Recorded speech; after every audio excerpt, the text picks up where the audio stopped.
Cases of Mr. Ace, starring George Rapp.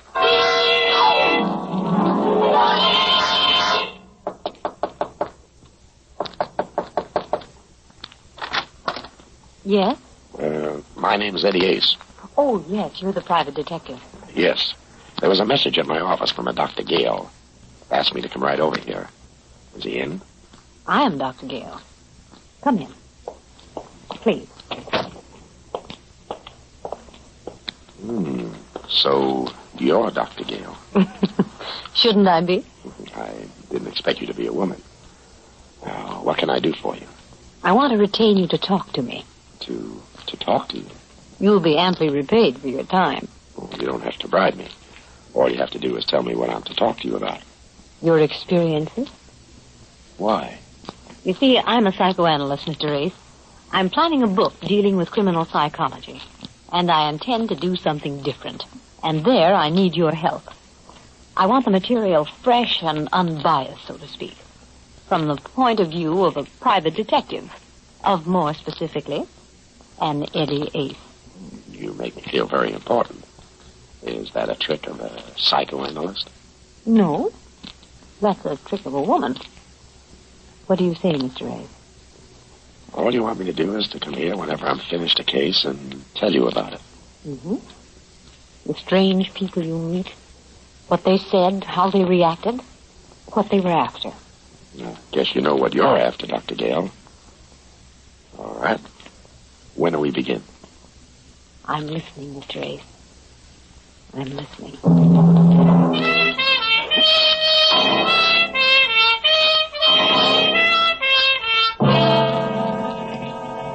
The Cases of Mr. Ace, starring George Rapp, and produced and directed by Jason James.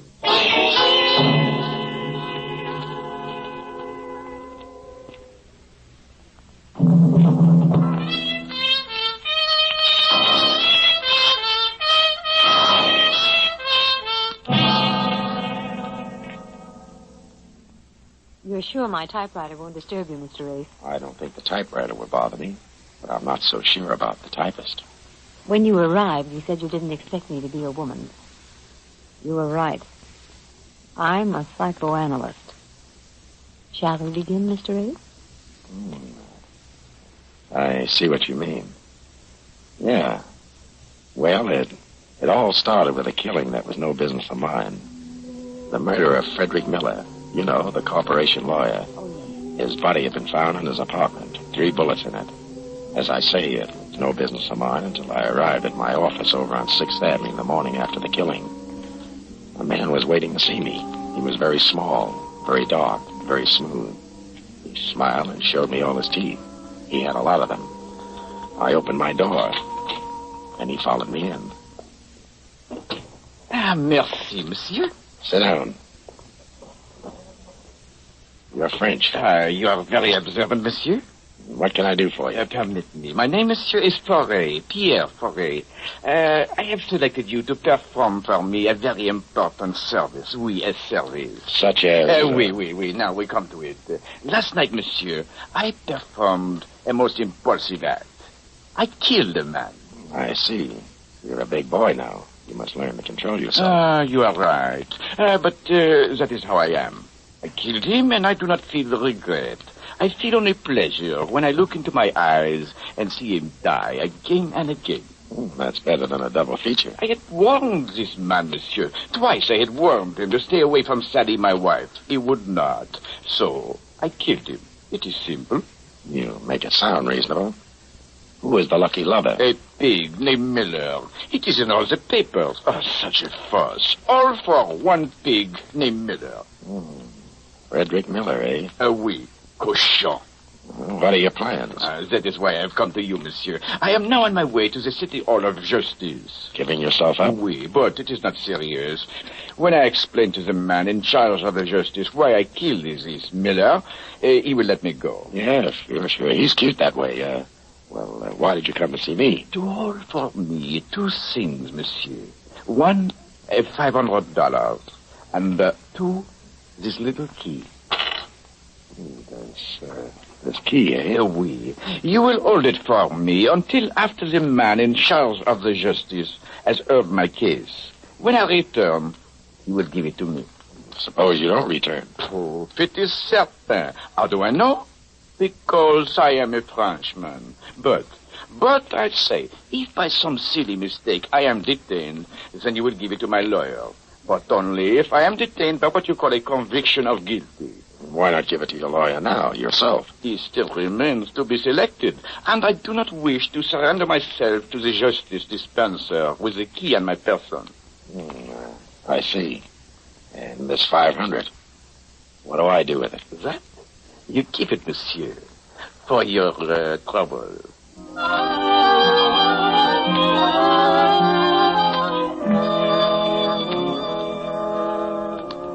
Ray left, and I sat fingering the 500 and the key. It was a small brass key, the kind you use on your trunk. No marks on it except a number, 427. I had Foray doped as a nut.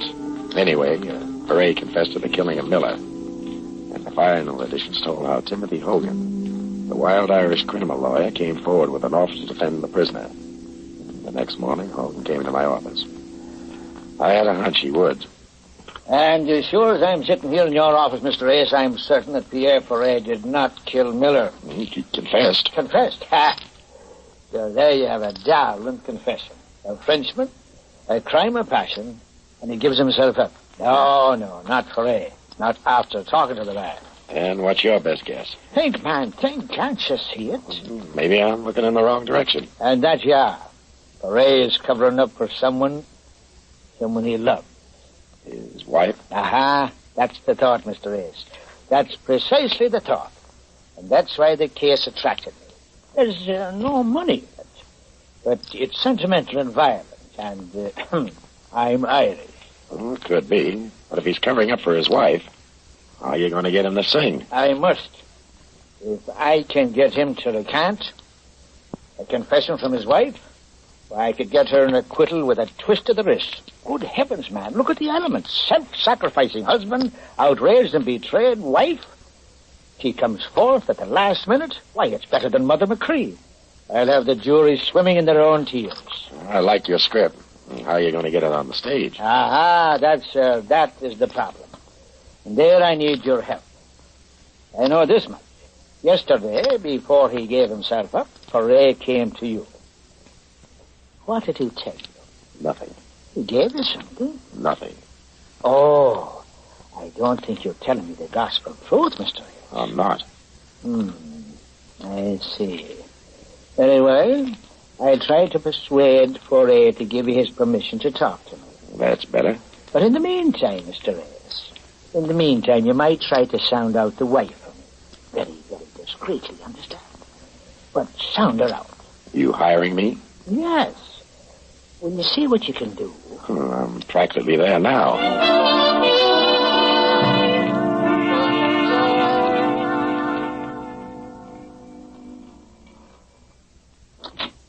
Yes? Mrs. Foray? Go away. All day you reporters have been I'm a trying to... detective. What do you want? Sit down. Say what you want and get out. Do as I say or I'll take you downtown. You don't frighten me a bit. I'm ready. I see what you mean. Okay. I'll level with you, Mrs. Foray. I'm not from the police. I'm a private detective. I'm working for your husband's lawyer on the Miller killing. You knew Miller. Yes. Yes, I knew him. What is there to work on? That rat Pierre killed him. I hope he dies in the chair for it. Pierre says you were seeing Miller. That might save him from the chair. Let him prove that. Just let him prove I ever saw Fred Miller outside of his office on business. When did you see Miller last? None of your business. Get out. Sure. But keep this in mind, Mrs. Foray. Your husband confessed to the murder. But maybe you'll be able to give the jury the impression that he's covering up for someone else. Someone maybe like his ever-loving wife. I said go on. Get out. Oh, by the way, did you ever see this key before? No. Now get out of here. And tell that rat Pierre I'll do my best to get a ringside seat for his execution.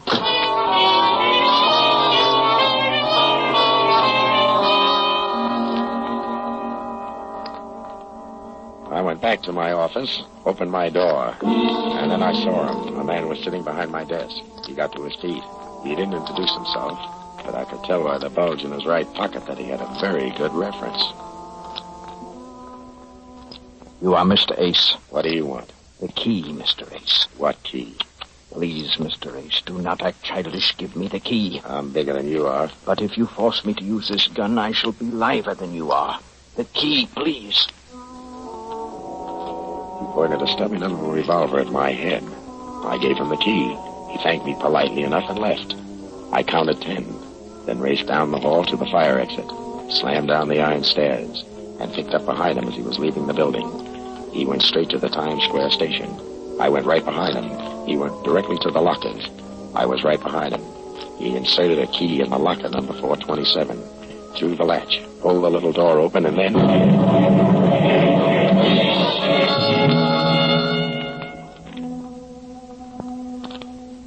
It must have been hours later when I opened my eyes. I was still in the station. Near me and around me were maybe a dozen more. Cops and interns milled around. But bending over me was Detective Lieutenant Walsh. Feeling better, Ace? Yeah, Oh, my head. What happened? Bomb exploded in a locker. Anybody killed? Yeah, the man who opened the booby trap. Blown to bits, and 3 bystanders. You were lucky. You can say that again. All right, I will. You were lucky, and I mean lucky that you didn't open it yourself. I? How could I open it? With the little key you showed Sally Foray. Oh, you certainly get around. Where'd you get that key? From Pierre Foray. Oh, Pierre Foray, eh? That's the name. He came to my office. Gave it me to hold. You can ask him. Well, suppose you ask him, Ace. But you better get yourself a good spiritualist. Pierre Foray hanged himself in his cell 2 hours ago.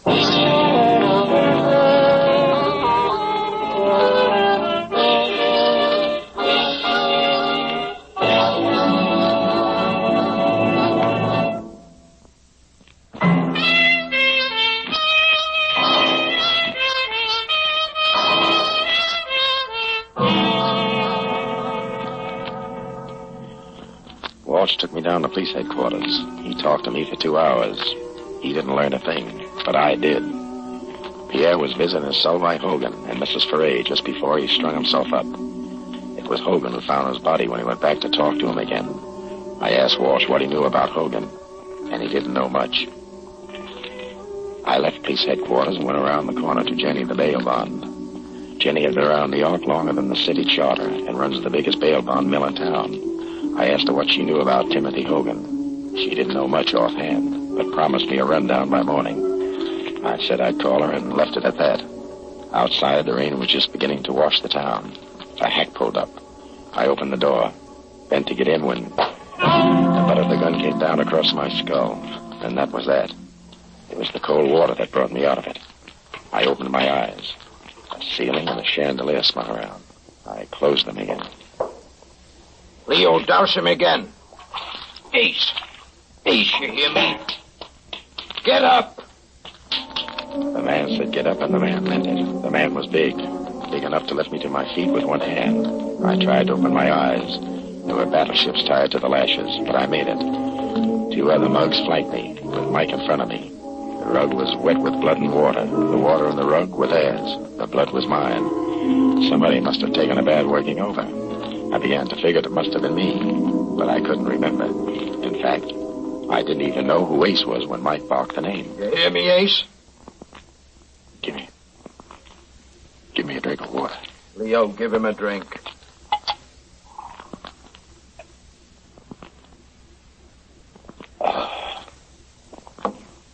Better. You're making a lot of trouble for us, Ace. It ain't necessary. Now look what you look like. Busted nose, busted lips, busted eyes. You think we like to do things like this? And just look at me old lady's rug. Don't let it break you up. Just look at yourself. And for what? Tell me. For what? Because you get stubborn. You mustn't be impatient. I'm not very bright. What What am I stubborn about? All we want to know is where is the envelope Poirier gave you? Michael, how much longer will you be? Just a few more minutes, Ma. Oh, well, just look at that rug. I'll have it cleaned. Well, hurry up. The hot kitchen's getting all burned. All right, Ace, I'm through talking nice. Where's the envelope? Ray didn't give me any. Leo, take it. Oh. Michael, for heaven's sake, be careful of the closet.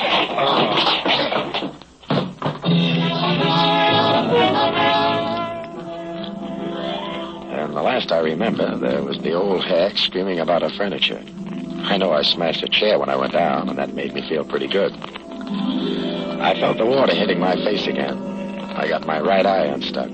I was on my back in a field up in the Bronx. The rain washed over my bruised face, and that felt fine. But I couldn't stay to enjoy it. I remembered there was a phone call I had to make. And by the time I let myself into my apartment over on 3rd Avenue, the sun was up.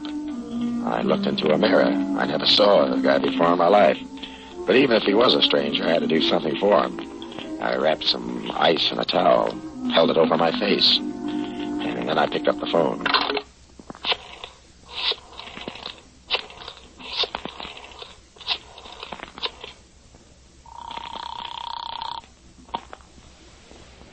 Jenny's bail bonds. You sleep in that ratty office of yours, Jenny? Well, there's citizens being arrested, day and night, Ace. I got that schmear on Hogan for you. How does he shape? Well, he was the mouthpiece for the old Ringo mob. Back in Prohibition, Ringo got pushed over, rest his soul. Hogan fronted for the policy boys in Harlem. And finally, he broke away from the heist guys, went into straight criminal law. Only the very highest types of criminals. Where does he hail from? Why, he's from, here it says, Timothy Hogan, Washington University, class of 28, X. X? What's that mean? X, it says here, it says. I say, he didn't finish at Washington. No record of any other school. I see. All right, thanks, Jenny. Yeah? Anything else I can do for you? Yeah. Keep a nice fat bail bond warm. I may need it.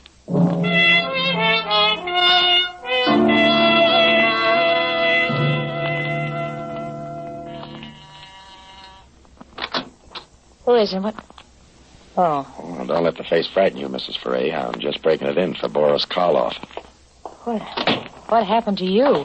What happened to me shouldn't happen to a private detective. But it did. Sit down. We're going to make with a little talk. Look, I'm in an awful hurry, Mr. Ace. I was just going out. What did you and Hogan tell Pierre in his cell yesterday? Well, I didn't want to go. That lawyer Hogan, he insisted. Well, I guess I blew my top. I told Pierre I was going to tell the jury the truth. That Freddie Miller begged Pierre to give me a divorce. He wouldn't. Instead, he took money from Fred to keep his mouth shut and not make a scandal. And you figure that's why Pierre strung himself up. So there was no chance for him. That's the one thing I regret. He didn't go to the chair. You must have had quite a burn for this guy Miller. When I love a man, I love him. I love him. You're kind of lost now, eh? I loved him, Eddie. It's going to be awful tough. Freddie was... Oh, what's the use? I wind up with memories in four walls. The kind of memories you can't forget. Kind of cut your heart out every time you breathe. Come here. What am I going to do, Eddie? How can I forget it? Easy. You call me Eddie. Just try calling me Freddie. All right. I'll try it. I'll try it.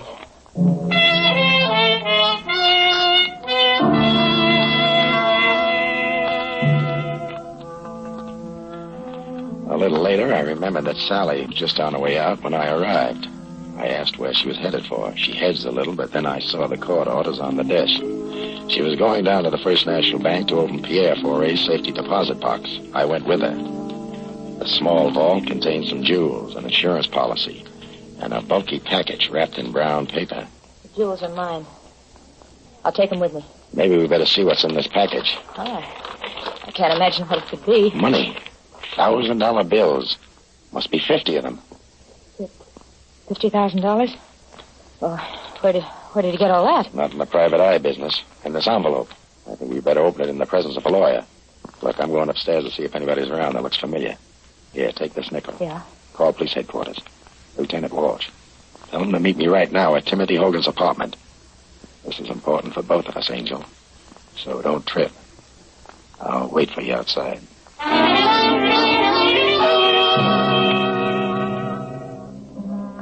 I waited. 4 minutes later, she joined me. Told me Walsh was starting out. We got to Hogan's apartment first. Well, Mr. Ace, Mrs. Foray, sit down, sit down. What happened to your face, Mr. Ace? I ran into an open gun cell in the dark. Oh, really now? Where? I didn't get the address, but it was the home of that mug named Mike you keep on your payroll. I see. What else do you know? Put that heater away, Hogan. Walsh is on his way up. I'll give it to you fast. Frederick Miller, the lawyer used to Needland Court. Dug into your background. Found out you weren't a member of the bar. Never finished law school. Why, you weren't even a shyster. That's why I killed him. Right. But Foray confessed. That was the deal you made with him. 50 G's if he confessed to the murder of Miller. And you think a man would confess to a murder for any amount of money? You convinced him you'd get him an acquittal. On the unwritten law. But before he agreed, he wanted full protection. This little envelope we got out of his safety deposit box. That's true, Mr. Ace. That's true. I had to give him my signed confession, just in case anything went wrong. And plenty went wrong. He didn't trust you. You'd try to get that confession back. But you'd watch every move he made before he confessed to the police.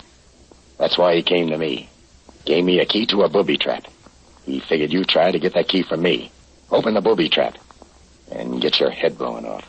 But you sent one of your mugs instead. You leave nothing for me to say, Ace.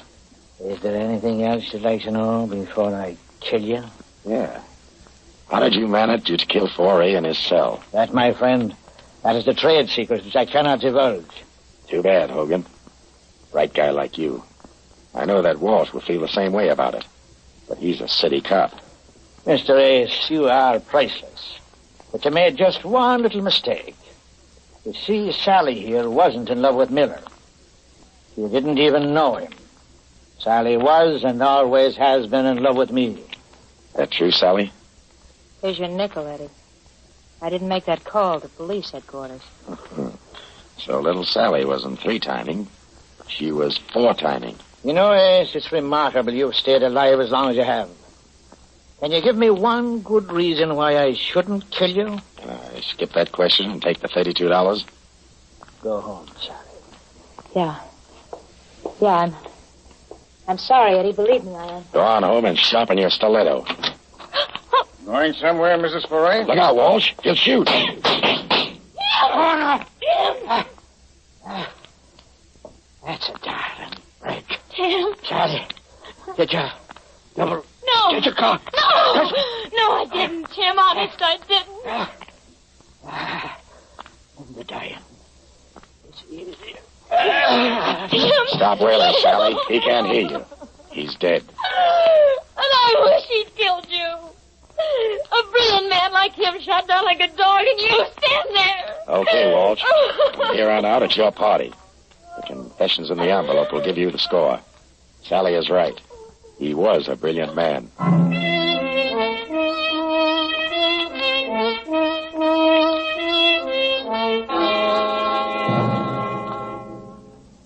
And that's how Timothy Hogan died. Yeah, I called Walsh when I left Sally for a minute at the bank. She could have been held as an accessory to the murder of her husband in his cell. But Walsh never got her down to headquarters. She took a header out of the window. I guess it was better for her like that. Well, that was a gory business, wasn't it? Gory? Oh, I thought I'd give you the mild ones first. Mild? Good heavens. Do you mean that this sort of thing goes on with you all the time? Only when business is good. Well, for my sake, then, I hope business improves. Good night, Mr. Ace. There's something I'd like to say, Dr. Gale. Yes? Well, it's...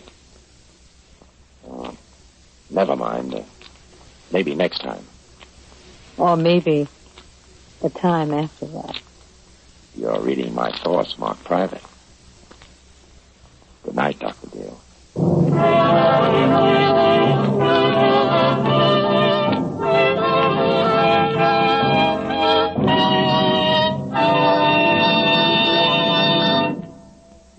George Raft, as Mr. Ace, will be back in a moment with news of next week's case.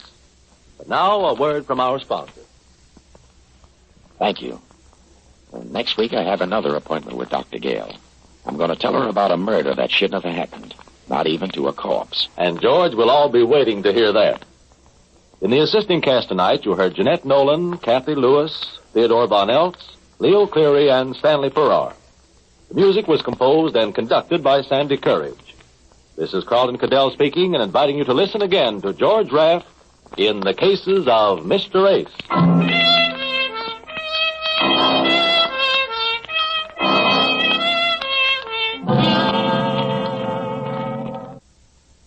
This episode from the life of Sherlock Holmes will be transmitted to our men and women overseas by shortwave and through the worldwide facilities of the Armed Forces Radio Service.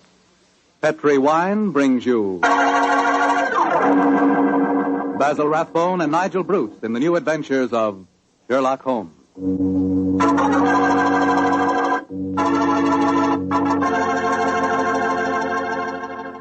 The Petri family, the family that took time to bring you good wine, invite you to listen to Dr. Watson tell about another exciting adventure he shared with his old friend, that master detective Sherlock Holmes. And say, I want to ask you if you've sent in for that little present we've got for you. You know, that swell recipe calendar? It's free, of course, and it's really something. It's a 2-year calendar for 1945 and 46, and it's beautifully done in full color. But the best part of it is that it's jammed with recipes and ideas for cooking with Petri wine. Then for your free recipe calendar tonight, just send your name and address to Petri Wine, P-E-T-R-I, Petri Wine, San Francisco 26, California. San Francisco 26, California. The requests for this swell calendar have been coming in so fast that you better hurry up and get yours before we get snowed under. Write tonight, and we'll send you your free recipe calendar at once.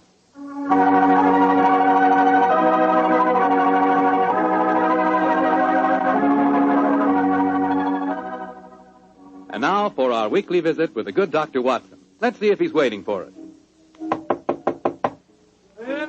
Come in. Good evening, Mr. Fox. Oh, good evening, Doctor. Playing the phonograph, I see. Yes, my boy. And that particular melody has some very potent memories for me. Here, I'll turn the thing on. You haven't come here to listen to a Mozart sonata. You want a story, don't you, young fellow, my lad? That's right, Doctor. Well, let's sit down. All right. That's better. Now I'll tell you what. Oh, thank you, Doctor. It began in Vienna in 1889, many, many years before the insane house painter named Schicklgruber had converted that gay city into a place of fear and oppression. And what were you and Sherlock Holmes doing there, Doctor? Just taking a trip? Mr. Foreman, in those early days of our association, we didn't have the time or the money for just taking trips. No. We were in Vienna because Holmes had been engaged in certain highly important investigations. We were staying in a charming little pension inhabited by students and musicians. And on the night this story began, we'd finished dinner and had returned to our room. I was busy making some notes on the investigation we'd just concluded. And Holmes was scraping away at his beloved violin.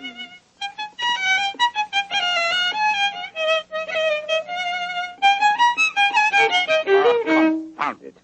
What's wrong? Why can't I get it? Oh, it sounds very pretty to me. Pretty, really, old chap. An amateur. A heavy-fingered one at that. Listen to this. Oh, sounds like a fiddler at an Irish wake. Oh, take it easy, Holmes. Take it easy. There's no need to fling the violin down like that. What's an old chap? Why, with all your other excellent qualities, are you not a pianist? What's a piano got to do with it? In this case, everything. There's a piano in this room, and if you could play it, the Mozart sonata I'm struggling with might have some meaning. Come in. Oh, good evening, Fräulein. Wish to see me? You are Herr Sherlock Holmes. That is my name. Then, yeah, I wish to see you. I'm Leo Uhlenstein. I live here in this pension. How do you do? This is my friend, Dr. Watson. How do you do, Herr Doctor? I'm very glad to meet you, my dear Leo. Fräulein Uhlenstein, may I pay my tribute to the brilliance of your piano playing? You have the exact precision of phrasing that Mozart demands. How do you know of me? Both Dr. Watson and I were present at the command performance you gave at the Imperial Court a fortnight ago. Hey, curious, I knew I'd seen you somewhere before. My friend was just expressing the need of a pianist as you walked in, young lady. Perhaps the I'm two sorry. of you... I do not play with amateurs. Amateurs? Well, really? I do not mean to be rude. It's just that my life is dedicated to my professional career. I quite understand, Fräulein. And now please tell me, what can I do to help you? I must presume you've come to see me in my professional capacity. Jawohl. That is correct, Herr Holmes. Though I realize to a great detective like you, my problem must seem quite trivial. I'm being blackmailed by a man in this pension. He is Sándor Árpádi, a Hungarian painter who lives in the studio upstairs. Sándor Árpádi. Yes, I think I've heard of him. Since 2 months now, ever since he know my secret, he's come to me for money, and today he told me he must have 250 gulden, or he will go to the police. I have not that much money. Herr Holmes, please to tell me what I shall do. Just what hold does he have over you? My brother, Karl, he got into some trouble here, and the police were looking for him, but he ran away to München, as you say, Munich, and Sándor Árpádi knew of this. He was a friend of mine, so I thought. When this trouble came on my brother, I turned to Sándor for help. He smuggled Karl out of the country, and he turned on me for blackmail. He's a bad man. I wish he was dead. Most blackmailers are cowards at heart. I think Dr. Watson and I will call on the gentleman. By the way, does he have any written evidence of your brother's crime? Yeah, he has his address in Munich. I show Sándor a letter from him when he first go there, and he keep the letter, will not give it back to me. And if he gave the police your brother's address, they'd arrest him, eh? They would, of course. Yes, of course they would. Herr Holmes, will you please to tell me what I should do? I cannot go on this way. My music now, is Fräulein, suffering. calm yourself. I shall be most happy to help you, and if you will lead the way, we'll see how persuasive we can be with Sándor Árpádi.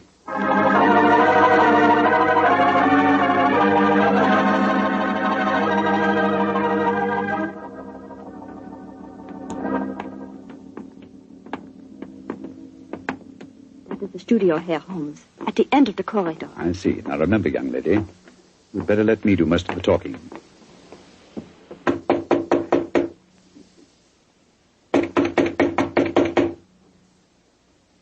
He must be out. That is possible. Ah, locked. I think, bearing in mind Árpádi's profession, we'll take the liberty of opening his door. Well, that doesn't look a very complicated lock to me. Oh, I think this skeleton key will do the trick. It's very dangerous, Herr Holmes. If Sándor finds you... No. Don't you worry about that, Fräulein. We're perfectly capable of taking care of ourselves. There we are.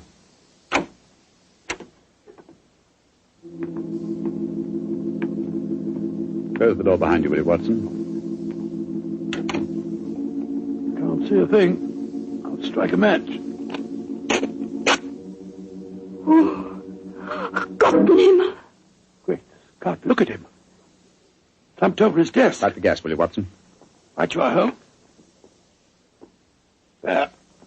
Judging from his appearance, Fräulein Ullenstein, I think Sándor Árpádi had other enemies besides yourself. Less scrupulous enemies. He's been strangled. Look at the finger marks on his throat. Is he... Yes. His body is still warm, though. I'm afraid he's dead. I am glad. He was a bad man. Deserved to die. Watson, do you notice that the fingers of the killer have broken the skin and drawn blood? Oh, yes, so they have. Should we not communicate with the police? Before we do that, Fräulein, we must see if we can find your brother's letter. Help me move the body, will you, Watson? Lying across an open dispatch box that might contain the document in question. Right, John. Come on, my fellow. That's it. For a painter, the late Mr. Árpádi was an unusually methodical man. Everything filed here in alphabetical order. Here we are. You, Fräulein Lea Ullenstein. And the letter has the Munich postmark. I think this must be the document in question. Will you examine it, please, Fräulein? Yeah, this is the letter. Herr Holmes, how can I thank you? There's very little to thank me for. If the blackmailer were still alive, I fear it wouldn't have been so simple a matter. I wonder what other treasures this box contains. Hello? What is it, Holmes? Interesting. Extremely interesting. Look at this, old fellow. Good Lord. Information on the case that we've just been working on. Exactly, and from the names attached to the document, I think we may assume that the dead man did not confine his blackmailing to struggling young pianists.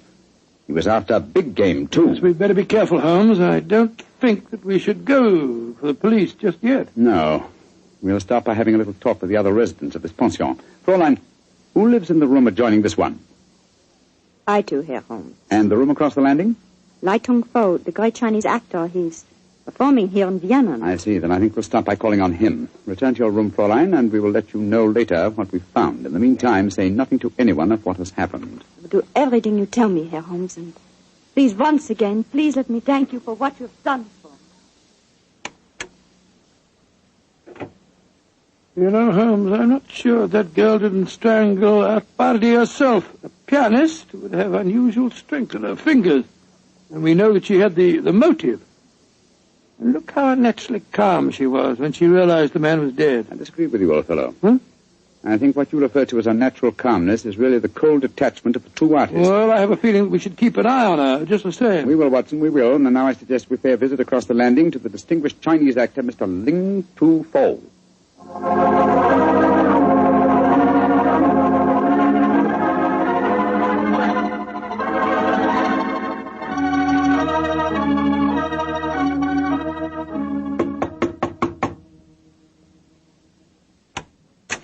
Yes, please. You wish to see me?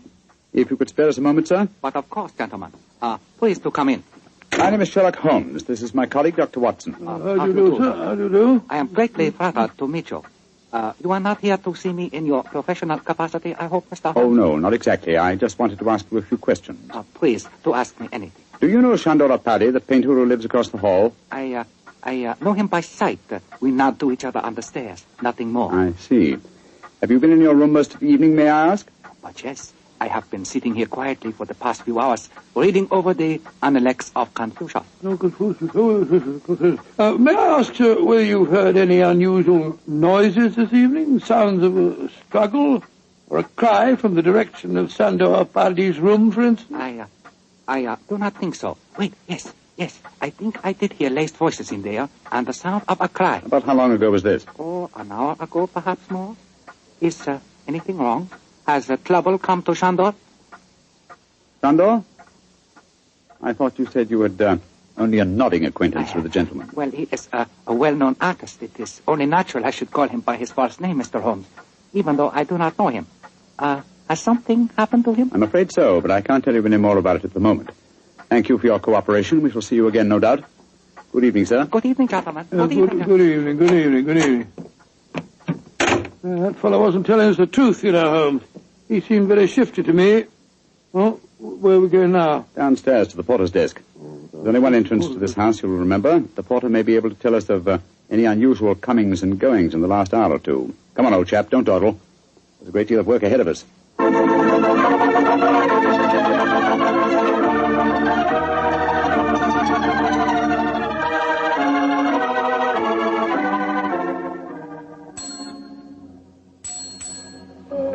Herr Holmes, what can I do for you? How long have you been on duty tonight? Since 5 o'clock. Did you notice what people have come in or gone out since then? No one has gone out. Ah, splendid. And who came in? Fräulein Ullenstein came in just after 6, yes. And Herr Apperdy, the painter, came in a few minutes later. That is all.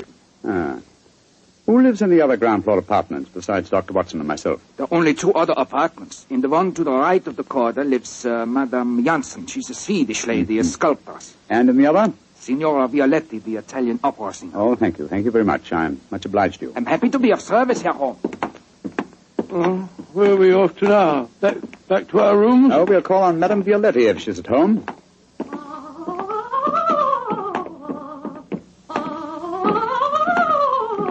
It sounds as if she's very much at home.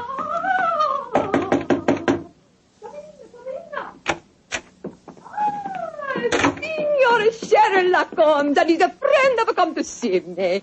Bravo! Bravissimo! I have so much wish to make your acquaintance. Sit down. No, I'm afraid we can only stay for a moment, madam. My friend wanted to ask you a few questions. Yes, Signora. I just wanted to know... I know your questions. Oh. You play the violin. I have heard you. Yes. You want to know whether the great Valeria will allow you to accompany her in a magnificent soprano aria, allo so from Mozart's Il Flauto Magico. Violetti's answer to your question is si. Yes, madam. Forgive me, Signora, but if you don't mind, But that was not one of my questions. It was not. But I will sing it with you just the same. You flatter me, but at the moment there are other things on my mind. Signora Violetti, do you know Chandora Paddy? By his side. That is all. He makes eyes at me, but I no pay attention. I do not like Hungarian. You haven't seen him this evening? No. I've been alone, reviewing the score of La Traviata.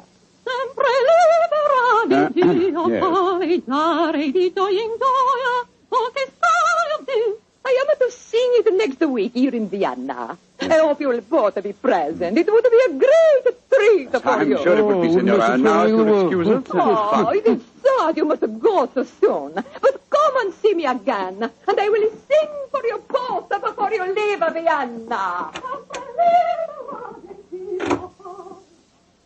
Great Scott, what a ghastly woman. She's not your murderess, I'm sure. And now I suppose we'll have to question this sculptress woman. And then we'll talk to everyone in the house. No, I think before we visit her, we'll examine the dead man's room a little more closely. That black tin dispatch box may hold the key to this mystery.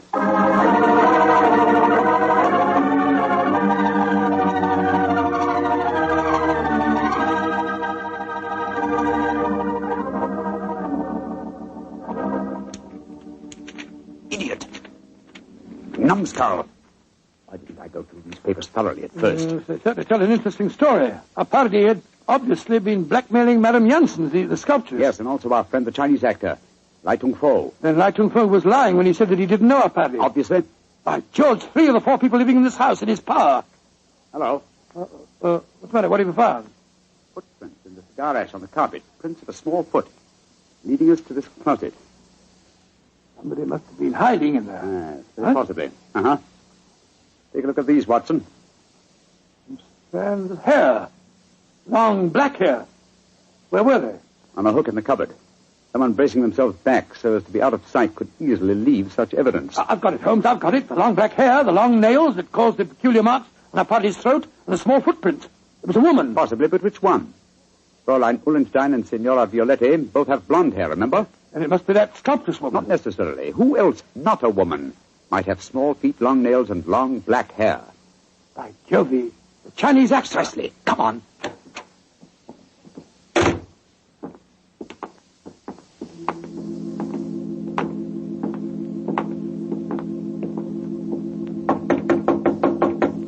I hope he's still there.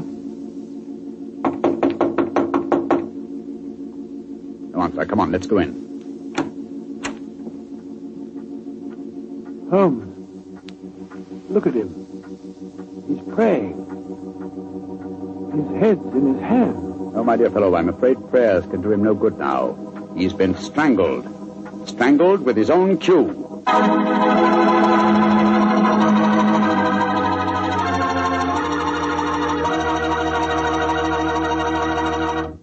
Dr. Watson's story will continue in just a second. So I'm going to take that second for a fast question. I know you've probably tasted port wine, but have you ever tasted Petri California port? Have you? Because if you haven't tried Petri port, well, you can just tell yourself right now you don't know how good a port can be. Petri port is rich, red, and hearty. But what you want to know is, how does it taste? The answer to that is short and sweet. The taste is terrific. And say, Petri California Muscatel is on the terrific side, too.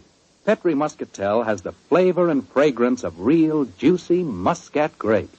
Both wines are perfect after dinner or any time you're sitting around talking with your friends. Try them. They're great. They've got to be, because they're Petri.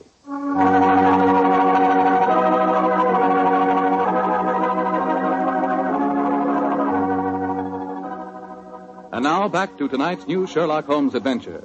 The famous pair are staying in Vienna, where they've become involved in the mysterious strangling of a notorious blackmailer. As we rejoin our story, Sherlock Holmes and Dr. Watson are cross-questioning another of the suspects, a Swedish sculptress by the name of Madame Janssen. What do you want with me? Why have you come in here? Well, we just wanted to ask you a few questions, madam. To admire your figurines, may I ask if you always work in clay? Yeah, but what's that to you? Do you wish to buy some of my sculpture? No, but I assure you the question was pertinent.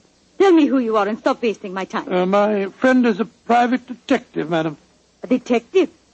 Who sent you here? No one sent me here. I'm conducting an investigation of the murder of Chandu Paddy. Chandu dead? Mm-hmm. Good. I'm glad. Yes, madam, but we happen to know that you had a motive for killing him. He'd been blackmailing you. Get out of here. What right have you to come here and question me? No. Look here, madam. If you know what's good for you, you will answer our And question. if you know what's good for you, you'll get out of here, both of you. Come along, Watson. But, Holmes, you can't possibly... Forgive me, madam, for our intrusion. We meant no rudeness. You have been rude. Intolerably rude. Go away. Whatever made you back down like that, Holmes? Obviously, she's the killer. Rubbish. But her hair was jet black. Yes, but it was short hair. And didn't you notice the size of her feet? Anyway, she works in clay. If it had been marble, I might have suspected her. Upon my soul, Holmes, I wish you'd tell me what you're driving at. The answer to these killings now, Watson. But I'll have to prove it. I'm afraid I must work without you, old chap. Do you mind waiting for me in our room? No. Wait a minute. That may be dangerous. Wait for me in Signora Violetti's room, if you don't mind. I'll join you there as soon as my work is done.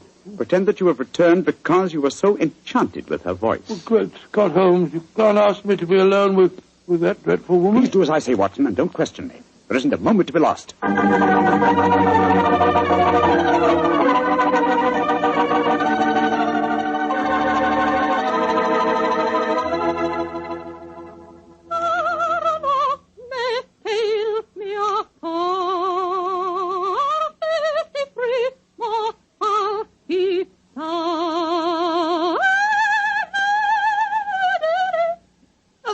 You know that aria, my dear doctor. No, madam, I'm afraid I don't. You've not heard about great Giuseppe Verdi? Well, I heard of him, of course, but I can't identify his work. That was from a Rigoletto, you silly man. Rigoletto? Come, tell me your favorite composer. I will sing something of his just for you. I will turn the gas light down. No. Turn the gas light down. That will be so much more romantic. Now, who is your favorite composer? I don't know if I have any favorite. What's his name? Wagner's very fine, you know. Wagner is a heavy like a most German composers. But Violatti can master him. Oh, Lord, here she goes again.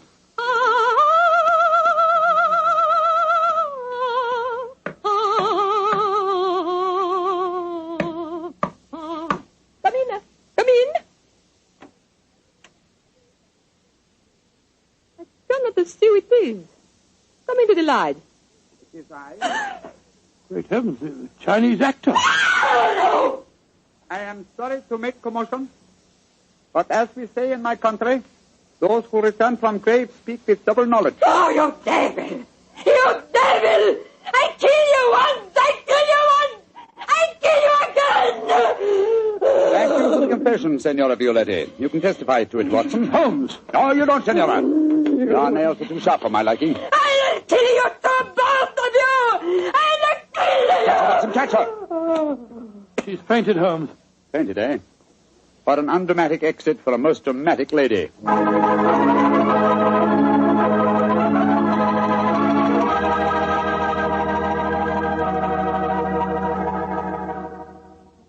Well, Holmes, now that you've turned Signora Violetti over to the police, perhaps you'd tell me what made you certain that she was the murderess. It was obvious from the beginning that Apari was strangled by someone with long fingernails. When Lai Tung Fo was killed, it ruled him out. Then who was the woman with a motive and long nails? Best of all, huh? Elementary, my dear fellow. Was the woman Fräulein Ullenstein? No. Being a concert pianist, her nails were naturally short. The sculptress who worked in clay? Again, no. That would make it impossible for her to mold her delicate figurines. Therefore, Signora Violetti, by the process of elimination, was the only woman with long nails. But why did she strangle the Chinese actor, too? Undoubtedly, he witnessed the first killing. The long black hairs in the closet were from his cue. I presume that later he threatened Signora Violetti, and so he himself was strangled. I still don't understand why she strangled Apardi in the first place. Don't you, Watson? Well, I think you'll find that he's been blackmailing her, too. Remember, he had documents incriminating everyone in the house except her. I think we may assume she killed him and then removed her own papers from the dispatch box. But I'd no proof, and so, well, I had to frighten her into confession. So that's why you disguised yourself as Lai Tung Fu. Yes, I borrowed the robes from his room. It was lucky that the lights were low as I entered. Yes. And it's also fortunate that to the average European, all Chinese look alike. Come in. Ah, Fräulein Ullenstein. We'll be coming in to see you in a few minutes. Oh, I've been waiting so anxiously. Is everything all right? Well, from your point of view, my dear young lady, yes. There's nothing more for you to worry about. Oh, I would like to repay you, Herr Holmes. I've done very little for you, but if you really feel that you owe me something... Yeah? Well, perhaps just this once you wouldn't mind accompanying an amateur? It would be a pleasure. What is it you wish me to play? A Mozart sonata. But of course. The rondo from the E-flat, I suppose. Ah, that's splendid. Please, Fräulein. You like Mozart, Herr Doctor? Oh, very much, young lady, very much. In fact, I might say he is my favorite composer.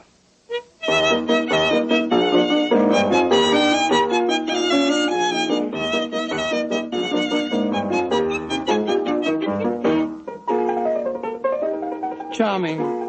Perfectly charming. I only wish that all our adventures could end so melodiously.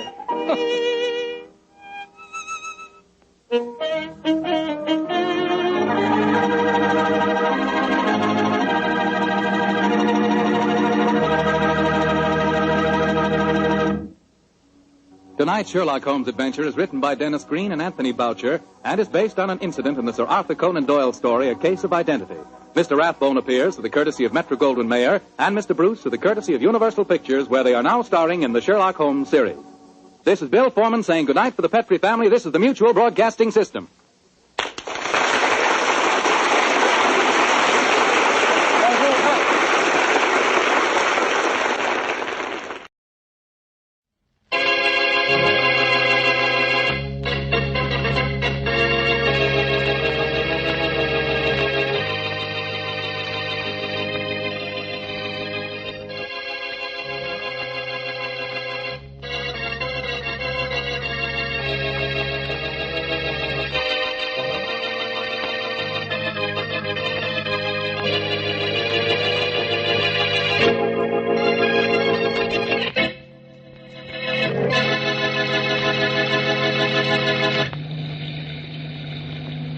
Some night.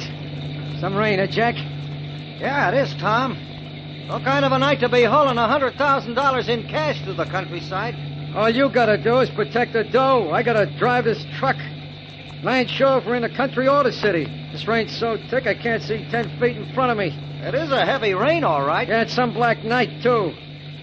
If it wasn't for that white line in the middle of the road, I'd have to pull up and wait for the rain to quit. Oh, I guess there's no danger of running off the road as long as you can see that line, Tom. No, but it's the only thing keeping us on the road. Well, let's step on it, huh? We'll get where we're going faster. Jack. Nothing doing. The road's too slick. There's no telling who we'll meet around the next bend. There's nobody on this road on a night like this, Tom. Anyhow, this isn't the main highway. It's just the truck route. Truck route, yeah. If I was hauling anything but a load of cash, I wouldn't have to drive on a night like this. I'd be able to... It's a turn up ahead. Boy, I'd have sure kept going straight if it wasn't for that white line. Boy, will I be glad when I get this... Tom, look out! We're off the road. You're heading for those big trees. Jump, Jack! Jump! I'm jumping!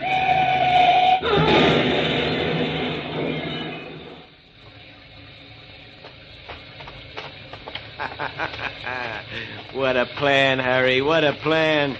That armored truck cracked up just the way I said it would. Yeah, Bob. Split wide open. Now all we gotta do is climb in and haul out that $100,000. Sure thing. But first go around to the cab of the truck and see how the driver is. And if the crash didn't kill him, see that you do.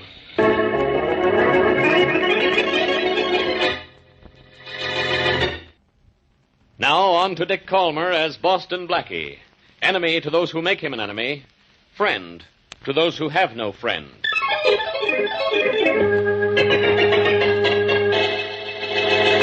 Matthews. Hey, Matthews. Matthews! Are you calling me, Inspector Faraday? I wasn't yelling Smith. Come in here, Matthews. Oh, yes, sir. What are you guys doing about that armored car robbery last night? Well, everything we can do, Inspector. What's everything? Have you found out why that truck suddenly swerved off the road in the middle of a straight stretch? No, sir. Have you found out who killed the driver? No, sir. Have you found out what happened to the missing guard? Well, Jack Brewster. Yeah, Jack Brewster. Have you found out where he is and what he is, dead or alive? No, sir. No, sir. That's all I can get out of you. Yes, sir. So you've done everything, have you? You've done everything except to find out anything we need to know. Matthews, I want to know why that truck went off the road. Yes, sir. I want to know who stole that $100,000 and killed the driver. Yes, sir. I want to know what happened to Jack Brewster. Yes, sir. Can't you say anything but yes, sir, and no, sir? No, sir. I mean, yes, sir. I mean, we're working on the case, Inspector, and... wait till I answer the phone. Yes, sir. Homicide, Faraday speaking. Hello. Inspector Faraday, this is Jack Brewster. Brewster? The same Brewster who was the guard on that armored truck when it cracked up last night? Yeah, Inspector, but I can't talk to you now about it. All I can tell you is I had nothing to do with the robbery, but that I know I'm going to be murdered tonight. You're going to be murdered? Yeah, Inspector, tonight at 10 o'clock. I can't come down to headquarters now to give myself up because I'm on the track of the men who robbed the truck. I'll tell you the whole story when I see you. All right. Where will you be at 10 o'clock? At my apartment, 824 East 40th Street. Okay, don't worry. I'll be there before that. Hey, how are you so sure you're going to be murdered? I'm positive, because the man who said he'd kill me tonight has never broken his word. You know him, Inspector. His name is Boston Blackie.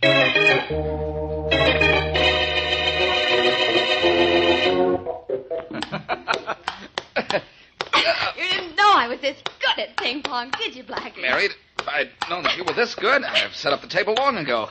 It's been gathering dust in the closet for over a year. Oh. And here's where I gather game point. Oh, I thought I'd get it with my backhand. Well, you didn't because you signaled you were going to use it beforehand. Oh, now I've had enough of that. And of ping pong. Oh. I'm in the mood for something to eat. How about you? Oh, definitely. Let's go and see what's in the icebox. And I'll have 2 of everything. Well, I'm not quite that hungry. But I think I... Oh, there's the doorbell. You go in the kitchen. I'll go see who's at the door. Well, if it's trouble, tell him we've had it. All kinds, sizes, shapes, and flavors. I'll tell him. Yes? It's funny. He's here. Oh, well. Oh, Mary, it wasn't trouble. But the only reason it wasn't is because it wasn't anybody. Mary, if you can't find what you want in the icebox, look in the cabinet.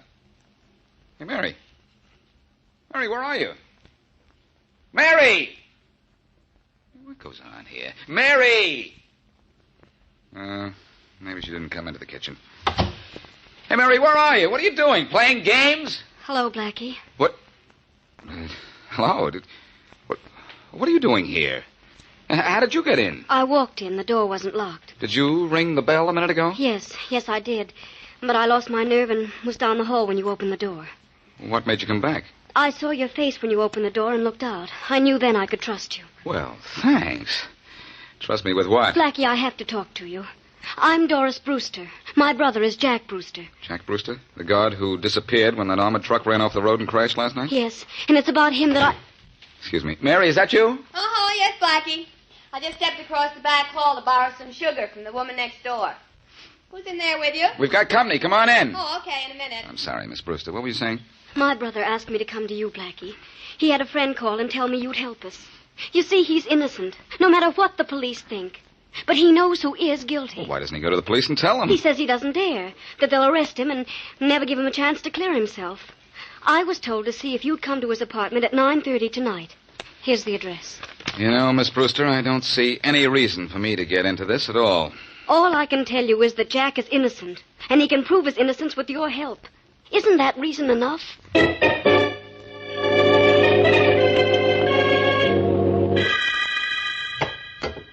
How you doing, Harry? How am I doing? I'm doing fine. How are you back there? Following you up the fire escape and doing a good job of it. What time is it? We're on time. Good. Can you handle the window all right? I'll let you know when I get there. When I get there, I'll let you know. I've opened windows before. Yeah. We don't want to be heard, you know. What am I, a dope? I know that. Hey, look, I'm in this thing with you halfway, ain't I? I'm all right at figuring things out, too. Yeah, you were very helpful in planning that truck accident, Harry. You planned it. Only the whole idea for it was mine. And, brother, did it work. It hasn't worked yet. Not till we take care of some unfinished business in this apartment. You want we should go in now? Yeah, let me see in there. Uh-huh. There's Jack Brewster sitting very comfortably in a big chair reading a book. He looks like maybe he ain't expecting anybody. He's going to get a surprise. His sister thought I was on the level when I had your phone her. Tell her you were talking for Jack. And got her to go to Boston Blackie's and have him here at 9:30. And we got a couple of minutes yet. Hey, Bob, they're catching the windows open. This is going to be a cinch. When Brewster gets up to answer the door, we can sneak right in and hide behind the drapes. And that's exactly what we will do. Brewster's going to get a surprise, all right. So's Boston Blackie. And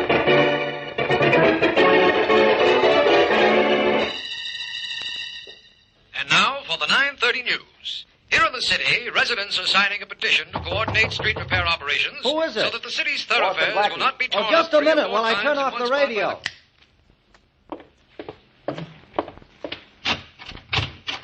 Come in, Blackie. Thanks. You're Jack Brewster, huh? Yeah. Oh, gosh, Blackie, I'm surprised to see you, but it's swell of you to come here. I'll know more about that when I know why I'm here. You know what happened last night? Sure, an armored truck ran off the road in a deserted spot and plunged down a cliff. You were supposed to be the guard on that truck. I was the guard, Blackie, until just before the crash. Well, I'll tell you about it, but first, do you know how much money was stolen? Sure I do. It was in the papers, $100,000 in cash, headed for a steel company payroll, only it never got there. Then you know I'm suspected of helping to rob that truck. Mm-hmm. It's been in all the papers. What's this? Blackie, I'll pay you to help prove I'm innocent. If you're innocent, you don't need my help. If you're guilty, you couldn't buy it. Come on, Brewster. Let's have the story. Why did you have somebody call your sister and have her call me to come up here? My sister? Well, I know. Oh, Brewster. Brewster. Trouble. Hey, this... Straighten up, but don't turn around, Boston Blackie. I don't want to make a production of this. Just keep your back toward me. Okay. Who are you and what's this all about? You'll find out when the right time comes. Okay. When is the right time that I'm... Good work, Bob. Lucky we weren't caught by Jack or Blackie hiding in here. Yeah. I hope Blackie sleeps tight, Harry, and has pleasant dreams. Because when he wakes up, he's going to have a nightmare.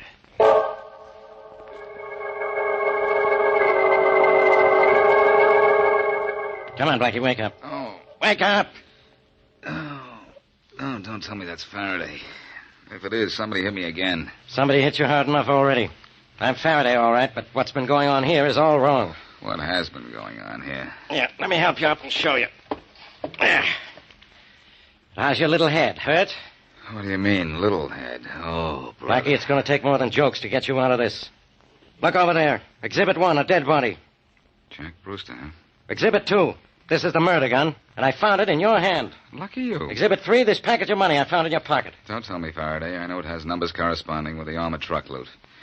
Exhibits 1, 2, 3, and I'm out, huh? That's right, Blackie. Come on, we're going downtown. Wait a minute, Faraday. You've got to listen to me. Do I? What'll you bet? I'll bet you know this is a frame. Look, I can tell you just exactly what happened. You can tell me more than that. You can tell me what you did with the rest of the money from the armored truck, why you killed Robinson, and who brought you in on this deal. I was brought in by Brewster's sister. She asked me to come here. Brewster's sister, huh? Well, I checked into Brewster's background. He doesn't have a sister. No? That's funny. Yeah, isn't it funny? Blackie, maybe I better slug you back to sleep so you can dream up a good story. Faraday, do you really think I killed Brewster? He's dead, isn't he? But do you think I killed him? The murder gun was in your hand? But do you think I killed him? No. I didn't think you did. Well, but Blackie, who did? Why did that truck go off the road in the middle of a straight stretch?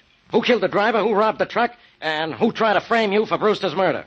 How was this thing done? How? I don't know, but it was done by a very clever guy, Faraday, who up till now has been much smarter than I am. I'm going to have Mary call on that trucking company for some information. Maybe we can round up the guilty guys by working from the ground up.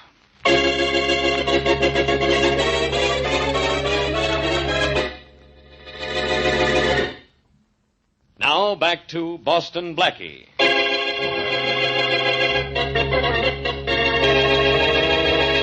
An armored car carrying $100,000 in cash runs off a highway and crashes in a blinding rain. The money is stolen, and the driver is dead. But the guard, Jack Brewster, escapes from the crash. His sister reaches Boston Blackie, but Brewster is murdered after Blackie arrives. As we return to our story, two men who have turned up at the scene of the crash and at the murder of Brewster are talking. Well, we did it, Harry. Planned it to the minute, and it worked. Yeah, Bob, we sure did. We sure did. Now, let's stop talking about it. $100,000 split 2 ways. Just you and me. If everything looked like an accident, this was it. You can say that again. Say that again. Only part of this plan was mine, don't forget. You don't want to lose track of that. I remembered it with $50,000, didn't I? That isn't a bad forget-me-not. Yeah, but come to think of it, I did a lot, didn't I? I called Faraday and said I was Brewster. I had Brewster's sister go to Blackie. Maybe I ought to get more than half of the take. Maybe I... Who could that be?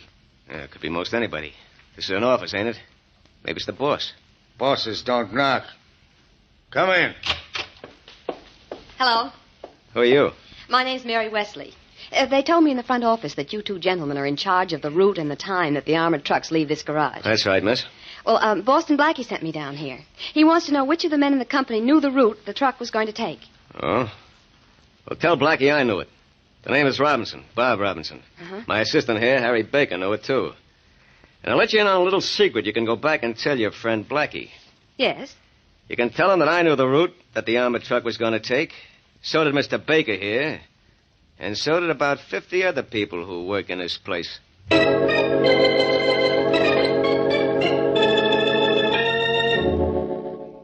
Well, genius, how much more time do we have to waste down here? Where would you prefer to waste the time, Faraday? In your office? Blackie, I've taken enough of your nonsense. You can stay out here in the country looking at a road if you want to. I'm going back to town.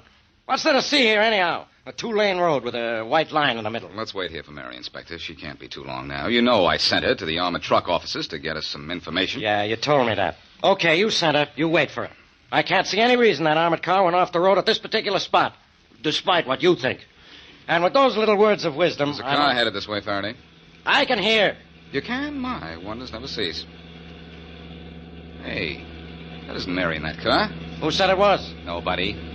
Faraday. It's the girl that you said doesn't exist. The girl who told me that she was Jack Brewster's sister. Hey, Miss Brewster! Miss Brewster! Hey! My, she was glad to see you. She probably got a look at you. That face of yours could stop a clock, but it works the other way around with a car. Very amusing. Now what? Say, Faraday, I've got an idea. Why did Miss Brewster's car go straight down the road? Why did a chicken cross the street? How do I know why it went straight down the road? It was following the white line in the center. Oh, Blackie, you continue to amaze me. Of course it was. All cars use that white line as a guide. Take a look at that line, Inspector. It's been freshly painted for a short distance, maybe 100 feet. Look. I'm looking. So what? I've got it. Faraday, the night the armored... Yes, the night that armored truck cracked up, this line was painted out and a decoy line was put down right there, leading straight to these trees over there, you see? That was substituted. I get it. The truck followed the line, cracked up, and this spot is deserted. Nobody heard the crash. Whoever planned this job figured the whole thing out, then he painted out his phony line and repainted the old one. In the rain? Well, that's right. It was raining, wasn't it? Yeah, you were half right, Inspector. A piece of black cloth was laid over this section of white line. It kept the rain off it, and that's why this section looks new. And the truck would follow a piece of black cloth? Well, the white line leading into the trees was painted on another piece of black cloth, and that's what they followed. Jack Brewster figured out what happened, would have told me, but he was killed. This is starting to make some sense. Well, not to me. Who cares how the truck was wrecked? I want to know who wrecked it and killed the driver in the crash. And Jack Brewster afterwards. I must be slipping, Inspector. By a strange coincidence, I want to know that, too.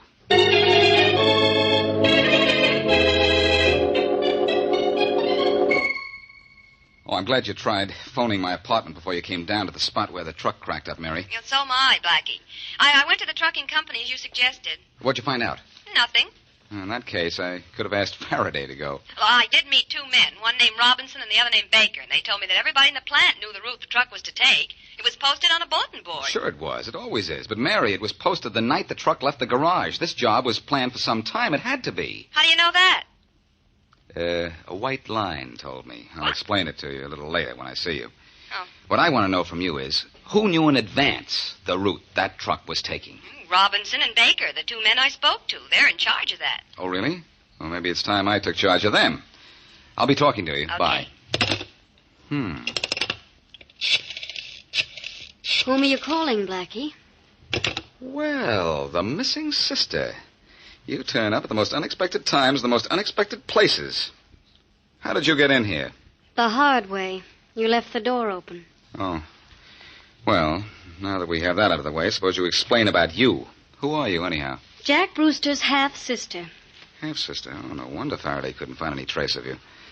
Why didn't you stop this afternoon on the road? I was going to the scene of the crash, and then I saw Inspector Faraday with you. I didn't want to talk to the police. Well, if you want to talk to me, I'm a willing listener right now. Blackie, Jack was innocent. He had nothing to do with that truck going off the road. I believe that. Who had something to do with it? I've been trying to find out. Did you talk to Jack between the time of the accident and the time he was killed? Yes, but he wouldn't tell me a thing. But listen, Miss Brewster, maybe you know that, and I know it. But I'm going to work on the hunch that the guy who killed your brother doesn't.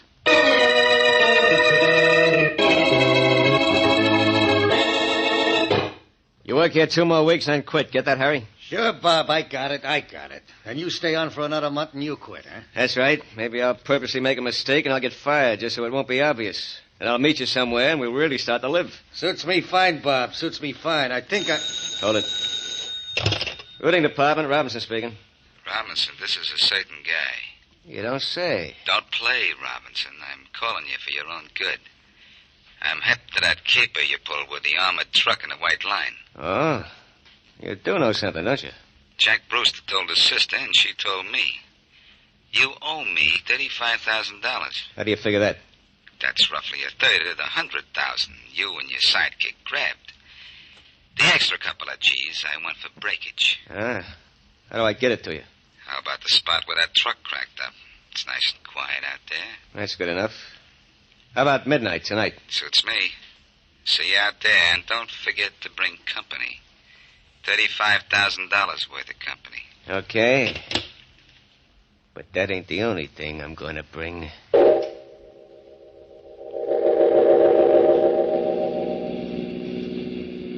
Gee, Bob, this road is dark. Real dark, I mean. So it's dark. Of course it is. That's why we picked it when we routed that truck, ain't it, Harry? I guess so. How much further do we go? Well, according to the speedometer, not much. You know what to do. Sure. I better get in the back, huh? Yeah, go ahead. Climb over the seat. Holy smoke. When that guy shows up to get his money, let him have it. He knew something all right, or he wouldn't have cracked about the white line. Then we'll get Brewster's sister, and we're in the clear. Sounds right to me. Can you see the drive all right? Sure. All I have to do is follow the white line. Good old white line. It was a very good friend of ours, Harry. Yeah. Hey, Bob, are you turning? There's no turning the road here. Sure there is. The white line is turning, so we gotta turn. Bob, stop the car! Somebody's pulling the same trick on us! Oh, Faraday, if I'm not mistaken, we'll see our little birds sitting nice and comfy waiting for you to put them in their cages. Their own phony white line trick worked perfectly on them. You suppose they were killed in that crash, Blackie? It couldn't happen to nicer guys. Can you get that door open? Oh, it's pretty well banged up. I think I can handle it. Well, the driver's breathing. That's something. Means he's alive. You're breathing too, Inspector. Let's get better proof than that. How about the guy in the back? He's got his gun in his hand. He's out cold, but... Yeah, he's alive, too. Good. Better get his gun, Faraday. Don't tell me what to do. Come on, help me lug these lugs back to my car so I can drive them down to headquarters. You'll probably find the money they stole in their apartments, but the mere fact that they came out here looking for me is enough proof that they're guilty. I really convinced them on the telephone that Jack Brewster had talked to his sister and she'd talked to me. Yeah, they should know that nobody talks to you. But I guess they're excused. They didn't know who you really were. You know who I really am, though, don't you, Inspector? I'm the guy who took a white line and turned it into a B line to the solution of this case.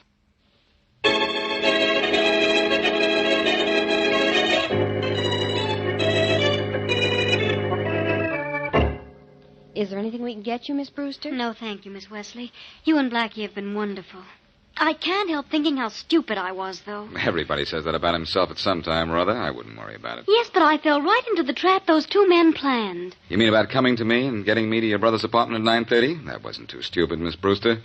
You had no way of knowing that it wasn't a friend of your brother's who called you and asked you to get me up there? No, of course not. We really met a couple of cute characters in this case, didn't we, Blackie? Bob Robinson and his pal phoned Faraday pretending to be Brewster, and then called Miss Brewster and pretended to be a friend of her brother's. I know why now.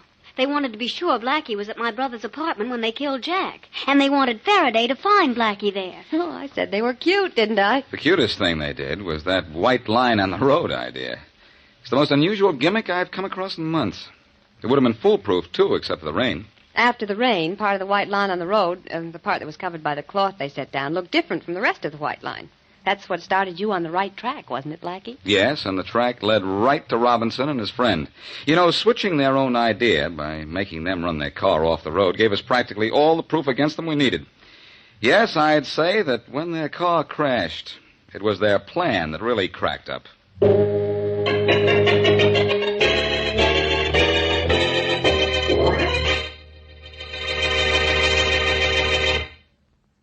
Okay, Faraday, have a nice time. Have such a good time that you won't come back for a while. So long, Inspector.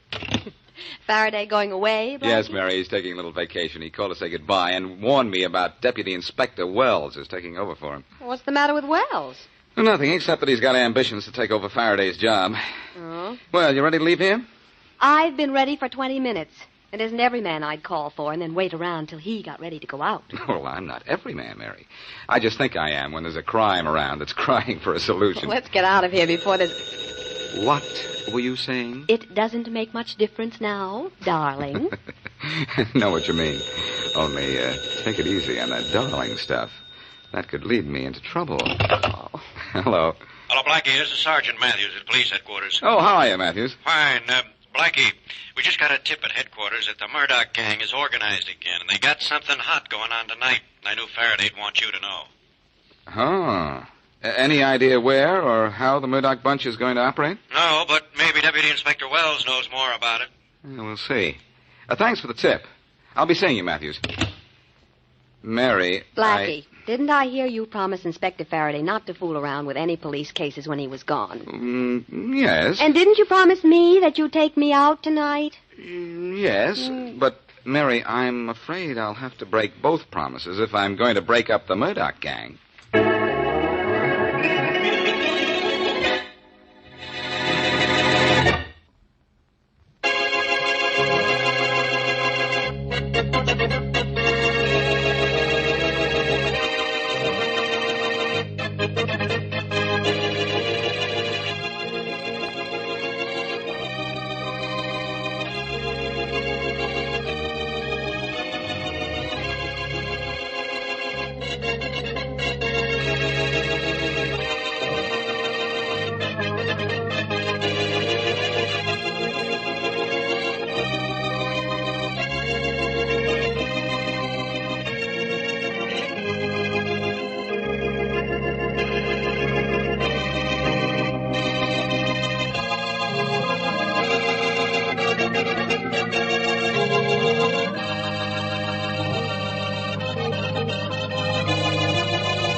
Out of the fog, out of the night, and into his American adventures comes Bulldog Drummond.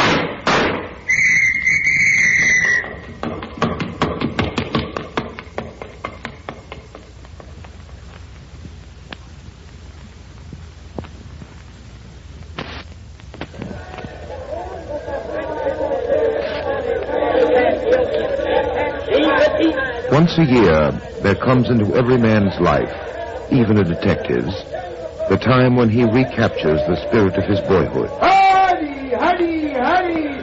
This way to the main entrance to the big top. This is the time when the greatest show on earth, the circus, has come to town. In the magic wonderland of a sawdust earth and a canvas sky, the years roll back to the springtime of life. And thus it was that Denny and I were on the midway, headed for the big top. We came to the circus in our yearly search for the thrills of lost youth. But we found murder. Captain Drummond, just a moment, please. What now, Denny? That popcorn stand over there. We still have ample time for the main show. Again. Denny, you're worse than a child. 3 hot dogs, 2 ice cream cones, 4 bags of peanuts. Only 2 bags for myself, sir. I shared them with the elephants. Very well, 2 bags of peanuts. And now popcorn. Denny, you'll get sick just like a child who overeats during his day at the circus. Oh, good, sir. Then I'll feel like a child again. Oh, well, what's the use? Very well, popcorn it'll be. Now, really, sir. I say. I'm sorry. Well, young lady, I suggest that you watch where you're going. You nearly knocked me in. I'm sorry. Apparently, this is your pocketbook. Yes, thank you. You're welcome. Come along, Denny. Just a minute, please. Yes? Would you do me a favor? What? A very special favor. It's terribly important. Why do you keep looking around? Please don't ask me questions now. Just put your arms around me quickly. What? Now, look here, young Put lady. your arms around me. He's coming this way. Please, please. All right. Like this? Yes. Really, sir. Hold me closer. Here he comes. Closer? Yes, please. You mustn't see me. Like this? Yes. Be careful, sir. She You might... can trust me, honestly. It'll only be for a moment. Frankly, it's a rather pleasant moment. Captain Drummond, to say the least, this is quite unusual. To say the least, it is, Denny. It is. Am I holding you too tightly, Miss... No.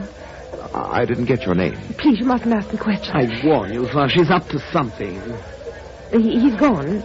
You can let me go now. Oh, I'm sorry. I'm afraid I was carried away with my work. I don't know how to thank you. Perhaps I could pay you for your trouble. Oh, no, thank you. The pleasure was mine. You've been very kind. Goodbye. Oh, she's running off, sir. Quick, we must follow her. No, just a minute, But, Denny. sir, she may have... She may have what? Well, I don't know, but a young lady just doesn't ask a stranger to embrace her unless she's up to something. Or in trouble, which is apparently the case in which Miss X has found herself. Oh, and now she's disappeared into the crowd and we know nothing about her. Perhaps we can find out something. How? By looking for the needle in the haystack? No, Denny, by looking for the man who pursued Miss X through the crowd here. And where do you expect to find him? About 20 feet from the spot where we're standing. What? Come along. He's right over there, still looking for Miss X. There, you see, that circus attendant? He's the one. How do you know, sir? Because our young lady in distress fairly shuddered in my arms when he passed by. Now, I'll do the talking, Denny. Yes, sir. Pardon me? Yeah? Are you looking for someone? What's it to you? I can help you. Go on, beat it. You're looking for a young lady. I'd say she's about 25, blonde, very attractive. Say, how do you know? Knowing things is my business. Where is she? Why? Because it's important. To whom? Now listen, I gotta find her and find her quick, so come on, give. As soon as you tell me why you're finding her is so important. Because, Nosy, that dame is Marion Morris of the Flying Morrises, the star trapeze act in this circus. The act goes on in 15 minutes, and we've been trying to find her. Now tell me, where is she? I don't know. What? Say, Bud, what are you giving me? The last time I saw the young lady, she was headed for the big tent. Get out of my way. I gotta find that dame before I lose my job. So, our mysterious Miss X is Marion Morris, Denny. Of the Flying Morrises. And she certainly had us up in the air. Quite. But now that we're down to earth again, we're going to look her up. Good. Frankly, sir, I'm curious as to why she was hiding from that man. And, Denny, I am especially curious as to this. Why, sir, it's a gun. Where did you get it? While I was doing Marion Morris the favor of embracing her, she slipped this revolver into my topcoat pocket.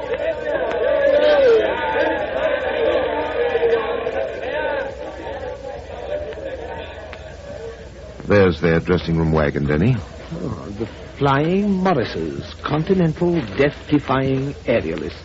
Come on. Oh, why must these things always happen to us? Now we'll miss the main show and all the circus excitement. We still have 10 minutes. Besides, I have a feeling we're in for some private excitement outside the sawdust rings. Here's the wagon. Yes? We're looking for Marion Morris. What you want? Oh, it's a personal matter. I should like to see her alone. She not here. What you want from Marion? I said it was a personal matter. When did you see her last? I do not answer strangers' questions. Well, you'd better answer ours if you know what's good for you. This gentleman is Captain Hugh Drummond. You are police? Semi-officially. Now... Marion would do nothing wrong. She is a good girl. I bring her up since time she was so big. I, Santos Gomez, teach her always to do right. Please, you tell me why you here? First, where is Marion now? She in main tent with Paul. Paul? Yes, her husband and Chris Adams. The three of them. They are the great flying Morrises. They do their act in 5 minutes. Please, now you tell me what kind of trouble Marion in. I didn't say she was in trouble, but from the looks of things, she's headed straight for it.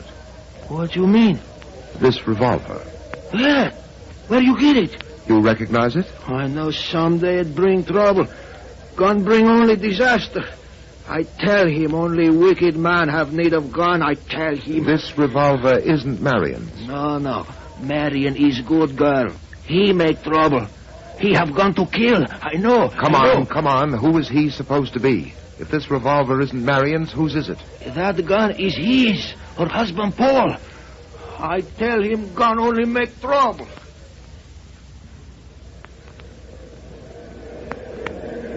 Here. Give me your hand, Marion. I'll help you up.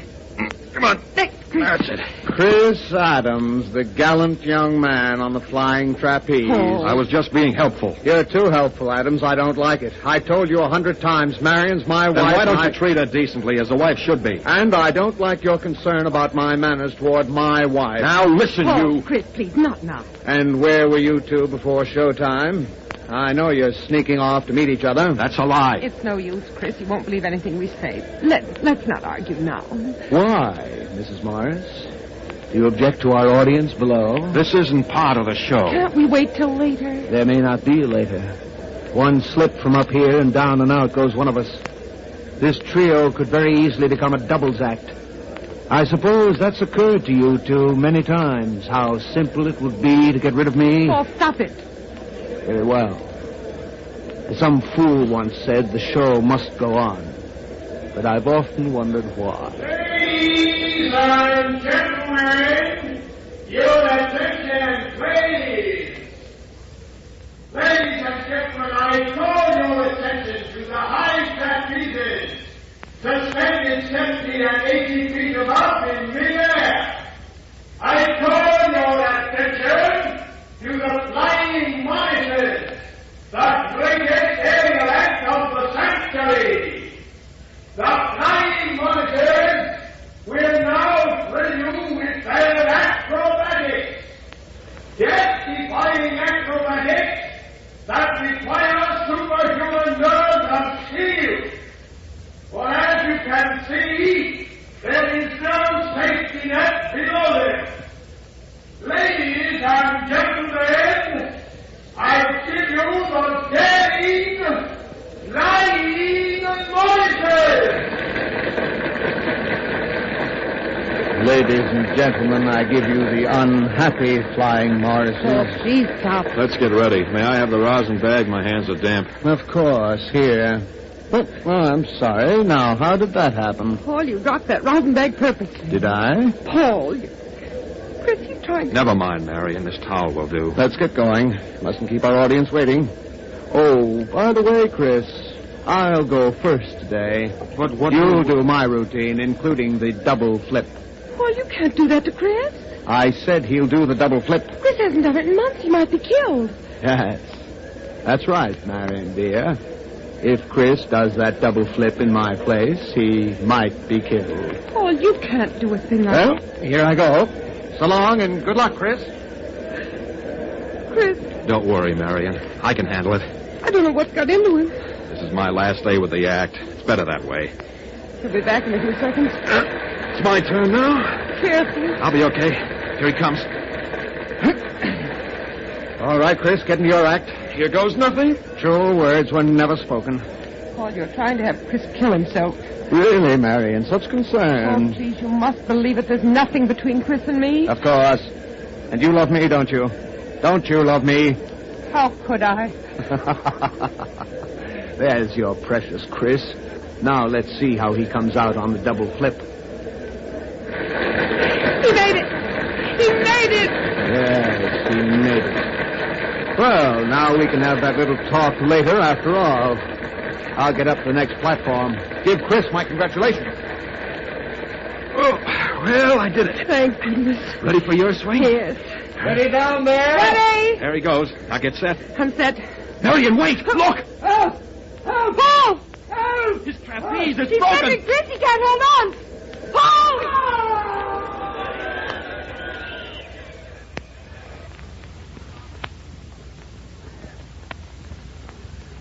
I'll be back in a moment to continue our story.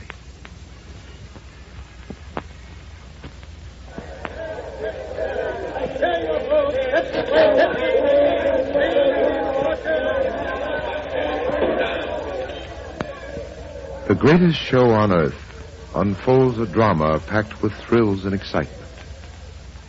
But on a trapeze platform 70 feet above the sawdust rings, a private drama went on. Result, a man is killed. Oh, Santos. Santos, it was terrible. He didn't have a chance. He didn't. No, Marion. You must not cry like that, my child. He just didn't have a chance. I don't know how it happened. Now you listen to me. It was perhaps for the best, What? you know. Yes, he was wicked, and the wicked are punished. Oh, no. Santos, you mustn't say that. It's not... Now, Marion, you must rest. You hear me? You rest. I will not let you be disturbed. You rest now.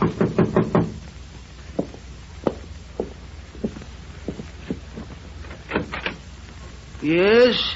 I should like to speak to Mrs. Morris. I will not let her be disturbed. Later you come back. Who is it, Santos? Pardon me? Now, wait. Wait a minute. I say you come later, Marion. It's... My sympathy, Mrs. Morris. You? What are you doing here?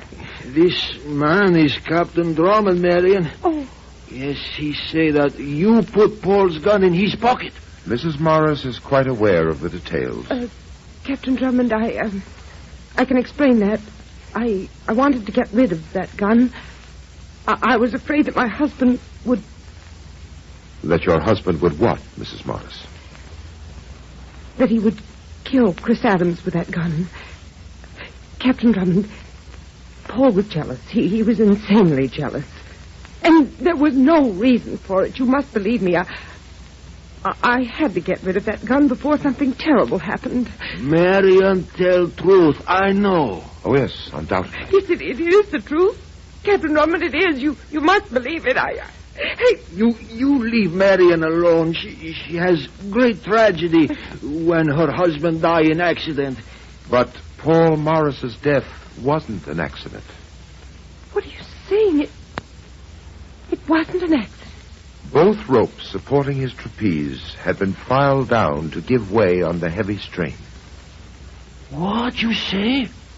I say Paul Morris was the victim of a planned, deliberate murder.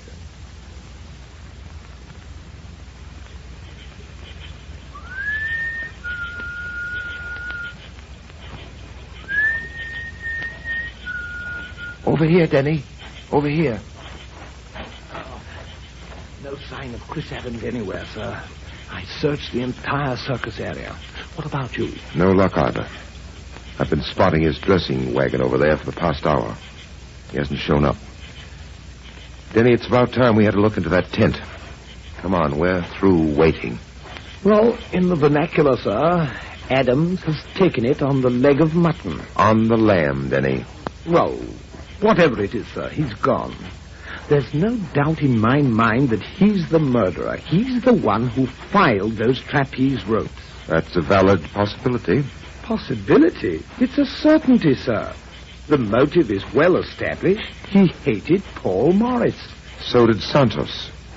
And don't forget that Santos was in charge of packing and setting up the axe equipment.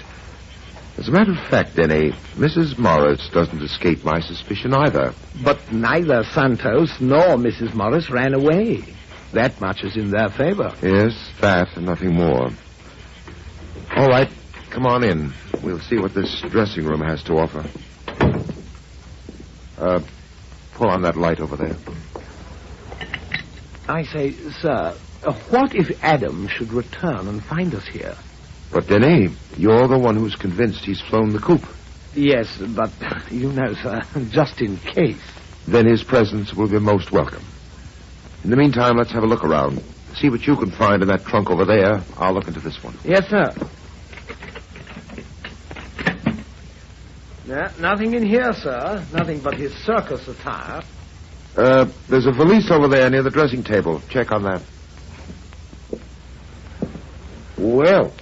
What is it, sir? Come here, Denny. Look at this. Why, Captain Drummond.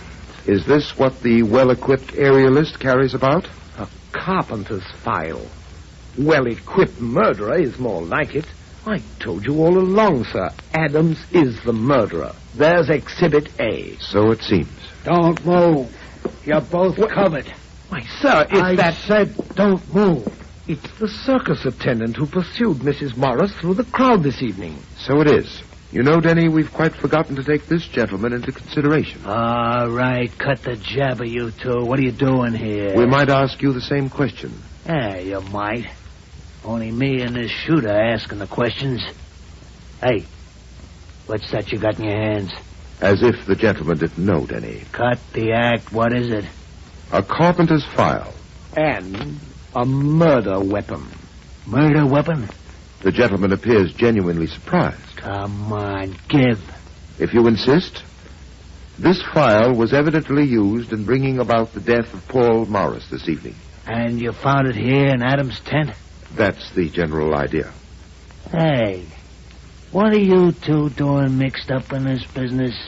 The name is Drummond. I specialize in this type of business. Your name's what? Captain Drummond. And I'm Denny. Well, why didn't you say so? You didn't ask. Does it make any difference? Oh, it doesn't make any difference.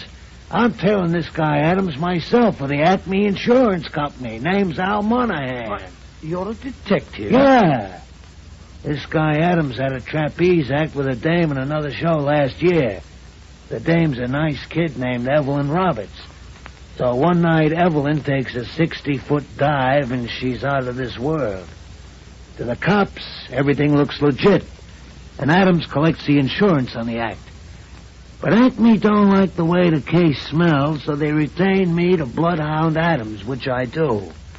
So Adams ties up with the Morrises I told you, sir. Adams was the killer. Go on, Monahan. So he ties up with the Morrises. The way I see it, he makes a play for the dame, which ain't hard on account of she ain't so hot for a ball and chain anyway. So Adams is in solid.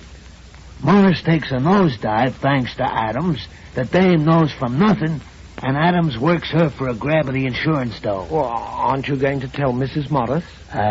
You crazy. The dame's in love with the guy. She might even give him the tip-off. No, I just sit and wait for Adams. I say, imagine that, sir. He expects to capture a killer just by sitting and waiting. Sure, it's easy. I keep an open eye on the dame. Now she's the cheese in my trap. Adams is hungry for that insurance dough, and when she gets it, the rat comes out of his hole for the nibble, and Monahan's got him.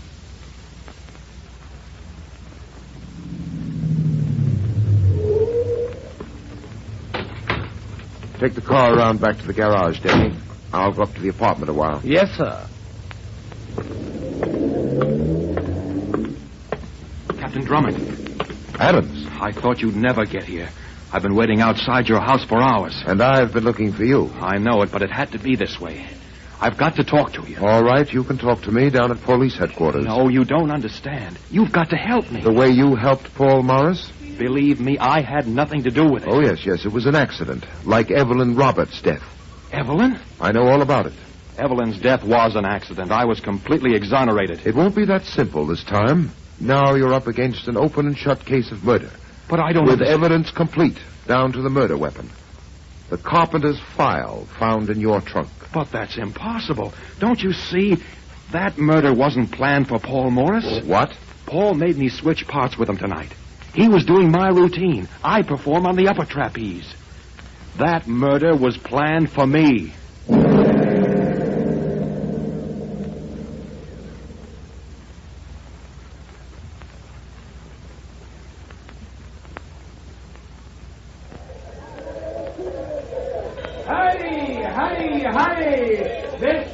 Now, Adams, you understand what you're supposed to do. Yes, I'm to walk in as if I knew nothing. I'm to play for time. Right, and play it to the hilt.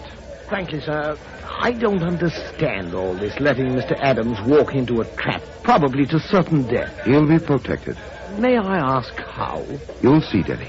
Oh, really, sir? It's as if you didn't trust me. Why, Denny. Well, it's true. And that telegram you received this morning, you were secretive about that, too. Denny, you'll learn everything in due time, if things work out to my expectations. Please, sir, do you mind giving Mr. Adams and me just a slight idea of what you expect to happen? I'm borrowing from the detective Monahan. But it's obvious now that Monahan's conclusions were wrong. Oh, it's not his conclusions. It's his method of trapping the killer that appeals to me. I think it'll work out. At any rate, we'll soon find out. Here's Marion Morris's dressing wagon. Adams, you go first. All right. Yes, come in. Chris! Hello, Marion. Chris, where have you been? Oh, Captain Drummond. We came along. I've some news for you. You found my husband's murderer. I knew Chris didn't do it. I knew it. Where is Santos? Oh, no, it isn't Santos. He wouldn't... I suggest that you answer Captain Drummond's question. Where is he? Why, he's packing our equipment away. Shall I get him, sir? In a moment, Oh, Denny. Santos didn't do it. Please believe me, he wouldn't. Then perhaps you, Mrs. Morris. Me? Kill my husband? There, sir, we've got her dead to rights. She's lying. Marion, you knew that I was to use the upper trapeze. That your husband switched routines at the last minute. Switched routines? Yes, and you knew it. Stop acting, Mrs. Morris. Paul switched routines with Chris? Yes. Yes, that's right. Paul did switch routines with Chris. Marion, you wanted to kill me. No, Chris, no, Why, Captain Drummond, what was that? My expectations. Come on, Denny. You two wait here. Captain Drummond, I have him. Why, sir, it's Santos and Monahan. Good work, Santos. Drummond, I should have knocked you off last night. Why, then, sir, it was Monahan all the time. He tried to kill like you say, Captain Drummond. I stop him in time. I grab gun, the shot, it go into the air. You can let him go now, Santos. I have him covered. But, sir, whom was he shooting at? Chris Adams. Yeah, and I would have gotten him if you... By the way, Monahan, your sleuth act went well. I believed you up to a point. Then he isn't a private detective after all? No, Denny. That telegram I received this morning, the one about which you were so curious, came from the Acme Insurance Company in answer to an inquiry of mine. They had no detective trailing Adams, not even one named Monahan. Well, then who is he? Roberts. That's who I am, Al Roberts. Roberts? Evelyn Roberts. Chris Adams' former partner, the one who fell to her death. The one they murdered, my sister.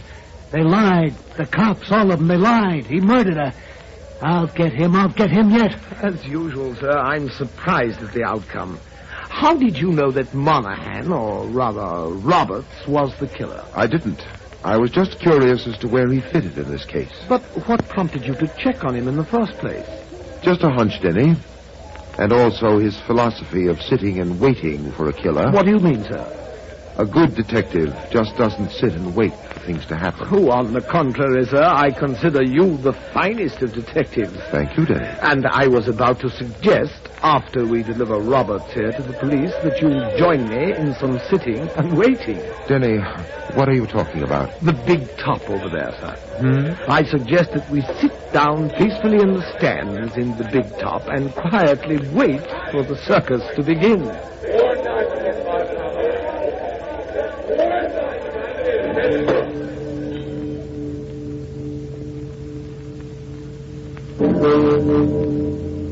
I'll be back in a moment to tell you about next week's story.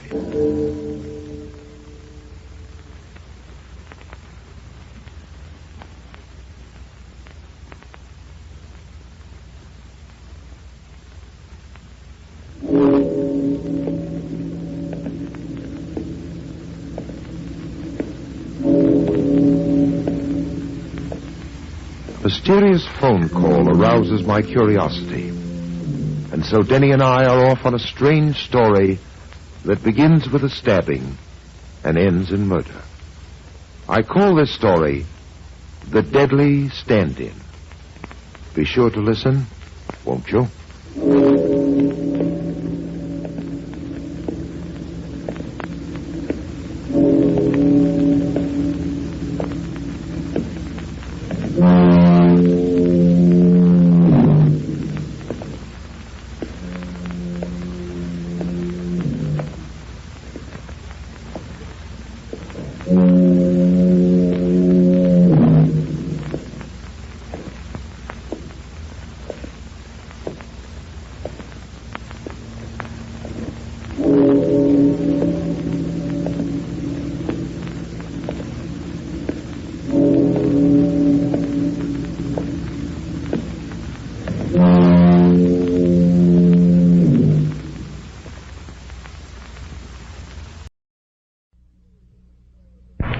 Rinso, new Rinso with Solium presents Call the Police.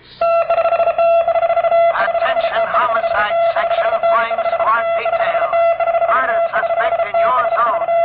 Close in according to instructions.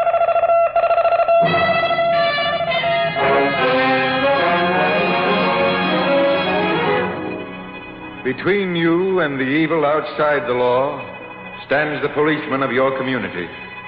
He gives up his safety that you may be safe. And sometimes he gives up his life to protect yours.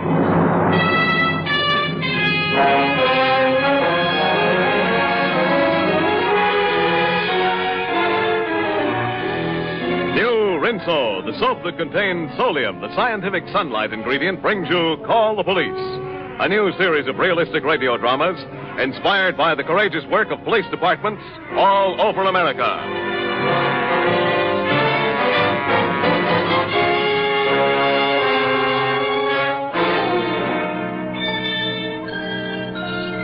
This is Commissioner Bill Grant. Putting the cuffs on a Jack the Ripper takes plenty of hard labor and all the breaks, as was demonstrated in number 3461 from the Ashland files. Never to be forgotten is the case of the unknown strangler. The opening of this giant-sized comedy took place at 7:15 on the evening of July 2nd in a third-floor flat. Just a song. Miss Francie Abley, 47-year-old spinster who earned a small living teaching singing, was making herself a bite of dinner in her modest 2x4 kitchenette. Oh, dear. There goes the doorbell. Probably somebody to inquire about lessons. Just a moment, please. Just a moment. I hear you. I'm coming. Won't you step in? I'm preparing a little food in the kitchen, so if you'll excuse me. Let me by. Will you let me by, please? I'm going to scream for help. Do you hear me? I'm going to scream for help!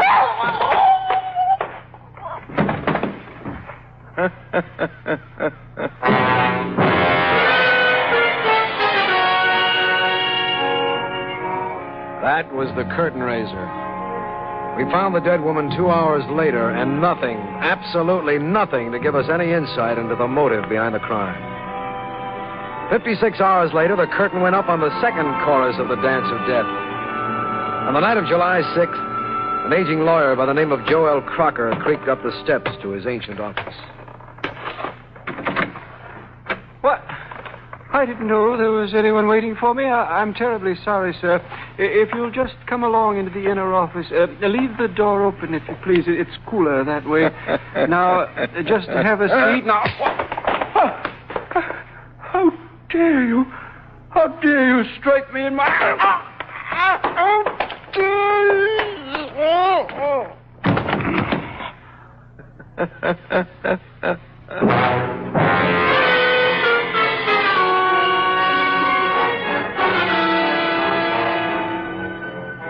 And now there were two. Two crimes as alike as a pair of peas in a pod.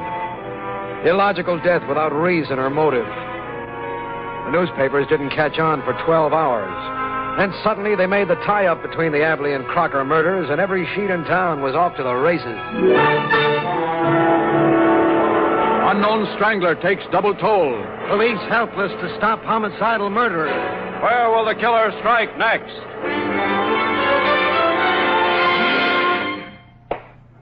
Bill, stop pacing. Bill, please. Take a gander at those papers, Libby. A banner day for the press. This photo layout looks like a remake of The Cat and the Canary. May I say something? Say what? This is really the criminal psych department speaking, Bill, but you're dealing with just what the papers say you are. A homicidal murderer. So, why? Murder is always on the verge of insanity, or, as we say, pre-psychotic. But murder without motive, pointless, disconnected, profitless killing, is psychotic. Whoever the man is, Bill, he's insane. Hold it a second, Libby. Well? I'm sorry, but I had to come. I couldn't wait any longer. I had to come. What is this? Who are you? My name is Liz Porter. You've got to help me. He's been missing for days. Who has? Leonard Walker, the boy I'm engaged to. Look, missing persons you report at your local precinct. I did, but all they've got on their minds is this unknown strangler scare. Oh, please help me. I'm so worried. How long has your fiancé been missing, Miss Porter? Since the evening of the 2nd of July. Ah, very interesting evening. And what's the last you saw of him? Well, we'd been on a date. He brought me home. He drove away in his car. What kind of a car does he drive? A small sedan. License plate? It's, 201G. Oh, I don't know.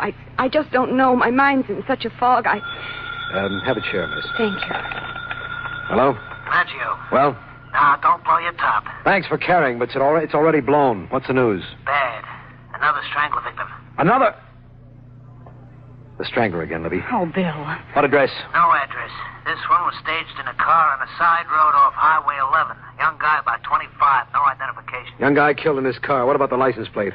201G48N. Just a second. Miss Porter. Yes? Could your boyfriend's license have been 201G48N? Miss Porter. She recognized the numbers when I said them. And she was right to faint. It was Leonard Walker, all right. He'd been sitting up straight in his sedan for 4 days and nights, with the strangler's fingerprints around his throat.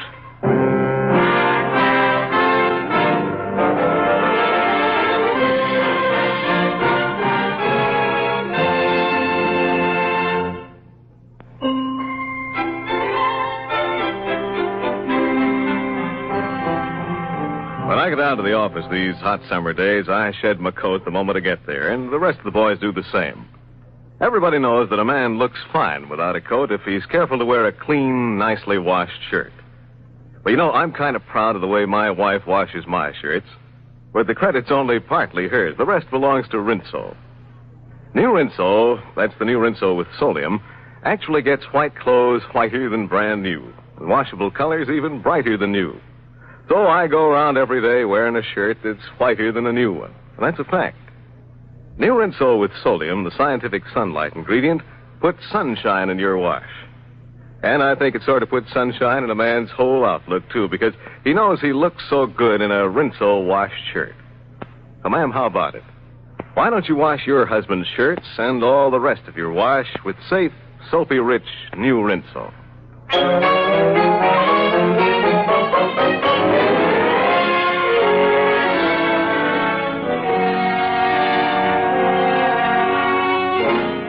Number 3 for the unknown strangler was a young man named Leonard Walker.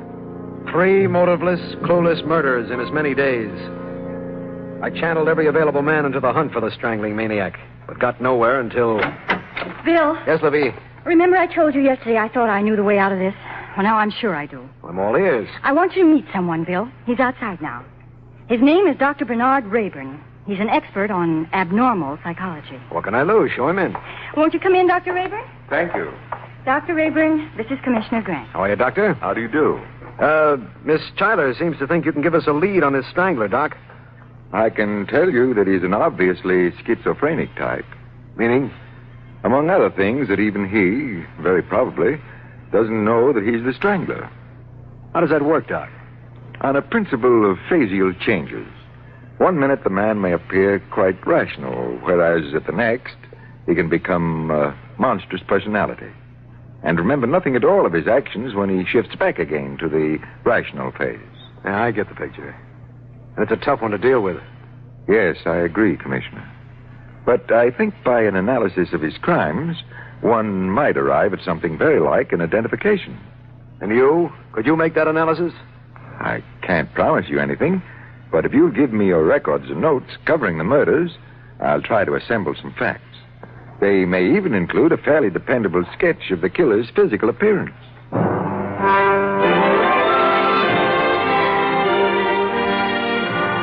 By now I liked the man. And I knew also that he'd deliver. So I gathered together our meager records and packed them off to do his work. An hour and a half later, the tireless Sergeant Maggio walked into the office. Here's a little jigger to add to your collection. What's that? I took a last look at Leonard Walker's car and found it stuck under the front seat cover. It's the cap of one of those newfangled dry-point pens. Maybe it belonged to Walker. I'm going to check on that. I called Miss Porter, and she's coming over after work to see if she recognizes it. Uh-huh. They tell me you had an interview with a nut doctor. I talked things over with Dr. Rayburn. Where's he now, laundering his straitjackets? Getting his work done, which isn't a bad idea for everybody on this case.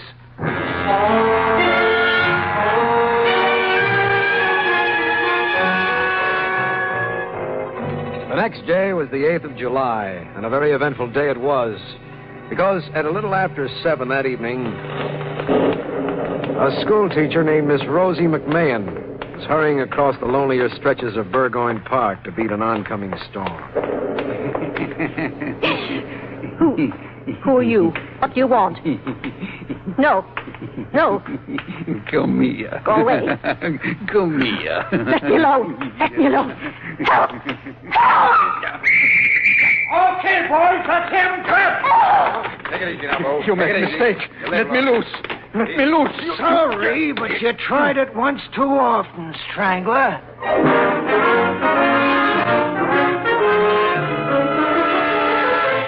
When they brought him in, I took a look at him, and I was amazed. A little thin-faced man with steel-rimmed glasses and tobacco-stained mustache. No, you are wrong. I not do something, only stop nice lady to ask for cigarette. Hinderman do no harm. No, too bad about Hinderman. Sugar wouldn't melt in Hinderman's mouth. But take a look at what we found when we went over him. What's that? Key ring. Man can carry key ring? Man can also explain why his ring features this particular key. Look at the tag on it, Chief. Huh? Key to the basement of 894 Tyson Street. 894 Tyson? Well, that's the address of the Abley woman. Strangler victim number 1. And maybe you also remember the address of Lawyer Crocker, number 2. Oh, sure. 54 Fulham Street. Exhibit B from the same key ring. Hinderman make no harm for somebody. Hinderman What are you only doing with these keys? make a living. Only make a living. He says he works as a part-time janitor in both buildings. Kinda coincidence, huh, Commissioner? Wait a minute. 894 Tyson, 54 Fulham. Where does Leonard Walker's girlfriend live? That Miss Porter? Dale Avenue, the Horton Apartments. And this last chivalry takes place in Burgoyne Park. So? Debbie, give me a map of Ashland. There's one here on the wall. That'll do, thanks. Well, what are you doing, Chief? Plotting a new civic project? I'm drawing. What? The area of the Strangler's activities. Bounded on the north by Fulham Street. On the south by Tyson Street. On the east by Dale Avenue. And the center of the territory is Burgoyne Park. You got something. I got at least geography. The Strangler has operated in this penciled section. Every murder has either occurred in this area of these 3 blocks or has been tied up with it one way or the other. Hinderman? Yeah, mister, yeah. You're under arrest for the murders of Francis Abley, Joel Crocker, and Leonard Walker. No, I not do something. I not do something. You can't tell me I do something. We lifted the hysterical Hinderman into my office. And Libby pointed out that we get nowhere with him until he had recovered a little. According to her, an injection of liquid Nembutal would tide him over his panic. And this she brought from the lab. I don't hear. You can't do All right, that Bill. to me. I know. Help him onto the sofa. Okay, that's right. Yeah, get the needle ready. He's in bad shape. All right, I will. Commissioner, Miss Porter. you sent for me? Oh, just a minute, Libby. It was about this fountain pen cap found in Walker's car. Was it his? No. No, that wasn't Leonard. Okay, thanks. Obviously, it belonged to the Strangler here. Now, if you'll just wait outside The until... Strangler. Hinderman. You know him? Know him? Why, yes, of course I know him. He insulted me once outside my apartment house. He killed Emmy. He did it. He did it. Easy, Miss Porter. He did it, I tell you. Get out of here, Libby, will you? Come on, Miss Porter. Now try to calm down, please. Maggio, help Miss Porter downstairs and put her in my car. I'll drive her home myself as soon as we finish inside. Okay. Come on now, Miss Porter. Everything's going to be all right. Let's get back to Hinderman. All right. Where were we, Bill? About to give him a shot. I don't want you to Okay. get... No. Now, here's a needle. Hold his wrist, I Bill. don't want you to... Okay. There we are. There we are. All done. All done. I'm going to get the desk at City Hospital and have him taken to the ward, Bill. He'll be better off there until he's well enough to answer questions.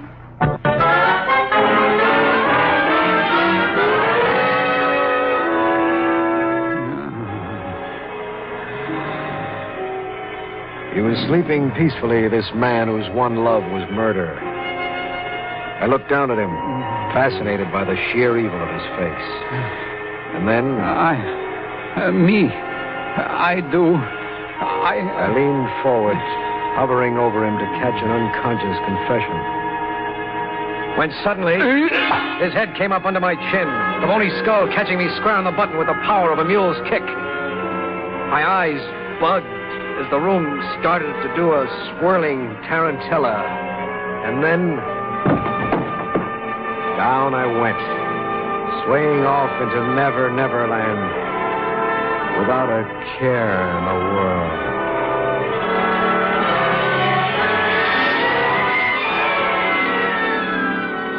When I came to, the couch was empty. Hinderman had been on his way for who knows how long. And then I saw it. A spot on the carpet not 3 feet from my nose. I smelt it. Nembutal.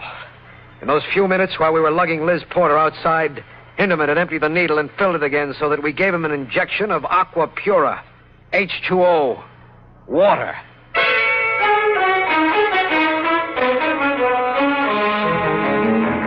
When the full impact of what had happened hit my muddled brain, I grabbed the phone and began to shout, turning every able-bodied gun-toting man in the force into the chase and hem-stitching the borders of Ashland with a ring of squad cars.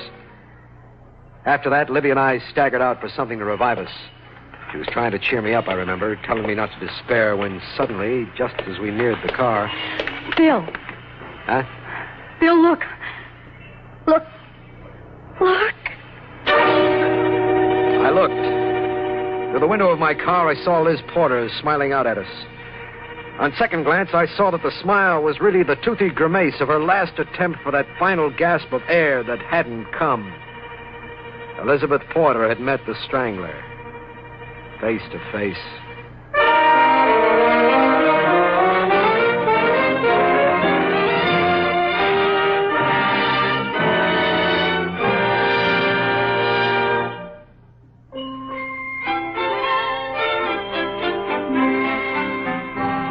You know, getting the whitest, brightest possible wash you can is much more important than ever these summer days. That's when it shows up the most in women's dresses, men's shirts, and children's play clothes. Well, new Rinso with Solium gives clothes a brilliance that you've never seen before. And if you'd like to prove it, try this. Do your next wash with Rinso.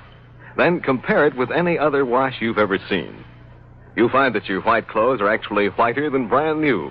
And your washable color is even brighter than new. That's because of Solium, the amazing scientific sunlight ingredient that's in new Rinso and in no other soap. Rinso with Solium is an entirely new idea in washing clothes. It really gets them whiter and brighter than brand new. See for yourself. Do your next wash in new Rinso's Soapy Rich Suds. Rinso is so safe and so kind to your hands. Find out for yourself how new Rinso with sodium, even on rainy days, puts sunshine in your wash.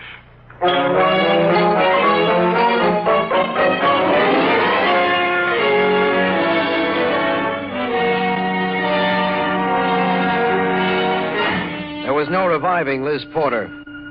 4 days, 4 murders, and the Strangler was still ranging the town with his fingers curled like the talons of a buzzard. What are we going to do, Bill? Call the governor. I'm putting this in his lap. It takes 1,000 more men to cover this city. I need the militia. Bill. Bill me no bills. Death has come to stay, baby. Hello, State Capitol? No, Commissioner, this is Dr. Rayburn. Oh, hello. Hello, how you doing, Doc? Fine. I've got some material for you, as I promised. On the Strangler? Yes. We know who he is, Doc. Congratulations. But he slipped us. Now, this may help you pick him up again. Come on over.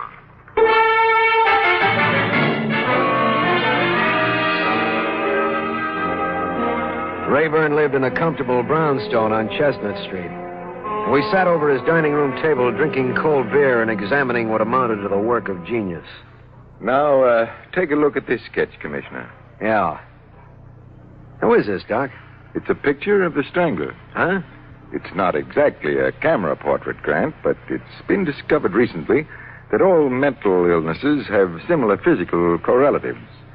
In other words, this is what the Strangler must look like based upon his symptoms.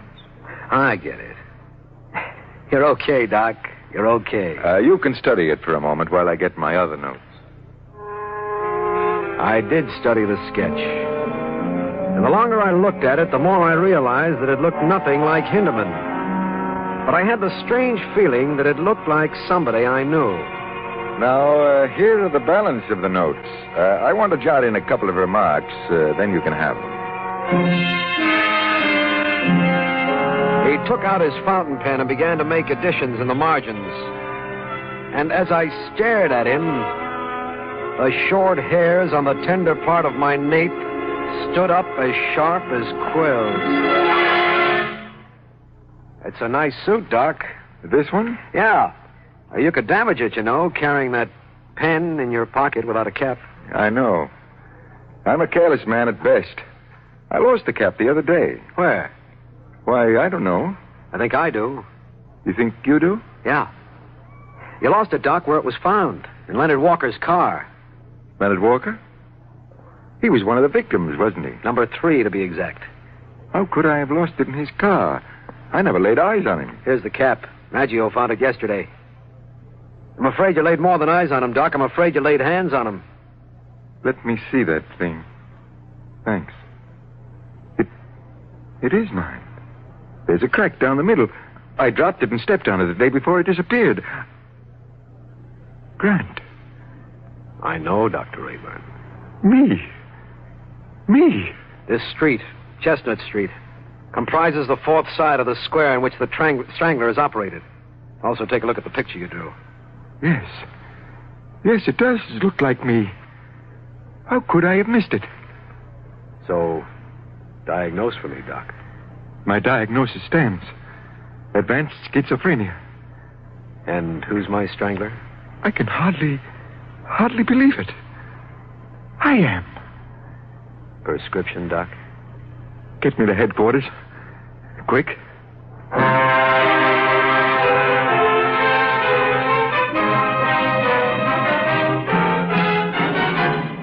We said nothing on the way downtown. We said nothing as we started up in the elevator. I looked at him, feeling sorry for a nice guy who was very, very sick. And what I saw as I looked meant nothing to me. I'd never seen a facial change occur. And it's difficult for anyone to see, so I wasn't prepared when the elevator stopped. After you, Doc. Turn loose! Turn loose!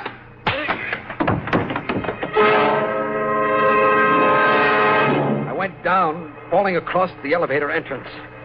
And I didn't know that Libby was in my office. And she didn't know Rayburn is anything but a nice guy. Oh, hello, Doctor. Where's Bill? Bill? Bill Grant. Oh, Commissioner Grant. He was with you, wasn't he? Yes. He was. Oh, well, I hope he hurries. I've got news for him. Maggio just called. They've picked up Hinderman. Hinderman? Yes, Hinderman the janitor. The strangler. They found him hiding in the basement of an old house. Well, don't you realize what that means, Dr. Rayburn? Everything you and Bill have been through, it's all over. Finished. Finished? No more murders, no more terror, no more innocent victims. They've got the strangler. What are you laughing at? Are you trying to make fun of me? Dr. Rayburn, what's the matter? What's the matter? Doctor! What brought me to the surface was... And that same force dragged me out of the elevator. And down the hall, I saw the glass door with my name on it. William Grant, police commissioner. Ashland. Not strong enough to open it. I lunged forward and fell through.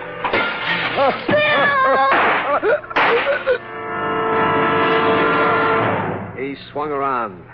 And in that moment, as he tottered back, a change occurred. Dr. Rayburn snapped back, himself again. And there was more surprise than accusation in his eyes as he said, Why did you do that, Grant? Why? Why?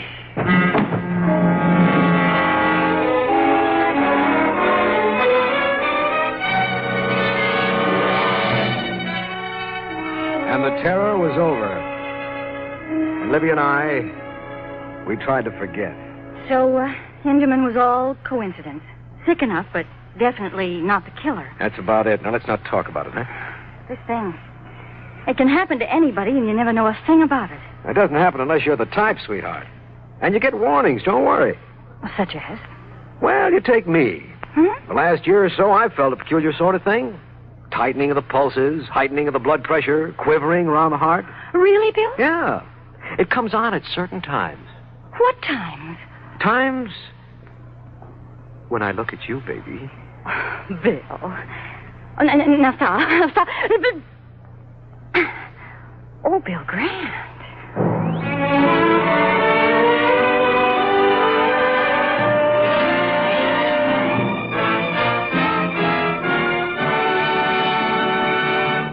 In just a moment, Commissioner Grant will return with the Call the Police Plaque of Valor. This week presented to a police officer who single-handed captured a group of armed bandits. But now, you know, millions of women say that there's nothing like Rinso's safe, soapy-rich suds. So safe for clothes, so easy on your hands. Next time you go to the store, be sure that Rinso heads your shopping list. Remember, the Rinso you get today is new Rinso, the only soap that contains the scientific sunlight ingredient solium. Rinso with solium puts sunshine in your wash. And mark this, Rinso is used by more women than any other wash day soap in the world.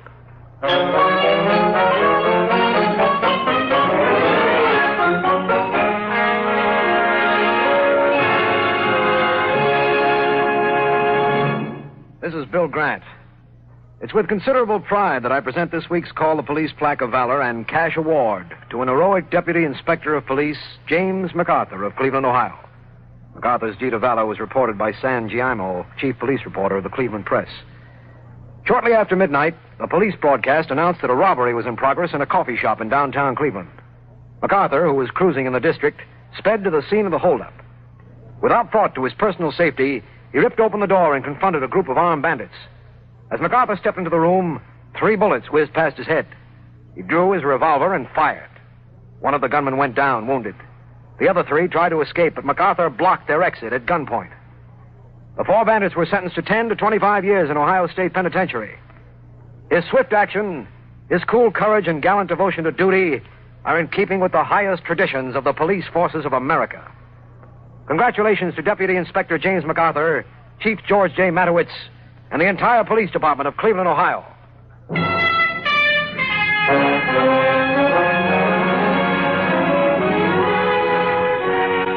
George Petrie was starred in the role of Bill Grant. Music was arranged and conducted by Ben Ludlow. This is Hugh James reminding you to be with us again next week when Lever Brothers Company, makers of new Rinso with Solium, bring you another exciting police case. Listen next week to... The case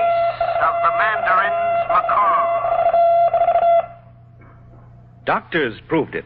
Lifebuoy Health Soap with its purifying ingredient gets skin cleaner. Stops BO as no other leading soap can. Doctors compared Lifebuoy and other leading soaps in 820 tests. These tests prove a daily Lifebuoy bath gets skin cleaner. Gives top 24-hour protection against BO. Refreshing, mild. Lifebuoy gets skin cleaner.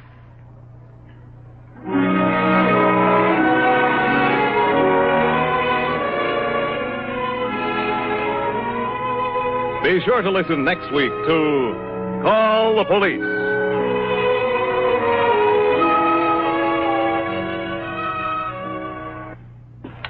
This is NBC, the National Broadcasting Company.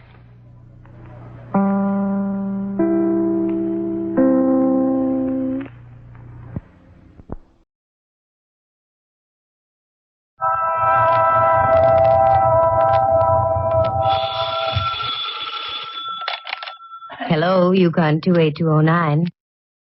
Yes, this is Candy Matson.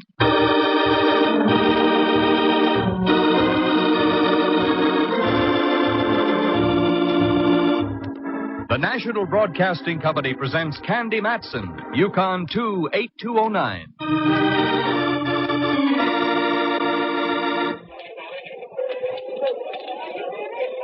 Candy, over here. What?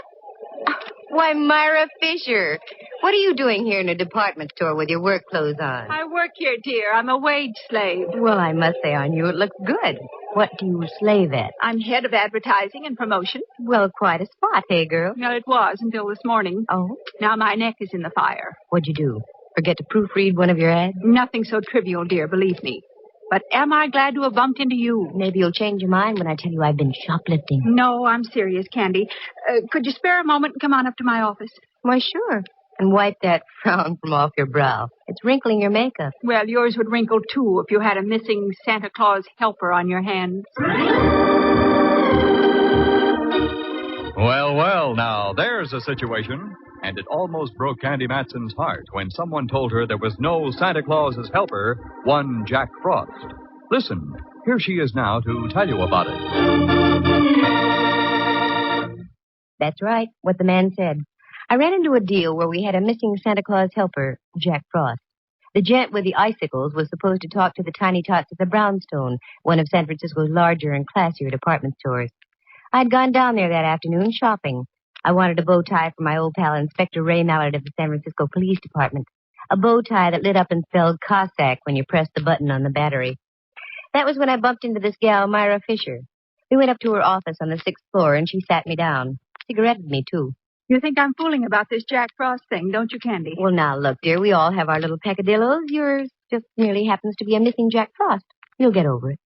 I refrain from hurling this ashtray at you, Candy, only because of our long acquaintance. Good. Now listen to me. We've had a Santa Claus helper here for almost a month, and a darn good one. The kids were crazy about him. This morning, he didn't show. You don't suppose Jackie boy got in the mood and caught the Christmas spirit, do you? The kind that comes in pints? No, he wasn't that sort of Joe. Well, your answer's simple. Hire a new one. They're hired through an agency. I called the one we do business with, and they're fresh out of Jack Frost. And I've got to get one, Candy. Otherwise, I come down 10 notches in the opinion of the brass. I don't want you to think I'm unsympathetic, Myra, but what can I do? Well, you get around, you know people. Find me somebody, anybody, who'll take over the job of being Jack Frost. Well, okay. I'll do the best I can, Myra. Candy, you're a dear. Yeah, one of Santa's dears. Okay, I'll try and find you a Jack Frost, Myra, but don't hold it against me if he turns out to look more like Humpty Dumpty.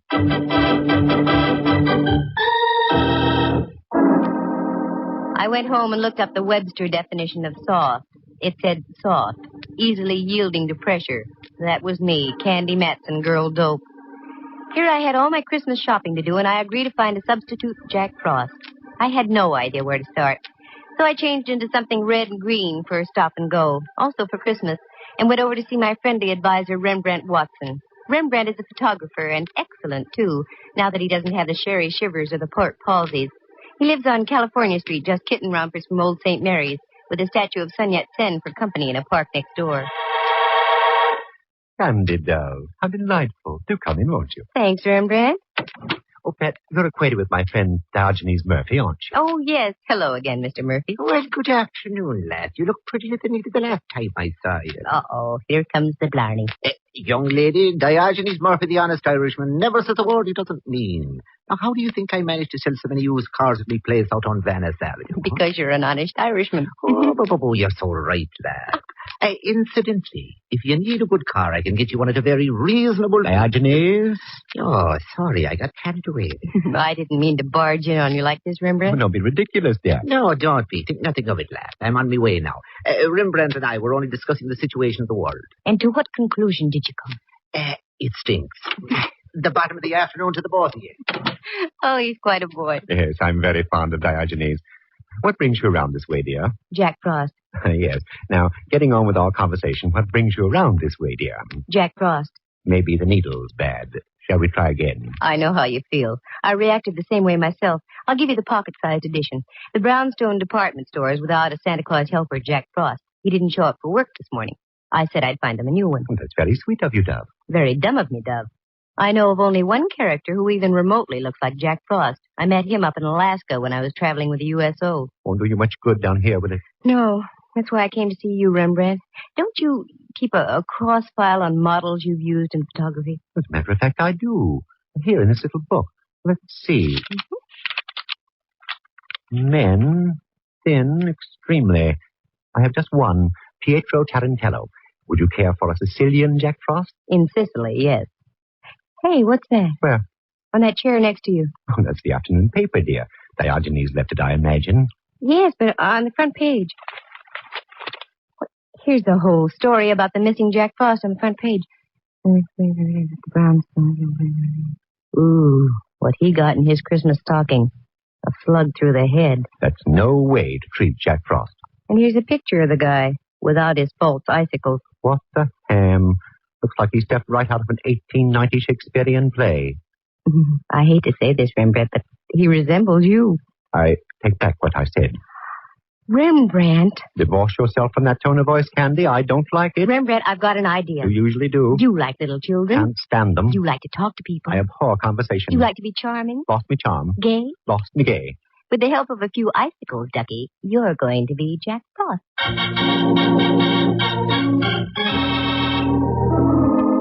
Rembrandt fought, he argued, he paced the floor, he had the vapors, he fainted. I brought him to. I won the argument. I got my friend Myra Fisher on the phone and informed her that one R. Watson would assume the role of Jolly Jack Frost on the morrow. She was delighted. I couldn't say the same for Rembrandt. Then I went home. I was greeted by a sound very much like that of a phone ringing. Using my keen instincts, I figured it was the phone. It was. Hello, Candy Matson. How do you do, Miss Matson? Allow me to introduce myself. Allowed. My name is Burke, Prentice Burke. I'm the first assistant vice president of the Brownstone. Brownstone. Oh, yes, that's a store of some kind, isn't it? Yes. Now, the reason for my call. There has been, shall I say, a rather unfortunate occurrence in our store today. So I read. I need the help of a professional sleuth. You were highly recommended by the head of our advertising department, Miss Myra Fisher. Aha, the thick plotting. I beg your pardon. Oh, no need to. You didn't do anything. Okay, care to talk to me now, Mr. Burke? I'd much rather have you come down to my office, Miss Matson. This matter is of an extremely confidential nature. I'm your girl, then, figuratively speaking. How long will you be there? As long as necessary. That's up to you. Very well, I'll be there in half an hour if I can find a place to park. I only had time for a fast change, so I made it from Andescray to Taboo. I sniffed at it and felt I was on the right scent. Then I climbed into my car, drove down Kearney Street, waved a crisp single under the nose of a hotel doorman, and had my car taken care of. Then into the brownstone and up to Mr. Prentice Burke's office. I flipped a hip past the girl's secretary and walked on in. Burke was waiting for me. That was obvious. I could tell by the expression on his face. It was worried look number 12B. How do you do, Mr. Burke? I'm Candy Matson. Sit down, won't you? Thank you. Now, our subject is what? A man named Jordan. That's on another network. I beg your pardon? Oh, that's all right. Now about this Jordan. Yes, Ralph Jordan, to be exact. Well, that's a relief. For a moment, I thought you wanted to talk about Jack Frost. That's just it. He was Jack Frost. Uh-oh. Me and my big mouth. He was working here up until yesterday afternoon. Maybe you read about it. He was found shot today. Yes, I read about it. That's the reason I've called you. Why didn't you have your own store detectives take over, Mr. Burke? No. That would never do. I want no one in the store to know what's going on. Intrigue. Quite possibly. I have reason to suspect that Jordan was killed by someone in our employ. I want to find out who that someone was before the police do and get it splashed all over the front pages. Publicity conscious, eh? Business has been off all year, and any bad breaks in the press would hurt us that much more. Maybe you've got a point there, I don't know. I know I have. Okay, I'll take the job. You say you have a suspicion. What is it? Well, nothing tangible. It's just a feeling I have. Oh, that's a big help. Well, I'll mush around and see what I can pick up. I'll bill you tomorrow for my first day's work. It's much easier to sustain a friendship on a daily basis. I left Burke looking as though someone had just called his store a bazaar. It was closing time, so I hefted my way through the crush and retrieved my car from the doorman. The Hall of Justice is right on my way home, so I decided to drop in on my old pal Mallard, Inspector Ray Mallard of San Francisco Homicide. A nice guy to serve coffee to on Sunday mornings if you could ever lasso him. I never could get strong enough rope. Candy, what brings you around here? I hate to have my Christmas ruined so early. What about that Jack Frost character? Oh, yeah. Poor guy got it good. Where'd you find him? In his apartment over on 17th. He lived near Seal Stadium. Why so interested, Candy? Rembrandt's a dead ringer for the guy. I still don't get the gal who's head of advertising for the Brownstone was going out of her head for another Jack Frost. I talked Rembrandt into taking the job. Does sound funny, doesn't it? Bring me up to date, Mallard. Did you get any dope on the killing? Nothing but a .45 slug out of the guy's wall. Ballistics is checking it now. Nothing else? If I did, I should tell you. No, I guess not. This goes beyond just a normal curiosity, Candy. What are you drilling for? Oh, it's only that I'm worried about Rembrandt. I got him the job. I'm responsible. I wouldn't want anything to happen to him. Ask a silly question, Mallard, and you get a silly answer. Okay, let's forget it. How's about dinner tonight? I've fought this thing long enough. Okay. Candy. Yes, Mallard. We've known each other a good long time, haven't we? That's right. Ever since the fair on Treasure Island. We've had our little quarrels, little misunderstandings. Oh, but they never seem to last long, though, do they? No. That's why I feel I have every right to ask you a question. Wait, yes, I'd say you do, Mallard. Maybe I'll ask you tonight. No, go ahead. Now's as good a time as any. Perhaps it is, Candy. You get around a lot. You meet people. Do you know where I can get a couple of tickets to the Rose Bowl game?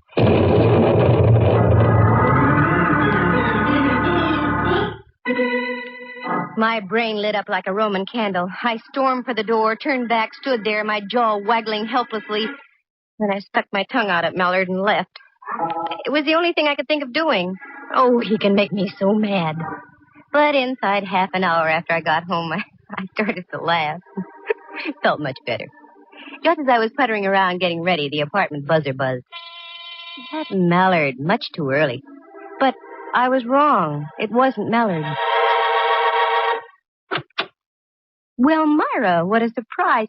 Do come in, won't you? No, thanks, Candy. A friend of mine's waiting in his car outside. He's driving me home. Oh, I'm sorry. You can't stay for a moment? So, my dear, I just dropped by to leave this. Merely a little token of thanks for getting me off the hook. Oh, Myra, there wasn't any need to do that. Just a few pair of old stockings, dear.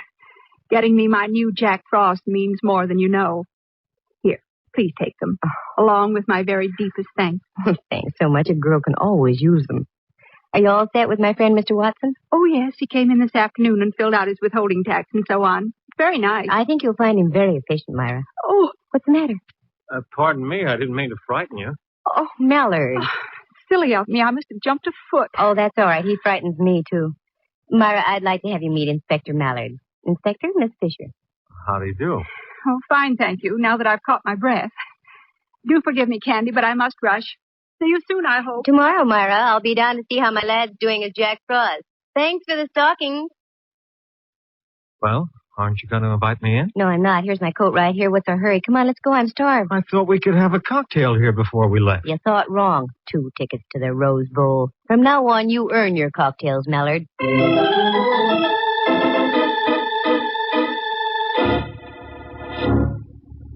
We went downstairs, and as I locked the front door, a car was just driving off. It was Myra, and she waved. And driving, if these tired old eyes hadn't deceived me, was Mr. Prentice Burke, vice president of the Brownstone. Well. Oh, well. Mallard and I climbed into our car and drove out to the Cliff House. It was that kind of an evening. We had dinner, and after I suggested we walk a bit. The night was crisp and clear, and the evening star was hanging out above the dark waters of the Pacific like an iridescent Japanese lantern. We cut across a little road above Sutro Baths, where an old car barn had once stood, and worked our way over the cliffs and stood high above Land's End. It was exhilarating.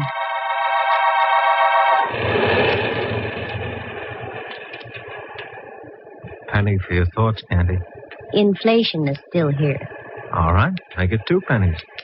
Well, I was just thinking, Mallard, dear, when you see a star in the sky, soft water below, feel Christmas in the air, how can there be violence in the world? An age-old question, pal. One I can't answer.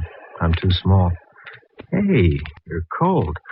I better put my arm around you. Mallard, no. What's the matter? The headlights from that automobile are shining right down on us, and we... Mallard. Candy, what's wrong? Got your flashlight with you? Sure. Also my gun and my handcuffs. Anything else we need? A mortar, maybe? The lights from that car. They shone on something. Down there, under that tree. Oh, Candy, just for once, can't you stop digging up a mystery? Be human? I am being human. Come on, Mallard. I want to see what's under that tree.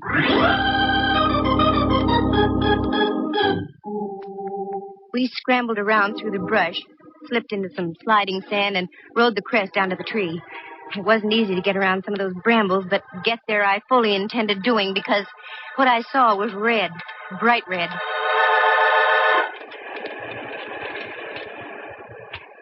You okay, Candy? Nothing that a new pair of nylons won't fix. Shoot the flashlight over this way a bit, Mallard. There. That's it. Now, do you think I'm dreaming things up? What is it? Wait till I hold it up. Wow. Looks like some kind of a costume. Right.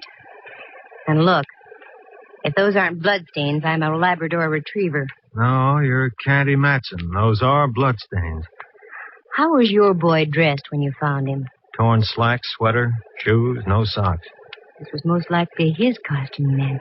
Yeah. Don't move around too much, Candy. I want to have a good look at the ground. Hey, what are you doing down there? Who's that? The police. Now get up here and don't try any tricks. That's all right, officer. This is Inspector Mallard. Homicide. Oh, sorry, Inspector. That's all right. Stay right where you are. We'll be right up. Now, this is a break, Candy. I want you to drive me to a phone. I'll leave the officer here to guard the place. You can go home. I've got work to do here, okay? Yeah, sure. For once, we had dinner before you had a chance to break the date.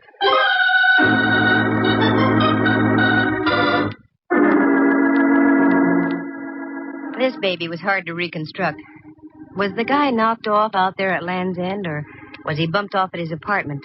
The killer driving way out to the beach and hiding the costume. Only time would tell.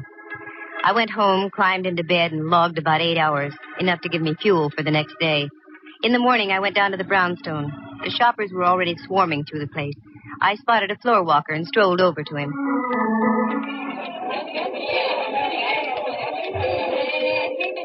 Pardon me, sir.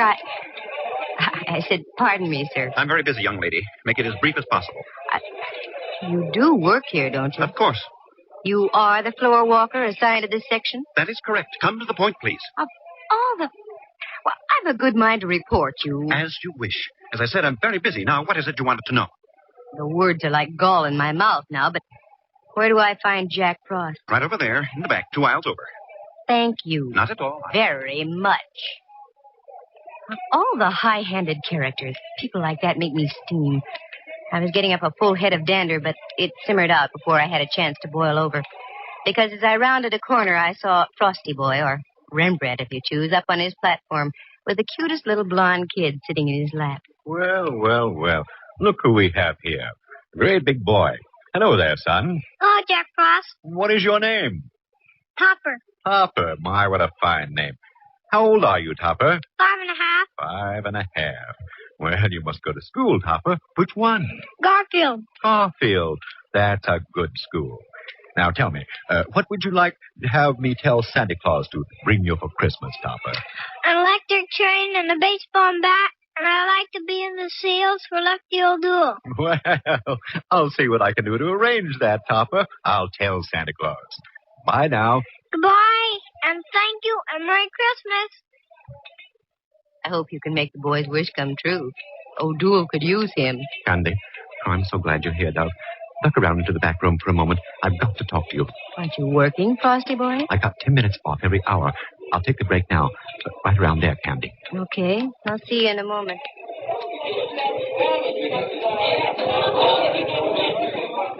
What's the matter, Rembrandt? Even under those icicles, you look warm under the collar. Here, look at this. Every now and then, one of these moppets toddles up to me with a Christmas letter in its hand. A little red-headed girl handed me this about half an hour ago. I've been shaking ever since. Let me see. Dear Jack Frost, a word to the wise is sufficient. When you take your lunch hour, keep on going. Don't come back. Otherwise, you'll meet the same fate as your predecessor. Just about what I expected. Candy, you mean to say that you're deliberately using me as a sacrificial lamb? By no means, Ducky. Go ahead, take your lunch. Then do as the note says. Keep on going. As a matter of fact, why don't you take off now? I'll meet you at your place in about an hour. That's the best news I've heard since Nelson's victory at Trafalgar.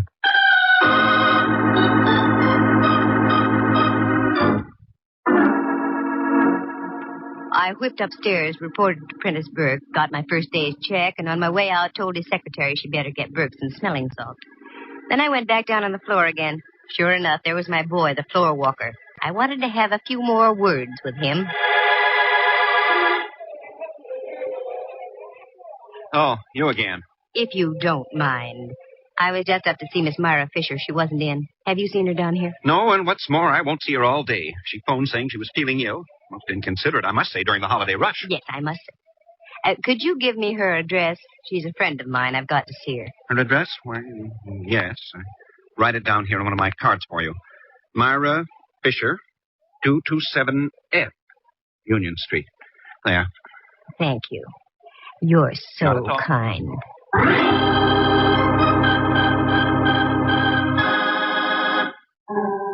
I had all the ammunition I wanted.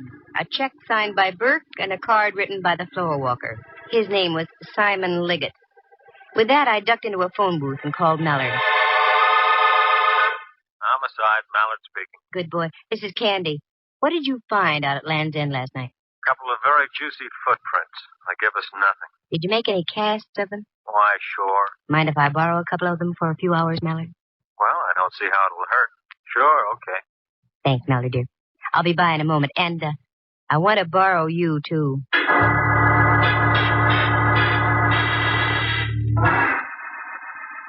I stopped by the Hall of Justice, got the cast of the footprints, shoved Mallard into the car, and then picked up Rembrandt. The thing was only a hunch, but my hunches have paid off, so I never ignore them. First, we went out to an address on 5th Avenue near Clement. We got in the back door and went to work. Nothing made sense there. So we drove over to Reseda Way in the marina. Again, we got in and did some sleuthing. This time, we hit the jackpot. A pair of shoes in the closet matched the casts we had brought with us. Rembrandt, go out in the kitchen and see if this place has any ketchup. I'm not hungry, Dub, but I'll look. What are you up to, Candy? We've got enough to swing a case here. I'm working for a voluntary confession, Mallard. Tell me, what was the position that the Jack Frost was in when you found him dead? In a chair, like that one. His head slumped down on his chest. Good. Here's the concert, Dove. When are you putting it on? You. What? Without the bun or relish, Ducky. Sit down there, will you, Rembrandt? Now, just go limp and let your head hang down. That's it. Now for a little seasoning. Oh, Candy, you're smearing me with this sticky stuff. Oh, no, for the sake of art. Hold still. There. How does he look, Mallard?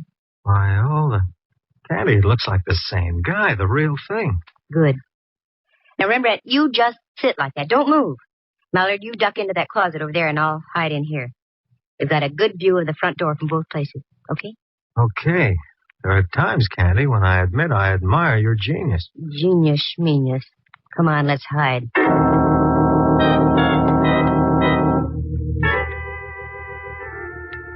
The golden shafts of sun splashing in through the window from the ocean slowly turned pink, then purple, and into twilight. The minutes ticked on. Once... Bless you, but quiet, though, Rembrandt. You'll muss up your ketchup. 5 minutes. 10. Then we heard muffled footsteps coming down the hall and a key inserted in the lock of the apartment door.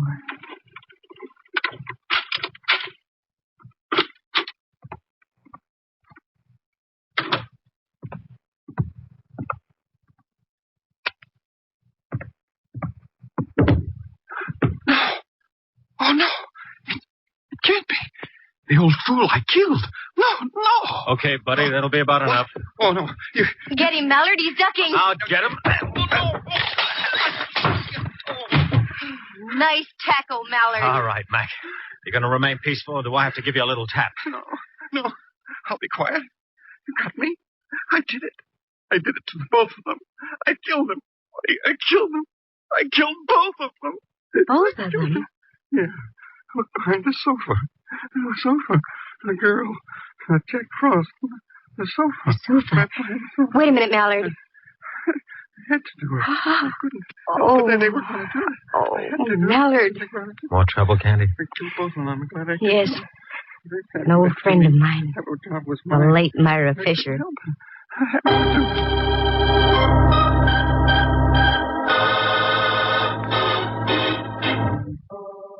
The whole thing was jealousy.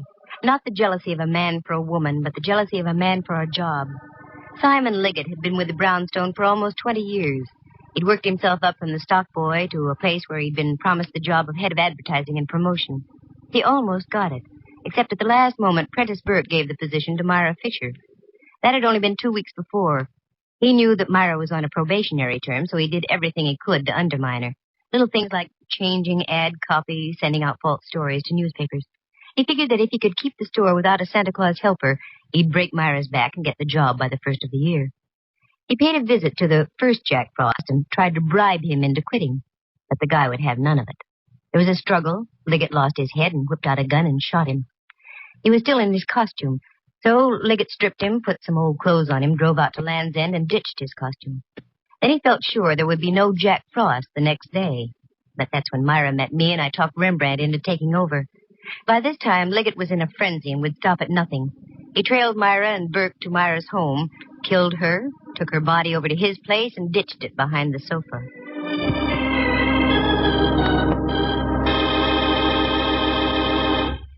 The next morning, he wrote a note to Rembrandt and gave it to one of the little girls waiting in line to see him. Fear and envy were taking their toll on the poor guy's mind. I wanted to compare the handwriting, so I had Burke write me a check and Liggett write Myra's address on a card. Also, we had the footprint cast. Between the two, everything pointed toward Liggett. That's when I staged my little parlor charade with Rembrandt playing the part of a corpse.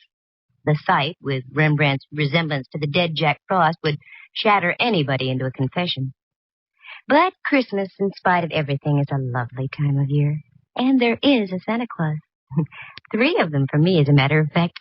Mr. Prentice Burke, who sent me a very nice check for my efforts. Rembrandt Watson, who, out of sheer love for the job, went back to playing Jack Frost for all the kids at the Brownstone. And last but not least, Inspector Ray Mallard. He gave me a Christmas sock, right on my mouth, just where any well-placed Christmas sock should go.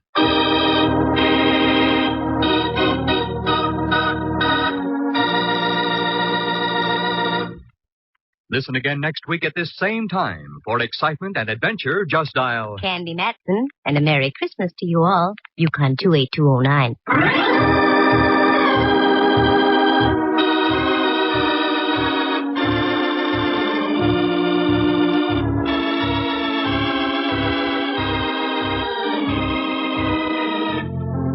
Heard tonight were Helen Klebe as Myra Fisher, Lou Tobin as Prentice Burke, and John Grover as Simon Liggett.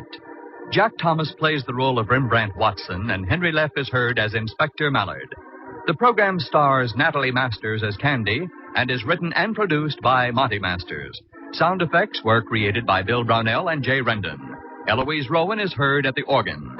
The characters in tonight's story are entirely fictitious, with the exception of the part of Topper, which was played by himself.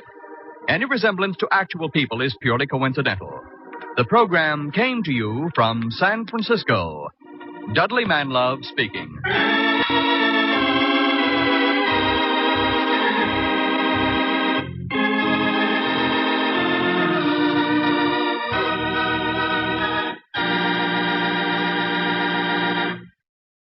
You are tuned for the stars on NBC.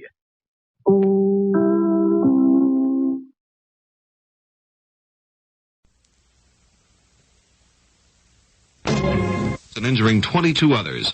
The bus was nearly cut in half by the impact. Witnesses said the 18-wheel truck may have run a flashing red light at the intersection. Oil industry spokesman said today there's no general shortage of gasoline despite the supply problems of the Shell Oil Company. Furthermore, the spokesman said there is no future gasoline shortage on the horizon. But looking farther ahead, industry officials expressed concern gasoline supplies could become tight unless new refineries are built. Now this. Oh, I love jogging with you, Janet. What's that awful noise? What awful noise? That clanking. I don't hear any clanking. I do. It's coming from over here. Hey, it's coming from me. you. Yeah, well, you see, it's my underwear. Your underwear. Well, don't laugh. It's metal underwear. Metal underwear. Well, I have to wear metal underwear because it lasts. It lasts. It's so noisy. Well, I wouldn't say that. And isn't it uncomfortable? Well, of course it's uncomfortable, but who can think about comfort these days? Well, I can. Well, I can. I mean, durability is what counts. Well, I can't be buying underwear every week, Janet. Well, then why don't you wear JCPenney underwear? JCPenney underwear? Yeah. They sell more men's underwear than any other store in America. Including Cleveland? For good reason. Uh-huh. It lasts, but it's comfortable, too. Oh, that's wonderful. Yeah. And it's a shrink-resistant blend of Celanese, Fortrel, polyester, and comb cotton. Yeah? Yeah, you can wash it and wear it and wash it and wear it and wash it and wear it and wash it and wear it? Oh, I got durable underwear. I don't have to wear this metal stuff. Oh, Janet, you made me so happy. Oh, please don't cry. Why not? You'll rust.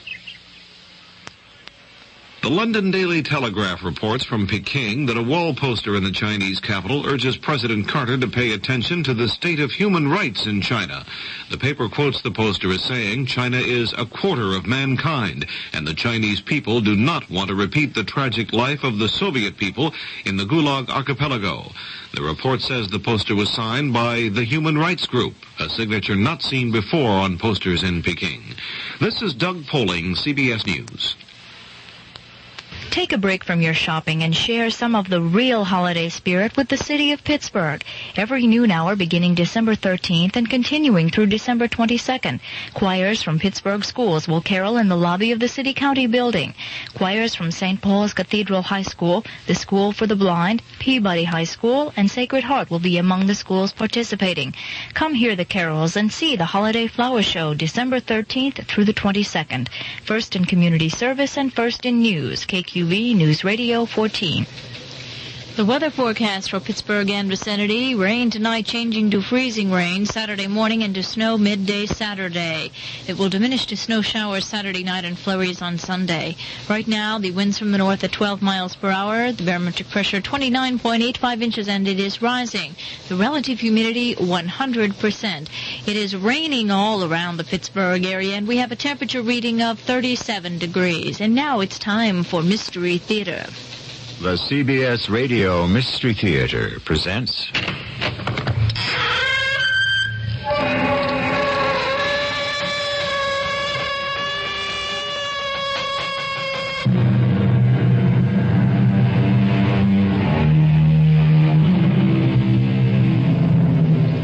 Come in.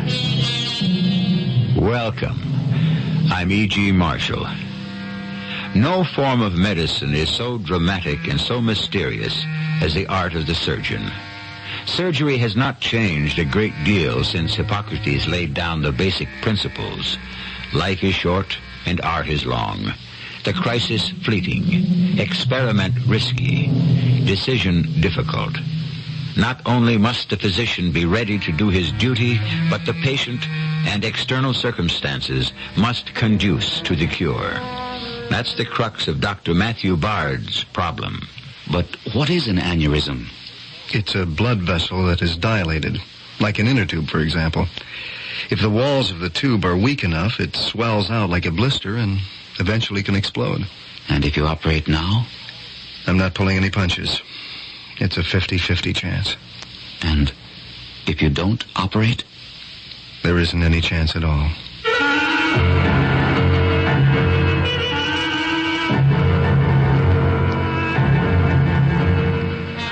Our mystery drama, The Exploding Heart, was written especially for the Mystery Theater by Ian Martin and stars Bob Caliban. It is sponsored in part by True Value Hardware Stores and Contact, the 12-hour cold capsule. I'll be back shortly with Act One. Deck the halls with boughs of holly, fa la la la la la la la la. You're probably sick of hearing that. But then, maybe not. In any case, let's get down to business. I'm Tony Randall, thank you. And I'm back again for Matous, the superb rosé and white wines that add dash to any holiday dish. Glazed ham, duck l'orange, smoked eel even. Or a partridge in a pear tree. Anyway, I bring glad tidings. Zesty Matous Rosé and delectable white Matous have been graciously placed in special holiday gift cartons. Give each one separately, or give them together in a beautiful dual carton. Whichever way you choose to give them, you'll be giving friends the wines they choose to get. Remember, a gift is but a gift of Matous is a gift of Matous. Matous Rosé and White Matous, separately or together in holiday gift cartons, imported by Dreyfus Ashby and Company, New York, New York. If you're a driver, if you're actually driving a car right now, consider this. 55 miles per hour saves you gasoline, and you know how much money that can cost you these days. 55 miles an hour saves you other troubles you don't need, like the worry about that car behind you with the flashing light on top. It's after somebody else. 55 also saves wear and tear on your car. But even more important than any of those things, 55 saves lives. Since 1974, when this national speed limit began, driving 55 miles an hour has been the single biggest factor in reducing highway deaths by more than 36,000 people. That's a lot of lives. So check your speedometer frequently. And remember, 55 saves lives. One of them could be you. A public service of this station, the U.S. Department of Transportation, and the Advertising Council.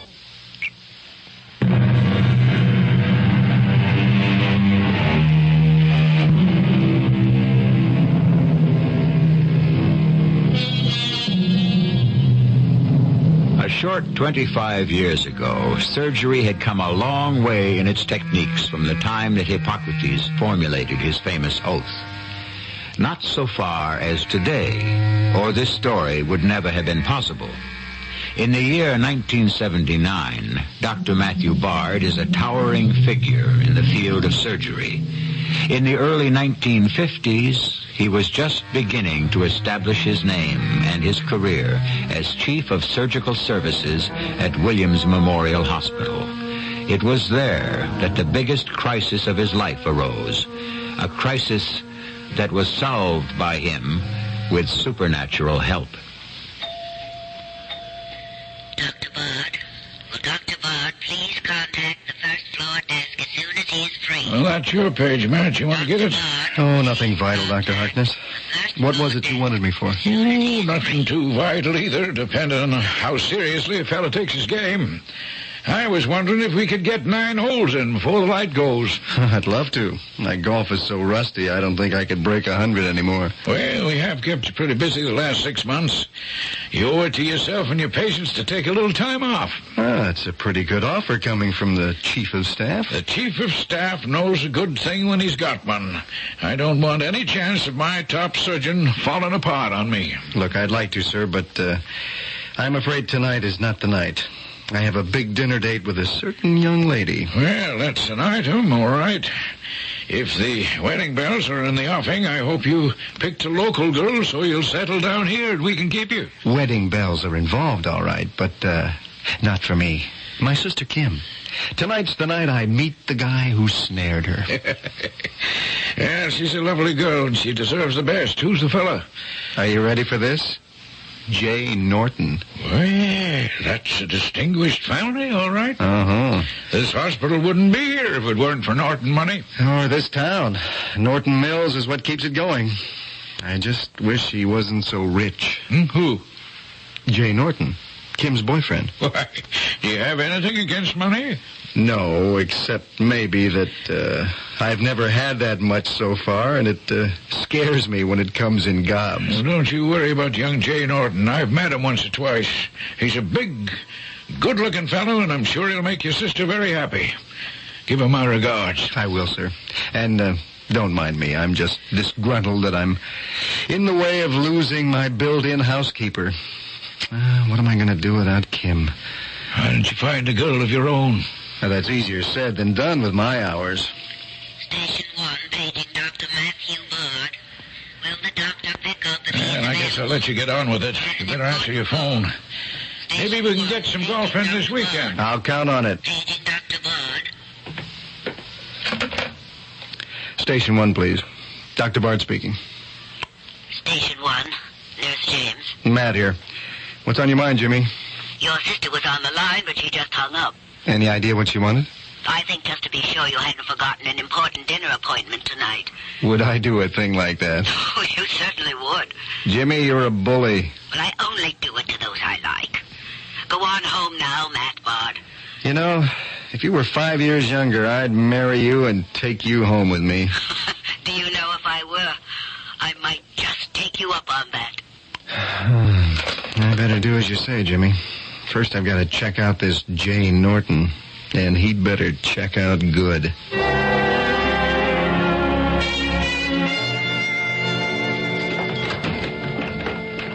Hey, Kim, your favorite cut-up is home. Oh, funny man. You just keep me in stitches. Oh, it comes in the family, sister. Oh, I guess you're my favorite brother. Got to be. I'm the only one. Well, is the prospective bridegroom here yet? Mm-hmm. He's in the living room. Oh. Come on in and meet him. And try to be nice. When am I not? He's good enough for you? He's got to be good enough for me. Well, he is.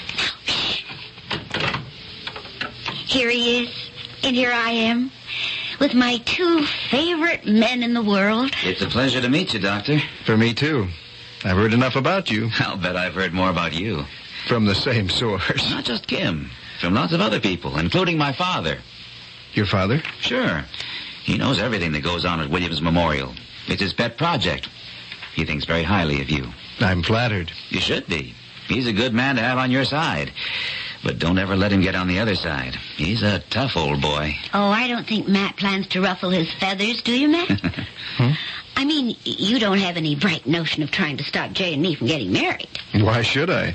What's more to the point, how could I? You are the head of the Bard household, aren't you? I'm going to leave you two alone while I check on dinner. Now, you get to know each other. You're both very important to me. My sister. A drink? Yeah, no, thanks. I want to keep my head clear. Don't let me stop you. Oh, it isn't a surgeon's habit, generally. I'll wait for dinner. We'll have some wine. That suits me. Doctor, can I make it Matt? Of course. This is a little awkward for both of us. Except it shouldn't be. Wherever Kim's and my home is can be your home. Kim and you are headed for your own life first, and my part in it, I hope, will be substantial. But you two come first. I love her very much, Matt. You better. I want to give her everything in the world. Oh, I think she's ready to settle for just you. If I'm good enough. Yeah, Matt, before we're married, I want to be checked out all the way. Checked out? How do you mean? Well, shouldn't I have a complete physical examination? What? Have you had any problems? No, none I know of. I think I'm pretty healthy. Well, you look it. But if you want to, a complete workup isn't a bad idea, just to clear your mind. You want me to set up something at the hospital? I want to be honest. My old man is rich. That doesn't mean I am. I have a job and prospects, don't get me wrong. I know I can provide for Kim, and one day I'll inherit the whole ball of wax. It's just, right now, I'm no big deal. Can you make Kim happy? I think so. The rest will work out. I still think a complete physical would be a good idea. Okay, you got it. Who am I to hold up the course of true love? I'll set it up for tomorrow. Check into outpatient tomorrow morning at 8 o'clock, and we'll put you through the works.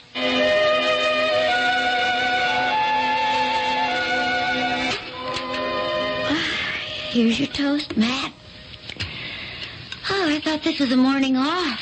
You didn't tell me you were scheduled for surgery. Oh, I'm not. I just want to get in early. Habit, I guess. Oh, you work too hard, Matt. Here's some coffee. You, like Jay, don't you? What's not to like? Matt? Yeah. He's coming in for a checkup, isn't he? Sure. That's why I'm off early. Just wanted to make sure he'd clear all the humps and move on through. What do you mean, humps? You don't think there's anything wrong with Jay? Why should there be anything wrong? Not from my point of view. Well, you're the diagnostician. Correction, love. Hand me the sugar, Oh, sure. I'm the fella fixes up what the fella you mentioned turns up wrong. Here's the sugar. What could turn up wrong? Oh, nothing, baby. It's, what is this? It's just a routine checkup. Oh, not when it's my fella. What's the difference? Unless you expect something to turn up wrong. Oh, no, nothing like that. I guess I just keep thinking about Mom and Dad. I thought we'd finally lock that away. I try to. But it isn't easy. Both of them within 6 months. Why, Matt? Why is there a disease that takes away without reason? You know I can't answer that. It's why you became a doctor. Maybe. For all the lives I save, I still have to deal with mortality. I couldn't have saved Mom and Dad. Oh, I know. Just every now and then it sweeps over me. Only promise me, please, you won't find anything wrong with Jay. Now, come on, sis. A big muscle man like Jay. I wish I could see myself that healthy. Well, what's the matter with you? Nothing. A little early middle-aged flab beneath the rib cage. Now, come on, Cassandra. Stop singing the blues. Dr. Bard, please contact your office if available. This is Station 1 calling Dr. Matthew Bard. Please contact your office as soon as available. What is it, Jimmy? Sorry to put you on page. But Dr. Schultz thought you ought to see these as soon as possible. See what? Chest x-rays he took on Mr. Norton. Jay? Your brother-in-law, about to be. What's wrong? He has a report with them, but he thought maybe you ought to view them on the scanner yourself. Okay, Jimmy. Set them up while I read his diagnosis. Will do. They're ready for viewing, Doctor. I don't want to look at them. They're that bad, then? Can't you read them for yourself, Jimmy? You see this dark mass here between the lungs? Mm-hmm. That's an aortic aneurysm. Big as a grapefruit. Just waiting to explode. You'll have to operate. I can't. It's inoperable under present techniques. But if it ruptured, the man could die. Any minute. Any hour, any day, any year. But he could keep on living with that? It's possible. And not be aware of his condition? It varies. He might have chest pain or referred pain or no pain at all. Do you tell him? What do you do? Well, he's the man my sister plans to marry. Do I have any choice? How long can he live with this condition? How long has he lived already with it? You've answered my question. Now I'll answer yours. I think you do have a choice. What? If you don't tell the patient, you can't tell your sister. If you tell one, you have to tell the other. But that would wreck the marriage. It doesn't seem to have much chance either way you look at it. Does it, Doctor?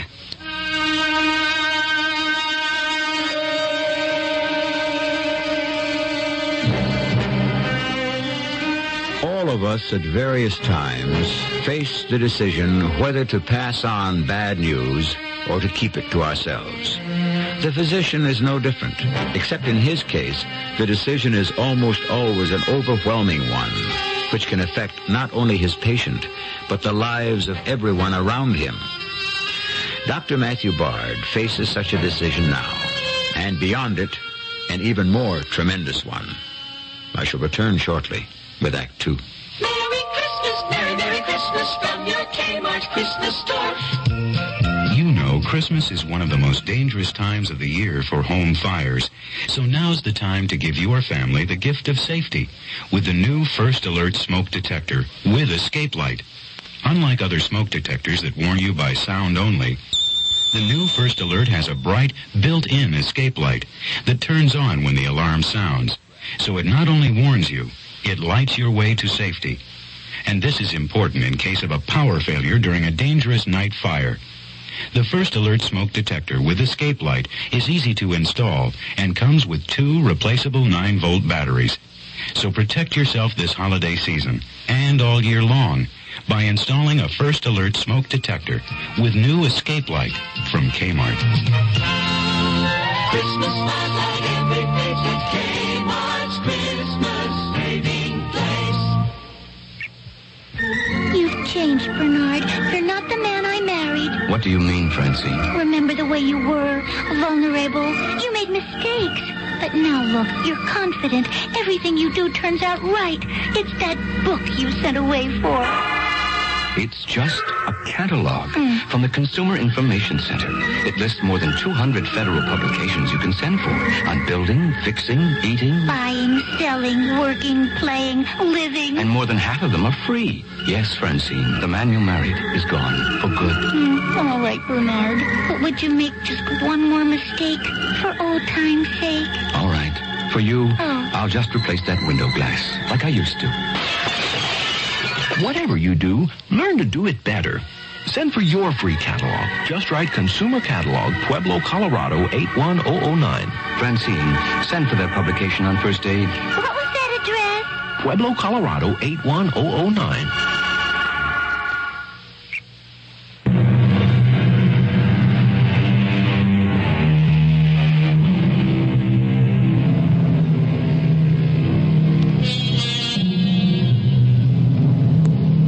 It has been a miserable evening for Dr. Matthew Bard.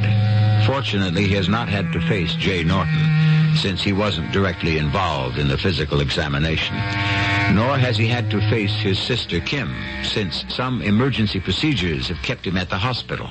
And by the time he has gotten home, Jay and Kim are out for the evening. So we find Matt, at this moment, brooding in a chair by the fireplace, looking up at the full-length portrait of his father.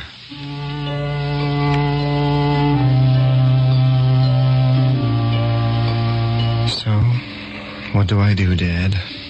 If I tell Jay the truth, the boy will never marry Kim. That washes that up and breaks her heart. And if I tell her, I know Kim. She'll marry him just the same.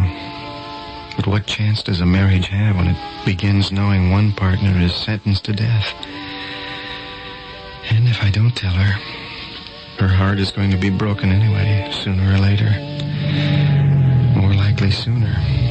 So what do I do? Well, they're home. Do I bite the bullet or not? And which bullet do I bite? You want to come in, Jay? I guess not, Kim. It's late, and I have a big day tomorrow. The big day for me was today, Jay. Oh, it's so wonderful to know you have a clean bill of health. What did you expect me to come up with? I didn't expect you to come up with anything else. But when you love someone as much as I do you just can't help being scared. I'd just die if I lost you. Hey, what's with the tears? Oh, they're just thankfulness. Because I'm so lucky to have you. Turn that around, baby. I'm the lucky one. Oh, I love you, Jay. I want to love you for 100 years. As long as you're around, count on me. Good night, darling. Good night, Jay. I love you. I love you.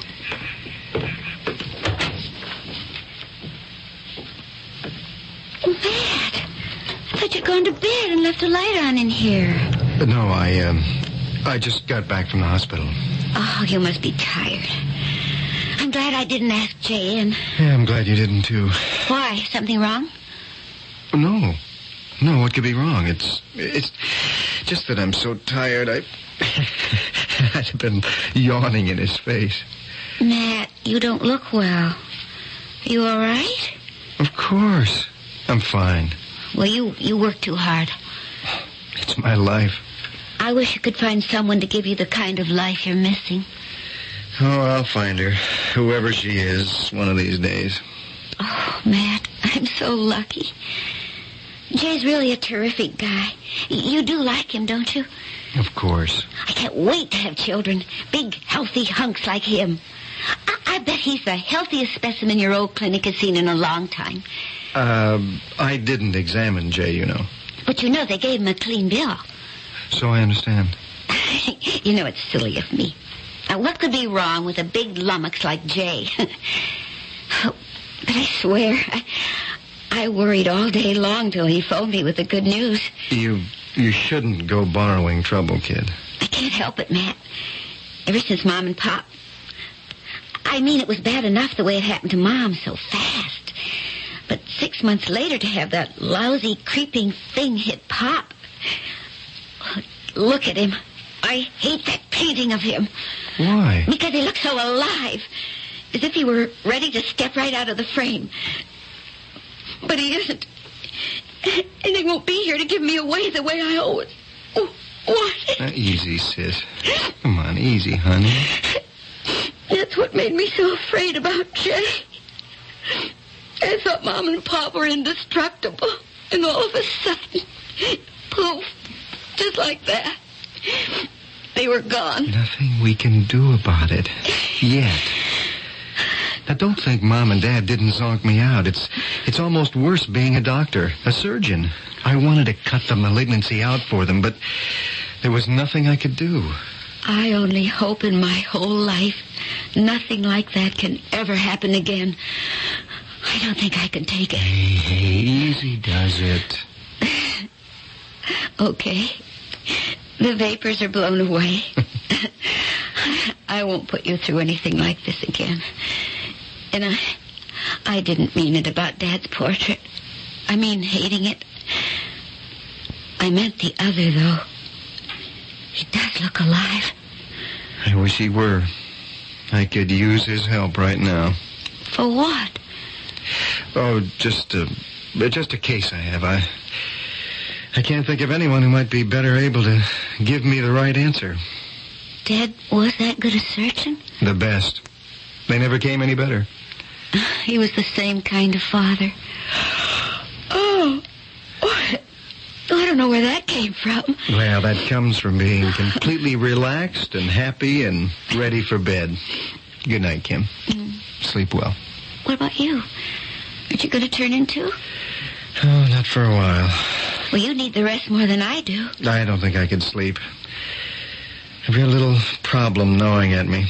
Anything I can help solve? No. No, you can't help me with this one, hon. Okay, big brother. Good night. Oh. What is it? Oh, I was looking at Dad's portrait, and I could swear I saw him move. Trick of the firelight. Now, come on. Get on to bed before you start dreaming on your feet. This time for good. So, I didn't tell her. Is that the answer? Or am I just putting it off? Oh, Lord, help me. What am I supposed to do?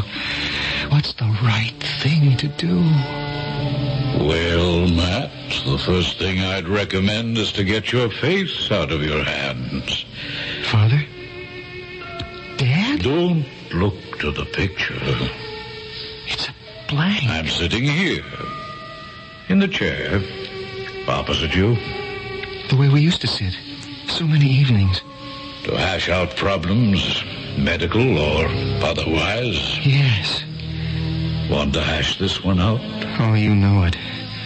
I need you to find an answer. Then let's consider the options. I have. They're all hopeless. Are they? It is an aneurysm? Oh, yes. A true one. Not dissecting? No. Pulsating. In the thoracic chamber? No. Peritoneal. In the stomach. Ah, tricky to get at, behind the stomach. Yes. It hasn't ruptured. No, but it will, soon. It's fulminating. And it will kill the young man. Not a shadow of a doubt. Then the answer is clear. What? If you tell Kim you break her heart, tell the young man you break up the marriage. And break my sister's heart anyway. Yes. Tell them both and you're no better off. Keep silent. And the boy is dead before he gets to be 27 years old. Well, that's the dilemma. And there's no good answer. Except that if I don't say anything, they have happiness for whatever little time is left. You could give them happiness for the rest of their lives. Good long ones. How? Operate. You know it's inoperable. Is it why? Because... Oh, you know why? We've discussed it often enough in the past. The grafts are too sophisticated for us. We have no adequate prosthesis. You and I were working on one before I died. For arterial and vein grafts. Just like this. But you never had a chance to use it. You do. Me? Would I dare? What have you got to lose? Only your reputation as a surgeon, a risk you take every time you operate. Besides, what's that compared to the life of one patient? I'd have to tell Jay first and let him make the choice. Yes. Only this way, Matt, you bring him not only despair, but hope. Do I dare, Father? Do I dare? That's a choice which only you can make.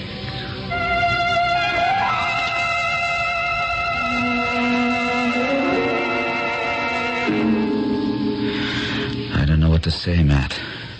I'm just stunned. I don't blame you. But I feel as healthy as a horse. I know. How could a thing like this happen to me? Who knows? A bacterial infection that weakened the walls of the artery at some time, a heavy blow. You played some football, didn't you? Yeah. Or an accident in a car. Hey, that could be it.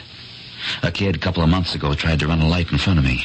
I had to make a panic stop, and the guy behind me climbed right up my tail, and I took a whack from the steering wheel and knocked all the breath out of me. Maybe that was it.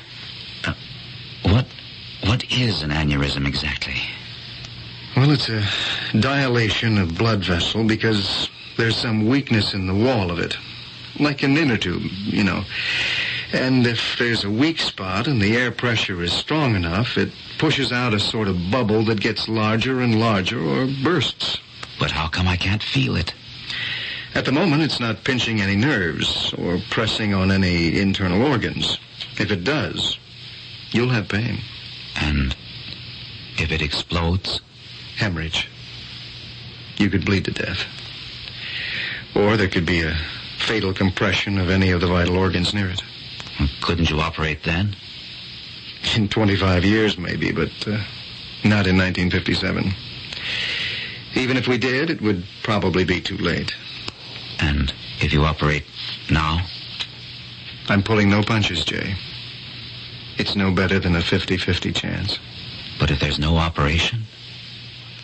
You haven't any chance at all. When? The sooner the better. I want to check you in tonight and operate tomorrow or the next day at the latest. Does Kim know? Not yet. Don't tell her till after. That's making it pretty tough. No, it isn't. If she knew, she might try to talk me out of it. And that way I might as well be dead. I couldn't marry her knowing that any minute... Well, I couldn't marry her. I thought that's the way you'd figure it. Okay, we keep it from Kim till after it's over. Nurse Germs. Yes, Dr. Harkness? Did Dr. Bard go up to surgery? I don't think so. He's not scheduled this morning. I believe he's still in his office. That's good. Thank you, nurse. I'll see him there.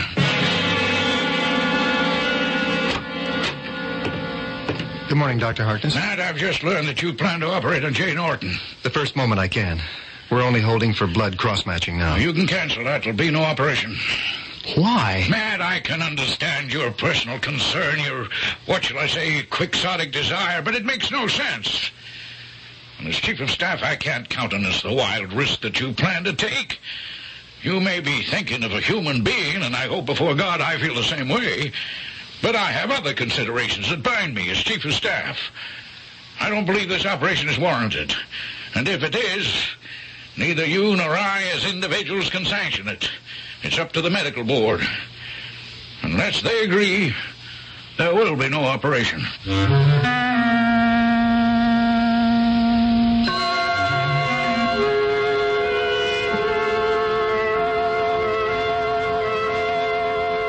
The lines are drawn to operate or not. A frequent dilemma for any surgeon, but complicated by the world of figures, the world that establishes the odds for certain types of surgery as immutably as it does for a horse race or the roulette wheel. Remember, the year is 1957. Where does Surgeon Matthew Bard go from here? We'll have to wait for that till I return with Act 3.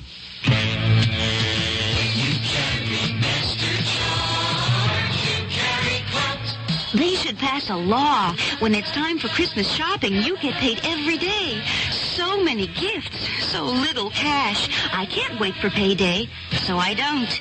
Thanks, Master Charge. I couldn't manage Christmas without that clout. When you carry Master Charge, you carry clout. Master Charge carries clout. It's good in more places than any other card. This time of year, you appreciate that kind of acceptance. Master Charge. Use its clout. What a year. One daughter had a baby, the other had twins.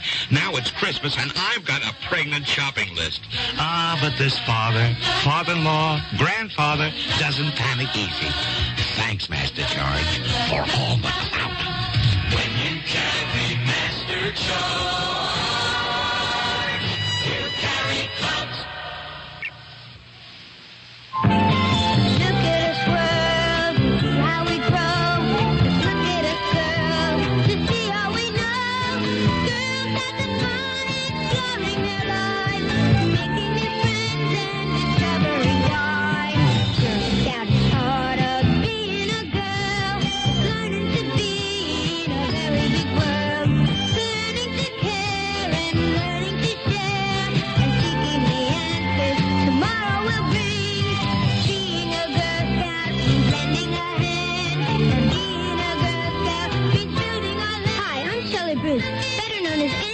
Broadway musical. Girl Scouts need adult volunteers.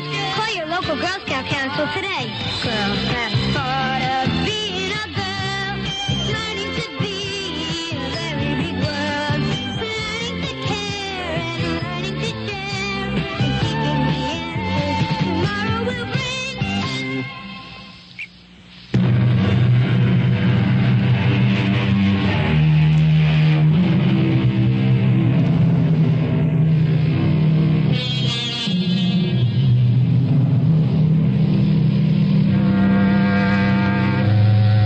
One of the very special problems a doctor or a surgeon faces is that of objectivity.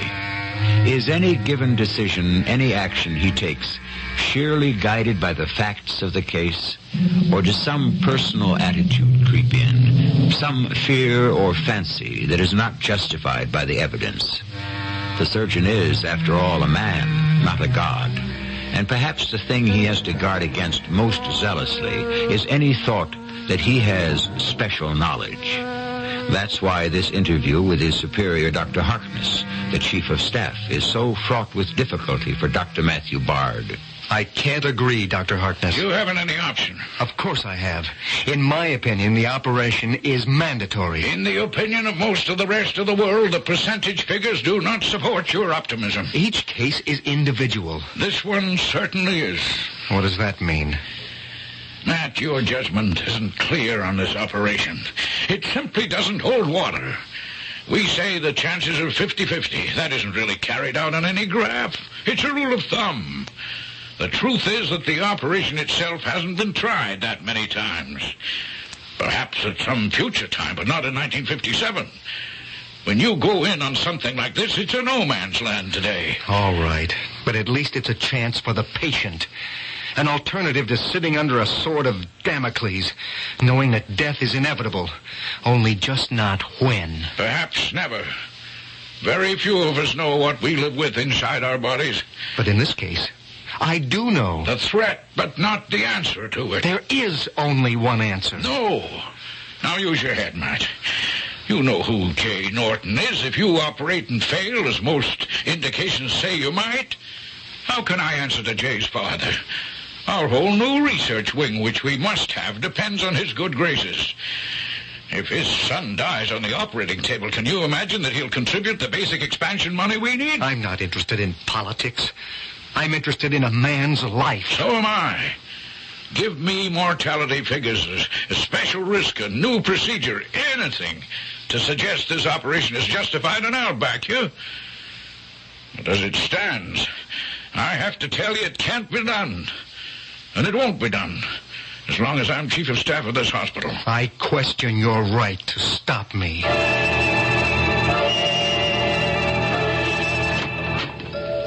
Kim, what are you doing here in the hospital? Waking up to all that's going on around me. Now, honey, whatever it is that you're all steamed up about, why don't you just sit down? I don't want to sit down. I want to know about Jay. All right. What do you want to know about Jay?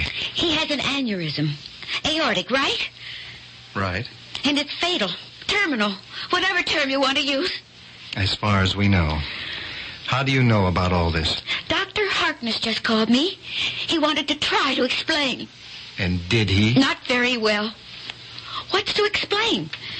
Jay has something inside him which could kill him today, tomorrow, next year. Since it's all out in the open, correction, by all past experience, this year. Oh, no. You want to operate, and Jay goes along with you. I think it's the best chance, Kim. But Dr. Harkness doesn't agree. That's the problem. It is a chancy operation, and I can't honestly tell you that I would have thought of risking it except... Except what? Except for you.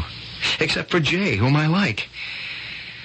But way beyond that, except for a feeling I have in me that someone else helped put there that it's time to cross a new frontier. That this is something that can be licked. How can you be so sure? Because of where I came from.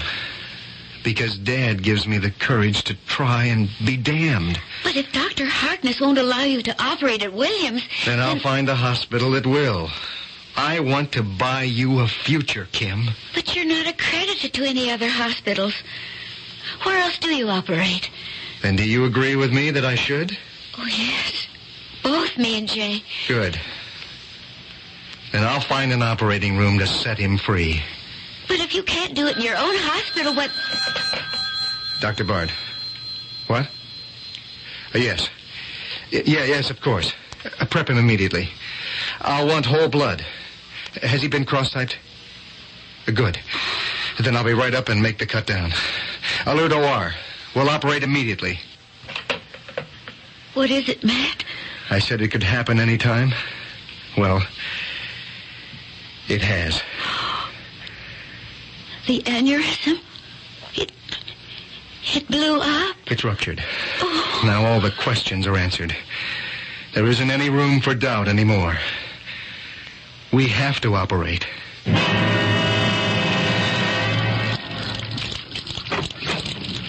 Dr. Harkness. Hello, Matt. What are you doing in OR Skivvies? I'm scrubbing up with you. I want to be an observer on this one. Fine. I need all the help I can get. Can you also use an apology? It isn't necessary. Not to you, perhaps it is to me. I was too quick to write off your interest in this case to personal interest. But you think you can bring him through? I don't know.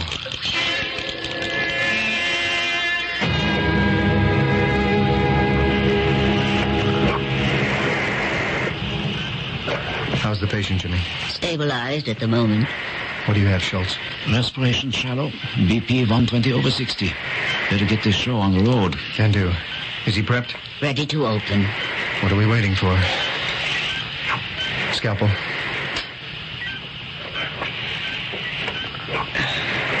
Retractor. Retractor.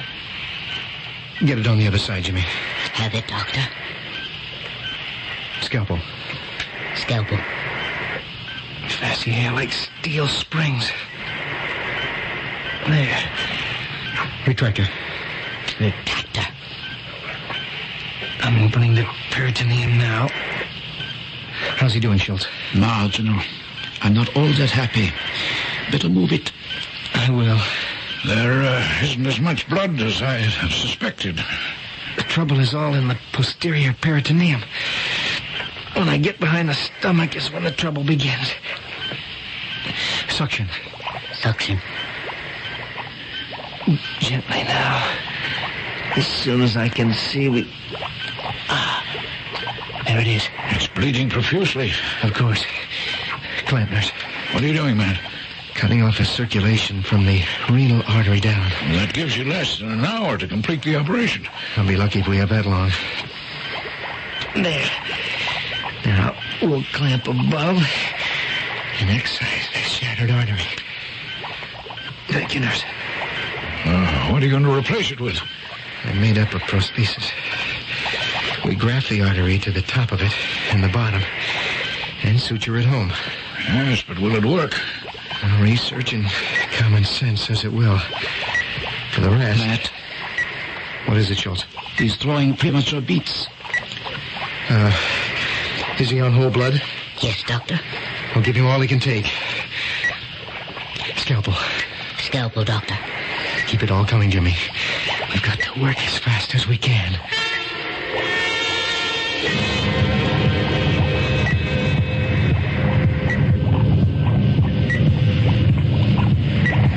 He's hemorrhaging. Give me more suction. You have it. We can't keep up with the blood flow. You have to, or we'll lose him. Doctor. What is it? He's fibrillating. I can't hold him. We have to close. We can't. I'm not finished yet. I've only begun. I have to keep him under anesthetic. We'll lose him on the table. The bleeding's getting worse, Doctor. It can't. We have him clamped. The ventricular beats. They're getting stronger. You've got to hold him for me, Schultz. He'll die unless we can complete the graft. His heart is giving out. I told you the operation was impossible. It can't be impossible. Not if Dad thought it wasn't. Not if I had his help. You only have to ask. Dad? I'm here. Now you've ligated above and below. Take the prosthesis. Now, cut out the damaged part of the artery and link it with the prosthesis. I can't see to make the linkage. What did you say, Doctor? Nothing. If the suction isn't enough, swab gently. There.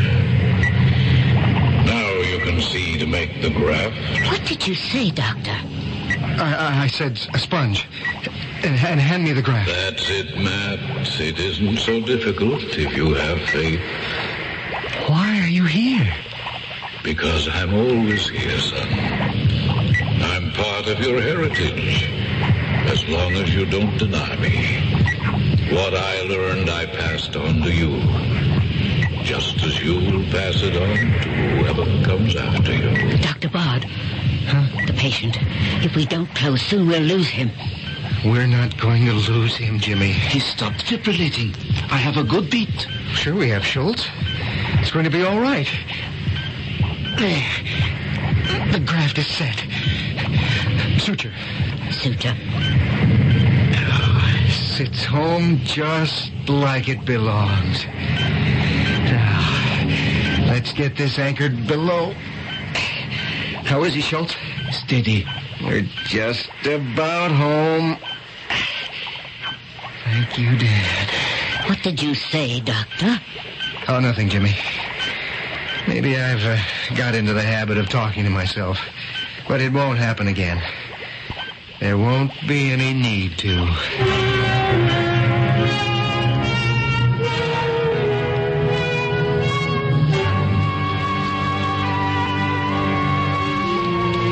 is he, Matt?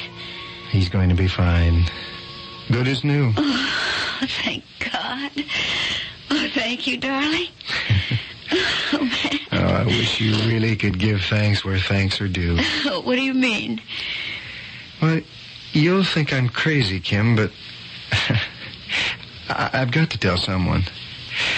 All during the operation, I can't tell you how helpless I was. I hadn't any hope at all for Jay. I was only doing what I felt ought to be done. I don't think I'd have had the courage to go on if it hadn't been for Dad. Dad? You know, the evening alone by the fire. Remember? Mm-hmm. Sure. I thought I'd talk to him. I feel crazy to admit it. Well, I don't know why. You know, sometimes when I'm alone, I have the darndest talks with Mother. All the things we never had a chance to discuss when she was alive. You mean it? Of course. Well, that's what I mean, Kim. When I was operating, and believe me, it seemed a disaster at one point, suddenly, Dad was beside me, calm, relaxed, telling me not to panic, that no matter how bad it looked, we were going to make it a success. While you were in there with Jay, I could hear Mother telling me, there's nothing, either good or bad, but thinking makes it so. Trust your brother, and it's going to be all right. They don't die, do they? Not for me. Our parents are there when we need them. I never thought you could be so sentimental. Oh, but I love you for it. What a marvelous godfather you're going to make. I don't know if I'll settle for that. I want to have some of my own someday. I'd like to be able to pass on to them what my dad passed on to me. I guess that's what life is all about.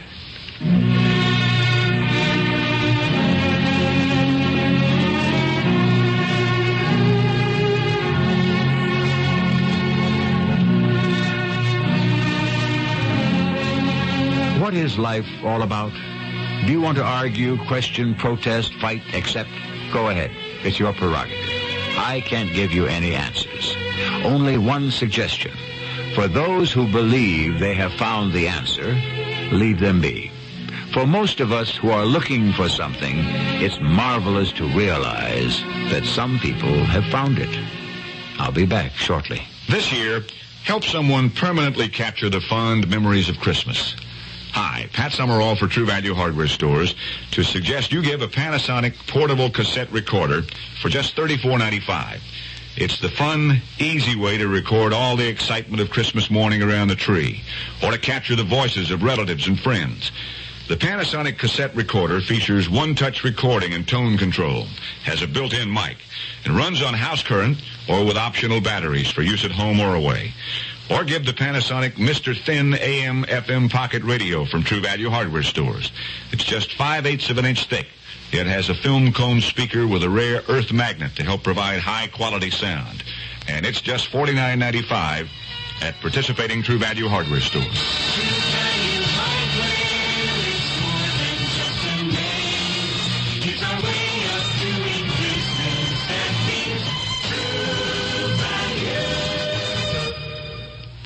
When I'm shopping, if it's something that we eat and we like it, we buy it. Mrs. Lana Locke depends on certain foods for her family.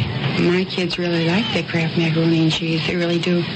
I know if it's going to get eaten, that they're going to be happy with what I'm going to give them because they like it. I think it's in the cheese flavor, too, in itself. It all gets eaten. It never goes to waste. It's easy to prepare, and it's good. I know that they're going to like it. Kraft macaroni and cheese dinner. You know they're going to like it. Take your contact, take it now. Give your cold to contact. I'm going to change your mind about nighttime cold medicine. You see, of all major medicines, only one works up to 12 hours against the cloggy virus symptoms that keep you awake. Only Contact. One capsule's relief stays with you all through a long night's sleep, no matter what cold virus attacks. Only Contact. Give your cold to contact. Take only as directed.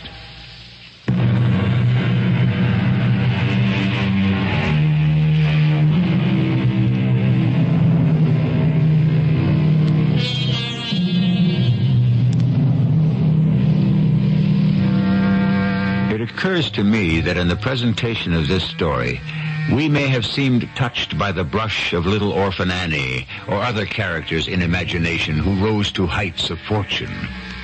Pragmatically, I would like to point out that in the generation since this story was told, aortic aneurysms, due to modern techniques, are a routine operation. The mortality rate is something less than 2%. Our cast included Bob Caliban, Gordon Gould, E.B. Juster, and Ian Martin. The entire production was under the direction of Hyman Brown. Radio Mystery Theater was sponsored in part by Contact, the 12-hour cold capsule, and True Value hardware stores. This is E.G. Marshall inviting you to return to our Mystery Theater for another adventure in the macabre. Until next time, pleasant dreams.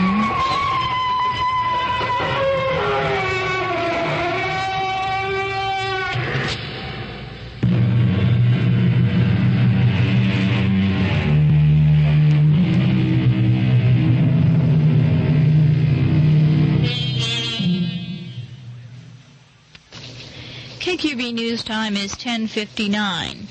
We have a special weather statement to pass on to you tonight. A flash flood watch has been issued for streams in low-lying areas and a traveler's advisory for Saturday. The details on those two weather statements will follow the news from CBS at 11:06. Rain tonight changing to freezing rain Saturday morning and to snow midday Saturday, causing hazardous driving conditions. Snow will be diminishing to snow showers Saturday night and Sunday. Temperatures falling slowly to near 30 Saturday afternoon to the upper teens by Sunday morning. The high on Sunday will be 20 to 25 degrees. Right now, the winds are from the north at 12 miles per hour. The barometric pressure measures 29.85 inches and rising. The temperature still raining in downtown Pittsburgh, 37 degrees. Now, more up-to-the-minute news from CBS. CBS News. President Carter went before the delegates to the Democratic Party's midterm convention in Memphis tonight, saying he'll stick with his anti-inflation program despite criticism from liberal Democrats and organized labor. I'm Christopher Glenn, reporting on the CBS radio network. Mr. Carter's address to the gathering also included several strong statements about his Republican predecessors in the White House, and he spoke of the accomplishments of his administration, including equality of the sexes. We have already extended the time limit for ratifying the Equal Rights Amendment.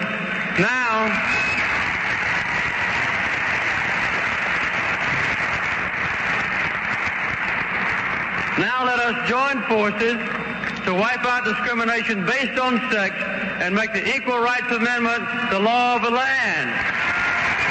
Earlier in the day, the midterm convention delegates had adopted without dissent a motion which will split seats at the 1980 Democratic National Convention equally between women and men. More CBS News coming up.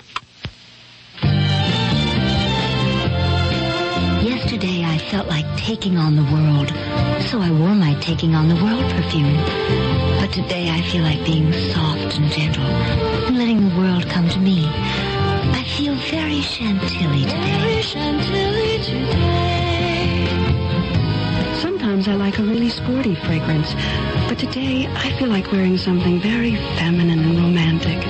I feel very Chantilly today. Very Chantilly today. Tomorrow I don't know how I'll feel. But today I want the world to see the softer side of me.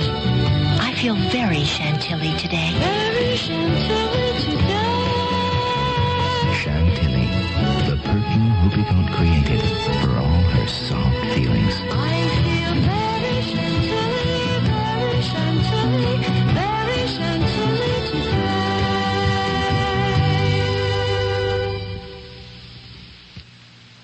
A major lettuce grower in Arizona is predicting prices could double to about $1 a head at retail in the next few weeks because of the current cold snap chilling parts of the Southwest and Southern California. Terry Drinkwater has more on the unusual wintry weather from Los Angeles. The tomato crop in many parts of Southern California was literally frozen on the vine. These plants would have yielded another harvest, but they're now withered and worthless. It's been that cold, below freezing, for 2 nights, and it will be again tonight. Record December lows for the century. Young celery plants, too, bitten by the frost. State agriculture officials call the overall loss extensive. They say it's too early to set a dollar figure, but that it will be high. Citrus is the big question. Damage to oranges doesn't show up for a few days. The thin-skinned navels particularly vulnerable. This could be disaster, said one grower. In supermarkets here and elsewhere in the country, the freeze is going to mean higher prices for what can be harvested in California. Terry Drinkwater, CBS News, Los Angeles. Cuban President Castro and more than 100 Cuban exiles met in Havana today for the signing of an agreement which could lead to freedom for 3,600 political prisoners in Cuba. The agreement, considered by political observers to be very unusual, was reached after several weeks of dialogues between the Cuban government and representatives of exile communities in the United States and other nations. A school bus packed with high school basketball players was nearly cut in half today in an accident with a tractor-trailer near the town of Roby, Texas. 4 of the students, members of both the boys and girls basketball teams at Macaulay High School, were killed. 22 others were injured. The youngsters had been on the way to take part in a tournament. The punk rock musician who calls himself Sid Vicious is back in jail. A judge in New York City today revoked his $50,000 bail. The musician, whose real name is John Ritchie, had been on bail after being charged in the stabbing death of his girlfriend in October, and he was arrested yesterday, charged with assaulting a man with a beer mug in a discotheque. The judge ordered him to return to jail today, saying he shows signs of instability and unreliability. More after this. Harriet? Yeah? Where are the children? We don't have any children. Oh, good. Because I don't know how to tell you this. Why? I just heard some terrible voices coming from the laundry room. Voices? Yeah, tiny little voices in excruciating pain, and they were screaming. Screaming? Yeah, things like, help, ouch, oh, it hurts, I'm burning, I'm shrinking. Oh, that's just your old underwear. My old underwear? You should hear them in the dryer. Oh, I'd hate to. Can't we do something about it? I have done something about it. I bought you J.C. Penney underwear. Oh? They sell more men's underwear than any other store in America. Including Cleveland? Maybe. You're wearing it. No, I'm not wearing any underwear. Oh, yes, you are. No, I'm not. Can't you feel the soft Celanese 4-trail polyester and comb cotton? Is that what it is? Yeah, it's the Celanese 4-trail polyester and comb cotton. Oh, I did notice something different. How does it work? Well, they're shrink-resistant with heat-resistant elastic. Oh. So no shrinking, no burning, no screaming. No shrinking? No burning? No. Oh, no more terrible voices coming from the laundry room? No. You know something, Harriet? What? I kind of miss them already. Secretary of State Vance is flying the Atlantic tonight, heading for the Middle East. He'll hold talks in Cairo and Tel Aviv, trying to get Egyptian and Israeli negotiators working again to conclude a peace treaty between the two nations. Diplomatic sources are being quoted as saying Vance will propose a 1-month extension of the talks if it appears the two sides will not reach final agreement by December 17th, the deadline agreed to at the Camp David meeting at which the two nations vowed to achieve the settlement. I'm Christopher Glenn, CBS News.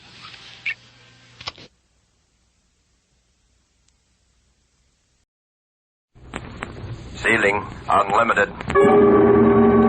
Man has always looked to the heavens for help and inspiration. And from the skies, too, will come his victory and his future. Hello, Americans. This is Orson Welles, speaking for the men and women who make Lockheed and Vega aircraft.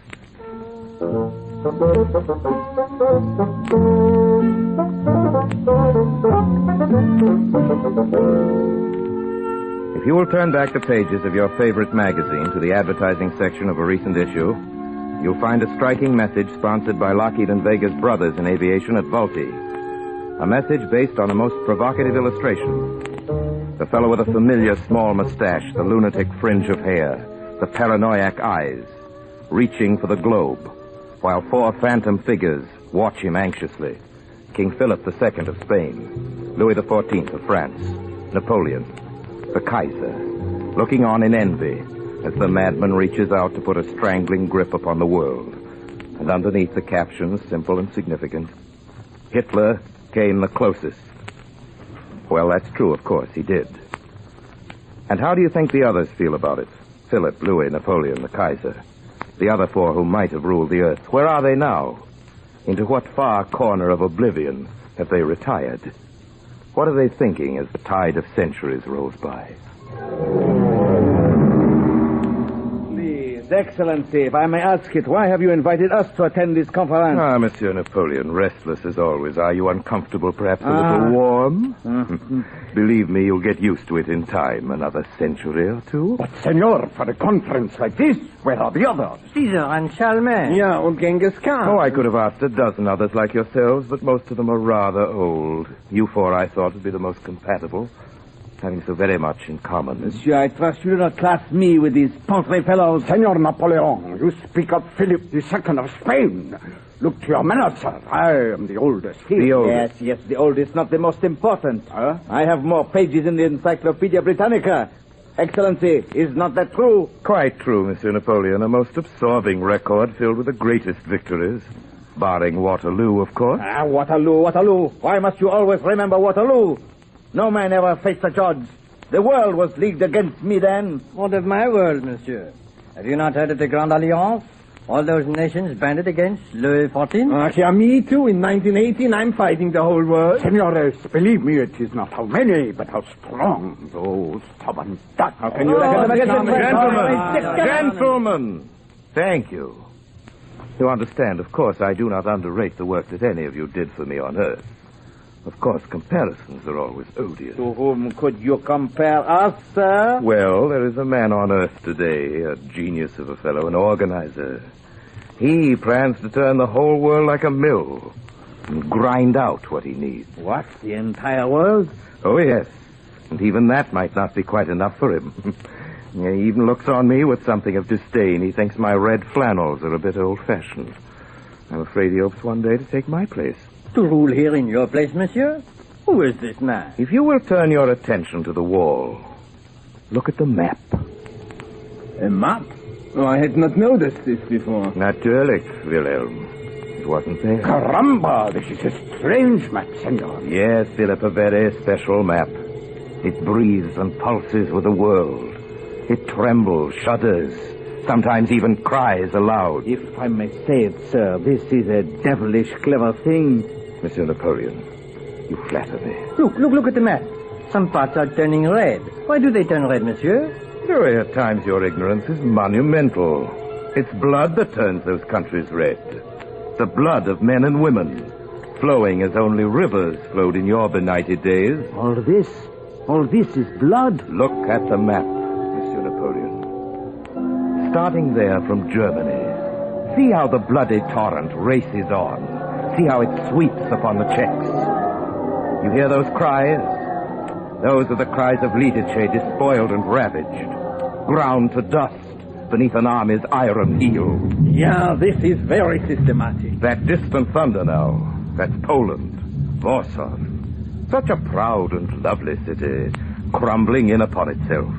The ghetto and the boulevard at last, united in their common ruin. Rather thorough, don't you think? Where next? Next to the north. Norway takes a mere few days, you see. Then south again, the lowlands, Rotterdam. Oh, stubborn dog. But this time, Philip, their stubbornness is no defense. In 30 minutes, 30,000 of them die. 30,000? Santa Maria. No, don't thank her, my friend. Thank me. My friend. You did your best on Earth, of course, or should I say, your worst. But possibly your talents weren't scaled for things like this. What things, senor? Great battles that are named for oceans and for countries, not for streams or towns or puny villages as they were in your day. Death multiplied 1,000,000 times. Whole centuries destroyed in half an hour or less. Yes. This fellow Hitler serves me very well indeed. Hitler. I do not recall the name, monsieur. What is his family? Well, Louis, there seems to be some doubt about his ancestry. Yes, senor, to do all this, he must be a most great general. Natürlich, Philip. Is he not trained in Germany in my war? Wilhelm, in your war, the fellow was just a bad corporal. I like to think his training came from me. Hitler. Monsieur, which Hitler is this one? Hitler first or fourth or eighth or what? Those foolish men on Earth. They say he will be Hitler the last. But first or last, You mean for him to conquer all the earth? That is my plan, Monsieur Napoleon. Oh, what a pretty picture that will be. All men reduced to craven slavery, food bought tears and suffering, new life created just to be destroyed, in spite of the resistance of such people as the Free French, the English, the Norwegians, the Russians. Monsieur, you mean this Hitler has invaded Russia too? Oh, yes. Monsieur Napoleon, my sympathy, if that brings certain bitter memories to you. Oh, it will him too. Excellency, this is where he fails. He makes the same mistake. Oh, no, my friend. You see, he has an instrument you didn't have. A new weapon, senor? A new gun, yeah? Oh, more than that, much more. Something that projects through time and space, that reaches to the furthest corners of the earth. With such a weapon, I could have ruled the world. Why did you give it to him? Ah, but I didn't, Monsieur Napoleon. I didn't give it to him. It was designed to be an instrument of peace and brotherhood.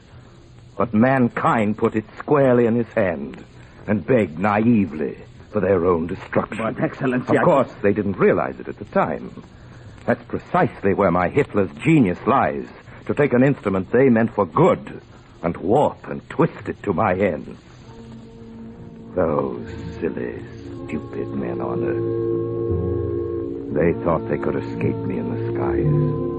They spread their little mortal wings and tried to fly. And then I spoke to him, a little whispered word that made him smile in gratitude. How well he understood. How happily he took those human wings and made them beat with fury and rage, the very wings those other foolish ones had built in joy and hope. Believe me, gentlemen. Majesty, your humble servant. You have returned most opportunely, I should say. What have you to report? Nothing, Majesty. I had no luck at all. You went as I directed you? Oh, yes, Majesty. I traveled far and wide through all America. Yes. I went to Vultee first. Yes. The women working at the machines, I thought they'd be the easiest. Yes. I reasoned, pleaded, tempted them in every way I knew. Well? They wouldn't stop their work. They simply smiled and said, "The devil with you." And what about the men? I went to Lockheed, Majesty. Those men were difficult. I whispered to them. I said, "I work so hard, they'll pay you just as much money for less work. What do you care what happens later?" What did they say? All the same thing, Majesty. They said I could go straight... Enough! You failed me then. I couldn't help it, sire. If you could see America awake, aroused... Excuses, nothing but excuses. Begone, you idiot. Out of my sight. Fools, you fools! That woman and that man are making planes. Planes, Mr.? Yes, planes. The instrument I hoped that he alone would use. You gave Hitler that advantage? How else could his greedy fingers span the earth? How else could he come so close to all the things you dreamed, but never did? How else but through the air? So close. Not to fail so miserably. Ah, then he fails too, as he fails. I know America. They'll answer him 5 planes for 1. Destroy him in the very flames I showed him how to light. One day he'll merely be a name that's gone, like all the rest of you. If I may say so, sir, he'll make a notable addition to our group. I doubt if he'll enjoy it much, monsieur. For one who fails me so colossally, I have a plan. A very special plan, no doubt. A very special plan. One day I'll give him all airplanes that are made. Senor! And all the guns and powder, all the armament. Monsieur, you can't. It isn't fair to us. Senor, you give him up. Yes, everything. Everything but men. No men, monsieur? Since he has learned to hold all human life so cheap. No men. No men. Excellency, my compliments. A most ingenious plan. No man. This will be pure hell for him. Well, after all, Monsieur Napoleon, precisely where do you think you are?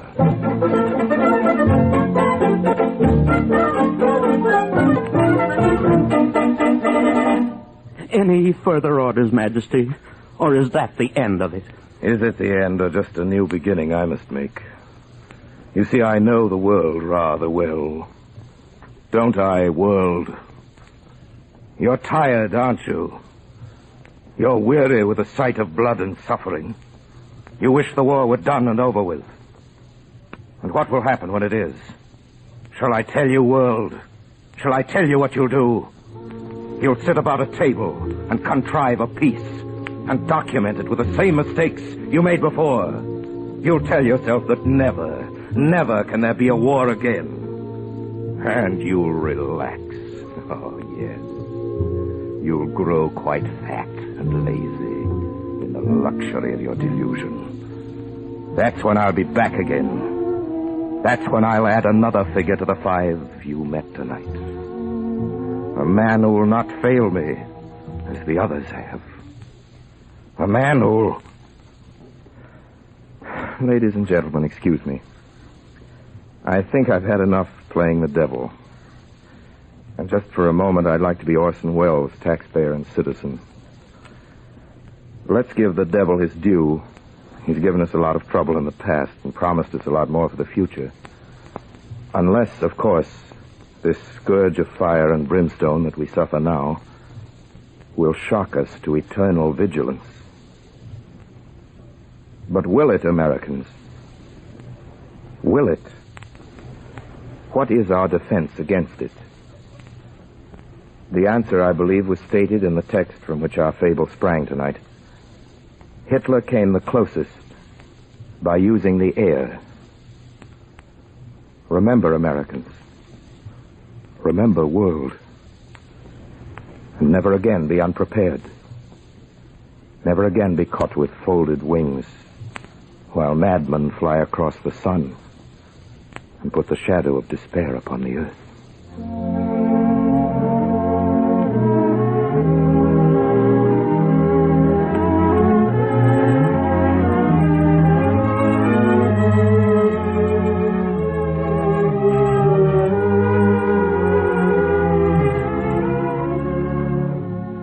Ladies and gentlemen, I'd like to say here how very nice it is to be back again, even for a short visit, with my old and good friends who bring you this program. We had a real Mercury cast tonight, and that was nice, too.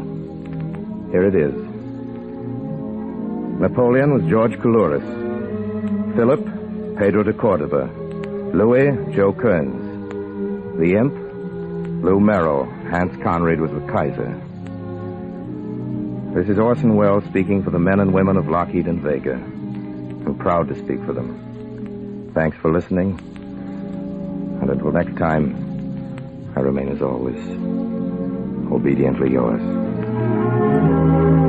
Next week, our guest will be Joey Brown, newly returned from the South Pacific. Tonight's story was written by Harry Cronman. The music was written and directed by Anthony Collins. This program has come to you from the Lockheed and Vega Aircraft Corporation of Burbank, California. Patrick McGeehan speaking. This is the Columbia Broadcasting System.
Has made his way with Wilson, the trader, to the hidden cave where the jungle drums beat out their savage rhythm.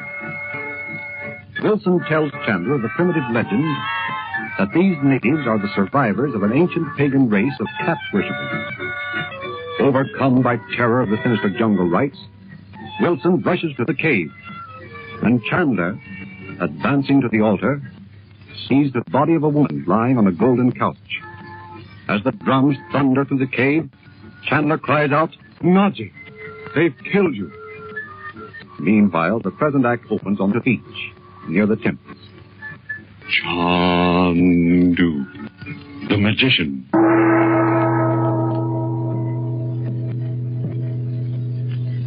Oh, Mother, you're shivering. Are you cold? No, dear. Oh, isn't it dark? I wish the moon would come up. Yeah. Those natives around the fire certainly do look like savages, don't they? Oh, Bob, don't. It makes me shiver. I should think they'd wonder where Mr. Wilson was, wouldn't you, Mother? Oh, they wouldn't think to question anything he did, son. Well, I wish Uncle Frank had come back. I'm getting scared. What's the matter, Mother? Why, nothing, dear. I know what's the matter. You're looking at those natives, aren't you? How do you mean, Bob? Oh, don't you see how they keep talking to each other like football players in a huddle and then looking over here at us? They look scared to me. Would they be afraid out? Well, you know what Mr. Wilson said. You mean about how the natives hated to come to this island? Yeah. He said you never could get them to come over here. He certainly got these to come here. I've been wondering about that. Why, Mother? I'm wondering if Mr. Wilson was telling us the truth. Well, gee, that's what we got wondering when we were up there among the trees, Mother, when we heard those drums. Drums? What do you mean? Oh, Bob, we weren't going to tell her. Well, I'm sorry. Of course you must tell me. What was it you heard? What do you mean? Oh, nothing, Mother. Except we heard a noise up there among the trees that sounded kind of like drums beating. Not those tribal drums. Well, we've never heard those drums that NADJI's always talking about, Mother. We did hear drums up there. Or we thought it was drums. Maybe it was just the surf or something. I told Bob that at the time. Where? Where was this? Well, you know, Mother, we went for a walk down the beach, and after we got down there where those two big palm trees are, we thought we'd walk up into the jungle for a little ways. There's a little path there, and it's all overgrown with kind of moss and... Yes, and great big ferns, as tall as trees. And orchids growing right on the trees, Mother. Oh, it was marvelous. It really was. Yeah. But I thought I heard a noise, kind of like drums beating. And I put my ear down on the ground like the Indians used to do. You know, Mother. Yes, of course. What did you hear?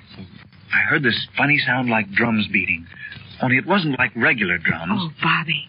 It was kind of like those drums we used to hear in the castle at Montebania. Remember how they sounded? Kind of uncanny or something. Betty heard them, too. Yes, I did, Mother. Goodness. You couldn't hear them when we were standing up. At least I couldn't. Bob thought he could, and that's how we happened to listen on the ground that way. But when you put your ear down to the ground, you could hear it. It was kind of an irregular sound, like, what are those things? Oh, like tom-toms. Oh, heavens. Didn't you see anyone? No, we didn't, Mother. Anyway, the sound kind of seemed to come from under the ground somewhere. Under the ground? Yes, it did, Mother. How dreadful. We didn't wait to look around to see if we could find out where it was, because we thought we'd better come back here and tell Uncle Frank. Maybe I better go back and see if I can find it again. Maybe... Oh, no, of course you mustn't. You must stay right here. Well, maybe it wasn't really drums, Mother. You know how the surf pounds on the rocks at home. You know, down there at Laguna where those caves are. It sounds almost like drums sometimes when the tide's high. Yes, I know, dear. You think it really was drums, don't you, Mother? Oh, I know it was. It must have been. Well, where do you suppose Uncle Frank is? Do you suppose he might have found out where the drums are or something and... He's going to look for NADJI. And maybe they're both lost. Gee, I wish we could do something. I don't like to just sit here. Look at those natives now, Mother. Look at them, Bob. Huh? They certainly look as if they were afraid. They keep looking over their shoulders like animals or something. Maybe they aren't really. They must have been here lots of times before. Mr. Wilson said he'd been here 25 times. And he certainly must have had somebody to sail that boat for him. I bet these men have all been here before, don't you, Mother? Yes, they probably have, son. But that makes their behavior all the more strange. I wonder if you could go down and talk to them, Bobby. See if you can make them understand and ask them if they know of any place where NADJI might have wandered off and become lost. I'll tell you what I'll do. I'll start in by telling them we think it's time for dinner. And, boy, I do think so. I'm starved. Of course you must have some dinner, son. Tell them that we'll have our dinner now, without waiting for NADJI and Uncle Frank and Mr. Wilson. I'd go myself, only I know how they'd resent being questioned by a woman. Why, Mother, how do you know that? Well, I'll go, Mother. You wait. I'll make them understand me. You're scared, aren't you, Mother? Oh, I'm not afraid for myself. But I know something must have happened to NADJI. She said she'd only be gone 5 minutes. She couldn't have gone far in that length of time. She'd go right into the jungle? She took that little path over there between those 2 tall coconut palms. I thought at the time it ran along just inside the tree. I didn't realize it would probably plunge right into the jungle. Well, I don't see how she could go very far that way. Because, look up there, Mother. It's awfully dark. And you can see there's a great big cliff there. I noticed it when we came in. It's just a great big rock. Where could she go? What I'm afraid is that she's turned her ankle or hurt herself in some other way. Or maybe she even stepped on a snake, Mother. Yes. Even that, I suppose. Oh, dear. Mother, I wish you'd tell me something. What is it, dear? Well, do you think there was really anything in that old family curse of Andra's? Oh, please tell me what you think, Mother. I don't know, dear. It doesn't seem possible. And yet... Yes, but a lot of things we know about don't seem possible. All those things Uncle Frank knows how to do. And I was talking to Bob about it only the other day. And if they could be possible, why couldn't that? I don't know, dear. And we can't tell whether there's anything in it or not. Well, we know Andra died. Yes. That doesn't prove there was anything in the curse, you know. I've often thought the whole thing existed in Andra's mind. You mean you think he died because it was in his mind? I think it's very possible, dear. Mother, Just a minute, dear. Here's Bobby. Well, that's that, Mother. What is it, son? Couldn't you make them understand you? No, I couldn't, Mother. They just make a lot of funny motions, and I couldn't understand what they wanted. But I think they want to talk to you. Well, why wouldn't they come up here, then? I tried to point up here and make motions and everything. But I think from the way they're all kind of huddled around in a bunch down there, they're afraid to come any farther up the beach. Why don't you come down with me and try to talk to them, Mother? Very well. I'm coming, too. Of course, dear. Did you try to ask them about dinner? Yes, I did. And they understood that all right. See, they're getting things ready. They're taking the yams out of the ashes. Boy, and am I hungry. That fire's kind of nice, isn't it, Mother? Yes, it is, dear. Now, look. The one that Mr. Wilson always gave the orders to is this one that's coming up here toward it. Let's stop here. Look, you know where Mr. Wilson could go?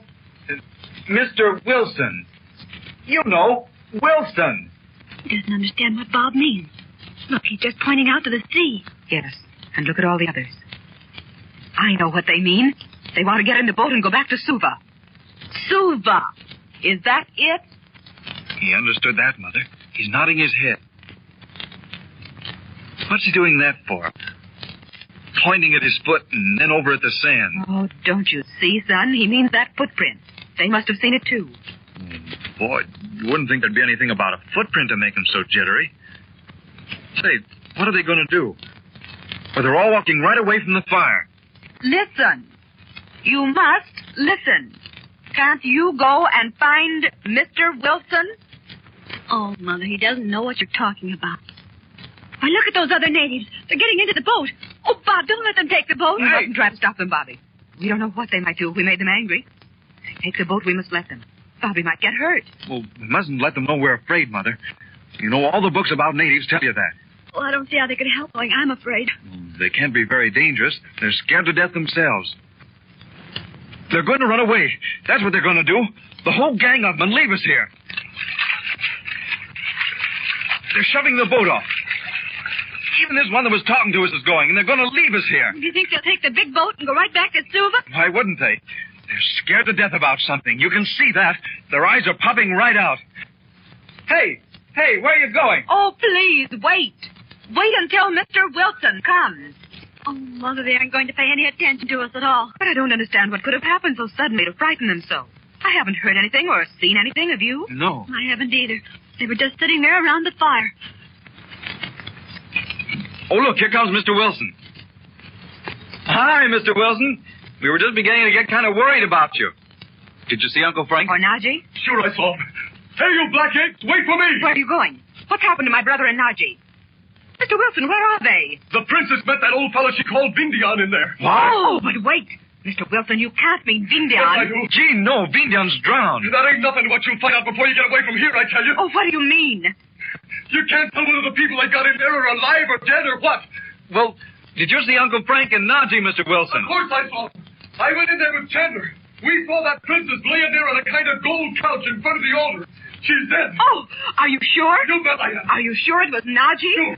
She must have walked right into that place the minute she left you here on the beach. Gosh. Say, Mrs. Regan, you better come with us. Back to Suva? Sure. Is that where you're going? Yeah.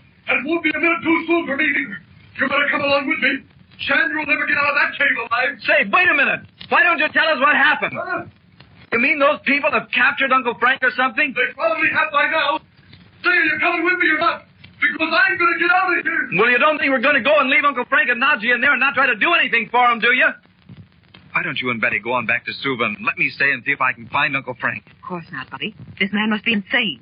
Let them go away if they want to. Yes, I wish they would. They scare me. You'll be all right here.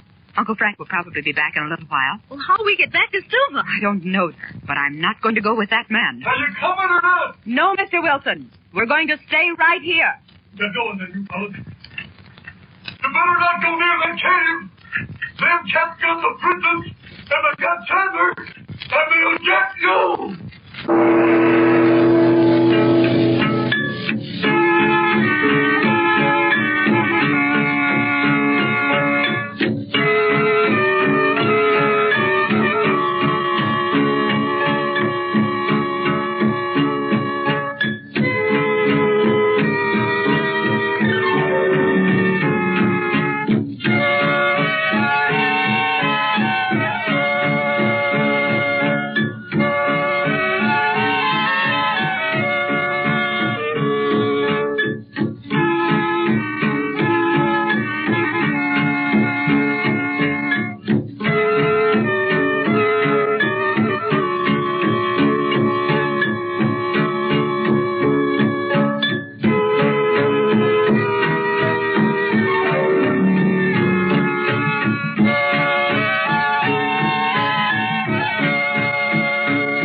narrow white beach of the mysterious island of Lura, Dorothy, Bob, and Betty anxiously await the return of NADJI and of Chandler and Wilson, who have gone in search of her.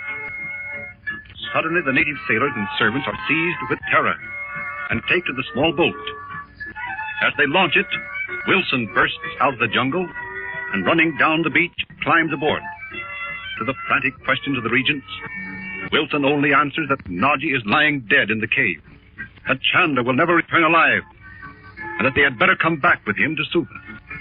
When they refuse, he curses the natives into action, and the boat disappears into the darkness of the tropic night. The present act opens in Betty's tent 2 hours later. Chandu, the magician. asleep. Wake up, Betty. What? Betty, listen. Bob, is that you? What's the matter? Did Uncle Frank come back? Don't talk so loud. Mother will hear you. No, he's not back yet. That's what I want to talk to you about. What about it? I want to go and hunt for him, and I want to tell you where I was, so when Mother wakes up, she won't be scared. Where are you going to go to look for Uncle Frank? Well, I'm going to follow that path that Mother said NADJI took and Uncle Frank took. Maybe I can find Uncle Frank, and maybe I can even find NADJI. Oh, but Mr. Wilson said NADJI was dead in that cave. Oh, yeah, but you can't believe what he says. He sounded kind of crazy to me, didn't he, to you?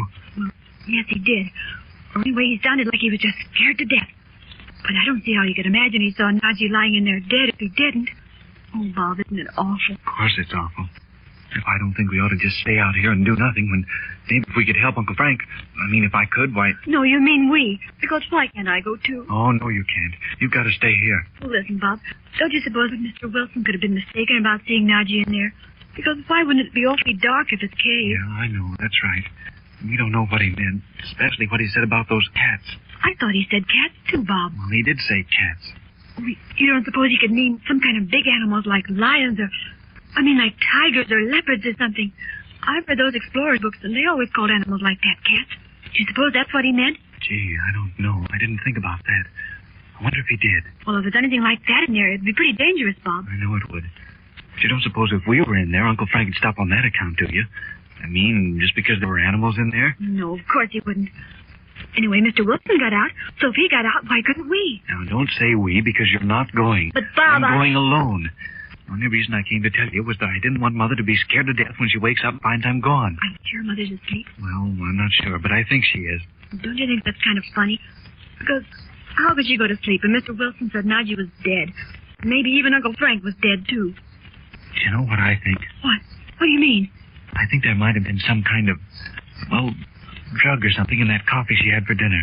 Because remember, she got sleepy right away after dinner. But she hardly ate a thing. I know it.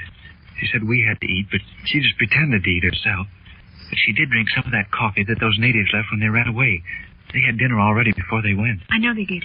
Why would they put anything in the coffee? I don't know, unless Mr. Wilson told him to. Do you drink any of it? No. I didn't either, so there.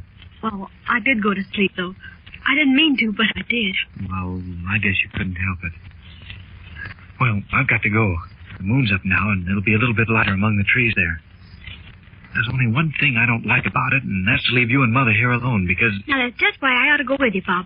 Because if anything happens to either one of us, the other one can come back and tell Mother. Well, Don't you see I ought to go with you? It's no more dangerous for me than it is for you. I don't know. I don't think Uncle Frank would want you to if he knew about it. Yes, but then he wouldn't want you to either, Bob. You know very well he wouldn't let you go if he knew it. Well, he certainly wouldn't want me to just sit here and not do anything if I could help NADJI. You don't think that, do you? No, I know he wouldn't. There's no use talking about it, Bob. I'm going with you. No. Oh, please let me. You know I can run awfully fast if I have to. Well, I'll let you go if you'll promise me that if we get into any kind of a scrap in here, you won't try to do anything to help me, but you'll run back here as fast as you can. That's kind of mean. Well, promise, or I won't let you go. Well, I wish we had a gun or something, don't you? We wouldn't dare to shoot it if we did have. I'll tell you what I have got, though, Betty. You'll probably laugh at me. What? You remember that knife I bought in Alexandria that time? Of course I remember it. Don't tell me you brought that with you. Well, yes, I did. Well, but you couldn't kill a tiger with that. Of course I couldn't. We don't know they're tigers. He said cats. Yes, but I don't see why there'd be cats in there. Not real cats, I mean. Well, come on if we're going to go. Let's leave a note for Mother. Okay. Here's a pencil. I'm writing as fast as I can. There. I'll pin it on my tent. Come on.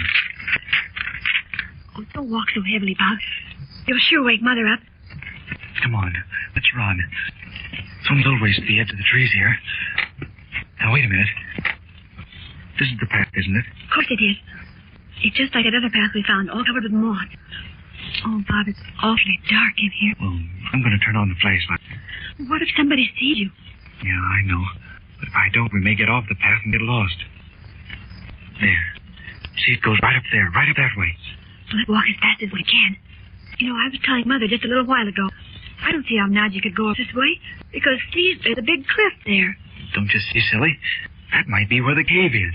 Well, it must be somewhere pretty close to here, then. But look up there. That big rock's right over our heads. Looks to me like the path just stopped right here in front of this rock. Oh, I know. I bet it's a hidden entrance or something. Isn't that thrilling? Well, I hope we can find it. Turn the light on right there, Bob. Look, right there by that fern. Where? No, right there. Higher. No, over to the left. Doesn't it look as if there's a little place right behind that big, tall fern? I should think it'd have to be a cat to get in there. That can't be it. Listen, Bob. Listen. It's those drums. Here, I'm smaller than you are. Let me see if I can squeeze in there. I see. Get up on that rock that looks like a step. See it there? Here, give me your hand. Now, can you see? Oh, of course I can. It's a kind of dark hole that looks like it'd go right into the rock. I know this must be it, Bob. I can even hear the drums louder now. Come on. Look, you see a kind of green light in there? Well, come on in here. Look. I wonder if I dare to turn the flashlight on. Oh, no, don't. Just for a second till I see where we are. I can't see a thing. Oh, wait a minute now. Don't you see that kind of a green light way down there? Oh, yes. Why, this must be a kind of a little hallway, huh? Yeah. Are you scared? Want to go back? Yes, I'm scared. But I don't want to go back. What's the use of going back now? We know there's something in there now. Put out your hand. You can feel the stone wall right here. Let's go down to the end of the hallway and see what's there.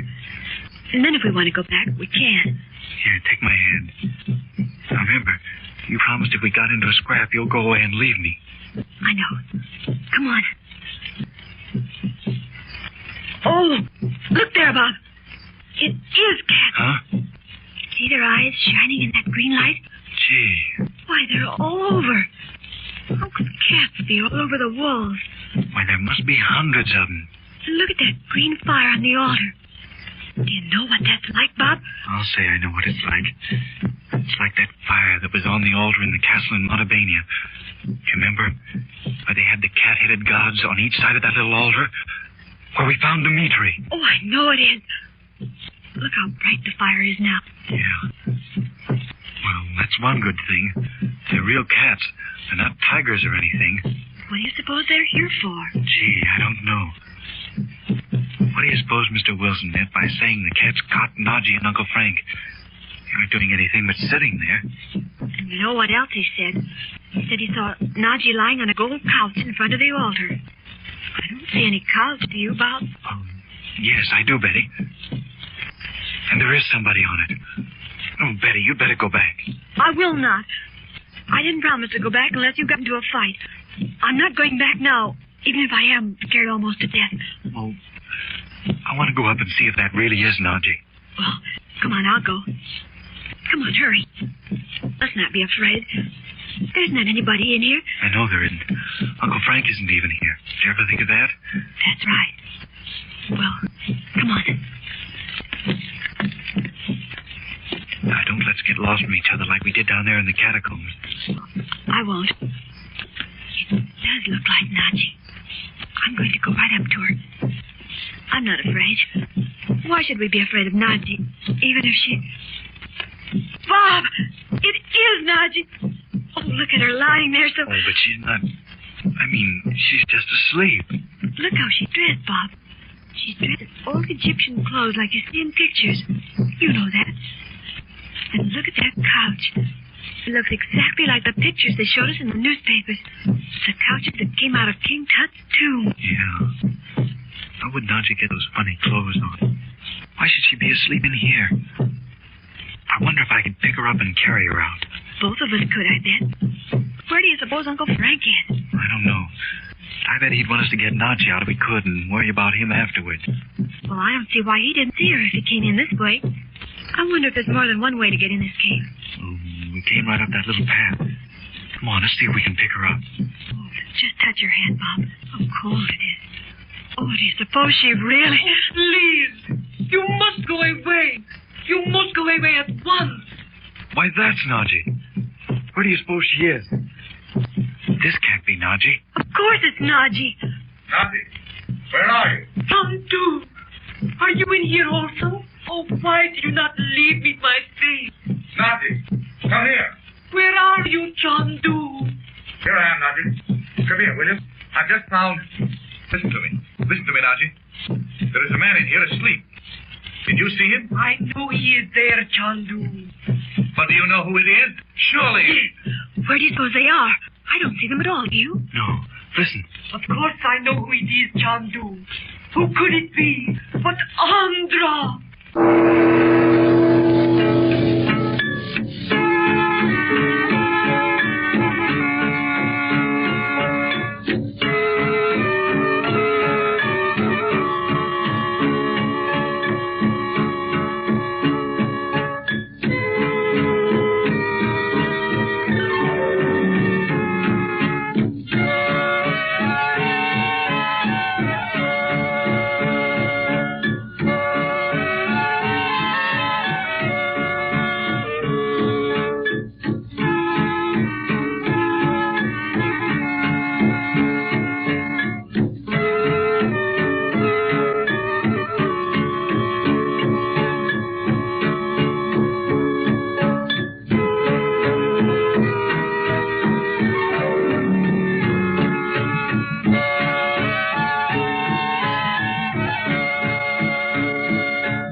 At night, while Dorothy sleeps in her tent, under the influence of a drug administered by Wilson's native servants, Bob and Betty plan to seek Chandler and NADJI. They follow the path into the jungle and stumble upon the hidden entrance to the cave. Making their way by the weird green light to the altar, they see the figure of NADJI lying on a carved golden couch. They decide to attempt to carry her out of the cave. But at that moment, they hear from a distance her voice and the voice of Chandler. The present act opens in an inner room in the cave. Chandu, the magician.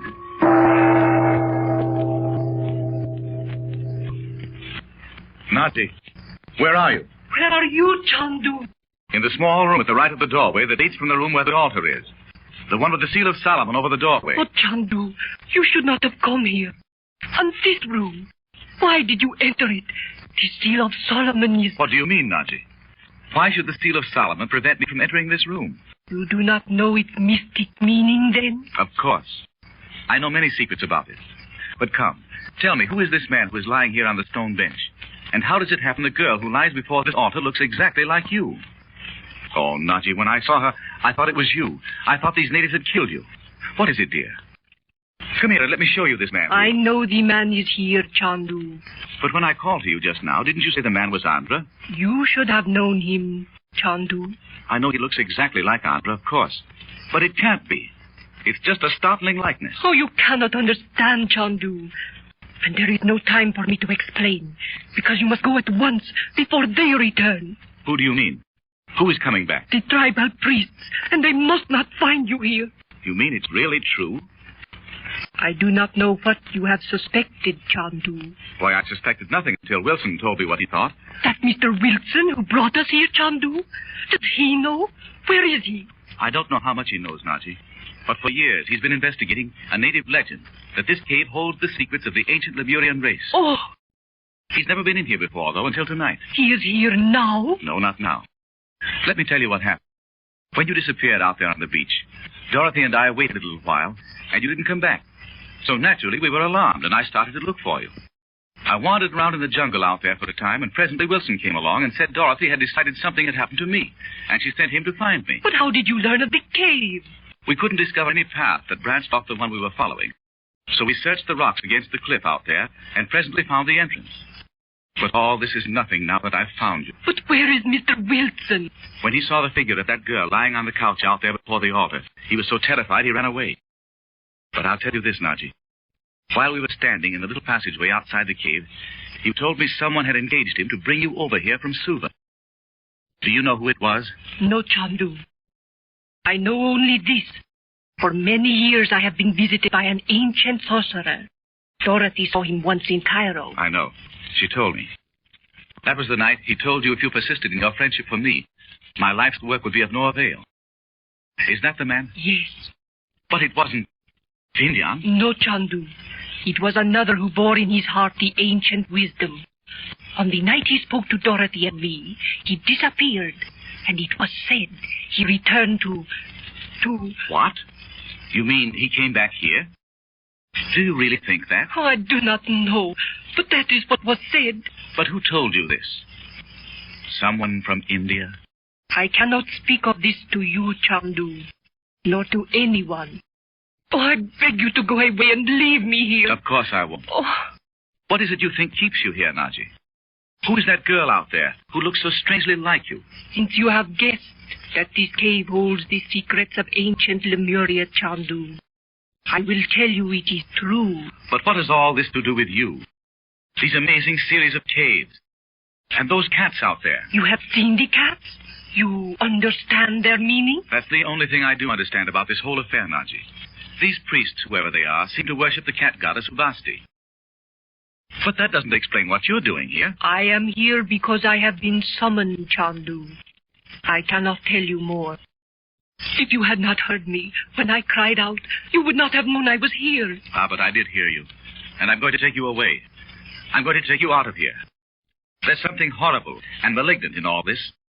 When I heard your voice a few moments ago, I was so glad to find you, I paid no attention to what you said. Chandu, you must listen to me. Destiny is stronger than we are. And since I have come this far on my journey, I must fulfill the decree of fate and never return. Never return to Egypt? Why, Nadji. Oh, come, dear. Let's leave all these explanations until we're safely away from this place. Tell me this.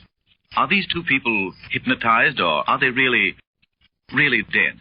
This boy who looks like Andra, I mean, and the girl who looks like you. Oh, but you do not understand, Chandu. But you can tell me all this when we're far away from here. I'm not going to ask you a lot of questions, nor worry you to tell me the whole story if you'd rather not. Come, let's get out of this place before the priests return. What is it that you think, Chandu? Let me ask you this. Did you meet VINDION in the cave? Yes, Chandu. But I cannot yet see how he did not drown when he sprang into the sea from the Palana. I've been thinking about that, Nadji. And I believe Wilson probably had a man in another boat waiting for VINDION when he jumped overboard. But this was far out at sea, Chandu. I know. But Wilson could easily have gone out there in his sailing vessel and approached the Palana with all his lights out. A little thing like maritime law wouldn't stop Wilson if I know him. If you are right, Chandu, it may be that was the manner in which it occurred. But even if you ever had occasion to fear VINDION, you need fear him no longer. As we stood in the doorway of the cave, Wilson and I both saw VINDION leap into that pit where the fire is burning. Ah, but that was a trick, Chandu. You mean he knew we were standing there? Of course they must have known it, Chandu. No one can enter the cave without he'd know it. It was his plan to make you believe he was dead. I know it, Chandu. Why should he do that? What difference would it make to him whether I thought he was dead or alive? He fears you. He fears your knowledge of the secrets of the East. He will be glad if you go away from Lura and leave the tribal priests to fulfill the ancient decree. Lord NADJI, we're just wasting time. You haven't told me a thing. I know it's impossible that this boy could be Andra, just as it's impossible for that girl before the altar to be you. You're under some hypnotic spell of vengeance, and I'm going to get you away from here. What can these priests do? Why do you think you must stay here? I cannot listen, Chandu. This is my fate, and I must meet it. You know I have long tried to free myself of my love for you, because for long I have known the happiness of love was not for me. What would happen if I just picked you up and carried you out of here? No, you must not. I would kill myself. Why, NADJI. I said you did not understand, Chandu. I must remain here, and you must go. And we will never meet again. Do you mean that all these years in Egypt, when you've been studying the ancient secrets of in that tower room of yours, you've been preparing yourself for some such thing as this? Is that what you're trying to tell me, NADJI? I knew it must come sometime, but I did not know when or where. But when Andra said he had received a message to land at Suva, I knew I must not go there if I was to escape the will of destiny. But you see how useless it was. Andra died. The boat became helpless, and still I was forced to go to Suva. But there was nothing occult about the boat becoming disabled, NADJI. There was someone aboard who had some reason for wrecking the yacht and putting the wireless out of commission. Besides, why didn't you tell me the reason you were afraid to go to Suva? I might have been able to do something about it before the yacht broke down. At any rate, I could have seen to it that VINDION didn't bother you anymore. And now we're going. Oh, no. Come with me, dear. And we're going to leave this place at once. Once outside, you'll forget all about it. We'll go on back home, and it'll be just as if it had never happened. Do you think we should take this boy with us? You cannot, Chandu. Aren't you going to tell me who he is? I will tell you this, Chandu. Long ago in the ancient country of Lemuria, Andra was the brother of the princess who lies before the altar. What? Do you not remember, Chandu, that when you were first in Egypt, Bob discovered an ancient parchment, and you opened the door under the old throne room, so that we found a girl who had been sleeping for thousands of years? Of course I remember it. But you don't mean... You really mean... Why, NADJI, it's unbelievable. No, it is not. It is true. NADJI. And now you see why, even when thousands of years have passed, the tribal curse of Andra's family and my destiny must still work together to keep me from you forever. I tell you, this is all the doings of VINDION. He's hypnotized you, as he did that night in the cabin. Oh, no, Chandu. I am but returning to the life of my people. And we have talked too long. Bob and Betty Lou may be in danger if the priests return and find them there. Find them where? Did you not hear me call to them? I heard your voice. But as I told you a few minutes ago, I was so glad to hear it, I paid no attention to what you said.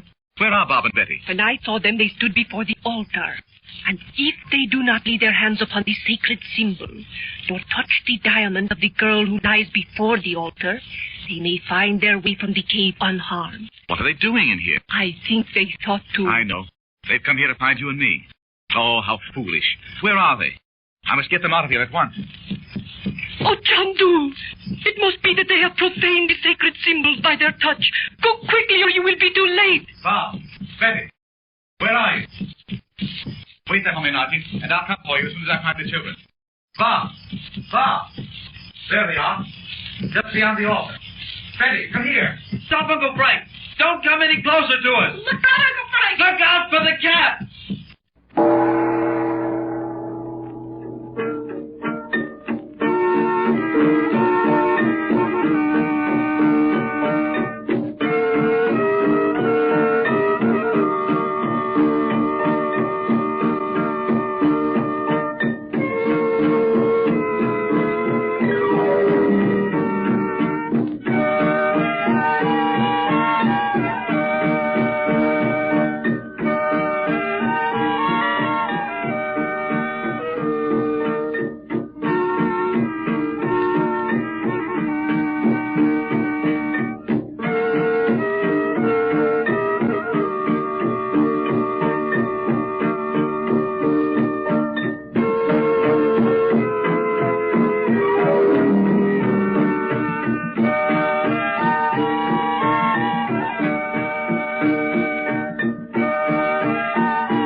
In a small inner room of sinister cave on the island of Lura, Chandler discovers NADJI. To his amazement, she insists she cannot leave the cave, but must remain to participate in the ancient tribal ceremonies. She threatens to kill herself if he forces her to leave. Finally, she tells him Bob and Betty have come to the cave to seek him. He hurries to the altar room, but as he approaches the altar, Bob cries out, "Uncle Frank, don't come any closer. Look out for the cats." The present act opens in Betty's empty tent on the moonlit beach. Chandu, the magician. Betty? Betty? Where are you, Betty? Betty, dear? Bobby? Betty's gone. Where do you suppose she is? Bobby? Oh, it can't be. They wouldn't... Why, what's this? Oh, they must have... Dear Mother, Bob and I have gone to look for Uncle Frank. We didn't want to worry you, and you were sound asleep, so we just slipped out. Oh, we'll take the little path you showed us and look around in the jungle. Don't worry about us, Mother. Oh, dear. What can have happened to them? Betty? Betty? Bobby? Where are you? Betty? It's so dark here along the path. How could I have been so careless of their safety? Oh, the jungle drums. I must be near the cave. That music. It's so close. Why can't I find the way? Oh, where is it? Oh, here it is. Oh, I must hurry.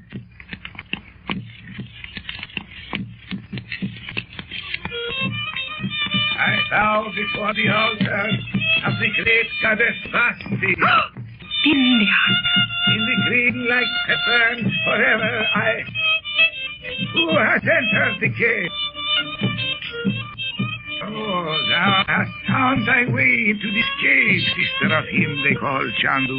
Oh, what is this dreadful place? That which occurs in the cave of the cat goddess is not for thine eyes nor thine ears, sister of Chandu. I don't hear anything about the ceremonies that go on here. I only came to find my children. Where are they? You do not know me? Oh, of course I know you look like Vindion, but you can't be. Vindion was drowned. I am indeed Vindion. But how is it you are not drowned if you really are Vindion? There are many things which it is not necessary that thou should understand, sister of Chandu. NADJI has returned to her own people. You don't mean she's gone back to Egypt? Tell me where the children are and my brother. I tell thee, NADJI has returned to her own people here in this cave. Oh! Thy brother is to be sacrificed, for he has deserved the wrath of Upasti. You don't mean Upasti, the cat goddess of ancient Egypt? I have spoken. Oh. Look about thee. See on the ledges upon the wall of the cave the sacred cats. See their green eyes shining in the light of the altar fire. Of course I see them. But what is this place? What? We were told no one had been seen on this island for years. That is according to the law. Can't you stop that music and those drums? I tell thee this, sister of Chandu. For many years, as this world knows years, it has been best that men should think no one was left alive on the island of Lura. Oh, tell me where the children are. Until the time is right, it is well for the world to believe the island of Lura is given over to the jungle. Yes. Yes, of course. Oh, you're insane. Tell me where the children are. Art thou then not willing to learn of the ancient civilization of Lemuria? Why, yes, of course. I tell thee this, sister of Chandu. Long ago, this island was part of a great continent known as Lemuria. Why, I've heard of that. Yes. Is this the way in the room where the children are? Wait, I have not finished. Thou dost not ask the name of her who ruled the continent of Lemuria so many thousands of years ago. Oh, what was her name? The name she bore in those days is to be concealed from thee.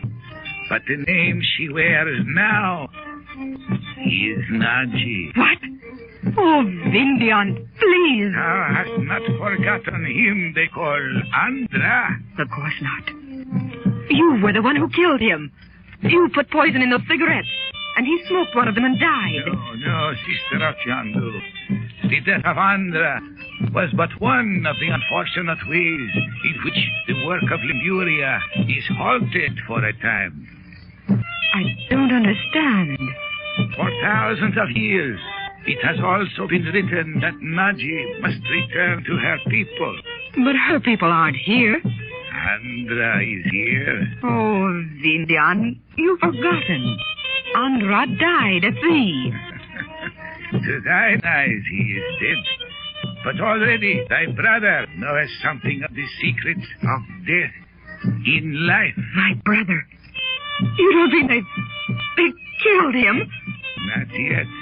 But his knowledge is dangerous to the work of the priests of Lemuria. And so, because he has interfered, he is to die. Oh, but what about the children? If thou art shown the children whom thou callest thine, wilt thou take them with thee and leave this island forever? Well, of course I'll leave the cave, but I can't. First, thou must stand before the altar of Obaste and swear that by whatever god thou holdest sacred, thou wilt not reveal the presence of any who are in this cave. Come with me. Oh! Who is that lying on the couch before the altar? Who is it, Vindion? It's NADJI. He, sister of Chandu. It is not NADJI, but she who governed Lemuria in the days that are gone. It is NADJI. I tell thee, it is not. What happened to this country of Lemuria that you keep speaking of? Surely this little island couldn't have held many people or have been the center of a great race? Thou knowest not the story of Lemuria? How because of disobedience to the goddess Ubaste, it sank beneath the sea? The lost continent of the Pacific? Thou hast heard of it? Of course. But I've always thought it was the wildest kind of surmise. How is it no one knows of these people if they are the descendants of the ancient Lemurians? Because, as I have told thee, the time is not yet ripe. But the calling of NADJI to her destiny is the first happening in the golden circle of the years to restore Lemuria to her former greatness. But NADJI didn't know about this, did she? Alas, because of her love for him they call Chandu, she has become rebellious and has refused to understand the summon. But of course she doesn't want to stay here. Destiny is not concerned with the wishes of a woman. But Vindion... When she has undergone the rite of the sacred fire, she will come before the altar, and her spirit will enter the body of the princess who lies here. Oh, no. Vindion, this is madness. Didst thou not say thou wishest to look again upon the faces of the children thou callest thine? Oh, yes, of course. Where are they? Take me to them, Vindion, quickly. And thou wilt swear thou wilt leave this cave and never enter it again? If I must, to save the children, of course. Then thou shalt come with me. And when I have revealed to thee the faces of thy son and daughter, I will show thee the way to leave the island.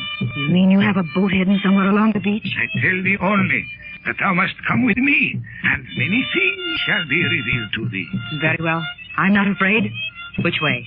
But beware, lest thou lay a finger on the sacred symbols of Obaste. Touch not the couch on which the princess lies, nor anything near the altar, nor one of the sacred cats. Oh, heavens, I won't.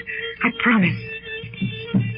You're sure this is where the children are? Thou art willing to go from this cave without sight of thy brother? Oh, I'm not willing, of course. But the children come first. My brother can... I mean... Thou thinkest in thy heart His knowledge of the wisdom of the East will save him from the vengeance of Ubasti, No. No! Thou wilt precede me through this doorway. But what is that door fitted into the rock across the room there? It looks like the entrance to an Egyptian temple. Thou seest truly, sister of Chandu. Within those doors is the sacred place where the priests have gone. Is NADJI in there? Seek not to know that which is denied thee. The children aren't in there, are they? Those doors look as if they've been locked for 1,000 years. No, look at the other doorway. The one which bears the seal of Solomon. There's a curtain across it. Are the children in there? The curtain is but a veil through which thou mayest look when the fire is lighted within. Shall I wait here? Yes. Even now, the fire begins to glow within the veil. No, but it's horrible. Uncanny. It's a green light, like the one on the altar. Oh, the children aren't in there. Surely. The veil, sister of Chandu, look. Seest thou thy children? The light is so faint. And the curtain... Oh, VINDION! You don't mean those two motionless figures sitting there on either side of the fire? Their eyes are closed. They're not moving. Oh, they can't be Bob and Betty. What have you done to them? Bobby, Betty Lou. Oh, Betty, dear.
In the hidden cave on the island of Lura, Dorothy is seeking Bob and Betty, who in the darkness left the camp on the beach and entered the cave in search of Chandler. Before the altar, Dorothy meets VINDION, the old soothsayer. He will give her no news of Chandler or NADJI, but leads her to a small room, where to her horror, she finds Bob and Betty sitting motionless and apparently lifeless, beside a small, hideous green fire. The present act opens in an inner room with a maze of caves. Chandu, the magician.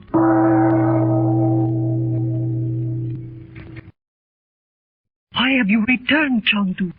Are Bob and Betty Lou? I sent them away. You saw that they were outside the cave? I didn't actually take them out myself, but I spoke to them, and I waited to see that they reached the doorway leading into the corridor before I came back here. Then the cat did not attack them? No. In fact, Bob and Betty were trying to warn me of the cats. There were about a dozen of them who leaped down from their ledges and were snarling and spitting like tigers. What vicious beasts they are. Bob and Betty must have touched some of these sacred symbols, or VINDION would not have even the word. NADJI, do you mean those cats are kept there ready to attack anyone who enters the cave or touches the altar? You still do not understand, Chandu. The cats are ready to defend the altar of the cat goddess. What a horrible idea. Do they never leave the cave? No, they are never seen outside the cave. Where are the priests you've been telling me about? They are in the inner temple, Chandu. It is concealed by the heavy doors which you have seen set in the solid rock. Those two great doors in the wall of the room between the altar room and this one? Yes. You mean they're having some kind of ceremony in there now? Yes, Chandu. That is why we do not hear the drums. When the heavy doors are shut, you cannot hear them. Only from the outside of the cave, I think they can be heard. How long will this ceremony last? I think, Oh, Chandu, I beg you to go. I think the priests will soon open the doors and return to the altar room. Please, Chandu, say goodbye to me and go. No, indeed. This is VINDION's work. Don't you understand? Can't you feel the malignant forces all about you in this cave? Where do you suppose VINDION is? VINDION is but acting under the decrees of the priests, Chandu. How many of these priests are there? I do not know. Are there any others of these people than the priests here who believe themselves to be ancient Lemurians? I tell you, I do not know, Chandu. Then I'll tell you what I'm going to do. I'm going into that inner temple and see what's going on. Oh, no, no. Yes, I am. Do you think I'm going to let them snatch you away from life and bury you here in this horrible place without a word? But you will not live. But this isn't the first time I've risked my life, as you know. I cannot permit you, Chandu. There's no other way to save you from them. And you must be freed from this nightmare. What about your work in Egypt? What about the Council of Seven? This is already in the past, Chandu. I cannot go again to Egypt and take my place as Princess NADJI. But you are NADJI. Listen to me. You mustn't believe these things Vinyard's been telling you. Chandu, you do not think the people of ancient Lemuria were evil? Certainly not. But I know these people in this cave are evil. And there's something horrible about all this. Oh, you do not try to understand. Even Mr. Wilson, who brought us here, knows this work has for years been known on this island. Yes, I know. But that doesn't mean it should be permitted to go on. If these people are a remnant of the ancient Lemurians, why should they keep it a secret? From everything I've heard of Lemuria, the people were of a very high type indeed. Chandu, you do not understand, and so you condemn the priests. But you have seen for yourself the body of him who seemed to be Andra, lying in the room with the seal of Solomon above the doorway. Of course. But what has that to do with it? I can only say I must not leave the cave and return with you to California. Very well. I'll go and see the priest myself. But they will kill you. That's a chance I'll have to take. Oh, no, Chandu. Either you come away from this cave with me now, or I'll go and see those priests. But it is not right that I should be made to choose between my people and you. But it's just because I can't believe these people are your people that I'm going to save you from them. Oh. You must free yourself from this spell they've cast over you. They must be the master of all the black arts of India. I wonder how Andra's father tolerated him in his household all these years. The father of Andra knew, Chandu. But that's impossible, NADJI. You can't mean he deliberately sent Andra on a cruise over here knowing he'd never see him again? Yes, Chandu. I think he did. Why, it's unbelievable. But Vinyan had told me that the father of Andra hated me, a black hatred, because he believed I was the one who was calling together the people of ancient Lemuria. And now, Andra's dead. That boy lying in there... If he could be made to wake and speak, Chandu, you would see he is Andra's very self. But now, I think they are uncertain. You mean the priests? About this boy who looks like Andra? Yes, Chandu. For Andra was not meant to die on the yacht. I know that. That poison was meant for you. But what do you mean by saying the priests are uncertain about this boy? I think they do not know whether they must wait until another generation has come and gone before the time is right. What? Oh. The death of Andra upset their plans in some way. Is that it? Yes, because how could they return to take his place with the others? Oh, NADJI, you don't know what you're saying. Tell me this. Is there any other way to the temple where the priests are than through those two doors? But how could you know that? I do know, Chandu. There is no other way by which you can enter the temple. Do you know whether there's any place where I can see in or hear what they're saying? No, Chandu, there is not. You're trying to put me off. There is a way. Must I go outside the cave and come up on it from the top of the cliff? Tell me, NADJI. Yes, Chandu, outside the cave. You're trying to find a way to get me out of the cave. Tell me the truth, NADJI. Is there any place in here where I can look into the temple? No. Do not force me to tell you, Chandu. You will not live if they see you. You must tell me. No. You must, NADJI. Then, perhaps it is your fate. Perhaps destiny has meant that it should be so. I do not know. But I will tell you. From this room, there is a way to go. Beside the doorway in the wall is a block of stone which moves. You see, Chandu? Yes, I see. But you can't mean I can look in from there. That's not where the temple is. No, I do not mean that. When the stone is moved, there is a long passageway which leads to the wall of the temple. And at the end there's a window? Or a doorway? A small window.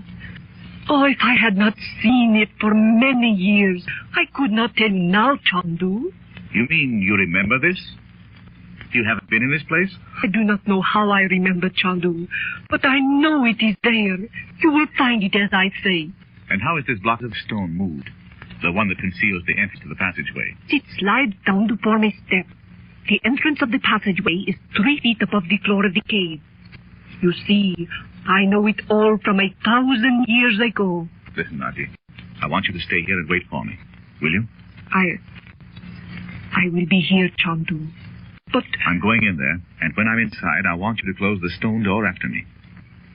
Do you know whether there's any way to open it from the inside? No, there is not, Chandu. But what is it you are to do? I want to see if I can understand what those priests intend to do. If I can, I'll come back here. Do you think you can hear me if I knock on the stone from the inside? I will be listening, Chandu. Very well. I'll go in there and listen till the ceremony is over.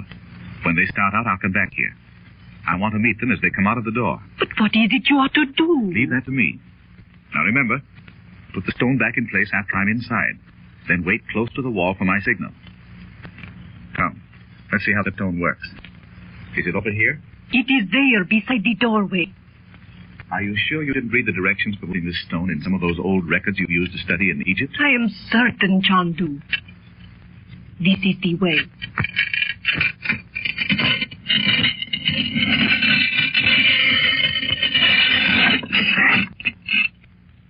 Let me look in there. You're right. There's a light at the other end. You're sure you know how to move it back? Yes, I am certain, Chandu. All ready, then. If anyone should come and see you standing there... Frank, are you in here?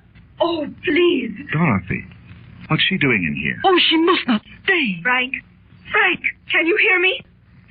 Dorothy, here I am. Where are you? Oh, Frank, here I am. Well, she's right there. Just beyond the doorway.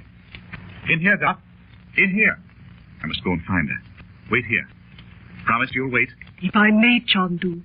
But I must not speak to Dorothy. I will step inside this passageway we have opened. She will not see me. Frank, come with me, quickly. VINDION has cast some horrible spell over the children. The children?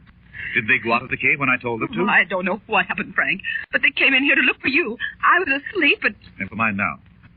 What do you mean when you say VINDION cast a spell over them? Oh, he took me in there to see them, and they were sitting there as if they were not alive.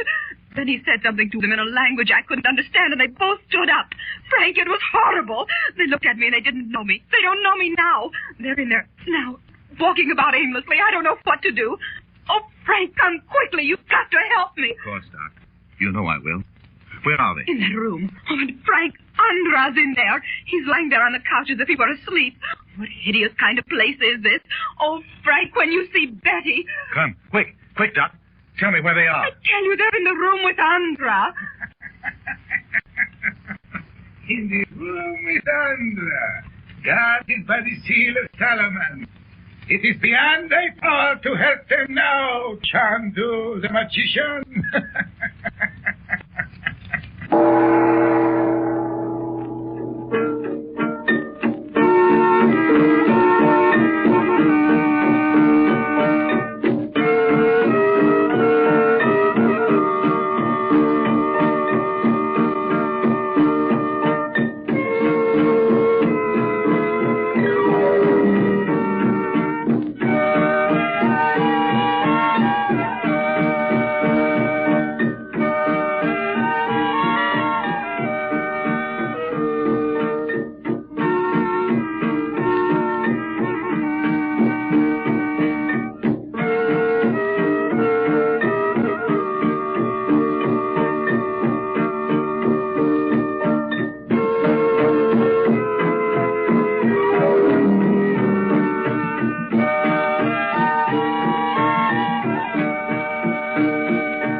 NADJI refuses to leave the sinister cave and threatens to take her own life if Chandler forces her to go. He tells her he believes her to be under the hypnotic influence of VINDION. As Chandler prepares to follow a concealed passageway leading to the pagan temple, Dorothy runs up to him crying that VINDION has cast some awful spell on Bob and Betty, and that they are in the room with the unconscious boy who so strangely resembles Andra. Chandu, the magician.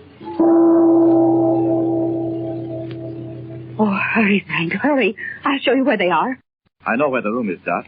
But how in the world did they get in there? Oh, I don't know. I persuaded VINDION to show me where they were. Where's VINDION now? I don't know. I suppose he's still standing there by the doorway. The doorway of the room where the children are? Yes. He showed them in that horrible green light. Frankie laughed like a fiend when he saw... Oh, let's hurry. There's Vindion. Where are they, Vindion? You have brought Chandu. Of course I have. Don't say any more to him, Doc. I'll deal with him. I'll try, Frank. But I can't even see the children now. The fire that was in there has gone out. I thought if thou feared for thy children, sister of Chandu, thou wouldst find him and bring him here. Where are they? I'm not hiding from you, Vindion. You know why I came into the cave. But where thou hast hidden thyself, I did not know. And it is written that thou art destined to be sacrificed to the goddess of Bhakti. Oh, stop. Dorothy, hush. Where are Mrs. Regent's children, Vindion? Look within the veil which hangs before the door of the room guarded by the seal of Solomon. Oh, you see, Frank, he has some way of lighting a little fire in there. And that curtain is really transparent when there's a light inside. And the children are there and they don't know me. I can't even go in there to see them. Dorothy, please. If I'm going to get the children out of here, you've got to help me. What do you want me to do, Frank? I want you to control your fear. I know it's hard, but... Oh, I'll try, Frank. Don't you see them in there? There they are, standing so still. Betty. Betty! See, she doesn't even hear me. Unless I give the word, sister of Chandu, the maiden will never look into thine eyes again. You see, Frank? You see? Vindion. I am here, Chandu, the magician. You will stand there at the left of the doorway, and when I give the word, you will free Mrs. Regent's children from the spell you have cast over them. You really believe that, Frank? Dost thou then believe that I, too, am a maker of spells, Chandu, as thou art? Never mind that. The point is that you're to wake them up. And whatever it's necessary to do to keep them from remembering this experience, you must do also. And if I refuse? You will not refuse. Listen, Vindion. Listen to the music.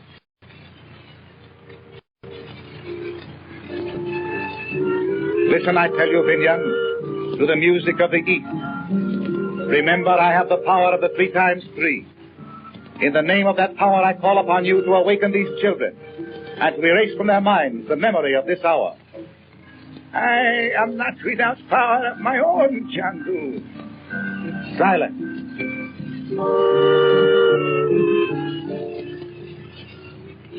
You must awaken them. You cannot disobey my voice.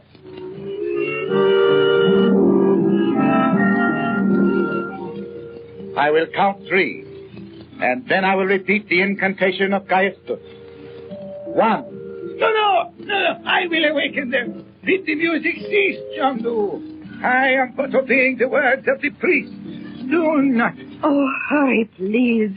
I can't bear to see them standing there like that. And that awful incense, it's suffocating. I've got to get the children out of here. You can take them out in a moment, Doc. Oh. Son of the West, daughter of the West, awake. Awake. Awake. Let thy heart be tranquil, and let no memory of this hour remain. Oh, Frank. Vindion, tell them to come out here. What's that for? Never mind, Doc. I'll tell you later. Come forth from the room of the seal of Solomon. I have spoken.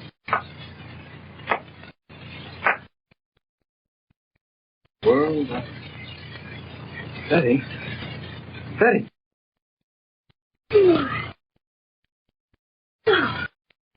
What's the matter, Bob? What we've done? We've been asleep in this cave, and it may be nearly morning. Oh, Bob, Mother'll be worried to death if she wakes up and finds that note. Come on. What do you suppose we could go to sleep and... Oh, Mother. Uncle Frank. Children. Oh, come on. Let's get out of this awful place. Be careful, Doc. You don't want to suspect what's happened. Yes, let's go. Are you going with us? Yes, I'll take you back to the beach. Oh, look, there's Vindion standing right there. Uncle Frank, is he really Vindion? Let's go back to the beach. Well, what about NADJI? Never mind now. Uncle Frank, tell us. Betty, dear. Let's discuss all this later. Uncle Frank, what's Vindion standing there like that for? He's just waiting to see that we leave the cave, I think. Do we have to go through that room where the cats are? Yes, Betty. Oh. But if you go straight through to the corridor over there, you'll be all right. Did you or Bob touch anything on the altar when you first came in here? Why, yes, I touched NADJI's hand. We were going to pick her up and carry her out. Only just as soon as we touched her, a lot of those cats jumped down from those ledges and... Oh, it was awful, Uncle Frank. We're almost there. I have a flashlight. Just a minute. Here's the house right here. Why, it's still dark. And did you think it was morning? You know what we did? We fell asleep, Mother. Were we asleep in there when you saw us? I didn't, I don't... Of course you were asleep. Your mother's only trying to let you down easily for having come in here to rescue me and falling asleep. The fumes from that insect. Is that what happened? Oh, yes. Yes, that was. Wasn't that funny? Oh, here's the beach. And there are the tents. Just as if we'd never been away. Oh, Bob, you silly. We've probably only been gone a few minutes. It hasn't been long. Dorothy, would you like some coffee before you go to bed? Yes, I would, but we don't know where the supplies are. We'll wake the servants. Poor devils will wonder what's happened to Wilson. Oh, we didn't tell you, Frank. They're all gone. What? Yeah, sure they are, Uncle Frank. Before dinner tonight, they got scared or something, and they just piled in the boat, and I bet they're halfway to Suva by now. And just as they were pushing the boat out into the water, Mr. Wilson came running down the beach and climbed in with them. Yes, and he wanted us to go with him, Uncle Frank. We told him we weren't going to go and leave you here alone. Poor fellow. He was terrified when he saw the cats in there. Well, I don't blame him. I don't see why he should run away and go on like he was crazy or something. He's been studying these native legends too long. He'll never come near this island again, I'm sure of that. Nor will I when we get away from it. Ever. I can't see yet how we could go to sleep in that cave. With those cats and VINDION and all that stuff. Well, I don't either. I was simply scared to death. It was the incense, children. I was nearly suffocated by it myself. Maybe. There's something funny about that, Betty. I know there is. They're trying to keep him from telling us something. Can only tell when Mother's trying to put one over on you. She's told the truth too long. What's so funny? Oh, nothing. Uncle Frank, aren't you going to tell us whether that really was NADJI in there in the cave? NADJI's in the cave. Yes, Bob. But what about that girl that's lying here in front of the altar on that couch? Mother, you know that place is just exactly like those king tut ones in the Egyptian Museum. Yes, I know it is there, but... Yes, and you know that girl's dressed just like those old Egyptian pictures. And why is it she looks exactly like NADJI if she isn't NADJI? Uncle Frank, are you sure she isn't? Yes, Betty, I'm very sure. And now I'm going back to the cave. Oh, yes, I suppose you must, Frank. But why didn't I see NADJI? Where was she? She was quite close to you there, Doc. But she didn't want to see you. She didn't? But why? Oh, I can't stop to explain it to you now, Dorothy. I must go. We have no time to lose if we're going to save her from those priests. What priests? Never mind, son. Don't question him. No. I've got to find a way to persuade her to come with me. Now, remember, Bob, no more going into that cave. Well, all right. Say, look here, Uncle Frank. Aren't you and Mother going to tell us the truth about what happened in there? What do you mean, Bobby? Well, we saw Uncle Frank in there when those cats were all kind of spitting at us. He told us to go on out of there, and we started toward the corridor, and... Yes, just as we got there, right where the shadows were so black, there was VINDION. Yes, sir. You know what? He just kind of waved his hands, and those cats jumped right back where they belonged. Just like he was a magician or something. It was funny. Yes. And then what did we do, Bob? What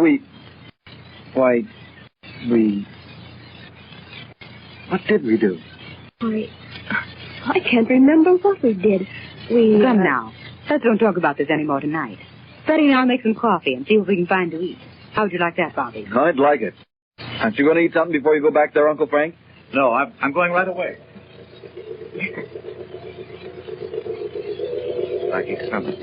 You haven't had a message from the yogi for ages, have you? Listen, dear. Let's see if Uncle Frank can hear what he says. My son, thou hast waited long to hear my voice. I'm listening, my teacher. A time of testing is upon thee, when thou wilt require the knowledge thou hast gained as never before. Art thou ready, my son? My teacher, I'm ready. I tell thee this. Go thou into the cave and stand before the door which bears the seal of Solomon. Thou knowest this? I know, my teacher. Power shall be given to thee to awaken the one who sleeps within. Bob, he means that boy who looks like Andra. Hush, Betty. I'm listening, my teacher. When thou hast awakened him, if thou hast used thy knowledge wisely, it will be given thee to understand the words he speaketh.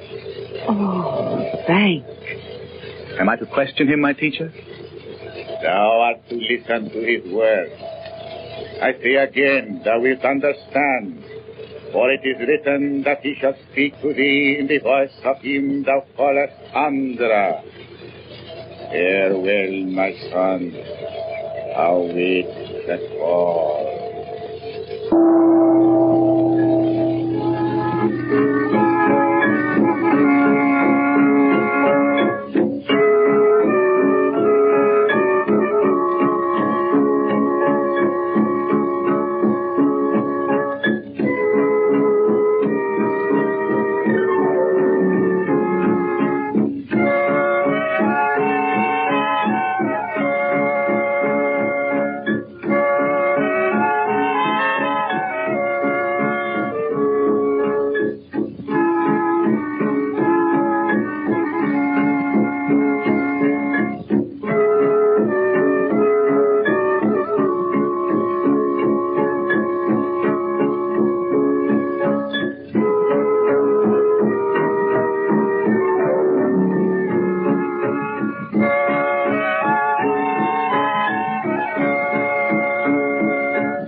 By the use of his occult powers, Frank Chandler frees Betty and Bob from the hypnotic influence of VINDION, the sorcerer, and takes them from the cave to the camp on the beach.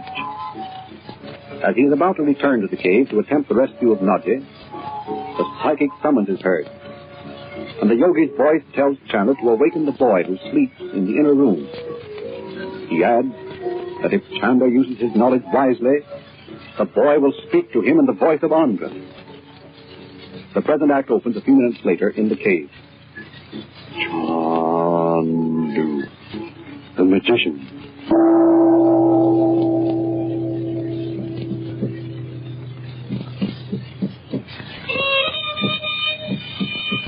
I bow before the altar of the great goddess Opacity. The unbelievers who entered the cave have been driven forth under the scorn of the goddess. Let the spirit of the cat goddess help me until the work of the goddess is finished, that I may dwell in her sight. Chandu! Yes, VINDION. You didn't think you'd really driven me out, did you? Ah! The anger of the goddess will consume thee. Thou shalt be burned in the fire of her wrath. NADJI will not depart from the cave with thee. What would you say if I told you I haven't come back for NADJI? It matters not why thou hast returned to the cave. Thou canst not leave the island of Flora, nor canst any of those thou callest thine. And before help shall arrive, thou shalt die upon the altar of Ubasti. Wait! Wait! I will come with thee. Don't trouble yourself. I know the way now. Thou hast not yet seen the tribal priest. No, but that can wait. Thou canst not enter the room guarded by the seal of Solomon. No, but I didn't enter the room to wake up the boy who was lying in there asleep. Thou canst not awake him. I, VINDION, say it shall not be. And I say it shall. Ah! Often and often have I heard the word, you shall see what it means to oppose Chandu. Yes, and now you shall see. I'm going to wake him up. You think it is Andra who lies within the veil. It doesn't matter who he is, nor how long he has been asleep. He will answer my voice. But the seal of Solomon. Oh, you're quite right that I cannot enter that room with the seal of Solomon over the door. Although I'd like to know how you came into possession of that knowledge. I call upon the goddess Ubasti and all the secrets of the Black Arts to protect the sleep of him who lies within the veil. I thought so.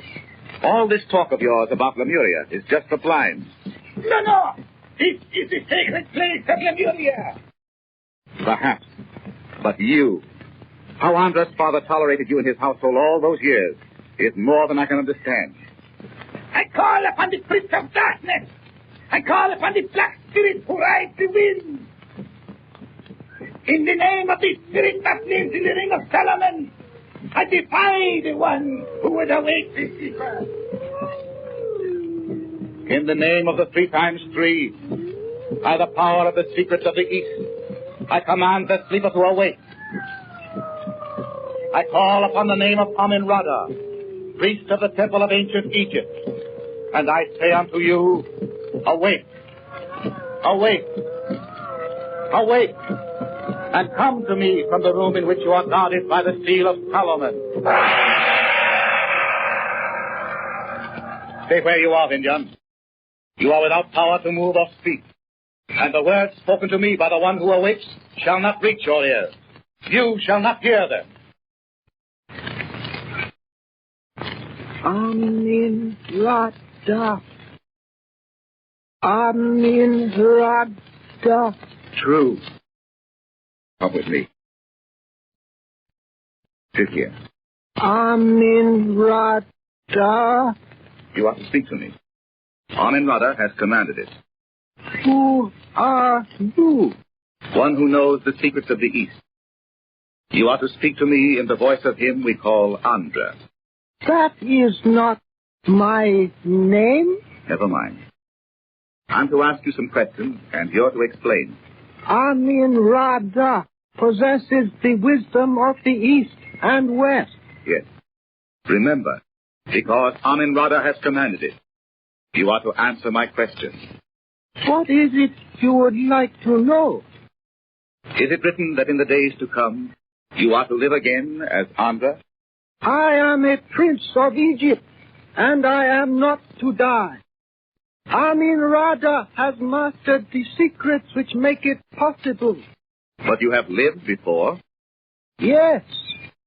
Before, I was a prince of Lemuria. And it is written that when many thousands of years shall pass, Lemuria shall rise again from the sea, and her people shall be summoned to return, and my sister and I shall rule as in the days that are gone. What is your sister's name? But the names of those who ruled in ancient Lemuria are to be secret until the time for their return. You have learned many things. You speak of the future as if it were known to you. Because I know the secrets of Egypt, time is my servant. Can you tell me what year this is? You speak strangely. and perhaps you will not understand. But it is written that when 5,000 years have passed, there shall be born one who will change the ways of all the world. 5,000 years before Christ. And still you speak of Lemuria ancient. As years on earth are known, Lemuria sank beneath the sea uncounted hundreds of years ago. This is incredible. Is it true your sister is known in Egypt as NADJI? It is true. And this name, it is written, she shall bear until she returns to join me in governing the new Lemuria. But there are evil forces at work about my sister. And in this cave, someone is here who plans to harm her, to kill her perhaps. We are not alone. Yes, we are for the moment. And I have an important message for you. Don't you remember? Don't you remember? Yes, I am to answer your questions about NADJI. Yes. The message comes from one who has long been teaching me the secrets of the 3 times 3. Ah, then I will tell you that even if you are able to free my sister from the evil spell which overhangs this cave, she will not be free. So these people are not Lemurians after all? I see no people. No. They are not in this room. But there are people here, and I believe they are the ones you think are trying to harm NADJI. But if I am not here, you will protect my sister? You are Amin Rada's friend? Not his friend. Only the bearer of a message from him.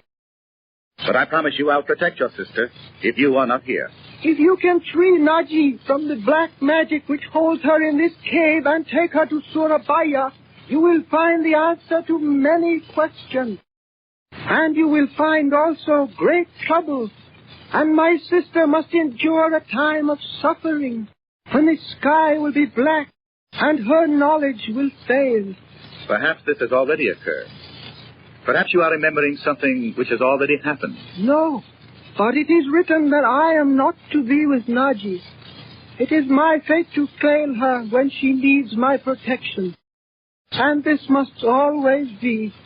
For countless lifetimes shall come and go, and the years unfold themselves until man shall lose their reckoning. You're strangely wise for a boy. The wisdom is not mine, but that which I have learned from Amin Rada and the great teachers of Egypt. Then you remember when you lived in Lemuria?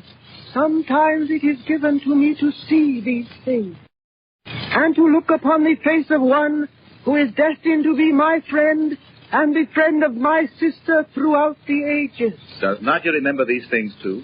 I do not know. Is it true that for years I have been asleep? So time has passed above my head like water? Yes. Then am I to sleep again? Yes. NADJI told me only today. And am I to see my sister? Is she here? She is here, and I will bring her to you. Oh.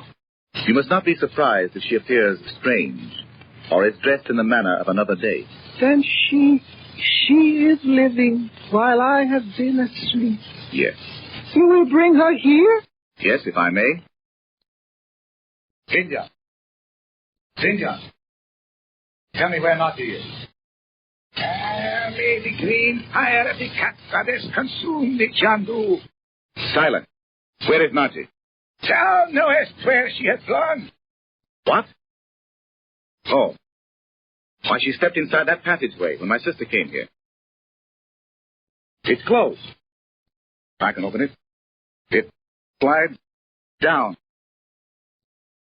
Something's happened to it.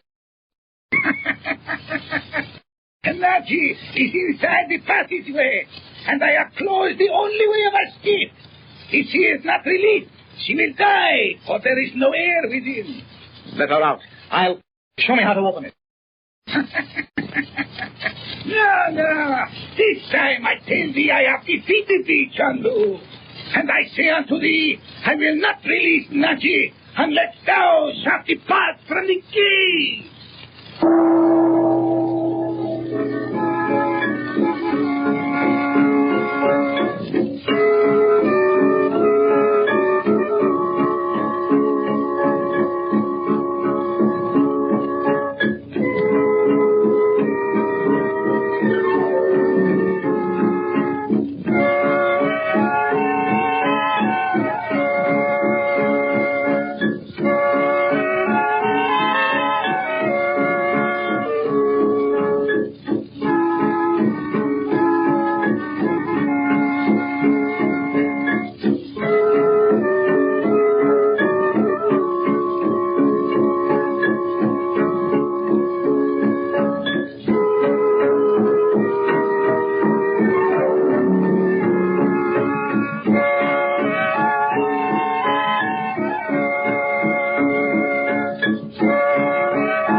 In his study in the house in Surabaya, Frank Chandler receives a call from Geoffrey Marshall, the young Englishman who was a guest at the Palace of the Secret Star.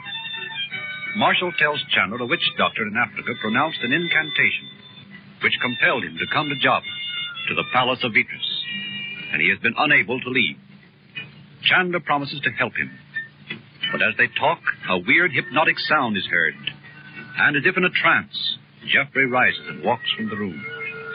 The present act opens in the observatory of Vitras Palace, several days later. Chandu, the magician. Gee, what a funny-looking room. I should say it is. I hope Vitras will come up right away.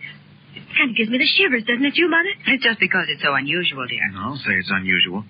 Look at all those funny maps all over the walls.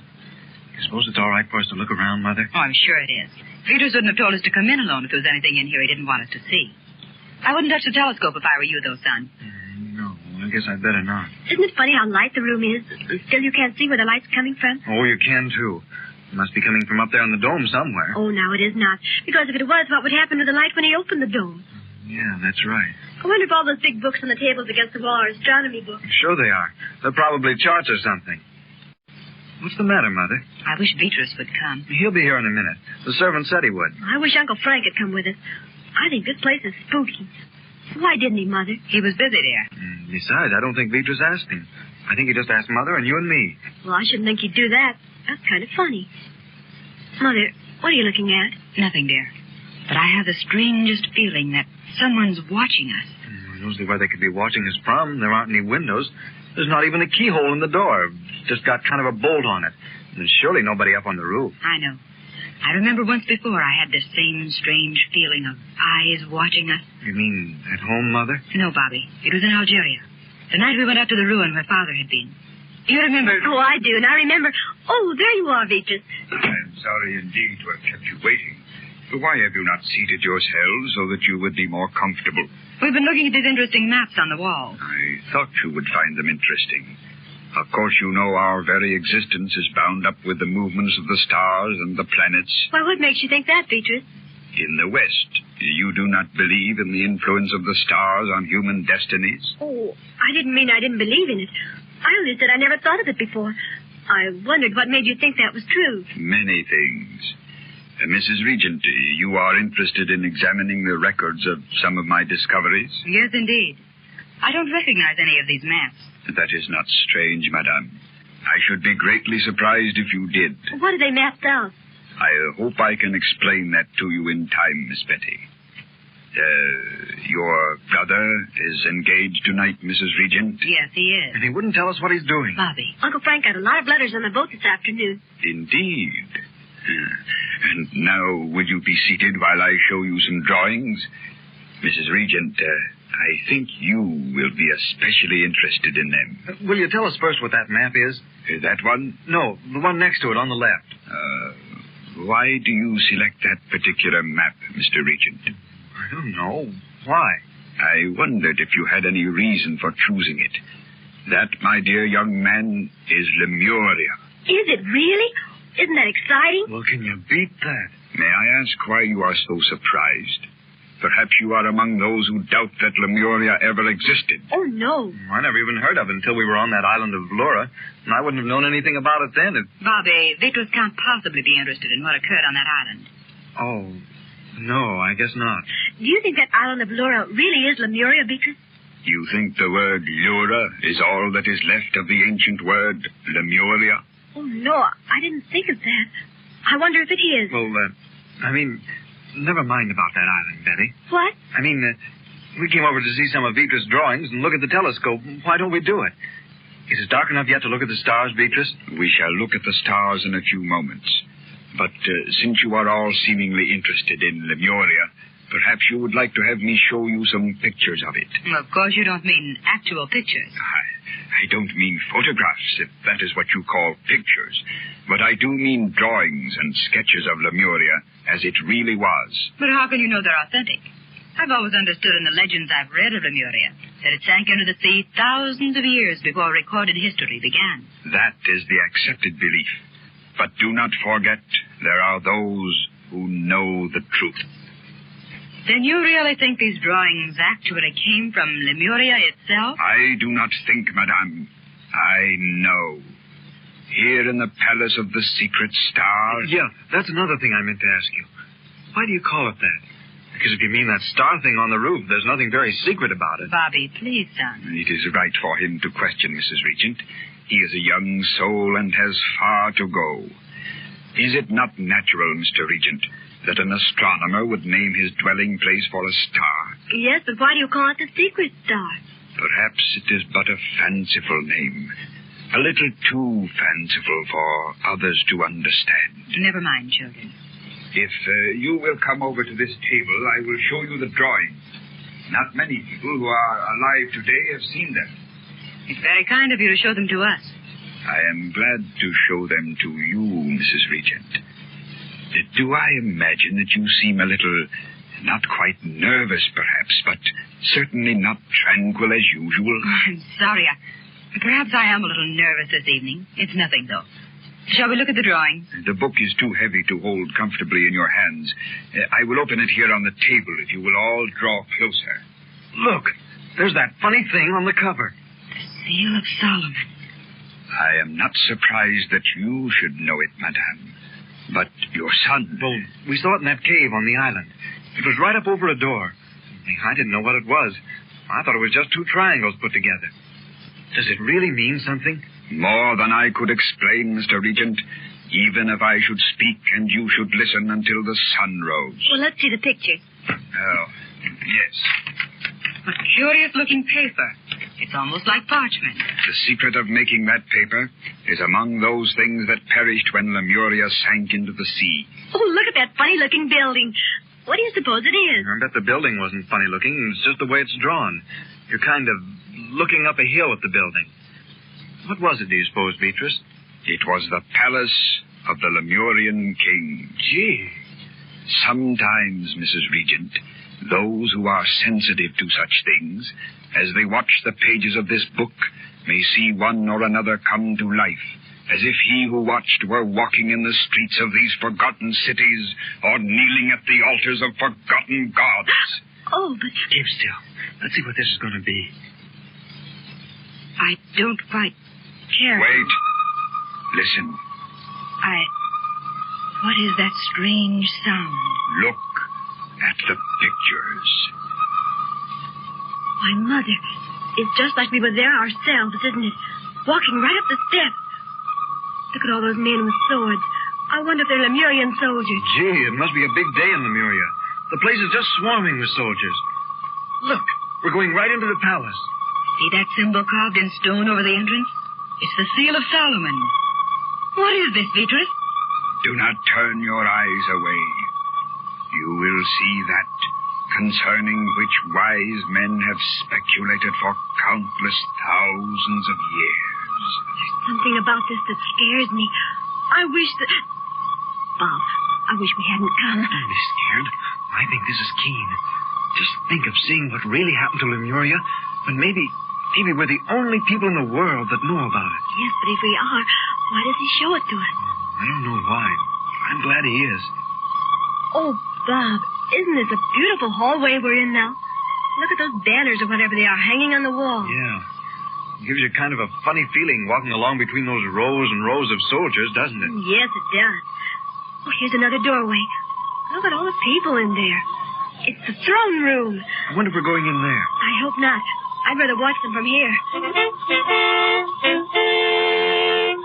Gosh, what was that? I bet the king or somebody's coming. Of course it's the king. I'd be thrilled to death if I wasn't so scared. What are you scared of? It's just a picture. Oh, I don't know. It seems like a picture, but... Bob, I feel kind of funny. Don't you, Mother? Mother! I don't know, dear. I wish the king would hurry up. What's the matter? It feels as if we're on a ship. It's not like a ship, Bob. It's more like an earthquake.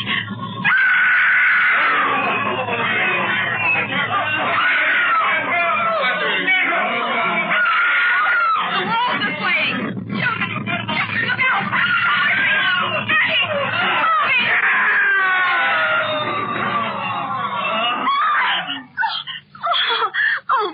lost. You frightened us nearly to death. That picture on the page is just the same as ever, isn't it? Oh, Bob, weren't you scared? Scared? Of course I was. Mother thought it was real, didn't she? Your mother seems to have been strangely affected by the sight of Lemuria's destruction. What do you mean? Mother! Look out, catch her! Oh. She is quite unconscious. Perhaps you would like to lay her on the couch yonder. No doubt she will be herself in a moment or two.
Are you willing to undertake a dangerous mission behind the enemy lines, knowing you may never return alive?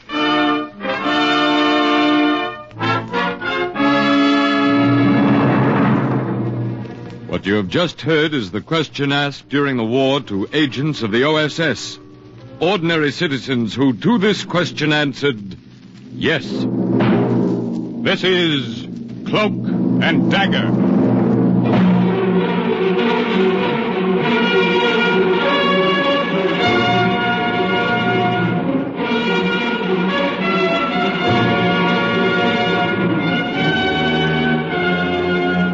Black warfare, espionage, international intrigue. These are the weapons of the OSS. Today's story, The Black Radio, concerns an OSS agent who broadcast allied propaganda from behind the enemy lines and is suggested by actual incidents recorded in the Washington files of the Office of Strategic Services. A story that can now be told. It was one of those quiet days. The sun was splashing in through the windows, and I was marking time until lunch in the cafeteria. And a date I had with a red-headed secretary. There were just the two of us in the big gadget room of the OSS in Washington. Just me and Hank Martin. Then all of a sudden, Hank grabbed my arm. Clark, get down! Air raid, duck! Okay, what's the big idea? Oh, boy, I wish I had a camera just then. Brother, did you look scared? All right, what was that thing you just threw in a wastebasket? Just a little noisemaker. Great if you get in a tight spot and want to start a riot. All right, look, let's start from the beginning, huh? How does it work? Well, like you see. It's not very big, just about the size of a lemon. Easy to slip into your pocket. All you do is pull out the cap and throw it, and when it explodes, pow! We call it the Hedy Lamarr.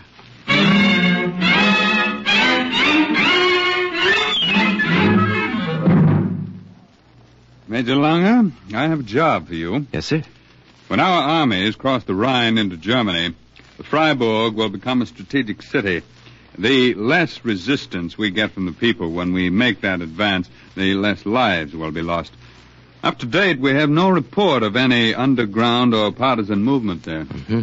And OSS wants me to go in there with a black radio and soften them up. Is that it, sir? Right. Cut in on the Nazi local stations. Broadcast the information we want them to get. Mm-hmm. Another of our agents infiltrated that area over 3 months ago to get acquainted with the city and locate suitable hiding places for the radio. Of course, sir. It'll have to be moved every time we use it. Yes, that's right. Now, we haven't heard from our agent since she was sent in. We didn't want her to run the risk of trying to contact us. Did you say she, Colonel? That's right. Have you any objection to working with a woman, Major? Oh, no, sir. I mean, no, sir. Her name was Lucille, the Colonel said. I wondered if she was anything like the redhead, Miss Lucille. Nobody had heard from her for months. Maybe she'd been caught. Maybe the Nazis had twisted out of her the reason she'd been sent to Freiburg. Maybe I'd have a reception committee of Germans waiting for me. It gave me something to think about on the plane flying over the Black Forest in Germany a few weeks later.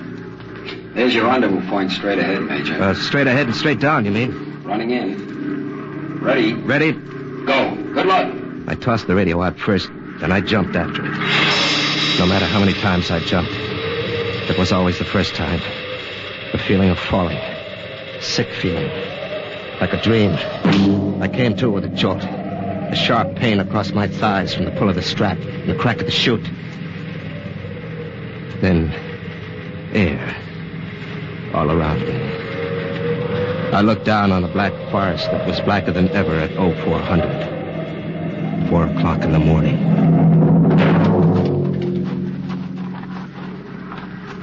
There were no Germans waiting. But no Lucille either. There was nothing but a foreign country. And up above, the plane faded away. Then it was gone. And I was alone.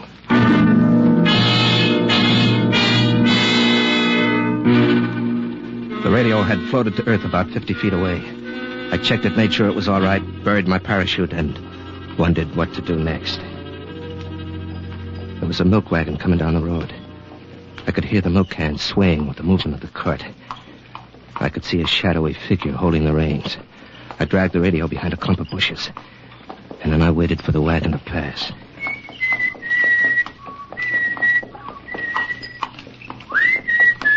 For a moment, I didn't recognize the song. And then, all of a sudden, the words wrote themselves in my head. Come away with me, Lucille, in my merry old... Lucille. Lucille. I'm sorry I was late, Major Lange. A German soldier I know stopped to talk. I couldn't break away without being impolite. Oh, just as long as you got here. Hurry, Major. Let's go. Yes. I was ever so glad to see anyone in my life. But I didn't quite expect to meet the milkmaid. What did you think I'd be like, huh? Oh, Come, Major. Well, I had no idea. No doubt you pictured a slim young thing who'd add interest to your intrigue, huh? I've been neither slim nor young for longer than I'd like to remember. Tell me, what did you do before the war, Lucille? Taught history in grade school. Mm-hmm. Now I'm helping to make it. It's a good feeling. Until you consider the possibility of getting caught. Well, we've got to make sure we don't get caught. There is always that possibility, Major. Accept it. And it's much easier to take it if it comes.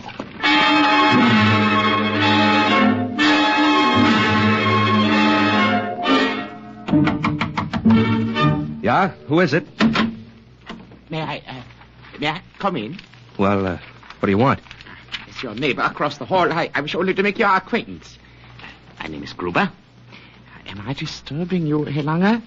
Well, you know my name, I see. As a poor old widower, alone in this world with very few interests outside of the future of the fatherland, that is, I make it my business to know everyone in this rooming house. Oh, do you? You arrived in Freiburg only a few days ago, nein? That's right. You have a medical discharge from the army. You are wounded at Anzio. Is there anything about me you don't know? Oh, no. Do not take offense, my friend. I asked the landlady about you.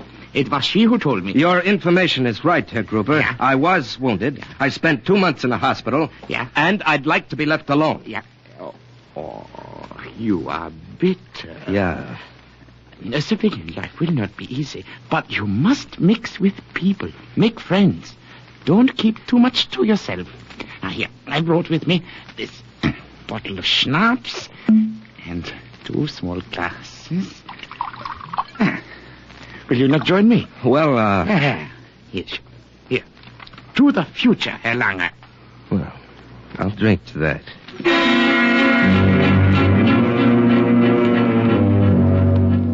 There was something about the old windbag who rented the room next door to me on the 3rd floor that I didn't like. I couldn't put my finger on it. Maybe it was the way his eyes, like patent leather buttons, kept darting around the room. Well, good schnapps, nein, Herr Lange? Yeah, very good. Not like we used to get before the war. Of course, I'm not complaining. It is such a little sacrifice to make for the Reich. Yes, of course. Yes, of course. What are you planning to do here in Freiburg, Herr Lange? Well, I have my craft card as a union motion picture projectionist. Yeah. I worked in a film house in Berlin before the war and was hoping to find a position here. You've had no success yet? No, not yet. The motion picture house, a block from the mining university. Have you tried there? Why, no, I haven't. Oh, do try it. Tell the manager, Herr Schmidt, that you are a friend of mine. He's always complaining to me about being short of help. But that also is just a little sacrifice to make for the Reich, of course. Yes, of course. Doctor, I'll go there tomorrow. Good. Oh, tell me, what is your business, Herr Gruber? I am a clerk. A clerk? Yeah, in the administration building of Gestapo headquarters. More schnapps? Yeah, schnapps.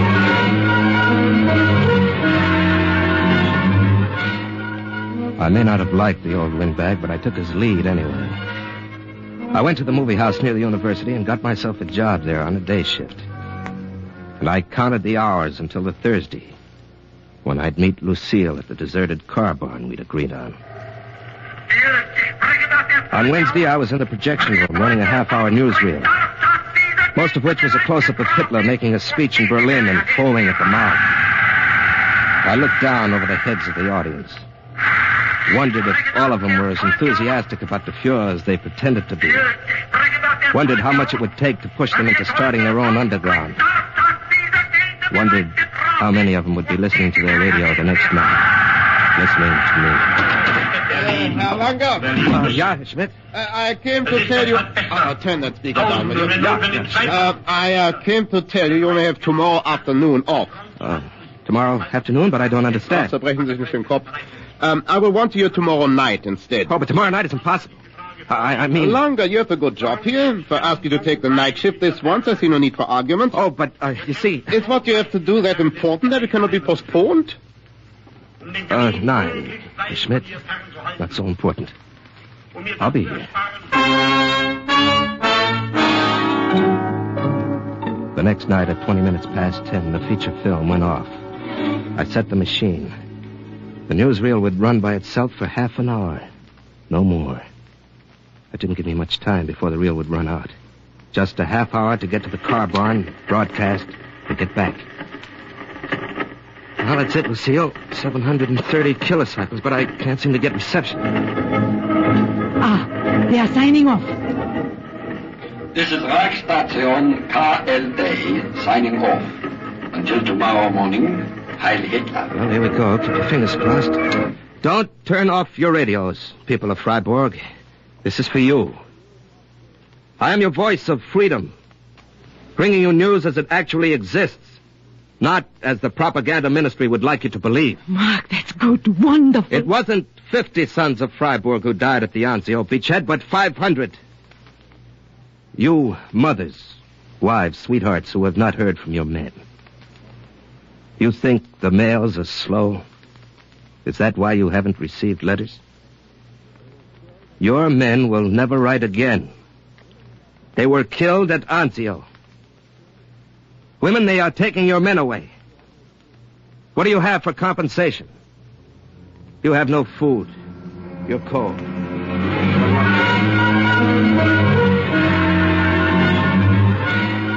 And the political leaders want to sacrifice everything but themselves. Haven't you sacrificed enough? Mark, it's late. It's all right. And now, until another time soon, this is the voice of freedom. Good night. I will not say Heil Hitler. I say instead, God be with you. The first of many. God be with us both.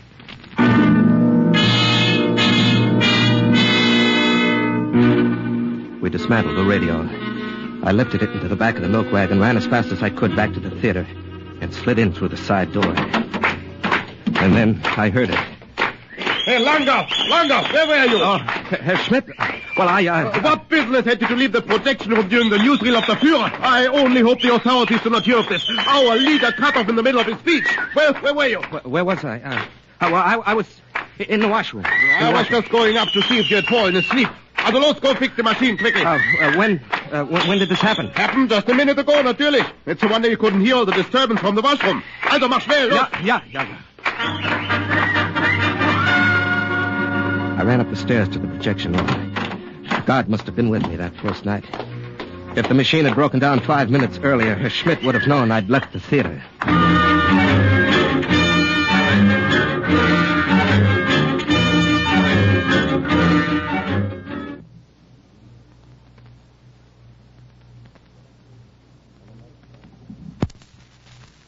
The next week, and the next, and the next, we were on the air. We moved the radio to a deserted warehouse, to a cave in the Black Forest, to a barn on the outskirts of town. As the voice of freedom, I told the people of Freiburg, you are fighting a lost cause. The losses of the Luftwaffe are 75% higher than reported. Resistance in all German-occupied territory is growing stronger.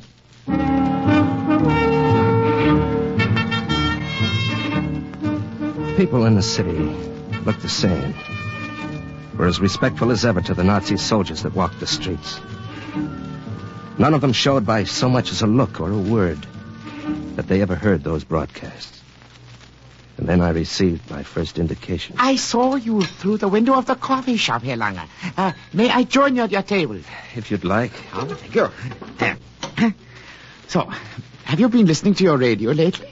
I have no radio. Oh, if you get one, then, I advise you not to listen to Reichsstation KLD. Oh, why not? Because the Gestapo will arrest anyone caught listening to the man who calls himself the Voice of Freedom. Oh, what does he talk about, this Voice of Freedom? Oh, it's nonsense, of course. Allied propaganda nonsense. You sure you have never heard him? I told you, Herr Gruber, I have no radio. Oh, but of course. I forgot. Why is it, Herr Langer, I have the feeling I've seen you somewhere before? It was ridiculous to suppose that he had ever seen me before, but he told me one thing. The people were listening. And the Gestapo was looking for me. Unser Führer wird uns siegreich aus dem Krieg bringen. Hör mich auf, Mark. Mark, with that cough of yours, perhaps I'd better broadcast tonight. No, I'll be all right. People of Freiburg, this is your voice of freedom. I want to tell you, my friends, how step by step Hitler has developed his program. Step by step he has carried it out successfully. First he took our men and destroyed them. And now Hitler is destroying our cities and our factories. Allied bombings will destroy all Germany. Our men are already dead in 100 battlefields. This is the Fuhrer's greatest achievement for Germany. He is accomplishing it all in less than 12 short years. 12 short years of Hitlerite success. They are jamming the radio, Mark. You'd better sign off. It's all right.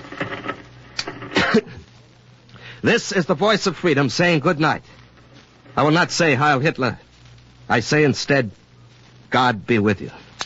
I'm afraid they may be closing in. Yes, Lucille, it's the first time they've jammed our broadcast. We'll have to move fast. Dismantle the radio and get out of here. The wagon is right outside. Hurry.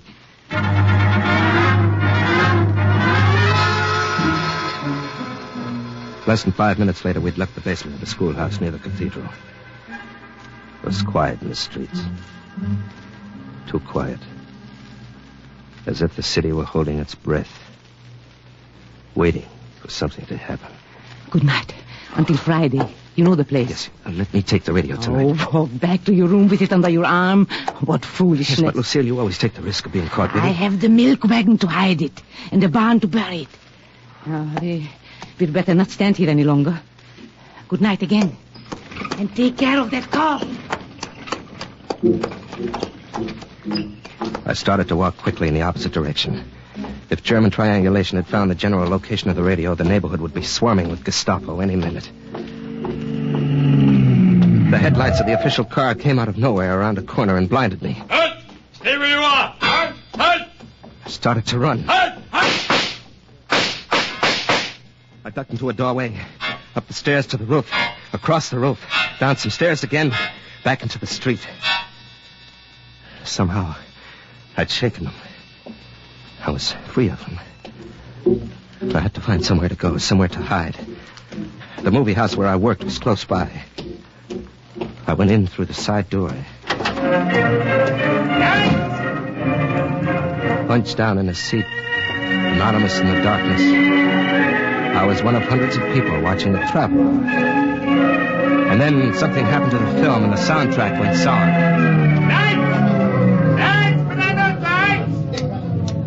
You people listen to me. There will be no more films tonight. Not until we check the identification of every man in this theater.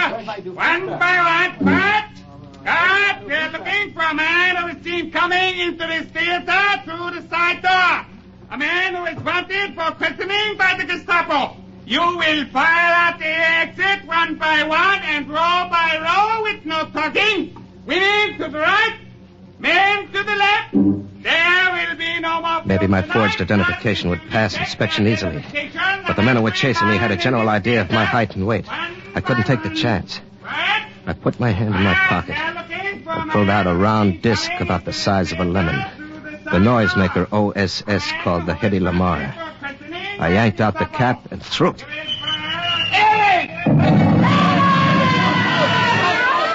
It started a riot, all right. The soldiers couldn't hold them back. They practically walked over them in their rush to get out. And I walked out, too, swept along in the tide of panic.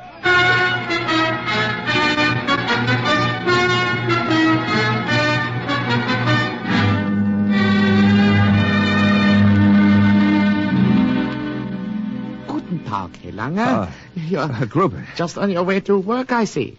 I will walk with you part way. Well, if you'd like. Tonight, when you get home from your work, listen to your radio. I told you I have no radio. Oh, yeah, I do keep forgetting. You're welcome to listen to mine, then. There's to be an important announcement at 7 o'clock. Announcement? About what? I learned about it this morning at the administration building where I work. Yes? There's to be a hanging in the square at noon tomorrow. An allied spy who was caught with a radio. What did you say? A woman, a spy. She was picked up last night, driving a milk wagon. Can you imagine such a...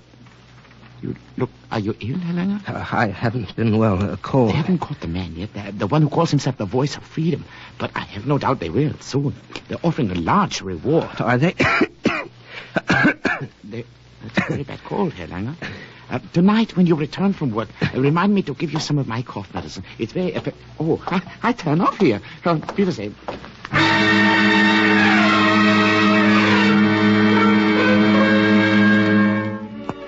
I didn't stop by for the cough medicine. After work, I locked myself in my room and stayed up all night, looking out of the window, up at the ice-blue stars that hung over Germany. And I tried to think of something to do to help Lucille. Before noon the next day, I went to the square, but I still didn't have the answer. Isn't it frightening, Herr Langer, the way an execution will draw the people like flies to honey? Is it fascination, do you think, of seeing someone else suffer? You tell me, Herr Gruber. You should know you're here. So I am. But then, so are you. What? Whoa! Woman, have you anything to say before you die? People of Freiburg, remember what you heard on your radios. Remember what the voice of freedom told you. It was the truth. The truth. Your leaders are betraying you. Goodbye, citizens of Freiburg. I will not say Heil Hitler. I say instead, God be with you. It happened quickly. It was all over. And I hadn't done a thing to stop it.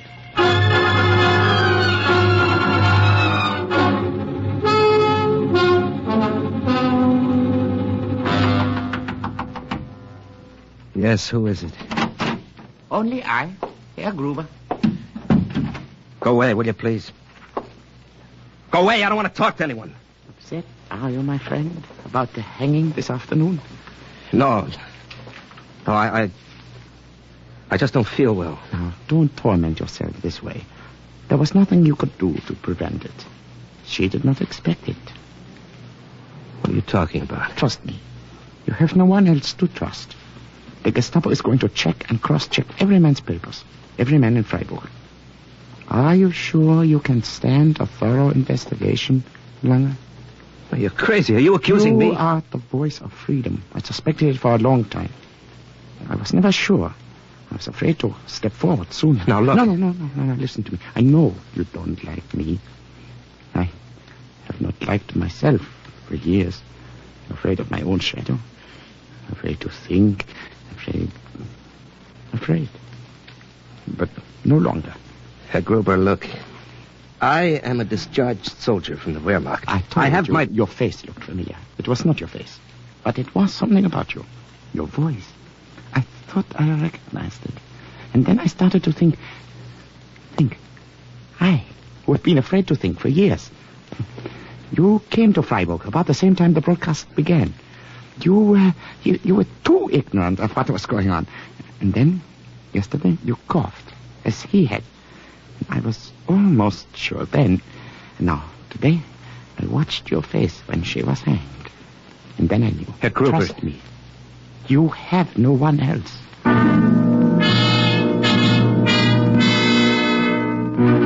He was right. I had no one else. And I had to get out of Freiburg. Gruber offered to drive me across the bridge that night. From there, it would be only a few miles to the border of France. With his official pass from Gestapo headquarters, Gruber would be able to get past the guard. I got into the trunk of the car. It was open just enough to let me breathe. I still didn't know whether to trust him. There was a pretty big price on my head. The car slowed down when we reached the bridge. Let me see your identification. Oh, there you are. What is your business outside of Freiburg? Official business for the administration. Fair. This looks all right. I have orders to search all cars. Well, you can see there's nothing in mine. Please, will you hurry? This is official business for the Gestapo. One moment, not so fast. What's in your trunk? The trunk? Well, go see for yourself. I have an American spy there. I'm smuggling him across the border. Don't be impudent. You understand? I'm sorry. I was just having my little joke. Well, I don't like jokes. You work as a clerk for the administration, so your head swells. You think you're Himmler. All right, pass. I'm sorry. All right, pass.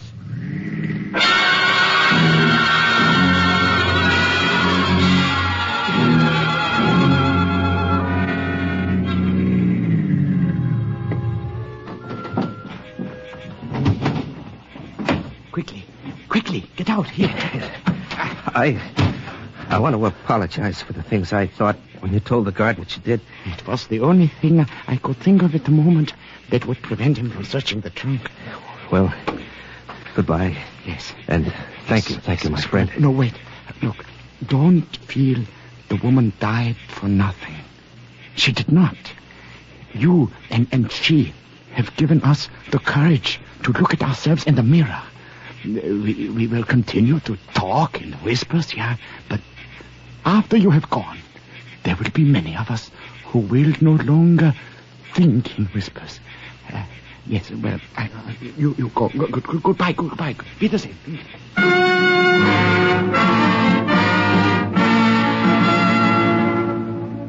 Major Marklanger made his way back to Allied lines.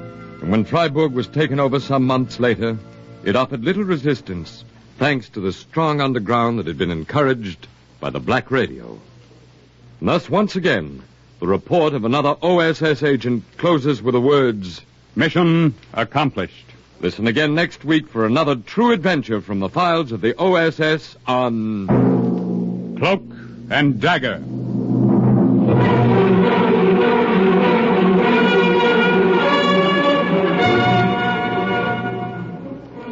Heard in today's Cloak and Dagger adventure as Mark was Larry Haynes, Lucille, Lily Darvas, and Gruber, Barry Kroger. Others were Raymond Edward Johnson, Arnold Moss, Stefan Schnabel, Bob Weil, and Jerry Jarrett. Script was written by Winifred Wolfe and Jack Gordon. The music was under the direction of John Garth. Sound effects by Chet Hill, Dick Gillespie, and Art Cooper. Today's OSS adventure was based on the book Cloak and Dagger by Corey Ford and Alistair McBain. This program was produced by Louis G. Cowan and Alfred Hollander under the direction and supervision of Sherman Marks. 3 chimes mean good times on NBC. There's mystery and music tonight on NBC. The mystery is Sam Spade's latest case in which the romantic private eye solves the caper of too many clients. The music is the NBC Symphony Summer Concert with Antal Durati as guest conductor, and the American Album of Familiar Music, one of radio's best-loved musical programs which returns to the air tonight. 3 times mean good times on NBC.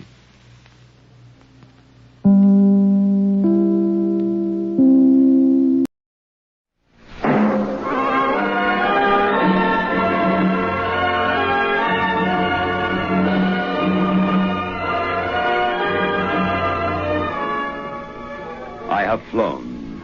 I have sailed. I have moved about this world of ours. And ever in search of the finest of its kind, we bring you the tops in spine chillers.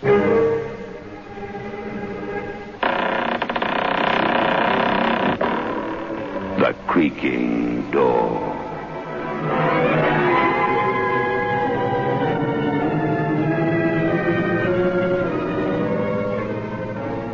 The manufacturers of State Express 3.5s Filter King cigarettes take pleasure in presenting The Creaking Door.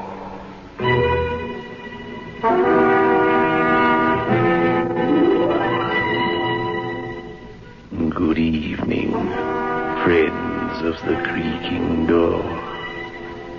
The Creaking Door is open, so do come in. You know, some ghosts are awful liars. One of our people here tells the most fantastic stories of his life on Earth. And then he wonders why everyone sees through him.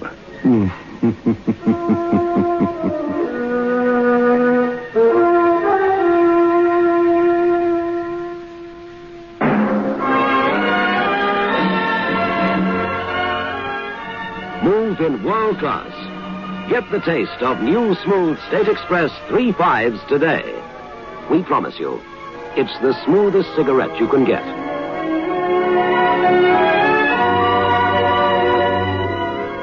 It's a blend that has been perfected after years of constant research by our master blenders, and the recent development of an entirely new process which gives you an even smoother 3.5 smoke.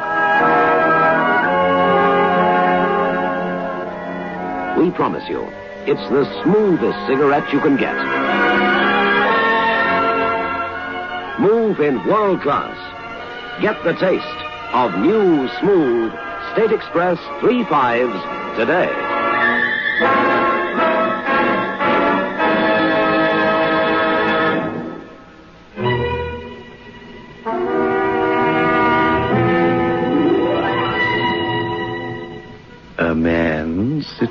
on a bench near the river.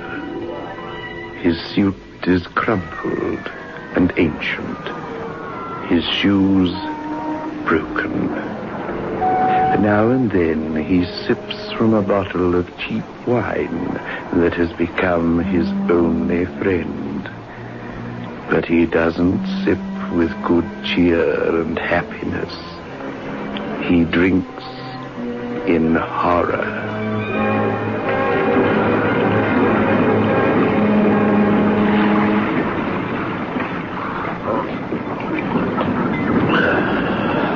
Move on there. Move on. Oh, officer, I feel pretty weak. Drinking in the afternoon won't make you any stronger. I've been ill. No, sure. I've heard every sob story a hobo ever dreamed up.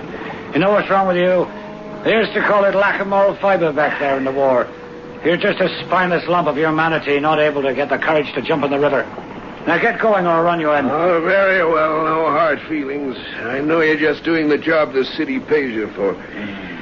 You got the price of a meal. Oh, I'm a vagrant. Arrest me if you like. It doesn't matter. Another few days in jail. What's that to a guy like me? If I stake you, Charlie. You know the answer? Booze. I know some people who help guys like you. Most of them are ex-drunks, and they understand. You sound like an educated man. They might be able to do something for you. No, thanks. I've got the greatest respect for people like that. They'd sober me up, and the one thing I couldn't stand to be sober. No, officer, the nightmares don't come to me through drink. It's the opposite. They come when I'm sober. Oh, man, we all have our problems. Not problems like mine. Officer, did you ever hear a dead woman talk? Did you ever have a dead woman tell you that she loved you after you'd murdered her? Now, what's this talk about murder? You can't arrest me for it. Sure, I killed her. Sandra helped. Maybe it was Sandra's idea. But you can't arrest me for killing Jeanette because Jeanette isn't dead. You see, I was married to Jeanette when I fell for Sandra. Sandra was beautiful. Jeanette was insipid beside Sandy. I loved Sandy.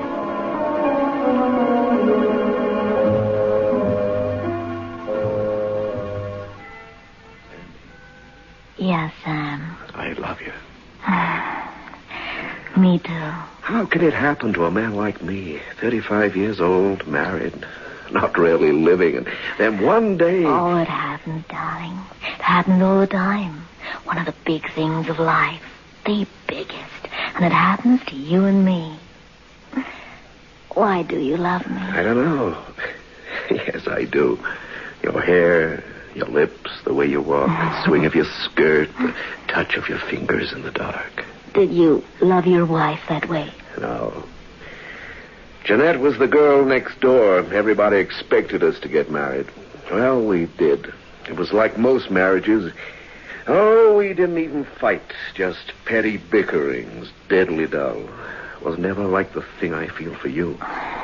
Wouldn't it be wonderful if I were free? I often think that. Oh, it's wicked to think like that.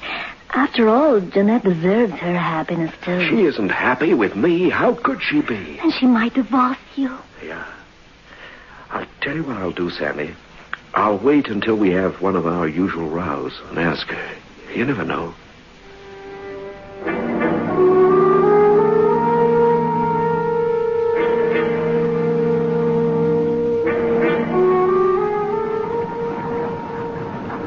That's how it started, officer. Just a few words said casually. Tell me the rest of it. Sure. But remember, there's no arrest you can make because she's still alive. How? Search me, but she's alive and kicking, I know that. You see, officer, I don't know exactly when I decided to kill her. Perhaps it was when she refused to divorce me. Yeah, I think that was it.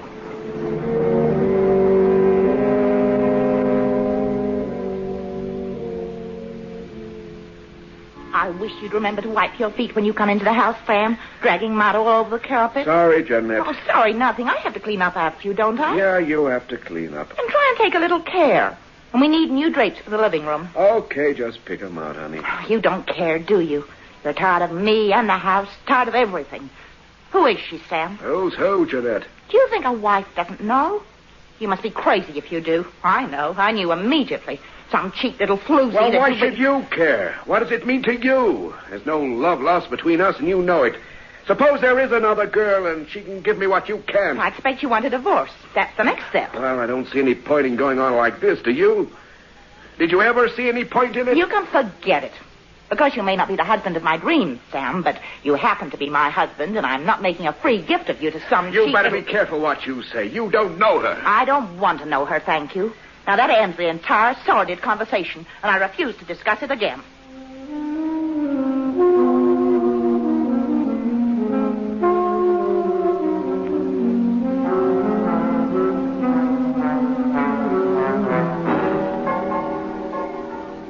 Make yourself at home, Sam. I'll fix us a drink. Here, take your jacket off. Oh, this is really like home. Why, Sam. Sam, you're wearing a gun. Yeah, I just bought it. Oh, I hate guns. This city just isn't safe at night anymore. No, that's true. I've never fired a gun in my life. Well, you'll have to get some practice. Yeah. Maybe we can go somewhere this weekend, huh? Sam, if I were you, I wouldn't wear that gun. I wouldn't let anybody know you've got it. Leave it here until you need it. Until I need it, yeah. Oh, boy, I'm with you all the way. Thanks, Sandy.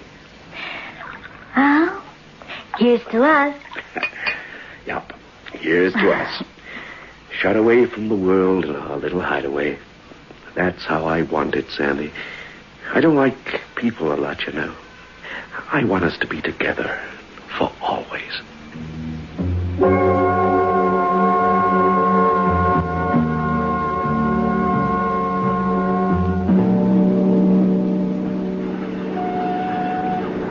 That's how it started, officer. I bought a gun.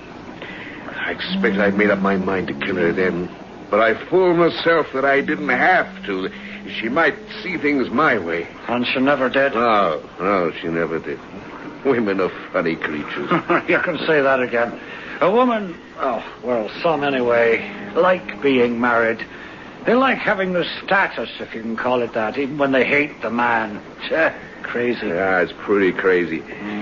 But no excuse for murder. I don't think I'd have done it if... You don't ever know another person, do you? You sit across from them at meals, you share the night with them and talk all the things one talks about. You don't know them at all. I never really knew what was in her mind. Never.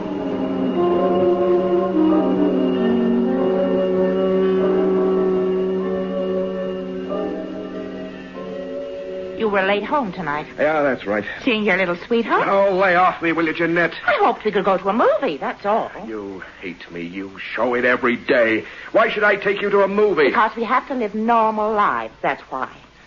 Does she look like me? No. You must know she doesn't. I'll bet she does. No, she doesn't. Younger, I expect, and prettier. I don't want to talk to you about it. I wonder how she feels. Guilty, I expect. Or is she without feelings of any kind? What good is all this doing you? You know I want you to divorce me. You know I want to marry Sandy. Oh, so that's her name, Sandy. How sweet. Or perhaps it's a nickname. Of course, you could leave me and simply live with her. Or is she insistent on the wedding ring? You'll lose a lot, Sam. The house, the car, it's in my name. The alimony won't be cheap. Can you keep your job? None of it matters. Can't you understand that? Oh, you have got it badly, my dear, haven't you? Yes, I have, Jeanette. Our marriage was a mistake, and we both know it. One day the right man for you will come along, and you'll be happy. Now you're just bitter and unhappy. Sam, a marriage is a marriage. It's for life, and as far as I'm concerned, that's that. If we're unhappy, we deserve to be. I just don't believe in divorce.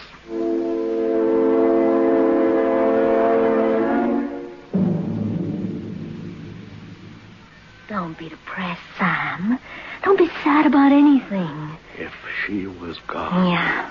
If there were only an accident, say, or a burglar. You said the city was dangerous. You were right, you know. It is. People get killed. You hear of bad things happening every day of the year. Don't you, Sam?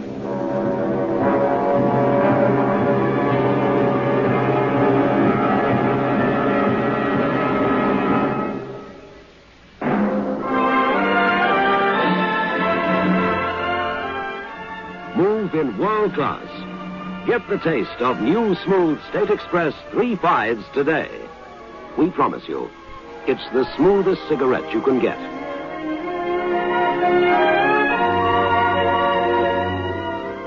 It's a blend that has been perfected after years of constant research by our master blenders.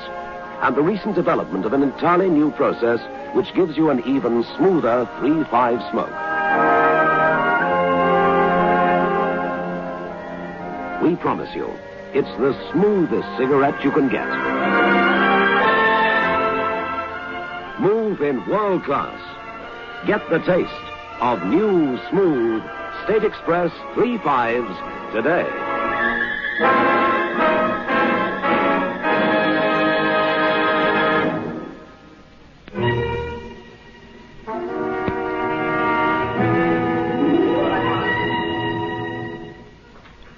This adds up to trouble.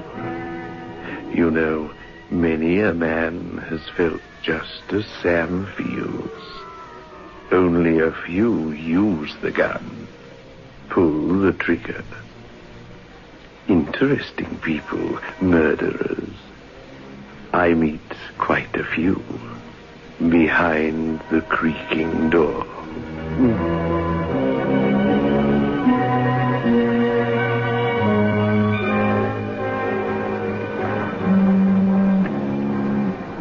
Well, what did you do? The Sandy girl was asking you to murder your wife, wasn't she? Yeah, she was, I suppose, officer. I wonder if she knew it then. Oh, I didn't need much telling. I was ready for it. But the way it happened was something else again. Something I didn't expect.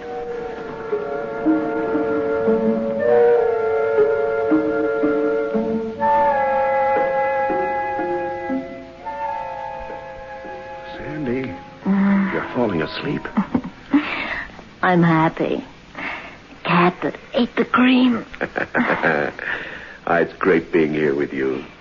Closed away from the world. Every girl has a man in her mind. Man she wants and needs more than anything else. Do I look like Jeanette? No, nothing like her. She's a blonde, isn't she? That's right. She's a pretty girl, nice girl. Just not for me, that's all. Some other guy, he'd make her happy. Some other guy, but not me. Sam, I've still got your gun here. I know. I'm scared of having it here. You better take it tonight. Okay, Sandy, if you want me to. You know this thing has to end, don't you? What do you mean, Sandy? What I say. It has to end because people can't act this way. Not forever. I'm not your wife. I'm nothing. You better make up your mind to stay with her and love her. There's no other way. No, please, no. A girl can't live like this. Sam, you make up your mind once and for all. And here's your gun.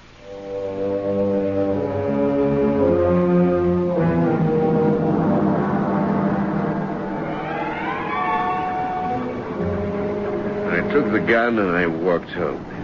She was there, Jeanette, with that martyred look on her face, dinner waiting. Poor Jeanette. None of it was her fault.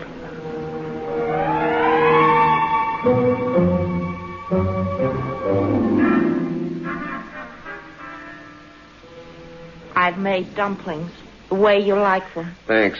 Can she cook, Sandy? Just leave me alone, Jeanette. Whatever you do is your own business, Sam. Oh, here, eat your supper. I don't feel hungry. Oh, she can cook, is that it? Take your jacket off. If you like. What's that? A gun? Yes, Jeanette, it's a gun. Oh, let's see it. I used to be rather a good shot. Be careful, it's loaded. Oh, thanks. You poor simp. Did you buy it to shoot me, Sam? Oh, don't be foolish. I can read you like a book, Sam. You bought it to kill me, but you didn't have the nerve. You never would have managed it. You haven't the courage to shoot a sick cat. I wouldn't shoot you, Jeanette. You've done me no harm. If we hurt one another, that's how things are. But now I have the gun. You pull back the slide, like this. Now it's cocked. Push the safety catch forward. Now it's ready to fire. Oh, carefully. It has a hair trigger, Jeanette. Don't point it at me. Goodbye, husband. No, it's... Oh, cutting my hand. Let go of that gun. Let go. Now, you fool. Oh. Jeanette. Jeanette. I swear I didn't mean it.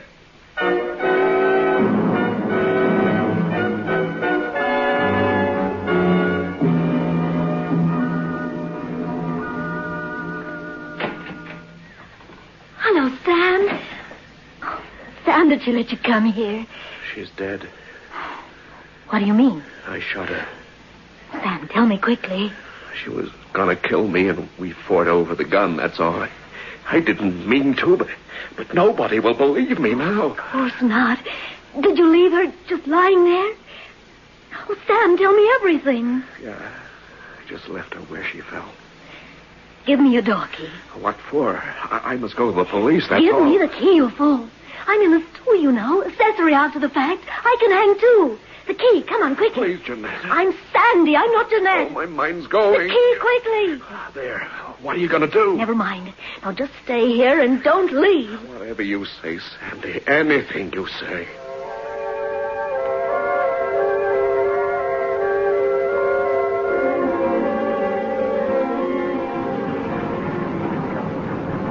That's how it happened, officer. It was an accident. Oh, it sounds like something else to me.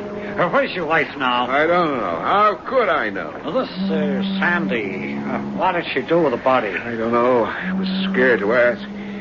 She came back that night, and she'd been away for an hour. The terrible thing is, she was looking exactly like Jeanette.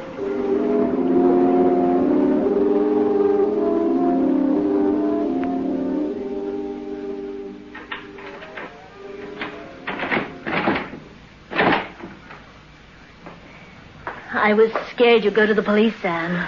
Did you go around to my place? Yeah. There's nothing to worry about. What did you do? Don't ask.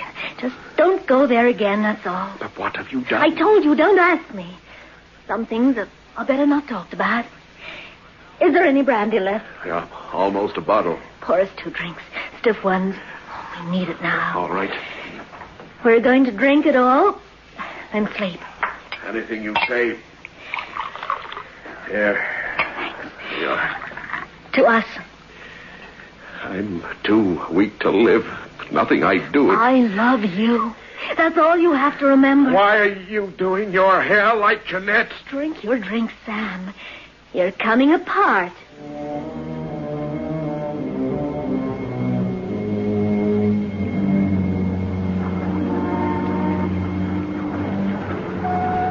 I drank everything she gave me and I slept. It was late in the morning when I woke up. The sun was high. There was a woman standing, looking down at me. Sam, you're in a bad way. Jeanette, what are you doing here? Jeanette! You foolish boy. I'm Sandy. Jeanette! Did you call Sam? Jeanette, she was here just now. You've been having a nightmare. No, I saw her. She went into the kitchen. Look, I just come from there. She isn't there, Sam. Jeanette is dead. I saw her. I tell you, I saw her.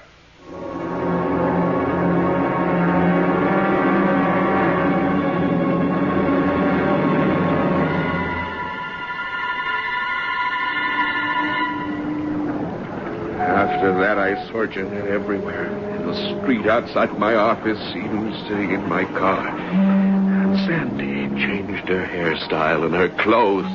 She looked more like Jeanette every day. And she began to nag me, just like Jeanette.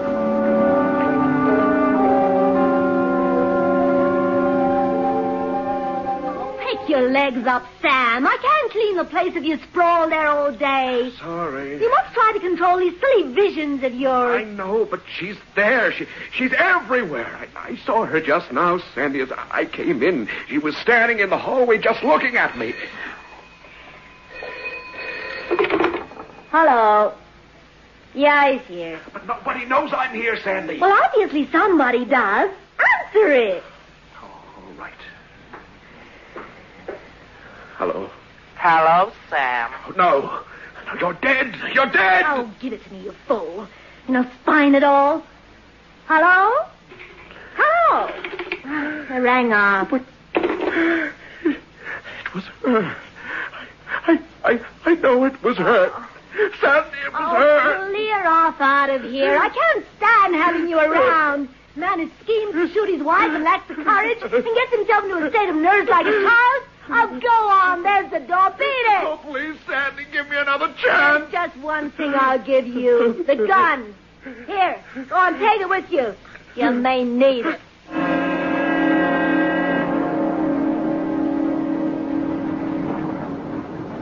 I kept the gun.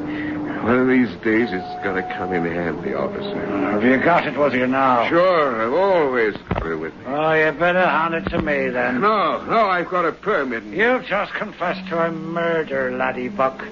You're a vagrant on your own admission. I'm taking you to the police station, but first I want a few details.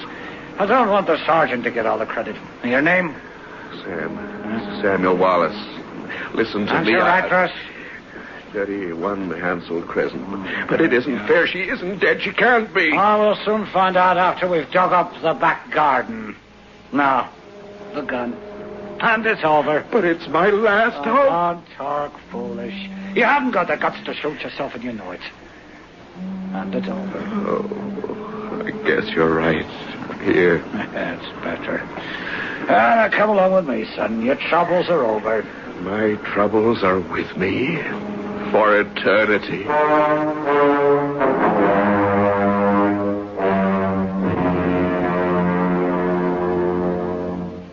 Jeanette? Yes, dear? Can I borrow that hairdryer? Of course, Sandy.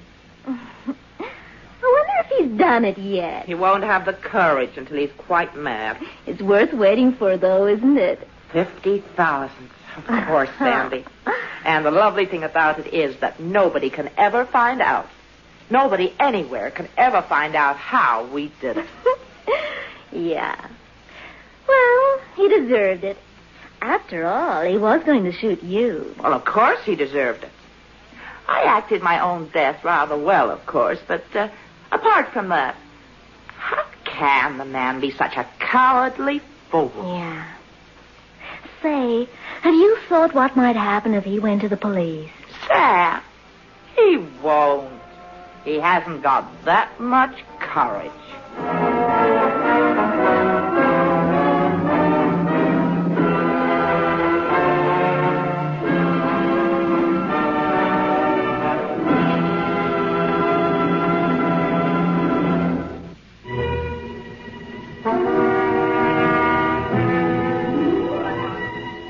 De Quincey once pointed out that many a man has owed his social downfall to a little murder he thought nothing of at the time.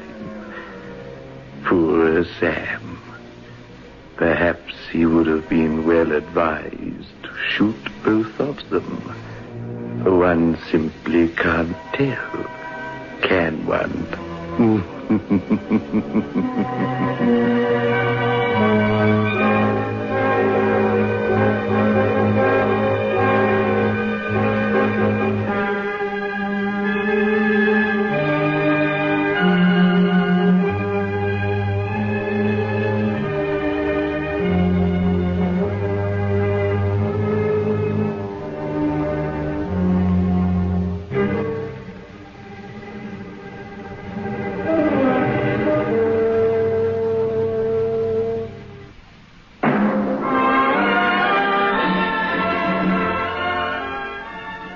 In world class.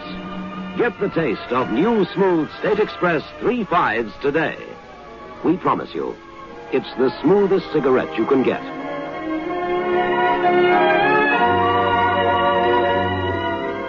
It's a blend that has been perfected after years of constant research by our master blenders.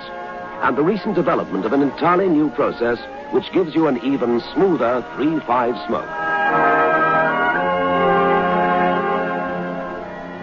We promise you, it's the smoothest cigarette you can get. Move in world class. Get the taste of new, smooth State Express 3-5s today.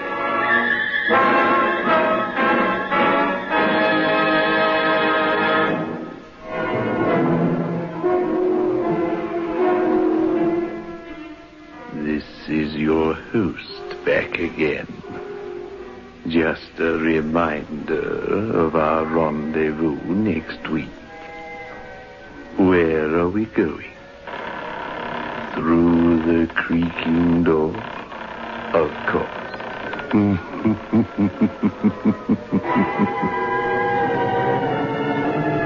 The manufacturers of State Express 3-5s Filter King cigarettes invite you to listen next Saturday at 9 o'clock when they will again present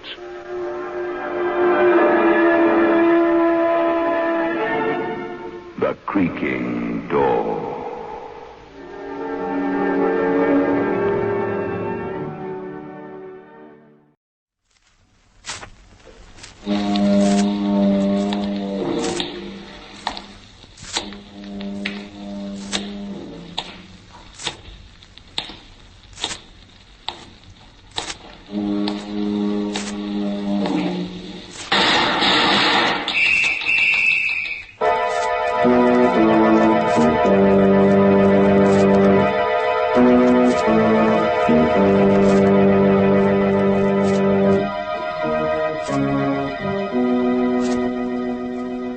Out of the fog, out of the night, and into his American adventures comes Bulldog Drummond.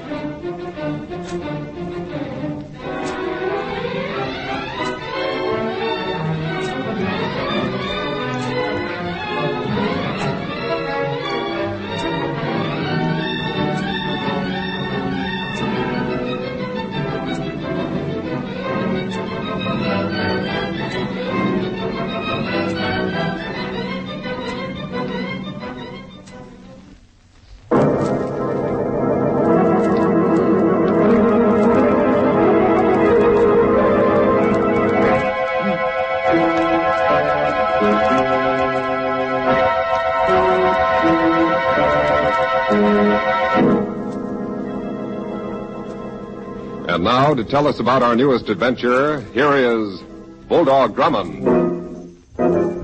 Before I begin, I'd like to ask a question. When you see a sign on the road that says danger ahead, do you go on regardless of the danger, or proceed with care and caution? I ask this because there's a big sign on the economic road ahead of us, and it says inflation. That means we must proceed with care and caution to keep prices down. More and more people are making more money than ever before, and there are fewer things to spend it on. Therefore, if we outbid each other for what there is, we force prices up, the value of money decreases, and everybody suffers. But you must keep prices down. Buy only what you really need, and refuse to pay more than ceiling prices. Save all the money you can in the form of war bonds. Do all you can to avoid the pitfalls of that danger sign that says inflation. And make every step you take a step closer to victory. Keep prices down.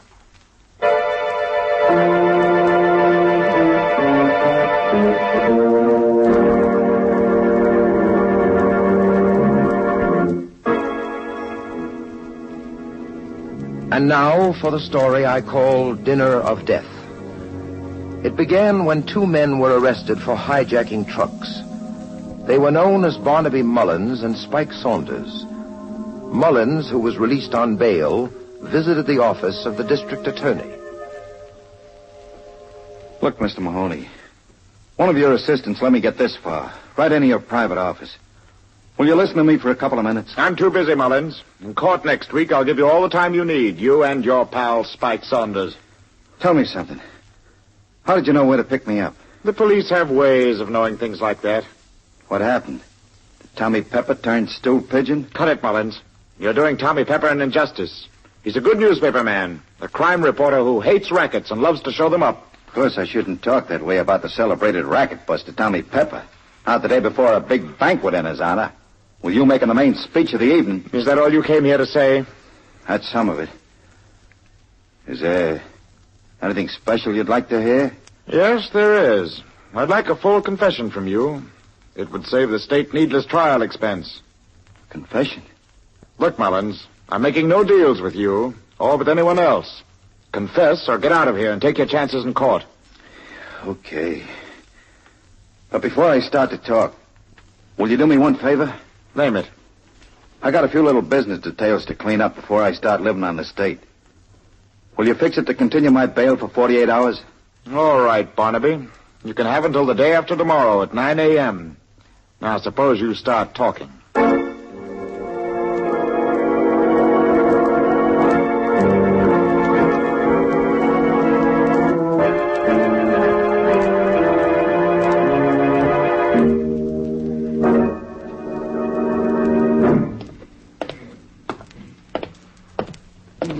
Dear, this is insufferable. Oh, come now, Denny. You've been moaning all the way to this hotel. What in the world is the matter with you? Well, if you must know, Captain Drummond, it's my feet. We've been tramping about all day, and now a banquet. I've been hoping to rest this evening, sir. Denny, this banquet is the event of the season. As visitors to the city, we're extremely fortunate to be invited. Yes, I understand that, sir, but my feet... Oh, come on, forget your feet. I'm interested in the fabulous Tommy Pepper and his work in exposing rackets. I've always wanted to meet him again. Why, I wasn't aware that you even knew him, sir. Well, I don't really, but...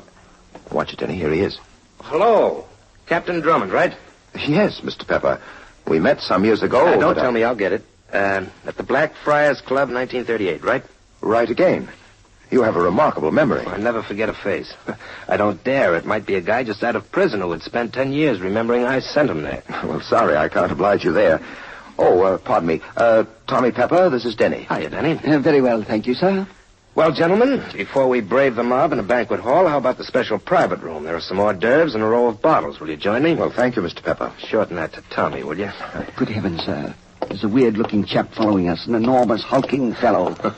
Yes, Denny, that's Dodo. And he is following us, or rather me. That's his job. Dodo? Is that his name? Sure. Dodo, come here. Oh, yeah. Dodo, meet some friends of mine, Captain Drummond and Denny. Friends? Yes, Dodo. Friends. Oh, hello. Hello there. All right, Dodo, stay close behind us. You said that Dodo's job was following you, Mr. Pepper? Yeah, that's right. He's not much to look at or talk to, but he's aces as a bodyguard. To date, I owe him 8 lives. My word, is there that much risk in writing about rackets? Constantly, and monotonously. Even tonight, some thoughtful soul telephoned me to say I'd die before the evening was finished. Well, here we are. And there's our distinguished DA studying his speech. Hiya, Mahoney. Hello, Tommy. Well, hello, Captain Drummond and Denny. Nice of you to come to the banquet. We're very glad to be here. How about a preview of your speech, Mahoney? It'll save me from blushing when I hear it. Not a chance, Tommy. The speech goes back in the pocket. I'm not going to spoil a surprise. Oh, now I know I need a drink. What do you have, Jenny? Bourbon for me, Drummond. Oh, dry sherry, please. Dry sherry, sir. You, Denny? The same, sir. There you are. You, Mr. Mahoney? Kimmel, right, Mahoney? Right. A pony of Kimmel. You never forget anything, do you, Tommy? Well, allow me. To tonight's guest of honor, Tommy Pepper. May you prosper. Thanks, Drummond. Here's how. That bourbon hits the spot. Well, let's get on to the banquet, shall we? What's the matter with Mahoney? Mahoney, what's wrong? I don't know. Good heavens, he's fainted. Mahoney. Mahoney. Drummond, we got it, Zeus. My word, sir. Now, Mr. Pepper has fallen too right across the body of the district attorney. Help me lift him, Denny. Barman, don't let anyone touch those glasses.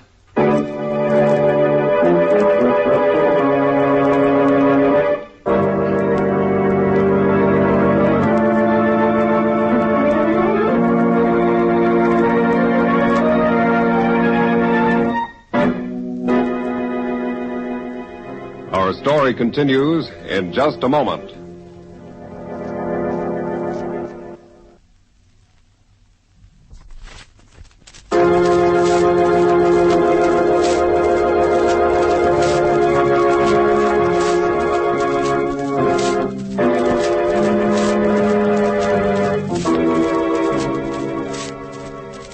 And now back to Bulldog Drummond and the story he calls Dinner of Death. A hijacker known as Barnaby Mullins traded information with District Attorney Mahoney for 48 hours of freedom to clean up some unfinished business. The same night, Tommy Pepper, noted crime reporter, is to be guest of honor at a dinner.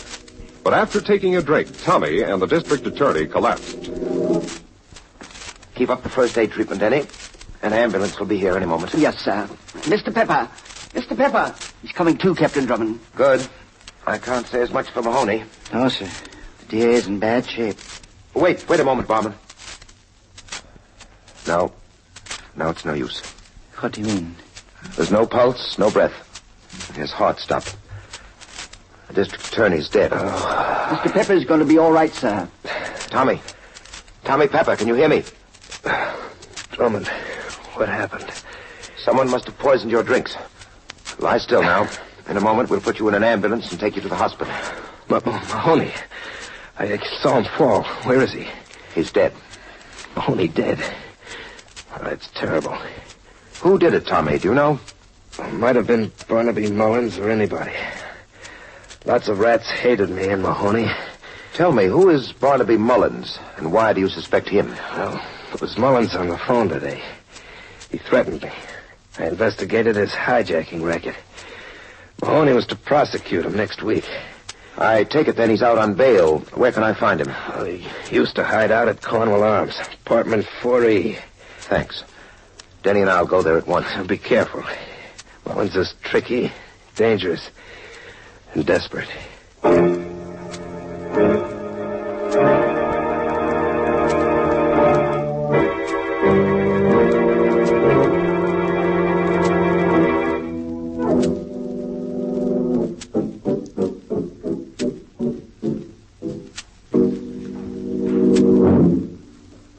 Here we are, Denny. Yes, sir. Apartment 4E. Skeleton key, sir? Try the door first. Why, it was unlocked. All right, inside. You'd better be prepared. Mr. Pepper said this Mullins person was a desperado. Good heavens, look. It's the ape man. Hello, Dodo. Whoa. Dodo, is Barnaby Mullins here? Mullins in the other room. You don't see. In the other room. Thanks. This way, Denny. This is fantastic, sir. Why is that creature here in the apartment of the man suspected of poisoning his master? Open the door, Denny. This is a light switch. Well, that must have been Barnaby Mullins. Hanged by the neck from an overhead pipe. Oh, dear. Hanged with his own belt, sir. Dodo! He's gone, sir. That explains that Dodo hanged Mullins for poisoning Tommy Pepper. I doubt that, Denny. Dodo would have strangled Mullins. And notice the evidence here, that chair lying on the floor. Oh, I see it now, sir. It was suicide. Mullins hanged himself. Well, a closer inspection will show a flaw in that theory. How high would the seat of the chair be from the floor if the chair were upright? Oh, about 2 feet, sir. Now look at the body. How high off the floor are the feet? The feet? Well, the toes are about 3.5 feet from the floor. Mm-hmm. Then it would have been physically impossible for Mullins to have hanged himself. Who are you telephoning, sir? Police headquarters, Denny. Oh, yes. Hello, police headquarters. This is Captain Drummond. Yes, I've just found Barnaby Mullins murdered in apartment 4E at the Cornwall Arms. That's right. What? I see. Well, thanks, I will. But please, sir, you gave the police some information, and apparently they gave you some. They did, Denny. Mullins' partner, a person named Spike Saunders, shot his way out of jail 3 hours ago. He killed a guard. Let's be going. Going, sir? Where? To the hospital to see Tommy Pepper. If Spike Saunders is on the rampage, we must cover every angle.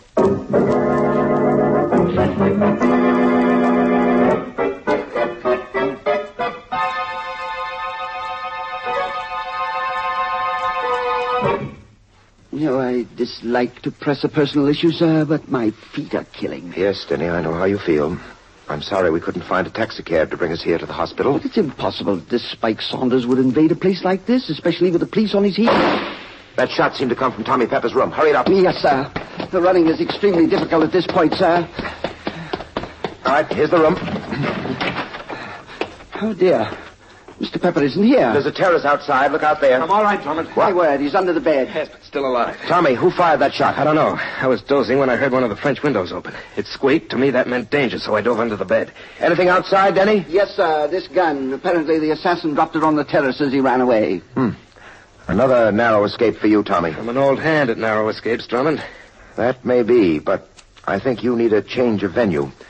There have been 2 poisonings. Barnaby Mullins has been hanged, and Spike Saunders has shot his way out of jail. Well, thanks for catching me up on current events. So Saunders is on the loose, huh? With the murder of a guard hanging over him. Well, in that case, I think I'll move out of here if you'll get me my clothes, Denny. They're in that closet over Yes, there. sir. I'll get them, Denny. Here we are.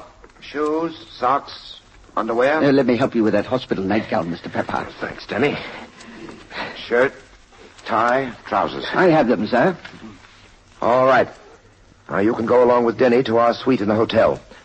Meanwhile, I'll gather up the loose ends of the case. Here's your coat. You're not coming to the hotel, sir? Not just now, Denny.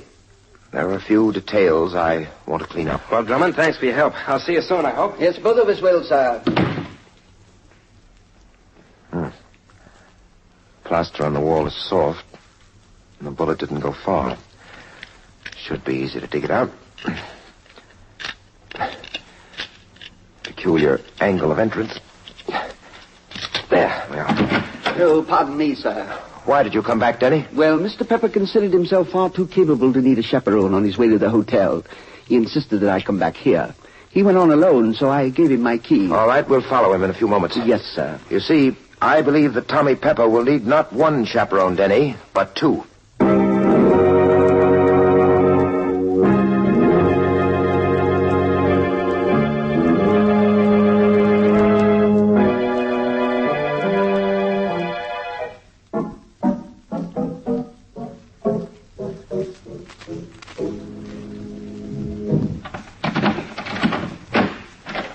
Go ahead, Denny. Yes, sir. I'll switch on the lights.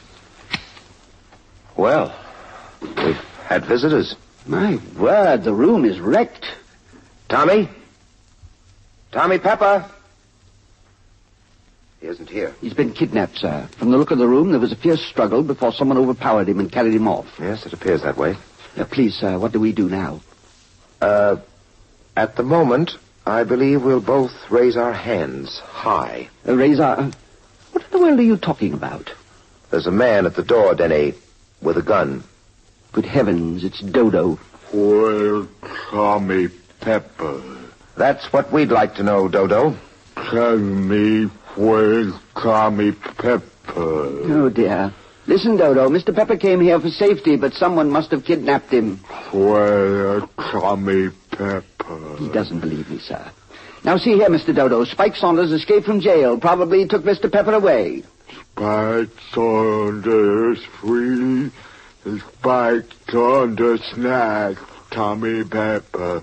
Dodo gets Spike Saunders. Thank goodness he's putting away the gun. Dodo, can you find Saunders?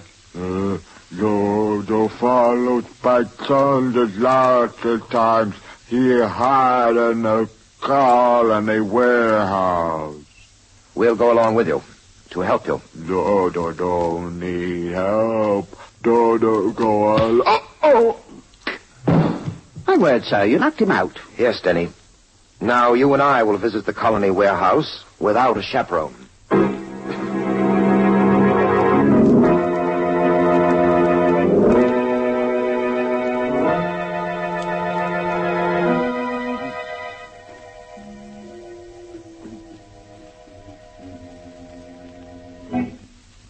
It's all right now, sir. I cut out that bit of glass and reached through and fixed the burglar alarm just as you told me. You should have been a burglar, Denny. Well, thank you, sir. I'll raise the window. Go on in. My word, the warehouse is full. Yes. I noticed the stencils on the cases, Denny.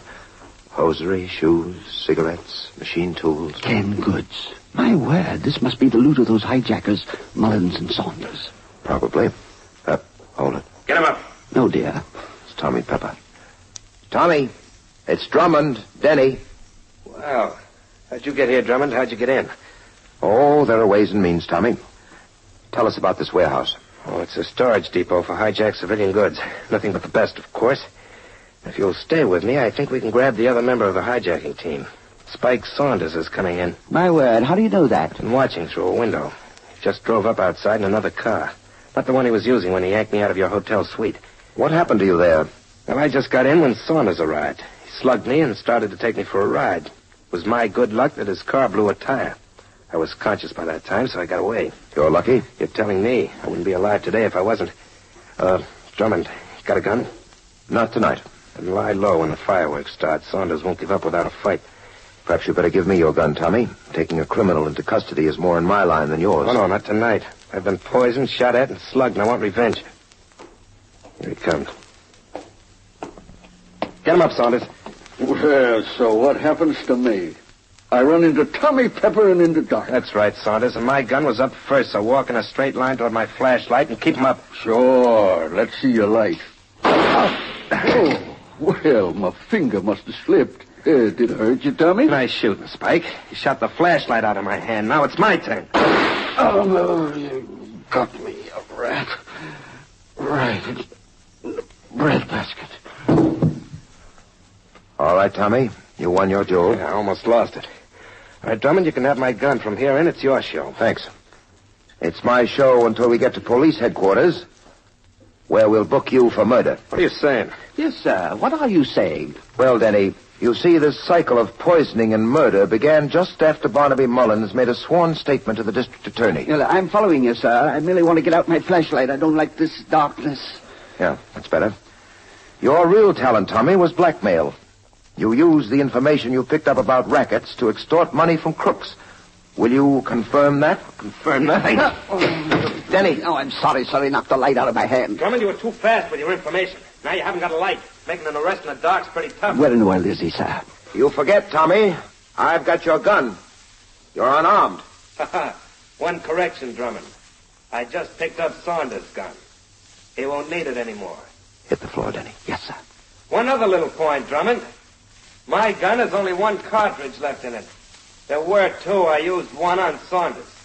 You've got just one shot to fire. I've got plenty in this gun. Have you? Oh. I missed you, huh? Why don't you try the one shot you've got, Drummond? You might make a bullseye by a miracle. Please, sir, is he bluffing? No, Denny.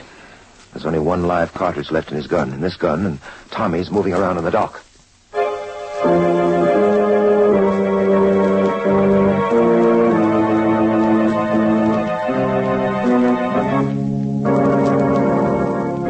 Back to the climax of our story in just a moment.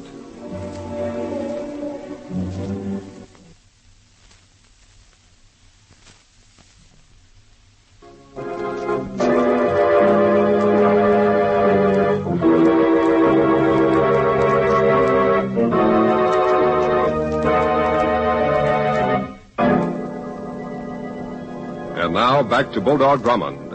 In the Colony Warehouse, a depot for hijacked civilian goods, Drummond and Denny are peering into darkness. Drummond has one live cartridge in his gun. Tommy Pepper has more. Come on, Drummond. Why don't you shoot? You might hit me. Of course, sir, it's none of my business, but do you think you might hit him? As he said, Denny, I might score a bullseye by a miracle.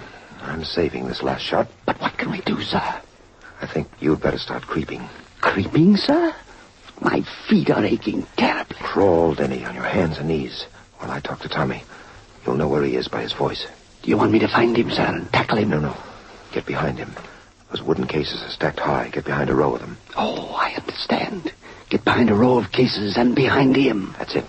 Get moving now. I'll make him talk so you can locate him in the dock. And then a mighty heave-ho on the cases. Yes, I'll do my best, sir. All right, Tommy. How about it? Tommy? Yeah, Drummond? You ready to surrender? Not yet. You've committed 3 murders. I don't intend to make a 4th at your little game. Tell me something, Drummond. How did you know that I murdered Mullins? I was in the hospital when you found him. You hanged him before you poisoned the bottle of Kimmel for Mahoney. And then you faked your own poisoning. And in the hospital, you fired a shot from your own gun into the wall. You're quite intelligent, Drummond. How did you figure it out? With your help, Tommy. I didn't help you. At the hospital, I got your clothes for you. The district attorney's speech was in your coat pocket. The speech you stole from him when you fell across him in the private room. It makes very interesting reading. Keep talking, Drummond. Gladly. From what Mullins told him, the DA knew the truth. He would have exposed you in his speech at the banquet. All right, Drummond, now I know just where you are. That's all I wanted to know. I did it, sir. He's pinned underneath those heavy cases, and I'm watching him very closely. A nice piece of work, Denny. You deserve a rich reward. Well, in that case, there's something I'd like very much. Let's go home where I can take off my shoes.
And now, here is Bulldog Drummond to tell us about next week's story. At a carnival, a gypsy fortune teller predicts Denny's future. She foretells a night of dire happenings. And before morning, her prophecy comes true. Denny and I meet some interesting people. A sideshow ticket taker, a famous performer on the high trapeze, and 2 corpses which refuse to lie still. A mad killer lurks in the background. I call the story Murder Carnival. Be sure to listen, won't you?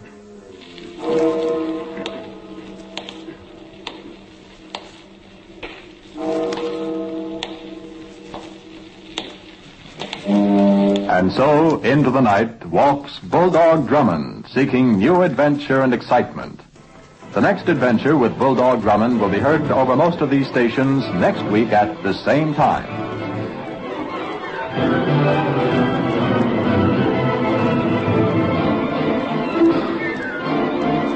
This is the Mutual Broadcasting System.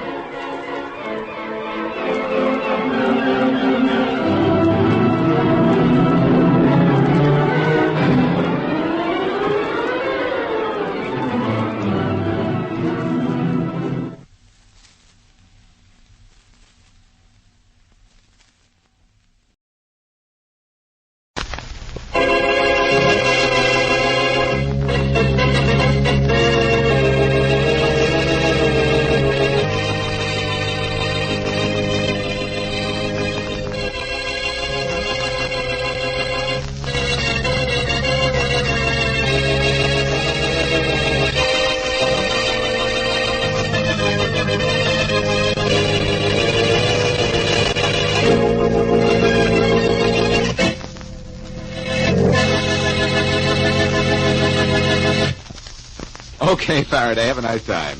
Have such a good time that you won't come back for a while.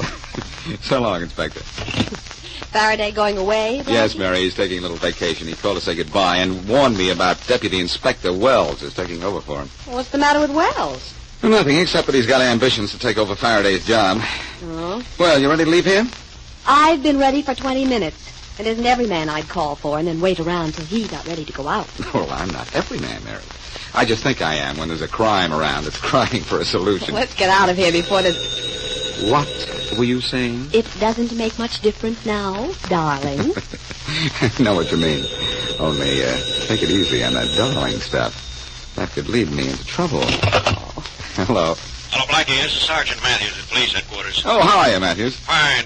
Blackie, we just got a tip at headquarters that the Murdock gang is organized again. They got something hot going on tonight. I knew Faraday'd want you to know. Oh. Any idea where or how the Murdock bunch is going to operate? No, but maybe Deputy Inspector Wells knows more about it. We'll see. Thanks for the tip. I'll be seeing you, Matthews.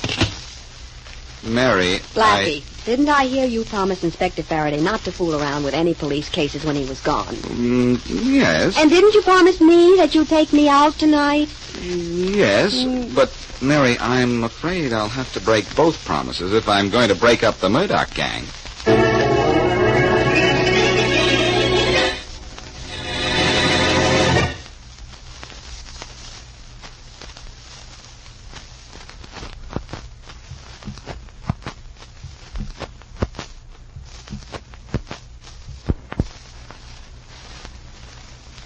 And now back to Dick Colmer as Boston Blackie. Enemy to those who make him an enemy. Friend to those who have no friends.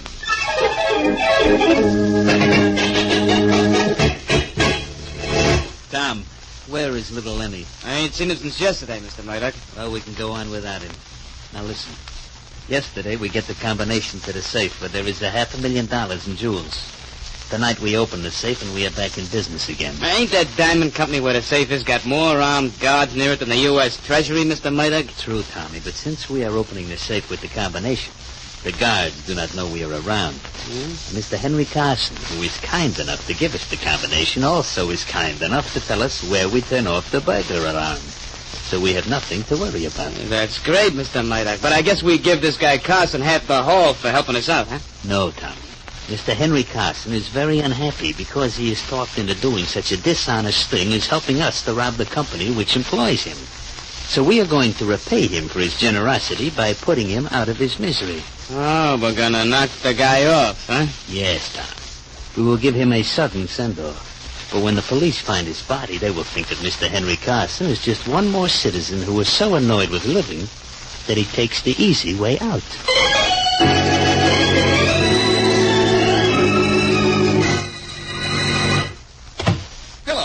You look just like Faraday sitting here in Faraday's office. That you, Blackie? Get out of here. You sound like Faraday, too. Look, I came down I here don't care what you came down to do. You're not going to do it. And look, I'm not fooling with you. This is police headquarters. You've got no business here, and I've got work to do. Work like the Murdock mob? Who told you about Murdock? What's the difference? As long as I know, let's do this thing together. Let's figure out a way to... Blackie, I'm not Faraday. I'm not working with you. I'm going to get the Murdock gang, and I'm going to get them myself. Oh, vice versa. What was that? Just an expression. And speaking of expressions, I don't like the one on your face. As a matter of fact, I don't like the way you're sitting in Faraday's chair. In fact, as long as we're getting down to cases, I don't like you. Blackie, I'm gonna... Well, remember, this is police headquarters, and you work here. Mustn't hit a citizen. You're a public servant, and technically, I'm your boss. Remember that. Did you come down here to annoy me, Blackie? No, but if I had, at least my visit would have been successful. I came down to offer to help round up the Murdock gang before they get active again. I don't want any help, and I don't need any help. Do I make myself clear? You do. And aren't you surprised? Beat it, Blackie, fast. Beat it before I lose my temper. Faraday's office has gone to your head, hasn't it, Wells? Are you getting out of here or not? I'm going. Only I've got news for you. Maybe you fill Faraday's office, maybe you even fill Faraday's chair, but, Wells, you'll never fill Faraday's shoes.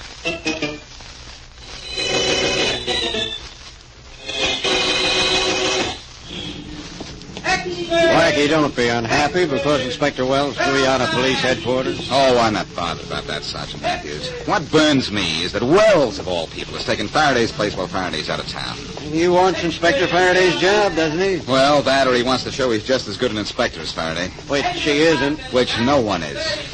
I'm going to work on that Murdock case whether Wells likes it or not.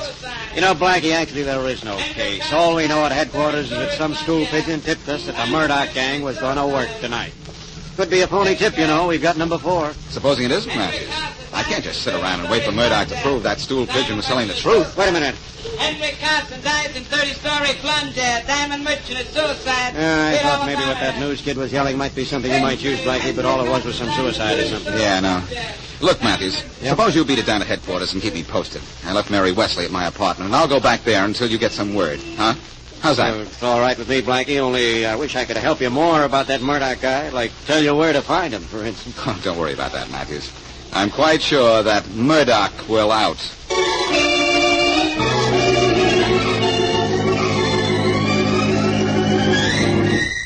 in the city, a man fell to his death from the roof of a building in Midtown.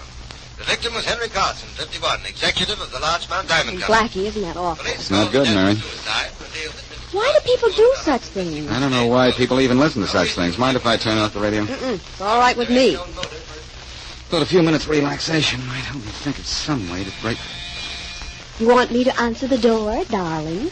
No, thanks, Mary. I'll get it. And please don't use that word darling. Somehow it's got to lead to trouble. All right, Blackie, if you say so. I won't use it again. I bet for once you wish Inspector Faraday were ringing the doorbell, now don't you? How right you are. Yes? You Boston, Blackie? Mm-hmm. Okay, come along with me. Who are you? Never mind who I am, but come on. Well, I don't know you, and obviously you don't know me, or you wouldn't talk to me like that. I know who you are, Bud, and you're coming with me if I have to drag you all the way. Get a couple of guys to help you, so this will be an even fight. I don't need anybody except these 5 friends, my knuckles. Oh, brother, how wrong you are. Blackie, what's the matter? This guy wants me to go out with him, but he's going out alone.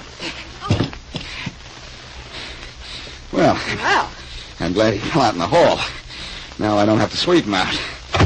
Yeah, it's that. Blackie, who was he? I don't know. I asked him, but he seemed to want to talk with his fists. So we had a brief but successful conversation. You certainly made quick work of him. What did he want? He wanted me to go somewhere with him. I have an idea he was sent up here by the Murdock gang. And I'm glad he was, too. Glad? Uh-huh. I needed the exercise. Oh. Now all I need is some information that will lead me to Murdock.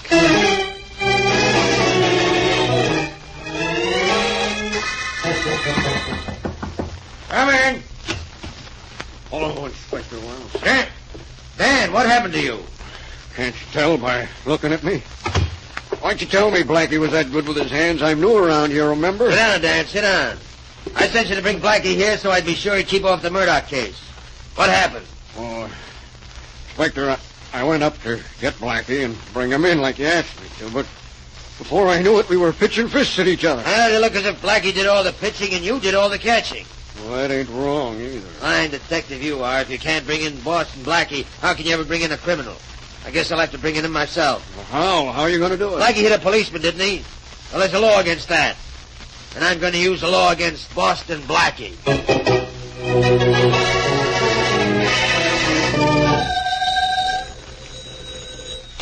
Headquarters, Matthews speaking. Hi, Matthews. This is Blackie. I think that tip you got on Murdock was the McCoy. One of his goons just came calling on me. No kidding, Blackie. What'd you do with him? I took care of him, believe me.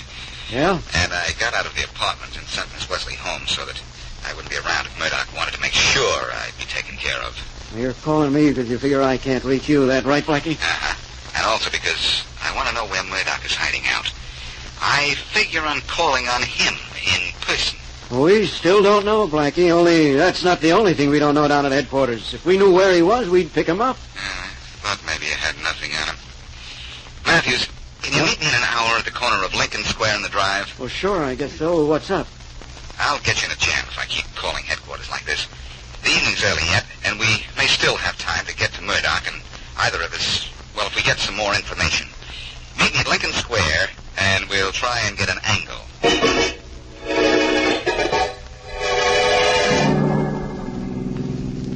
Everything all ready, Tom? Sure, Mr. Murdock. Everything is set. We're too early to go on the job now, ain't we? We do not go out on the job now, Tom. We go to look over the joint to see that everything is according to plan. It would not be very good for us to show up later on, all ready to smack that safe and find that there is an armful of cops surrounding the place. You got it right, boss. That wouldn't be very good, would it? Just drive past the building, Tommy. Not too fast. And we'll take in the sights. Yeah. Next time we come by, we'll be taking something out.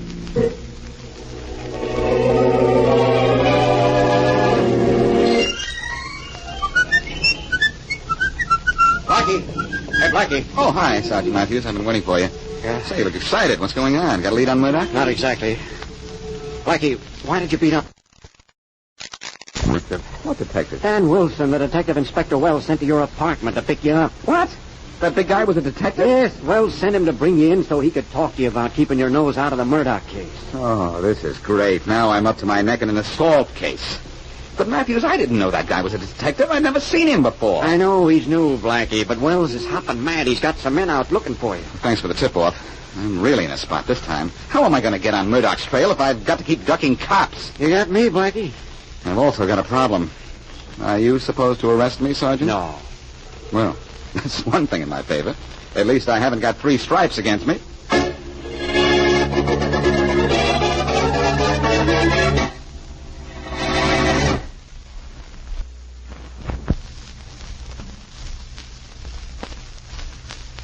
And now back to Boston Blackie.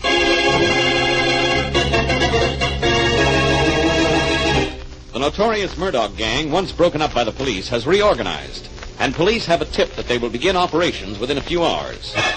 Inspector Faraday is out of town, and Jim Wells, the deputy inspector taking Faraday's place, doesn't want Blackie in on the case. A detective, unknown to Blackie, comes to take him to headquarters, but Blackie beats him up. Now, Blackie not only has to break up the Murdock gang, but has to avoid arrest himself. As we return to our story, he phones his friend, Mary Wesley. Hello? Hello, Mary. This is Blackie. Blackie, where are you? Every policeman in town is looking for you. I was just listening to the police calls on my radio, and there's an alarm out for you. I know, but I've just come up with a crazy idea, Mary. Now, look. The reason I didn't know how to deal with the Murdock gang is because I couldn't figure out what they're up to. Here's hoping you still haven't. Remember I told you what I heard that newsboy yelling? Yeah, something about the suicide of a diamond merchant. Uh-huh, and we heard the same story over the radio. The victim's name was Henry Carson, and he was a big shot at the Larchmont Diamond Company. Yeah, so what? So this. The Larchmont Diamond Company has a break-proof safe. It can't be jimmied or blasted open. Now, this is just a crazy hunch. But I've had crazier ones, and they've been right. I know what you're thinking, Blackie. You think Mr. Carson was forced to give the Murdock gang the combination to the Larchmont Company safe, and then he realized what he'd done and killed himself. Or was murdered, Mary.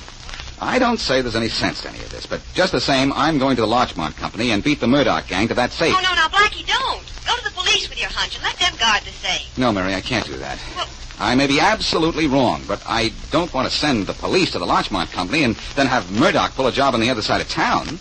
Inspector Wells would just love me for that. Yeah, I get your point. But, Blackie, if that safe can't be opened without knowing the combination, how... How what, Mary? Nothing, Blackie. I forgot that with you, no safe is safe.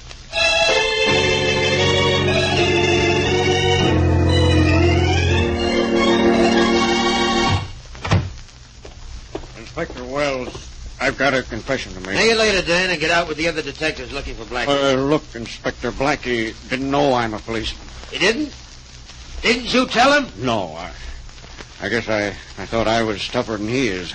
Maybe I should have told him. Yes, Dan, you should have. I didn't think Blackie would hit a policeman. But I still want him. I want him found and brought in. Yes, sir. I don't want him interfering when we figure out what Murdock is up to. This case is my big chance. Yeah, I know. Just a minute. Hello? Inspector Wells, this is Andrews, 3rd Precinct. Yes, Andrews, what is it? I just spotted Boston Blackie, Inspector Wells. He was trying to get into the Larchmont Diamond Company, a small building on Reading Road. Huh? I thought maybe you wanted to grab him really doing something wrong. He's still in there. Thanks, Andrews. I'll take it from here. Yes, sir. Come on, Dan. Where to, Inspector? The Larchmont Diamond Company. We're grabbing Blackie ourselves. And maybe for robbery.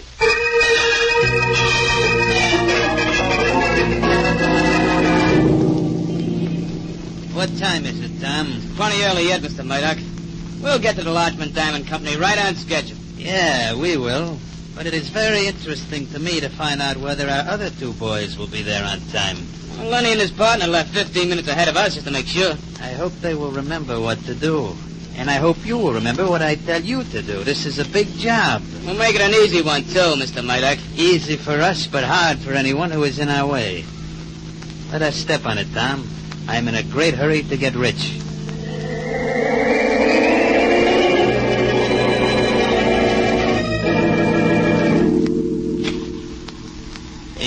Dan, this is the Larchmont Diamond office, and there's a light in the next room. If Blackie's up to something, we'll grab him. Right. Hey, nobody here. Oh, I see. Look, Inspector Wells, Blackie was here, all right. The safe's open and empty. Yeah. Not pried or dynamited open, either. This is certainly Blackie's type of work. Yes. Look over there. Huh? That body. Don't tell me it's Blackie gagged and tied up. No, but it's probably Blackie's work. Something he had to do when he was caught opening this safe. Oh, a dead body, huh? Very dead. There's the guard here, judging by the uniform. Well, I guess we sent out another alarm for Yes, Blackie. Dan. Only this time we're going to grab him. Maybe for murder.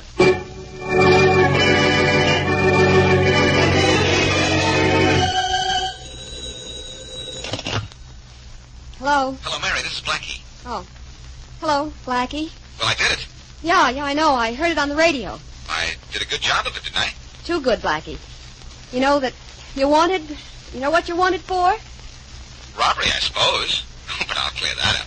I'm going to put the jewelry in a box and send it down to Inspector Wells right away. Yeah, well, that's nice. Maybe Inspector Wells will put that corpse in a box and send it to you, darling.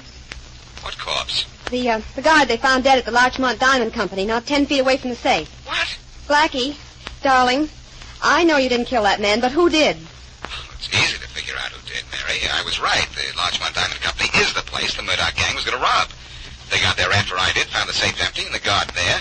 They killed him when he wouldn't say where the diamonds were. Well, that's fine, darling. Only how can you prove it? Well, I'll be able to prove it by finding the Murdock gang. Oh, I've been right so far, haven't I?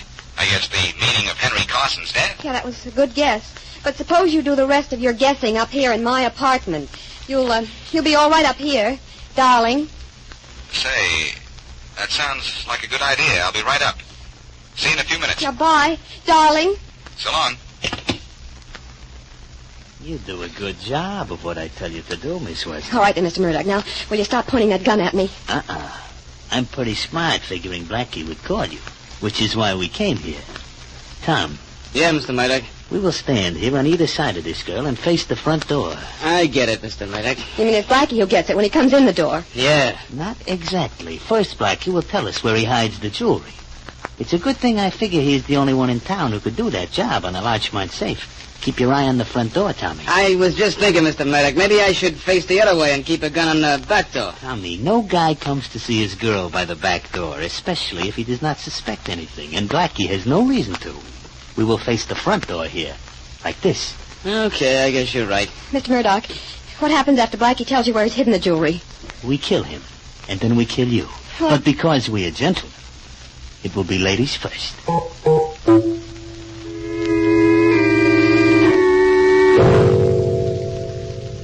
Hey, Mr. Murdock, ain't we waited for Blackie an awful long time? It is only a half hour since he says he is coming up. Stay awake, Tom, and keep your eyes on the front door. Sure, but maybe Blackie ain't coming. He'll be here. He always keeps his word, unfortunately. We hear Blackie admit he has the jewelry when he talks on the phone to you, Miss Wesley. But we already know he has it because at the Larchmont Company we meet a guard. And before we kill him, he says his safe is already robbed. Yeah, Miss Wesley, and we looked at that safe, and it wasn't blasted open or nothing. And who can open a safe without the combination but Boss and Blackie?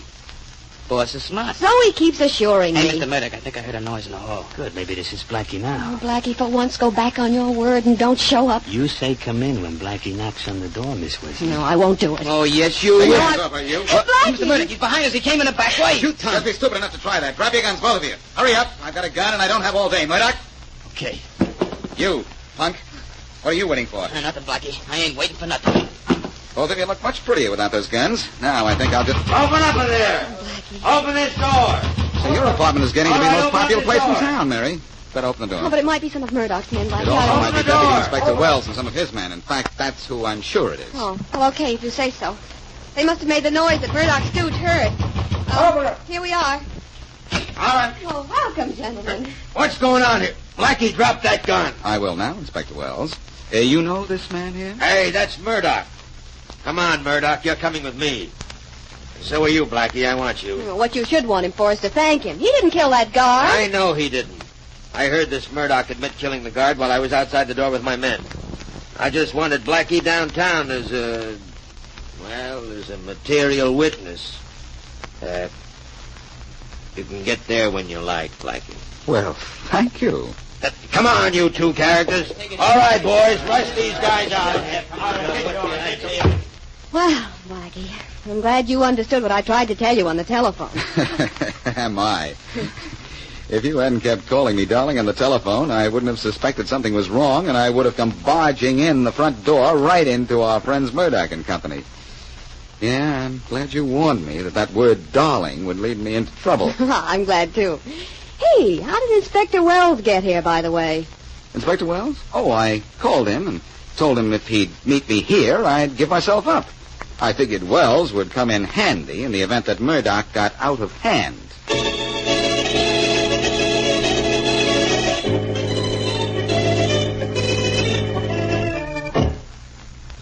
Sit down, Blackie. No, thanks, Wells. You got the box of jewelry I took out of the Larchmont safe, all right? Yeah, Sergeant Matthews turned that in. I turned it over to Matthews. It's a very good thing I got the idea of robbing the safe before Murdock got there. It's a very lucky thing that I had a half-hour start on it. We know you could help us on the case, Blackie. Sure, I'll bet. You need anything more from me? No, I heard enough outside Miss Wesley's door, and besides, we got a confession out of Murdock. Wells, you know why Murdock and his gang killed the guard when you thought I killed him. I never really thought you killed him, Blackie. I was Wells? Sure. Well, it was hard for me to believe you killed him. I knew that... Wells? Okay. Yeah, I know what happened. I told you that in Miss Wesley's apartment. That's right, you did. You'll see that the Murdock reward is split with his family. Huh? Oh, I was going to do that. Wells? Well, I had an idea I might think it over. Wells? Never occurred to me, but now that you mention it, it isn't a bad idea. That's different. You know, of course, why I called you to say that I was going to surrender to you if you'd come to Miss Wesley's apartment. I know now. You wanted me there to grab the Murdock gang. Tell me something, Blackie. What? You do things like this with Faraday, too? I mean, set up every case so he steps in and grabs all the glory? Of course not. I only do things like that for people like you, Wells. Why is that? Faraday doesn't need my help.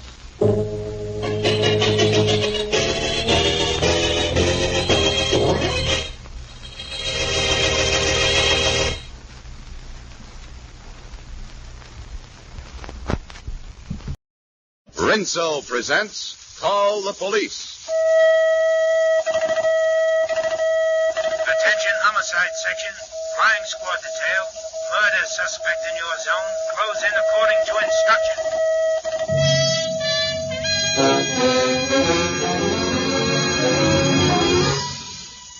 Between you and the evil outside the law, between you and the housebreaker, the kidnapper, the murderer, stands the policeman of your community.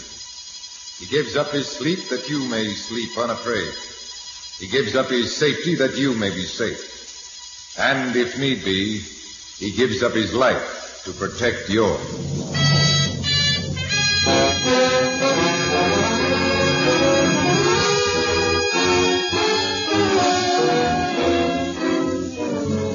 The Lever Brothers Company, makers of Triple Action Rinso, bring you Call the Police, starring Joseph Julian and Joan Tompkins. This new series of realistic radio dramas is inspired by the courageous work of police departments all over America.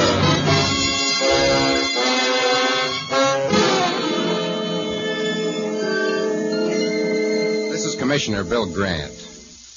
Every once in a while, I like to look through the files of the Ashland Police Department just to remind myself that sometimes the difference between a murder solved and a murder gone unpunished can be a very little thing. A piece of string, maybe, or the core of an apple. As a matter of fact, there's a file card on my desk right now, number 439-652. The name up at the top of the card is Tenney, Calvin Tenney.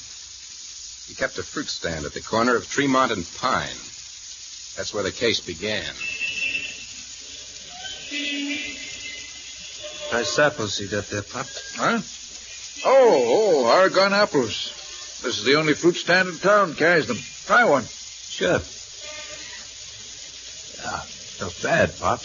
Name is Tenney. Not bad at all. How's business, Pop? Well, you know how a fruit stand goes. 1 week up, 1 week down. From now on, it's all done. Huh? You're going out of business, Pop. What? Mm-hmm. Besides, you're Your health ain't so good. Oh, my health's all right. I'm not so young, maybe, I like but... this apple. Your health's bad. Gonna get worse. I don't understand. Yeah, I will have another apple. Close up the stand, Pop.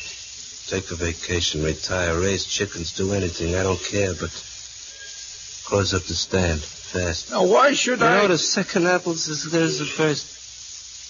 Because if you don't, Pop, they'll pick you up in an alley one of these nights.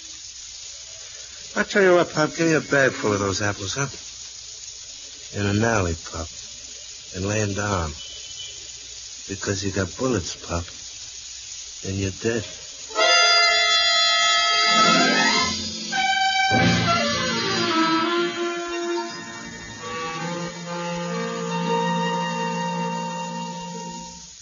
Commissioner.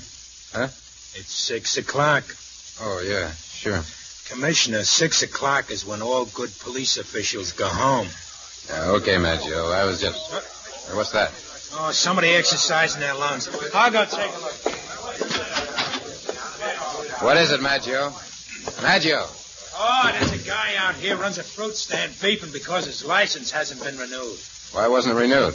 Well, the stand's on the corner of Tremont and Pine, right next to the bank. The president wrote and said he didn't like it. It ain't dignified or something. There's the parking lot across the street, or the Langley dump in the third corner. Why, Commissioner, the Langley mansion is one of the city's landmarks. Well, it's still an eyesore. It hasn't been lived in for 50 years. Maggio, let me talk to that man. Commissioner, it's unimportant, routine stuff. Well, apparently it's pretty important to him. Okay, Commissioner. Hey, you. Come on in. Thank you. There he is. Behind the desk, mister. Mr. Krantz? Grab a chair. You're, Tenney. Calvin Tenney. Oh, yes. You've had that stand at Tremont and Pine for some time, haven't you, Mr. Tenney? 23 years, last April. Let me go through the papers on it. When do you need the renewal? Tomorrow. Maggio, have the department suspend action till I can review this thing. Mr. Tenney can keep his stand until then. All right. Thank you, Mr. Commissioner. And there was one other thing. Yesterday, I was threatened. You were? By? A man I never seen before who warned me to close up the stand or be killed. What did he look like? Oh, he's ordinary. Well, that doesn't help a lot. Well, he kind of medium everything, that's all. Uh-huh. Well, I'll have the patrolman on the beat keep his eyes open. In the meantime, you take care of yourself. Yes, sir. Goodbye, sir. Goodbye. Now, let's get out of here, Maggio. I've got to attend a civic function. With Libby Tyler? Who else? Nice legs, nice eyes, nice... but why do they have to send her to college? She's bright, Maggio. Yeah, and that's bad in the dish. Gives him ideas about criminal psychology, for instance. Makes him take jobs with the department. Assistant to the criminal psychologist, for instance. This is supposed to be an up-to-date police department, Maggio. We need... Commissioner, when I take a girl out, I'm not interested in battalion measurements. I'm interested in other kinds of measurements. Okay, Maggio. Will you cover that Tenney affair?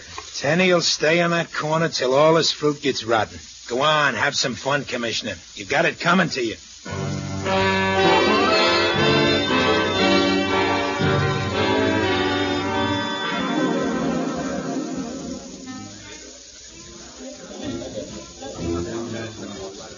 Ouch. Commissioner, you stepped on my toe. Huh?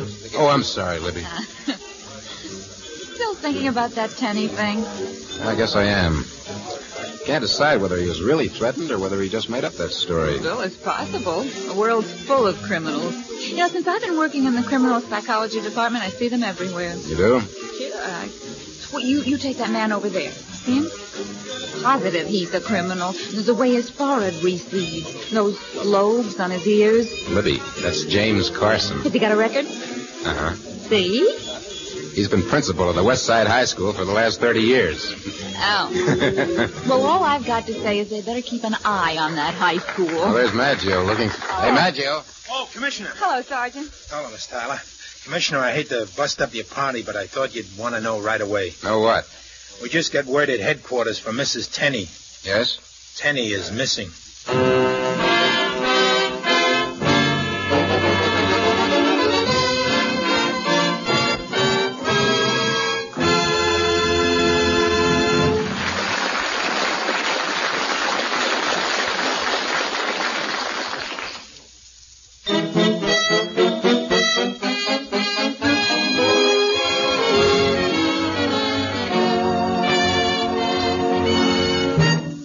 Maggio told Libby Tyler and me that old man Tenney had just been reported missing. We grabbed a squad car and highballed it right down to Tenney's fruit stand. Tremont and Pine, Commissioner. There's the stand. It's all shut up for the night. Maggio. Yeah? What?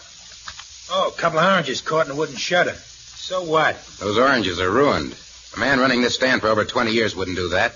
Unless he was frightened or unless he didn't close that stand down himself. You setting this up for a snatch, Commissioner? It could be. Well, why would anyone want to kidnap Mr. Tenney? I don't know, Libby, but that's what it looks like. Well, we've got the alarm out for him. Routine's covered. Come on, let's get back to the car. Maggio. Yeah, Commissioner? If you snatched a man on the corner of Tremont and Pine, and you wanted to get away fast to where there weren't many people around, where would you go? Oh, let me see. Straight up Pine, less than a mile, and I'd be up in the hills. All right, then get going. Straight up Pine.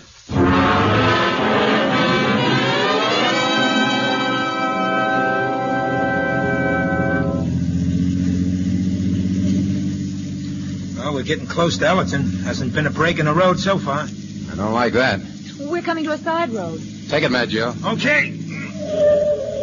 But why? If they took Tenney out of the city, they wouldn't take him into another one. This road's the first break in the main highway. It ain't a good road, State. That's what they'd want. Slow down. I got it. The road's petering out. Dead end in the middle of nowhere. Just trees around us. Trees and darkness. Come here. Oh, you found something? Look. Tire marks. They're not very clear, but the car was parked here. Bill, the edge of the road here. Yeah. Dirt's been smeared. Though something were dragged along the ground. Hey, look. Apple core. Come on. Hey, I don't like this. In among the trees, it's so dark. Leaves have been disturbed. We're getting someplace. Commissioner, over here. Okay. Libby, better stay where you are. Why? Because Tenney ain't missing anymore. And he ain't good to look at.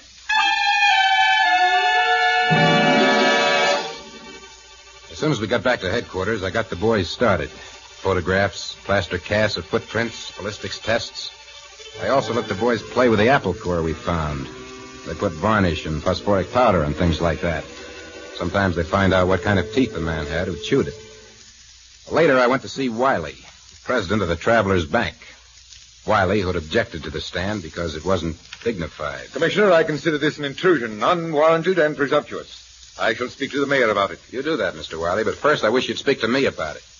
Your letter said you wanted Tenney's fruit stand shut up because it was on the same corner as the bank, and you didn't consider it pretty enough. That is quite correct. Are you sure you had no other reason? What other reason could I have had? Yeah. All right, Mr. Wiley. Thank you. Good night. Good night. Maggio. Yeah, waiting here like old faithful. You get anything? No, not a thing, I'm afraid. Tired of walking? I just thought of something. Wiley's garage. Very interesting, architecturally. That's his car I'm interested in. Come on. Oh, don't you ever give up, Commissioner. What could there be in Wiley's car? Here we are. Chauffeur's quarters over the garage, huh? Hope we don't wake him. Got a light? And a torch. Good. What are you looking for inside the car? Blood? Bullet holes or... Look. An apple core.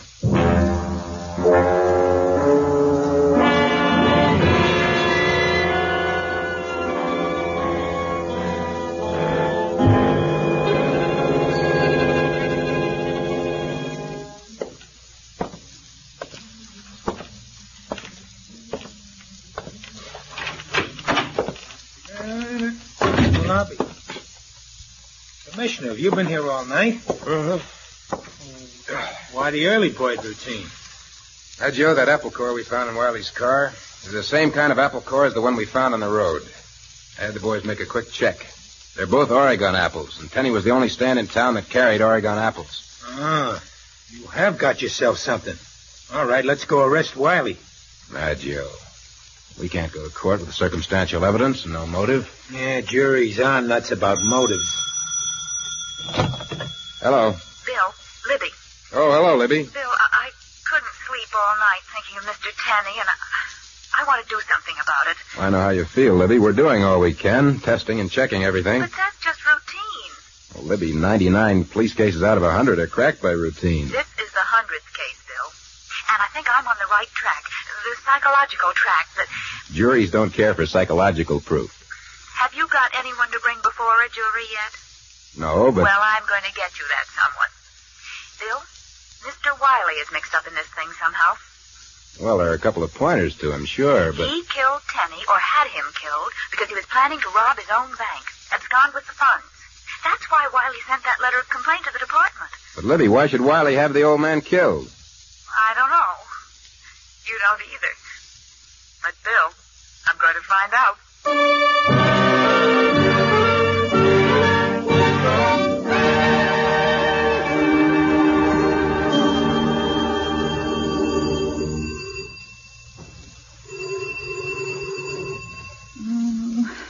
Mr. Wiley won't answer the doorbell. Sure he's inside. Well, I'll get him later. I thought Mr. Wiley was inside. His car's here. The chauffeur's washing it down. I wonder if... Yes. Hello? Yeah? Was the car out last night? What do you want to know for, miss? Because I think it was out. So what? Nothing. Nothing important. Yeah? What you want to know about the car for? Well, is that a gun? It's a gun. Well, don't turn your head. Just walk into the garage. Act natural. I don't... I said walk. That's better. Now, would you like to tell me why you're so interested in where the car was last night? It's none of your business. No? What are you going to do? Just this.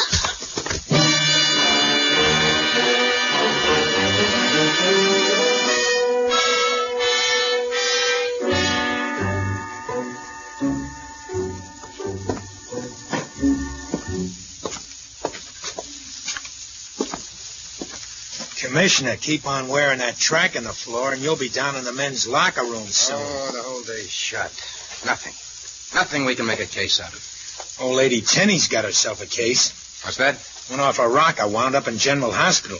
What happened? The way I got it from the desk, she was wandering around the stand all night. Well, next to her living room, I suppose that's the most familiar place in the world to her. Anyway, she got hysterical, told a cop on the beach she saw ghosts. Ghosts? Keep going. Oh, there's nothing to it. Claims she saw lights, saw shadows moving in the old Langley dump. Oh, that place has been boarded up for 50 years. Why wasn't I told about this before? You're too busy to be bothered with the ravings of a hysterical woman. She may have been hysterical, Maggio, but she wasn't raving. Now, wait Don't a you minute. realize she's given us the key to this whole case? No, I don't. Because... Sure, Maggio. There were ghosts in that house last night.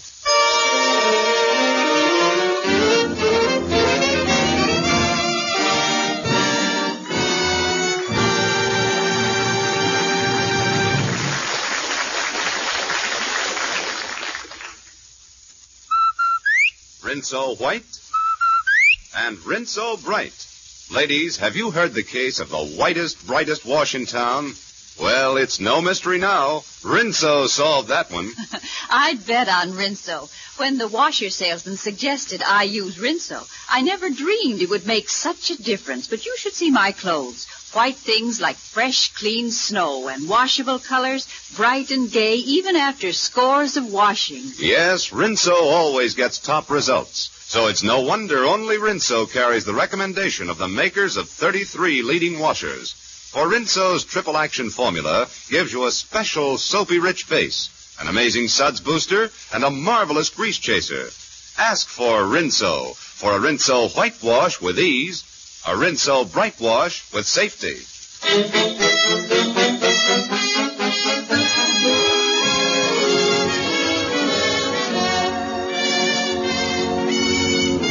When I heard that the hysterical Mrs. Tenney had reported ghosts in the old Langley mansion, the idea struck me. Maggio and I led off in one car, and a detail of squad men followed us in another. We pulled up to the Langley house about midnight, slipped in the back entrance. And we sat there in the dusty old dump and waited. And waited. 2 o'clock, Commissioner. Don't you think it's about time you told us what we're waiting for? All right. The home bank across the street is being robbed right now. What? What's that? Well, let's go get him. No, it's easier this way. I have a prejudice against cops being killed. But, that's why I ordered the cop on the beat to stay away from the bank tonight. Take a look now, Maggio. Okay. I can see the front of the bank through the crack in the window. Hey, they're coming out now. Good. They're getting into a car. Hey, Commissioner, what do we do? Just sit here? That, Maggio, is exactly what we do.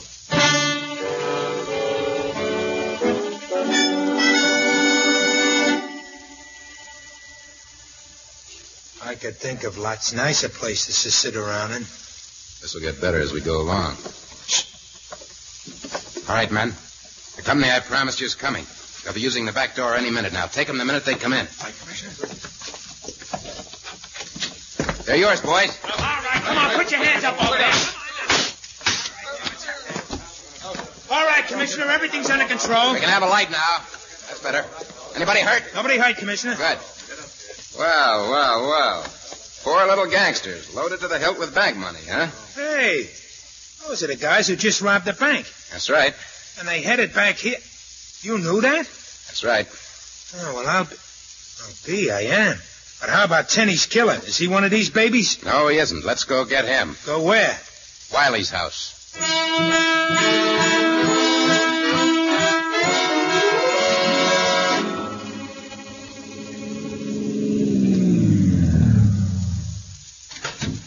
Let me get it straight, Commissioner, before we go in and see Wiley. Now, you figured the Langley house was going to be used as a hideaway because of old Mrs. Tenney's ghost story. That's right.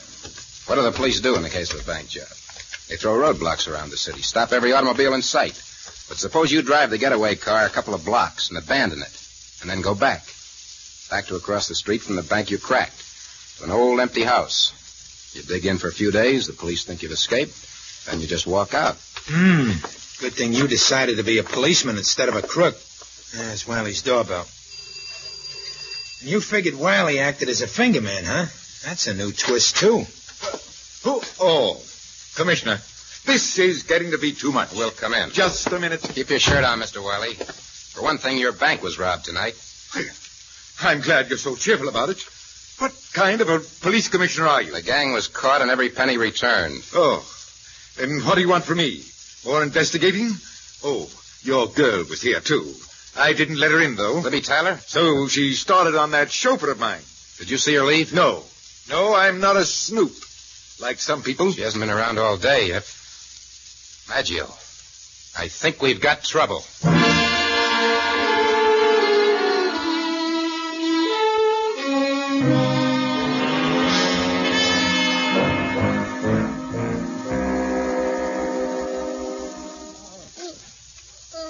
What's the matter? The gag bothering you, sister? Oh, don't worry. If that cop tries to come up here and get me, gags won't bother you, baby. Nothing will. Because... Uh-oh. They're walking out of the main house, coming down. Hey, your boyfriend's done it. Got Wiley in handcuffs, taking him downtown. Nice work, Commissioner.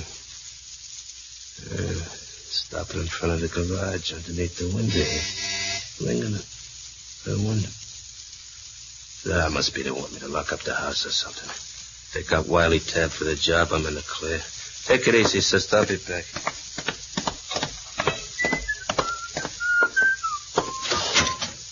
Yeah? We're arresting your boss. Oh, what'd he do? Read about it in tomorrow's paper. Come here. Take these keys. Lock up the big house. Okay. All right, Maggio. Reach, mister. What is... Higher. Very pretty. Now we'll see if these fit. Well, they fit very nice. On you, handcuffs look good, killer. And now will you take these handcuffs off me, Commissioner? Certainly, Mr. Wiley. Nice of you to let us use you as a decoy. There you are. Thank you. As for you, Kane, you're fired. What's more, killer, you're going to be fired in a different way pretty soon. Come on, let's get down to headquarters. I think the commissioner's going to be busy.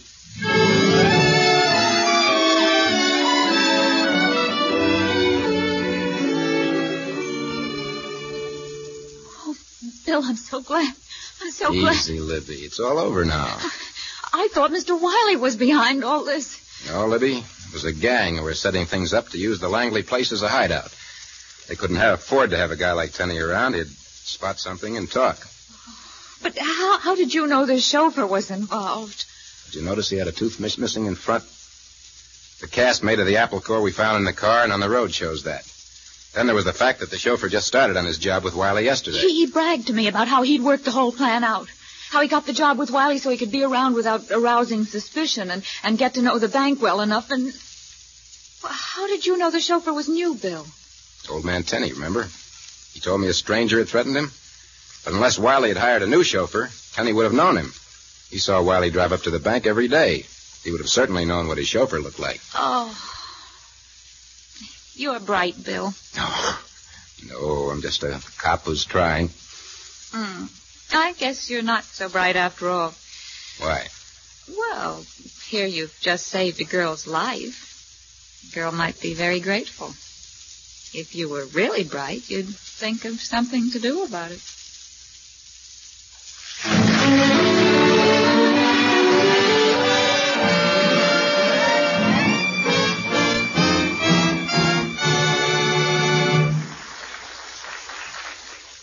Bill Grant will be back in just a moment with the Lever Brothers Police Award of Valor. This week presented to a police officer who, in spite of almost mortal wounds, apprehended a vicious bandit. But first... Yoo-hoo, Helen! Look at this cotton suit I'm wearing. Would you believe it? I've had it 3 years. Skirts are longer, so I let out the hem, and now it looks simply wonderful. Of course, though, I've never washed it in anything but Rinso. Yes, these days, lots of smart women are congratulating themselves that they've always given their clothes Rinso care, because Rinso care means longer wear. You see, Rinso's triple action formula is safe for washable colors, gentle to washable fabrics. So remember, Rinso for a safe and dazzling wash. A wash that's Rinso white and Rinso bright. Keep on asking for Rinso.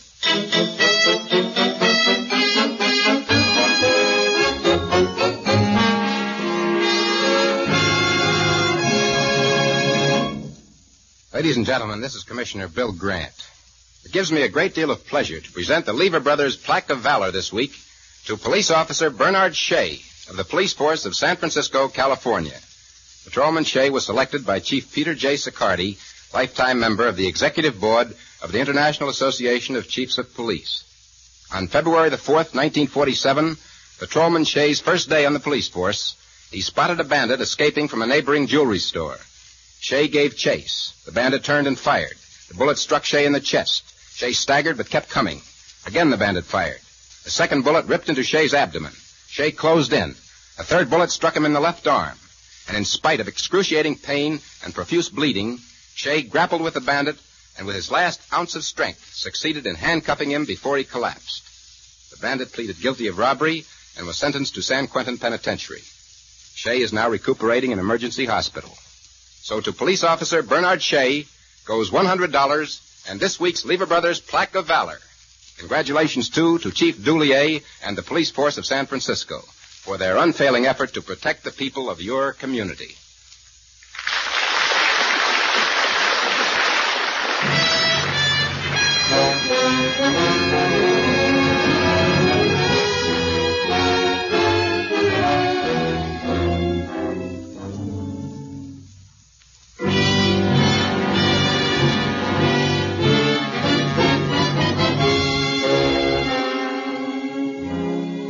You and every responsible citizen can promote positive action in education by taking an active interest in the schools of your community. If your children are to have the kind of education you want them to have, well-trained teachers, proud of their profession, are essential. Your children's schools must have the best possible buildings and equipment. By joining your community's school associations and groups, you can help your schools maintain the traditionally high standards of American education. This is Jay Sims reminding you to be with us next Tuesday night when Lever Brothers Company, makers of Rinso, bring you another exciting, realistic police case. Listen next week to... The Case of the Three Used Bullets.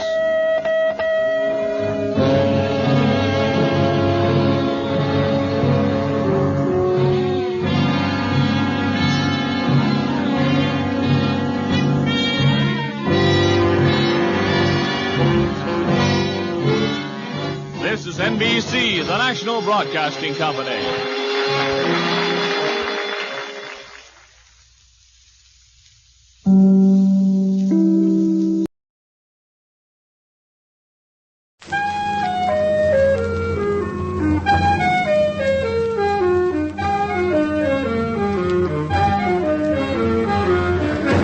Carter Brown, Mysteries. Adventures in excitement and suspense, based on the best-selling novels by the slick storytelling sensation, Carter Brown.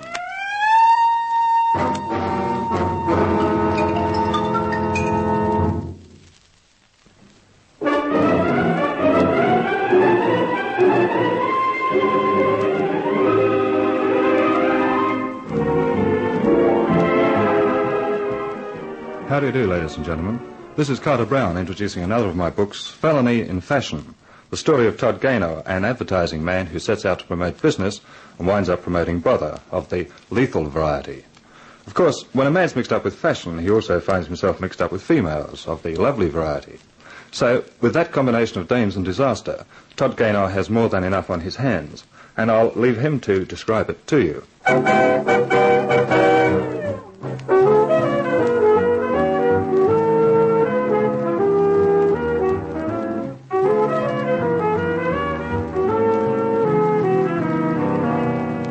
The whole thing began with a brainwave, and looking back, I wish I'd had the brain to let the wave break and get out of the way. But there you are. An advertising account executive will do anything to safeguard his account, especially when it also means safeguarding his job. And that was why I'd rushed to the offices of Lamont Lingerie and an interview with Miss Beulah Lamont herself. A brunette with wide-spaced dark eyes wearing a thin silk dress that clung to her like paint to a wall. Only a wall is a flat surface. Take a chair, Mr. Gaynor. No, thanks, Miss Lamont. I'd do better standing up. The view's better this way. Mr. Gaynor, I understood this was to be a business interview. I'm sorry. It's just that sometimes my baser instincts get away with me. Well, they won't get away with anything else, so let's confine ourselves to business, shall we? Of course. Now, Come in. Ah, Eugene, I wondered what had happened to you. My apologies, Miss Lamont. I was delayed. Oh, it's all right. You're just in time, Eugene. Mr. Gaynor, I thought our general manager should be present at this discussion. Yeah, sure. But I'm afraid Mr. Talcum and I don't agree on methods. That is hardly surprising, surely. As Miss Lamont knows, I have always disapproved of the distasteful modern methods of advertising lingerie. Yeah, so what do we get? No impact. Now, listen, Miss Lamont, how would you like to make $100,000 in increased sales? Oh, naturally, I'd like it very much, but how? Your product is good, but your merchandising stinks. Really, Mr. Gaynor? Please, Eugene. Lingerie is a glamorous product, and you've got to glamorize its sales angle. But not vulgarize it, Mr. Gaynor. Depends upon how much you want to make money. You have a scheme in mind, Mr. Gaynor? Yep. Give each set of lingerie you produce in a different style a different name. Have an opening show, you know, like the dress designers, and plug the show in your advertising. Just take a look at this picture. Miss Marilyn Maytime. She's very attractive for a blonde. Don't you think so, Eugene? I'm afraid I consider her a common type. Well, 9 men out of 10 wish that type were more common. Marilyn Maytime is an up-and-coming starlet. Her first film's not too good, apparently, and she can use all the publicity she can get. So, there shouldn't be much difficulty in getting her to act as a model for your showing. Mr. Gaynor, you really think this scheme will work? I'm sure of it. My father died 18 months ago and left me the business. I've learned a lot in that time, but there's still a lot to be learned. I've been inclined to take Mr. Talcum's advice in most things, but on last year's figures, we made exactly $5,000 profit. This year, the way we're going, we'll be in the red. But, Miss Lamont... How much is your agency paying you, Mr. Gaynor? $10,000 a year. Very well.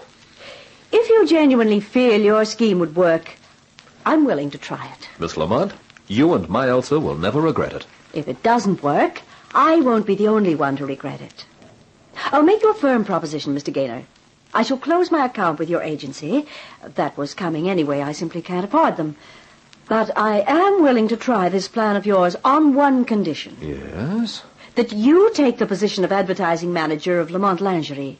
I'll offer you $12,000 a year, plus a reasonable expense account. Well, that's very... It's not nice of me at all.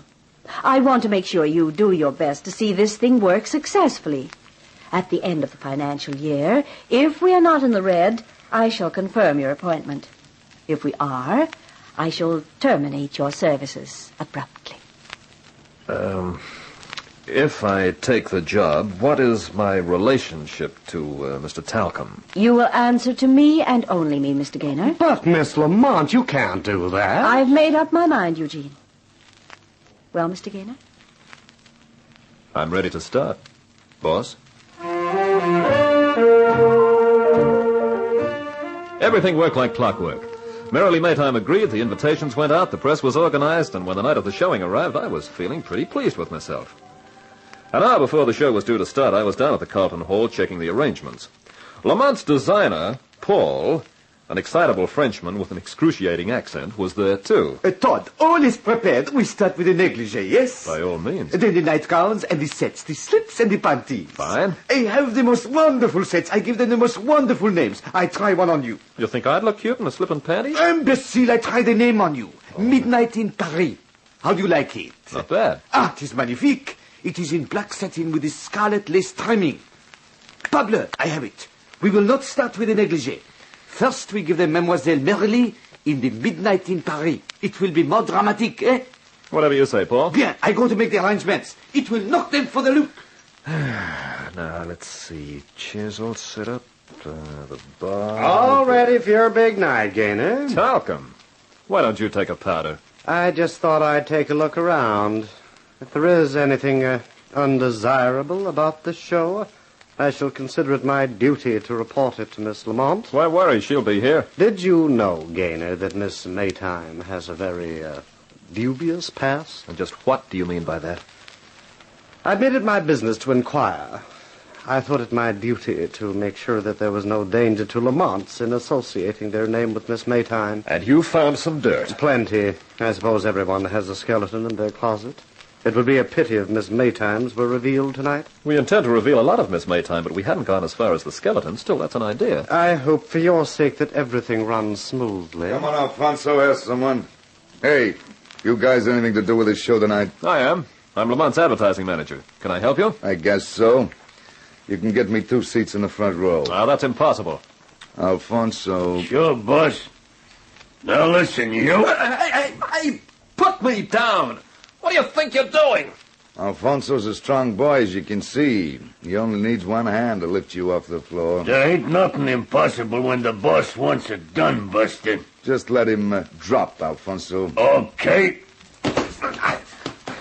What are you trying to do? Jar every bone in my body out of place? I got a personal interest in Merrily. I want to see this show tonight. You wouldn't want any trouble, would you? I let Alfonso get annoyed, and before you know what's happened, he'll take the place apart. 2 seats in the front row, you said? In the center. In the center. And what names? Duke Reinhardt and friend. You just got yourself 2 seats in the center of the front row, Mr. Reinhardt. You're a sensible guy. What's your name? Todd Gaynor. I remember you. Let's go, Alfonso. That was rather unfortunate, Gaynor. Yeah, but I bet you enjoyed it, seeing me manhandled by that oversized gorilla. You shouldn't have let him have those seats. Shouldn't have let him? When I was being waved about in midair like an Indian club? Nevertheless, you made a great mistake allowing Reinhardt to be present tonight. Why? Because Duke Reinhardt is a dangerous racketeer. He is also Merrily Maytime's ex-boyfriend, except that he does not consider himself ex. By around 7:30, the band had put in an appearance, and shortly after that, Merrily Maytime arrived, complete with a short, fat character who I guessed was her agent, and her maid, a delicious dish with half-closed eyes. I figured a guy could have fun opening them. The maid, her name was Elise, and I registered that, went off to the dressing room, and The blonde starlet turned to me. You're Mr. Gaynor. How are you, honey? I said hello. Hello. This is my agent, Abe Schlinkel. Hi. Are you sick or something? Or something. I don't think my blood pressure is going to be able to stand a combination of you and Midnight in Paris. Is that some sort of crack? Oh, no, it's some sort of satin with lace edging. Listen, you can talk to Mr. Gaynor after the show, baby. You better go get ready. Never keep the paid customers waiting. Oh, you might have to wait for your 15%. Is that what you mean, Abe? I never wait for my percentage. I take my cut, then you get the rest. You know that, baby. I know it, and I'm getting tired of it, Abe. What the heck? You've got to have an agent, so why not stick with a good one? I intend to. That's why I'm going to ditch you. I'll go and get ready. See you after the show, Mr. Gaynor. I'm looking forward to seeing plenty of you during it, Miss Maytime. You don't want to take no notice of the way she merrily talks, Mr. Gaynor. Mr. Schlinkel, when she's in front of me, I'm too busy looking even to hear the words. Yeah, I know what you mean now. I better go see everything's all right with her. Yeah, you do that. Todd, is anything wrong? You look as though something's hit you. Yeah, a blonde with twin fenders. Oh, that, I presume, means that Miss Maytime has arrived. She has. And the band's there. Everything's organized. How about you, boss? Well, I'm not very happy with this idea of my having to introduce the show. Look, what's wrong with having two gorgeous girls on the program? With you out there fronting, we'll get that much extra publicity, especially from the male reporters. I suppose that's a compliment, but I only hope nothing goes wrong. I wouldn't like to see you unemployed, Todd. You have the gift of the subtle hint, I see.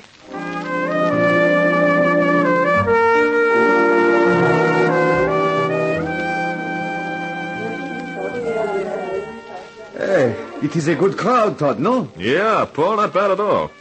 How are things in the dressing room? Oh, that Mademoiselle Merelli, she has the chic. And a couple of other things besides. She's ready for the first number when you are Todd. Okay, I'll go tell Miss Lamont. The lights, they have gone out. The fuse must have gone. Ladies and gentlemen, please keep your seats. The electrician, we must find the electrician. No use trying to move in this darkness. Please keep calm, everybody. The light should come on again any minute. There we are. Signal the band quickly.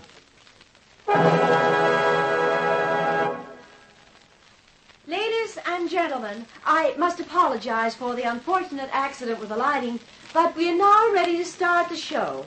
And without more ado, let me present the celebrated Miss Merrily Maytime to display the first of Lamont's latest creations, Midnight in Paris. When you see her in this Todd, you will acclaim it as superb. Oh, here she comes. Something is wrong. The slip. It should not have scarlet lace on the bodies. She's not walking properly. She has fallen. Oh, that wasn't scarlet lace, Paul. That was blood.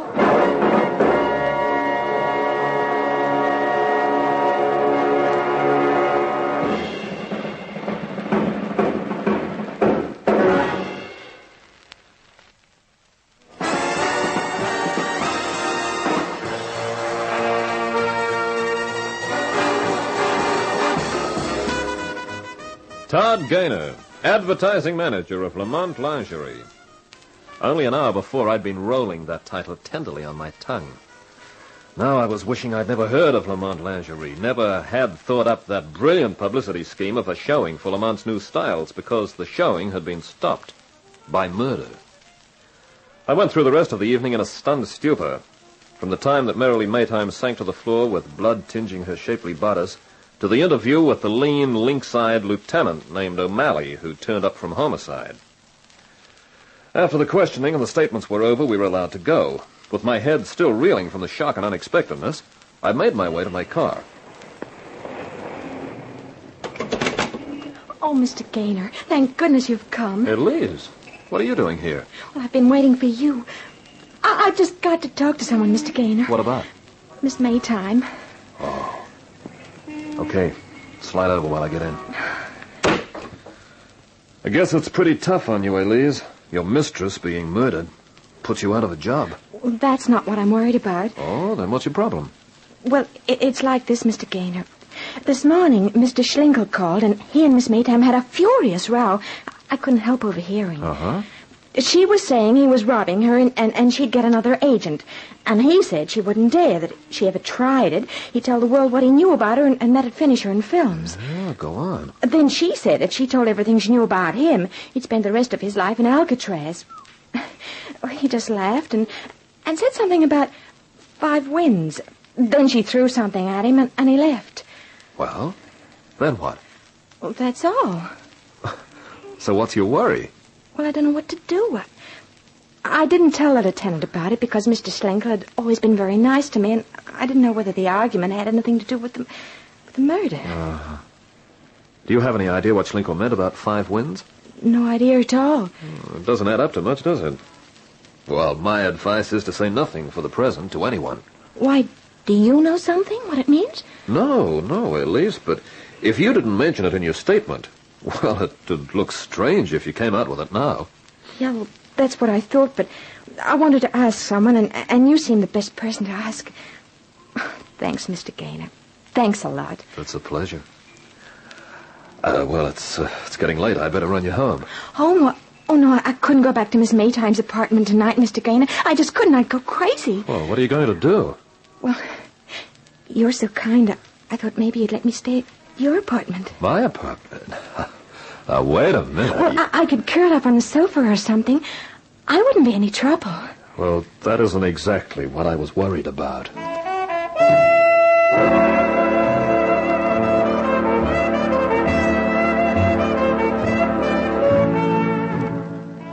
When I got into the office next morning, the atmosphere was rather subdued. Nobody talked much about the murder, but it was easy to tell everybody was thinking about it.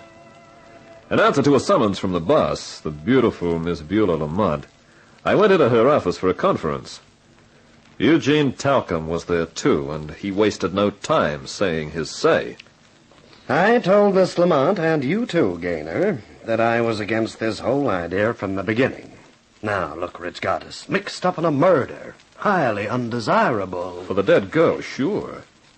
But callous as it may sound, not so undesirable for Lamont lingerie. In what way? I figure it's made us about $1 million worth of publicity. Publicity? Just a minute, Eugene. Todd's right. It may be horrible to say, but it's true. All we have to do is to make sure that we get our ads for the new styles in the papers. And you'd better start the factory working double time. There's only one thing wrong with that. What's that, boss? Miss Maytime was murdered a little too quickly. She didn't have time to model more than one set. That means we haven't any pictures of the new styles. And at such short notice, we can't get them. Oh, we'd need a model. That's where you're wrong. We've got a model. Who? You. Miss Lamont? Modeling those... You're out of your mind, Gaynor. Oh, Eugene's right, Todd. I couldn't do that. It's the only answer if you want those pictures in time. But it's absurd. What are your vital statistics? 37, 26, 37? If you call that absurd, you don't look in your mirror. I won't hear of it.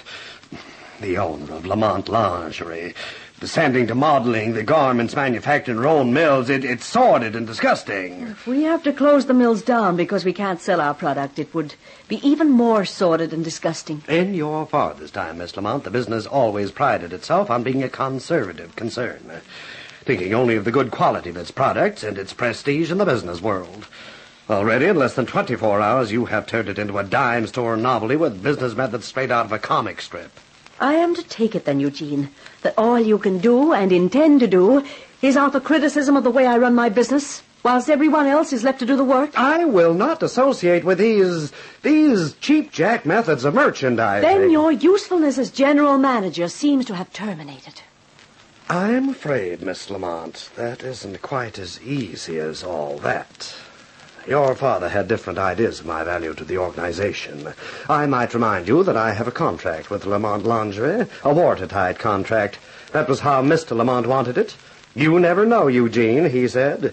You never know what may happen if I should die. An inexperienced girl will take my place. She will need the support and advice of a capable executive who understands the business. Unfortunately, you have consistently ignored my advice, Miss Lamont. Should you change your mind, I am, of course, at your disposal. Good morning. Good morning. Oh, it's you, Lieutenant. Excuse me. Did you want to see me, Lieutenant O'Malley? No, Miss Lamont. I want a word with Gaynor. They told me he was in with you. I called on him at his apartment this morning, but does he answer the door? No. A babe answers the door. And what a babe. Really? Is there somewhere I could talk with him in private, Miss Lamont? You can have this office, Lieutenant. I have to go and make arrangements about some photographs anyway. I'll leave word that you're not to be disturbed. Thank you. You know, Gaynor, you could call me surprised when that maid Elise opened the door of your apartment. Yes, Lieutenant. So surprised that I had to talk to her. Quite a talk. She told me a few things I didn't get around to hearing last night. Yes, Lieutenant? All about the good advice you gave her, about not telling me about the row between the Maytime dame and her agent Schlinkel. Yes, Lieutenant. So after I left her, I went around to see Schlinkel. I thought we should have a heart-to-heart talk, but we didn't. No? No. He found it hard to talk with his throat cut. What? That's right. Somebody had walked in on him and lacerated his larynx. Schlinkel? Yeah. So you can understand why I was so anxious to talk to you. You second cousin to a cretin. If it wasn't for the fact that the doctor established the time of death as around 5 this morning, when you were in your bedroom with the maid on the sofa outside, I'd book you on a double murder charge. I have an alibi? Yeah. And that lets me out? Yeah. Well, in that case, kindly don't raise your voice to me, Sergeant. As a taxpayer who contributes to your salary, I don't like it. I might remind you, patrolman, that you owe your job to people like me, ordinary, decent, tax-paying citizens I hadn't finished, Mr. Gaynor. I wouldn't dream of booking you on a double murder charge in view of your alibi. But there are plenty of other things, like withholding vital evidence, for instance. That's a Lulu, worth about 7 years in the pen. Now, Captain, I spoke hastily. Please forget every word I said. Sure, Mr. Gaynor. On one condition. You just name it. All you have to do is get down on your knees in front of me and say, Lieutenant O'Malley, I'm very sorry for all the trouble I've caused you, and I promise it won't happen again. What? After that, you say, as a tax-paying idiot of a citizen, I am not really worthy to lick your boots, Lieutenant. No, I won't do it. You can get down on your knees, or you can have the withholding evidence charge thrown at you, Mr. Gaynor. Take your pick. Do you mind if I wipe the floor first? This is a new suit.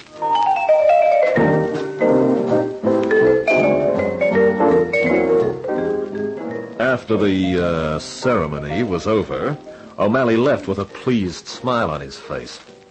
My face was red, and my thoughts were a riot. Schlinkel, murdered. Well, while I was trying to make sense out of it, the door opened, and the boss walked in. The lieutenant finished with you, Todd? Yeah, boss. What did he want? Oh, just a few more questions. How did you make out with the arrangements for the picture? Oh, everything's fixed. I feel a little apprehensive about it. Oh, you'll be terrific. But, look, what are you going to do about talcum? Has he really got that contract he was talking about? Oh, I'm afraid so. I was overseas when my father died. He must have arranged that contract as a sort of safeguard for me. Well, in a sort of a way, I can see how Talcum feels. I mean, he's probably been general managing the business since before you were born. No. He was only made general manager 6 months before Father died. He'd only been with the firm about 3 years. Well, your father must have thought a lot of him. I guess so. But I'm more interested in seeing that we make a profit than in what my father thought. That's why I'm making you assistant general manager and acting general manager until Eugene regains his senses. Hey. Well, I just don't know what to say. Don't say anything, Todd. Just live up to my confidence in you. I'll do my best. Did Lieutenant O'Malley have anything interesting to say about the murder? Only that there's been another one. Another one? Yep. Abe Schlinkel, the Maytime girl's agent. He was murdered in his apartment. But why? Search me. It may have something to do with what Elise, the maid, told me. What was that? She overheard an argument between Merrilee and Schlinkel. Apparently, Merrilee had something on Schlinkel and vice versa. She was threatening to expose him or ditch him as an agent, and he was telling her that she wouldn't dare because of something to do with 5 Winds. Have you ever heard of anything called 5 Winds? What? 5 Winds. Does that mean anything to you? Why, it's perfectly ridiculous, of course. One of those crazy coincidences that you don't believe in until they happen to you. What are you talking about? It so happens that the Lamont country house is called Five Winds. Father died there.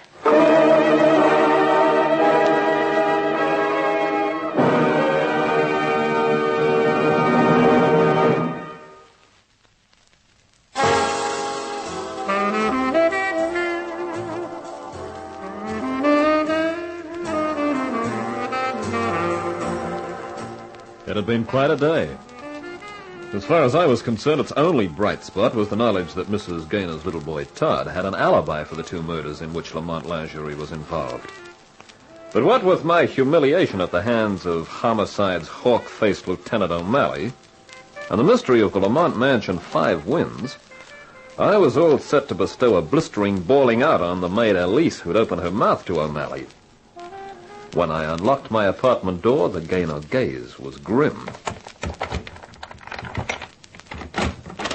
Hey, Elise, I'm back. That's nice, baby. What? O'Malley? What are you doing here? Lieutenant? Waiting for you to come home, Gaynor. How did you get in? You'd be surprised how a janitor reacts to a police badge. Where's Elise? What have you done with her? Nothing. The joint was bare when I got in. She'd gone? That's my deduction. Maybe she felt bad about spilling the beans to me about that Five Winds business. Yeah, could be. What do you want, Lieutenant? If you've got any ideas about making me crawl around the floor on my knees some more... No, I want your help. Are you kidding? If it'll make you feel happier, Gaynor, you're off my list of suspects. Thanks. And I figure you can help me. How? Well, I checked up on that business about the lights going out during that showing you organized. And? And the way it stacks up, this was a premeditated killing. The murderer must have had an accomplice, someone to take care of the lights while he did the knife work. That makes sense. Now, the two murders, the Maytime girl and Schlinkel, must be connected. Yeah, I had got that far myself. That means I've got 5 suspects, leaving you out of it. How do you figure that, Lieutenant? Because Schlinkel's killing narrows it down to the people who are connected with him and the Maytime dame.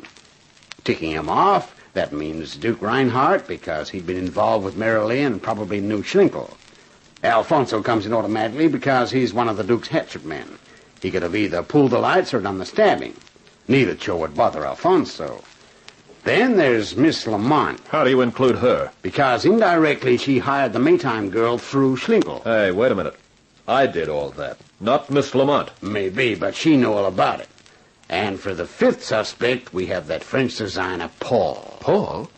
Where does he come in? Don't you know?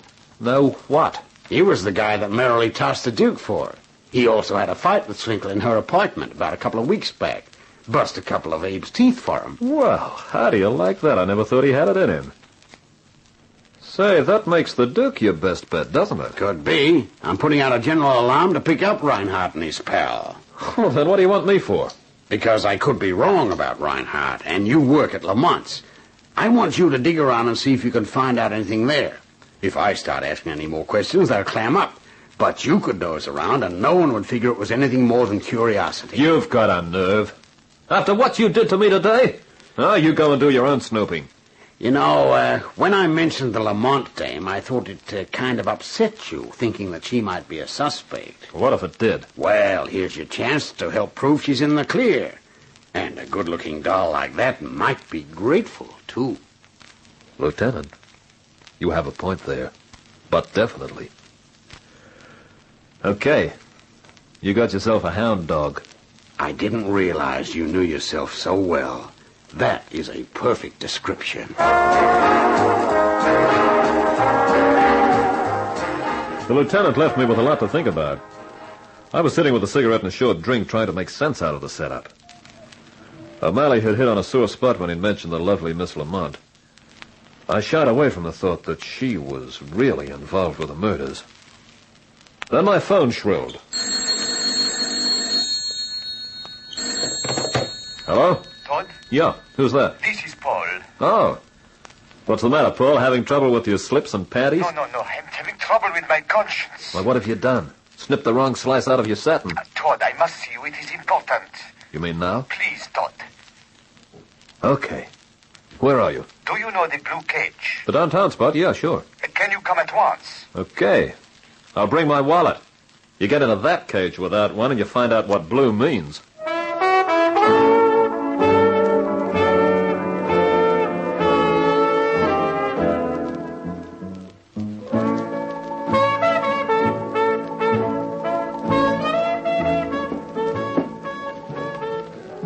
Sure have a cute gimmick in this joint. Blue lights, blue music. Makes you feel as happy as a guy who's got 6 months to live. Thank you for coming so quickly. Well, you said it was important. It is. I have something to show you, a picture. A picture?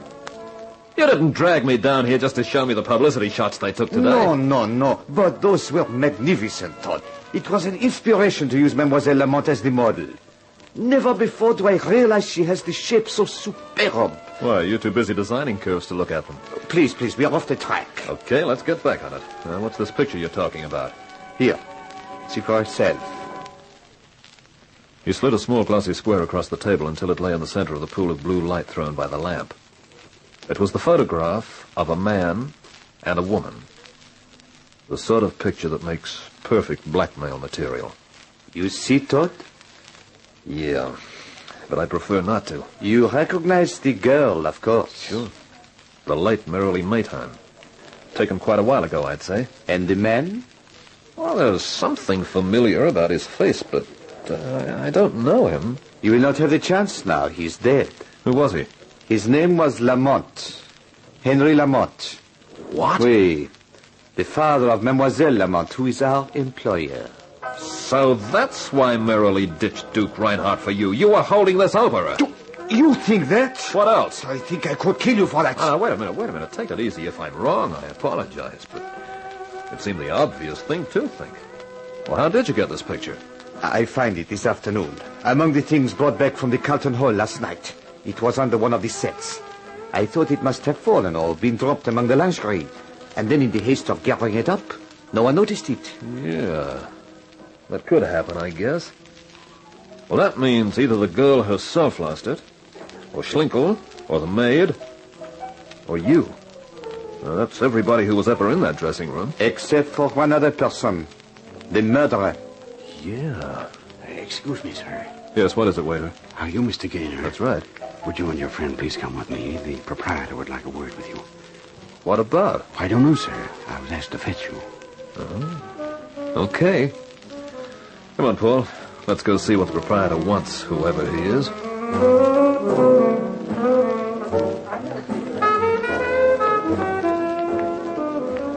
That's the door there, Mr. Gaynor. Thanks.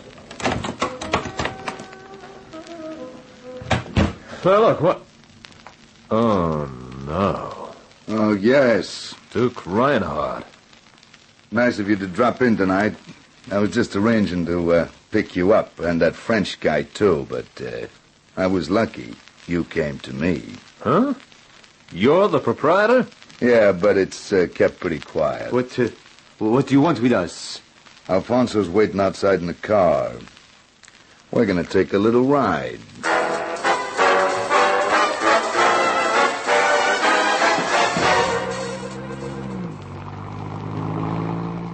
Look, what's the idea, Reinhardt? Where are we going? Button your lip, Gaynor. I'll have Alfonso do it for you. He'd enjoy it. You won't get away with this, you know. Todd, please, do not anger him. The cops will be right on your tail, Duke. They're on it now. That dumb O'Malley put out a general alarm to pick me up. Then you're only making things worse for yourself. No, pal. This way I'm making them better. This is the place, Alfonso. Pull up here. We're getting out of here, Gaynor. What for? You'll find out. Come on. Yeah. I figured I didn't have to tell that French character to sit still. One look at Alfonso and he nearly fainted. Well, you tell me what this is all about. Where are you taking me?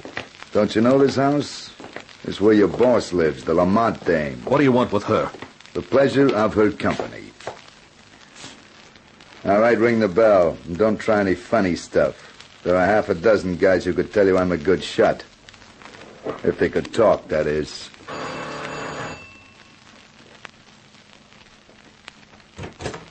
Yes? Todd, Well, this is a surprise visit. No more for you than for me. This isn't my idea, it's his. And who are you, may I ask? A guy with a gun, lady, who wants you to take a little trip. I don't understand. You will when I tell you his name's Duke Reinhardt. Miss Lamont, is anything Who's that? wrong? My general manager, he and I were having a business discussion. Well, your business is going to have to wait for mine. Hey, you in there. Miss Lamont, what's going on? Gaynor. Welcome, Telcom. Come and join the party. What's the meaning of this? Who's that man, and what's he doing with a gun? Itching to use it, Buster. Yeah, you better come with us. But... Don't argue, lady. I'm running out of patience. The car's waiting. Let's get moving. But this is outrageous. I refuse to go anywhere. This is tantamount to kidnapping. Listen, pal. Right now, the cops are looking for me about a little matter of a double murder charge. You think I should worry about adding kidnapping to the list? After you, Mr. Telcom. We piled into the Duke's Cadillac, and Alfonso headed its nose out of town. It was quite a crush in the back, with Beulah, Paul, Telcom, and me. But this was one time when there didn't seem to be any point in protesting. After about an hour's driving with the speedometer never falling below the 70 mark, the car turned into a driveway of a large house. As the headlights hit the building, Beulah Lamont clutched my arm. Todd, do you know where we are? Search me. This is Five Winds. What? That's right, lady. Your country house. What do you want with it? Why have you brought us here? Well, I'll tell you. The joint's empty, isn't it? Yes. That's what I figured. We'll be safe from any interruptions. You're keeping us prisoner? Yeah, you can call it that. But why? For what reason? Marilee Maytime was my girl. Once. Now I'm being tagged with her killing.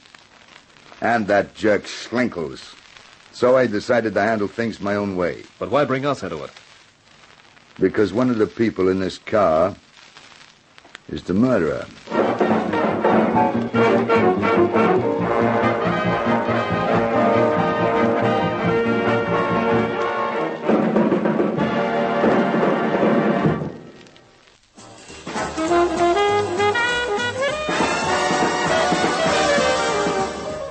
Duke Reinhardt wasn't the kind of a guy to waste words or effort. When he found the front door of Five Winds locked, he signaled Alfonso the human bulldozer. There was no door built that could stand up against him, and we were hustled into the living room, a vast expanse of space filled with shrouded furniture. I felt like any minute one of the shrouds was going to be taken off a chair and used on me. And I could see that the others, Paul, Beulah Lamont, and Eugene Telcom, felt pretty much the same. Okay, now, just so we get it clear. We're all staying in this house until I find out who did the two murders the cops are trying to pin on me. Well, that's new. A racketeer turned detective. Don't get smart, Gaynor. Miss Lamont, is there any liquor in the joint? In the cellar, but that's probably locked, too. Now, look here, Reinhardt. This is absurd. I don't want to hear from anybody till I say, pal, so button up. But just how do you propose to discover who is the murderer? Well, first off, we're going to play a little game called Secrets. Everybody's going to tell their secrets. What they know or knew about Marilee and Schlinkel. And I'll start off. I first met Marilee about 2 years ago, toting a cigarette tray in a dump on the east side. You know, she was the first dame I ever met who said no to the mink and a cozy apartment routine. She wanted a career, so I introduced her to Schlinkel. And as soon as she started getting into dough, she told me she was all washed up with me. Said it wouldn't do a career any good to be associated with a known racketeer. And you accepted that, Mr. Reinhardt? I didn't want to, but, well, what choice did I have? When I heard she was doing that modeling job for you, Miss Lamont, I thought it might be a chance to see her. That's why I came. Perhaps it is my turn now. I have not much of a story. I met Marilee maybe 9 months ago. She's modeling. We go out, we like each other, c'est l'amour. But she tells me we must not be seen together. She has the jealous ex-lover, a gangster, and he will kill me. So we are very careful. Then the Hollywood chance comes for her. After that, she is so careful that I do not see her at all. Then I realize that the gangster and I, we are friends. We have both received the brush off. And so when she comes to do the modeling job, you lose your temper and kill her. Is that it, Frenchie? No. I am with Todd. How can I kill her? Reinhardt, since I only came along for the ride, as it were, perhaps I might make a suggestion? I'll listen, Talcum. I have only one piece of personal experience connected with the murder of the unfortunate Miss Maytime, and it is this. Todd Gaynor suddenly came rushing to Miss Lamont with his idea. It was he who organized the showing and persuaded Miss Lamont to engage Miss Maytime. I should like to ask Gaynor just why he had the idea, and just why he was so insistent that Miss Maytime should be the model. Yeah. How about that, Gaynor? That's ridiculous. I never met Merrily until the night of the showing. Maybe someone paid you to organize the thing and to do the killing even, huh? Look, I was reading a magazine which had a picture in it. It struck me it'd be a good idea to get her as the model, that's all. I don't think I believe you. Alfonso. Yeah, Duke? I think you better take Gaynor outside someplace and persuade him a little. When he's all persuaded, you can bring him back in here. Boss, it'll be a pleasure. And I know just the place. The cellar.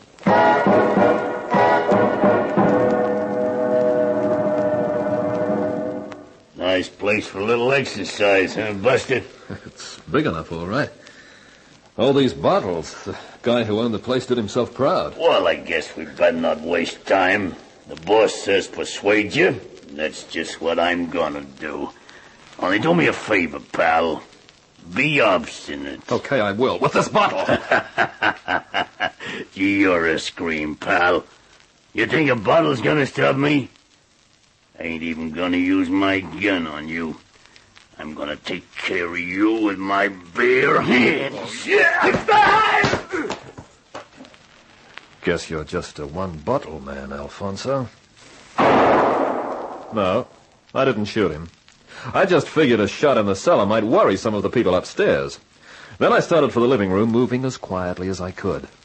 The living room door was half open, and I could hear the conversation. That was a shot, I tell you. That ain't might have killed him. Oh, relax. Alfonso wouldn't kill him. That shot was probably only to frighten him. Well, it didn't. What? Drop the gun, Reinhardt. You heard me get rid of Alfonso, didn't you? You want to go too? Drop it. Thank you. Good work, Gaynor. Now, Pipe down. And that means everybody. Duke, I'm going to short-circuit your search for the murderer. Yeah? Yeah. I've got a few ideas of my own.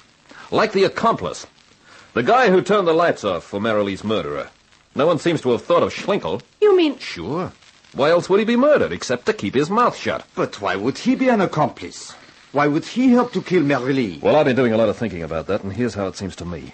Elise, the maid, told me about the quarrel between Merrilee and Schlinkel, where they mentioned 5 Winds. That's the name of this house. That's right, Duke. And I think I know what 5 Winds meant to the girl and her agent. What, Todd? A photograph.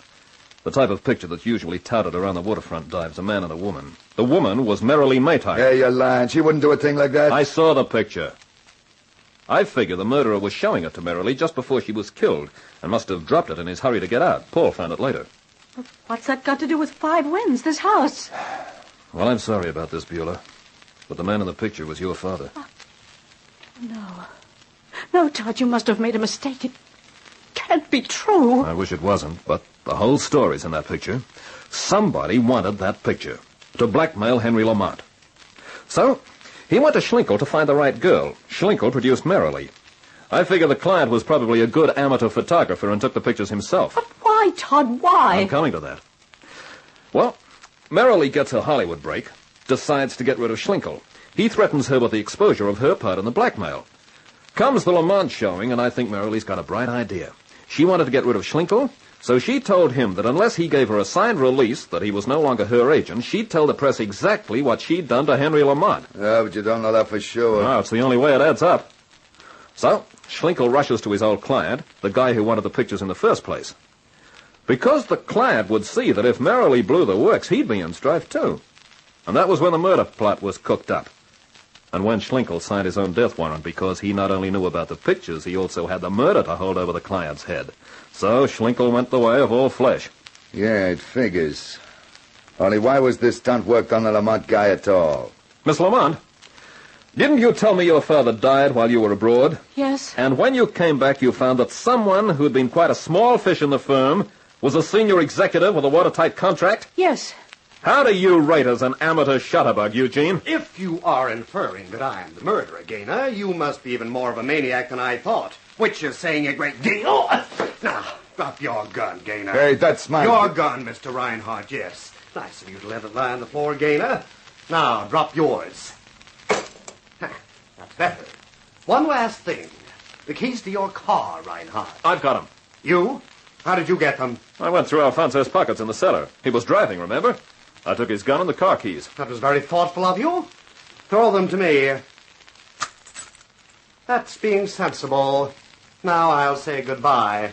Too bad your game of secrets didn't work out quite as you planned, Reinhardt. Torch, we must do something. He will be 100 miles away before we can get the police. Relax, Paul. He won't get any further than the front drive. What? I was wondering what you were pulling. You've got the keys to your Cadillac? Yeah. Yeah, I threw him the keys to my Jaguar. If those keys fit the caddy, the two manufacturers are going to feel insulted. Let's go get him. I owe him something for merrily. Hold your horses, Duke. By now, he'll have found the keys don't fit. What do you think he'll be doing? He will come back here, perhaps? No. He'll realize the only way out is the car. If he can't use it, he'll make sure we don't. He'll be sitting in that car with the headlights on to prevent us getting to him. You're right, Todd. But what can we do? Only one thing. Go look for a rope. It took a few minutes to explain my idea. The house had 2 stories. With a rope, I figured I could let myself down from one of the front windows onto the top of the car. With Paul making sure the rope held, I slid down it and landed on the roof of the caddy with a thump. Then I took my courage in both hands, wrung it dry, and slid down the back of the car, wishing they'd never thought of widening the back windows. There seemed an awful lot of glass to slide over. I hit the gravel with a scrape, reached for the extra piece of rope in my pocket, and undid the cap of the petrol tank. Fed the rope into the tank, gave it a few minutes to let the petrol soak in, and then lit the end. As soon as the rope flared, I started running.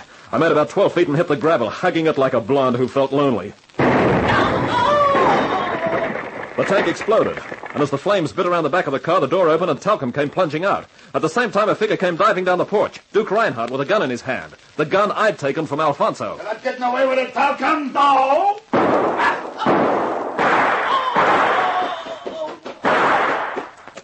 Duke, you okay? Yeah, I got him. I got him for merrily. Hooray! What did he do for you? He couldn't hurt Duke Reinhardt. Him, an amateur. Why, he only...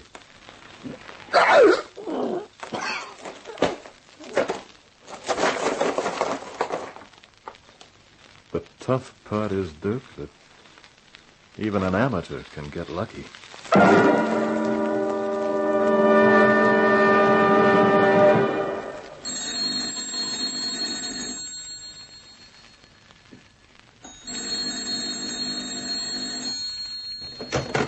Hello? Well, fine general manager you are, not even coming to the office. You should see the orders pouring in. Yes, boss. The newspapers want an interview. I thought I'd better say yes, so they're coming to the house at 7 tonight. Would you come and protect me?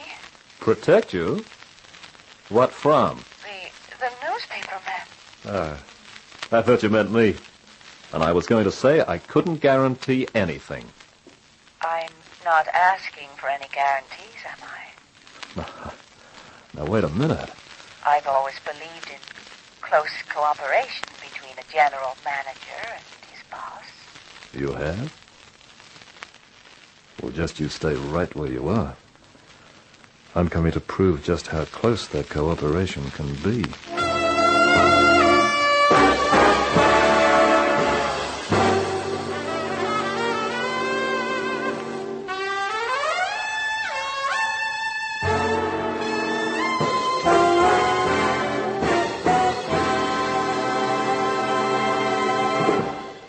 So with Mr. Gaynor getting his girl, I think we might say finish to Felony in Fashion.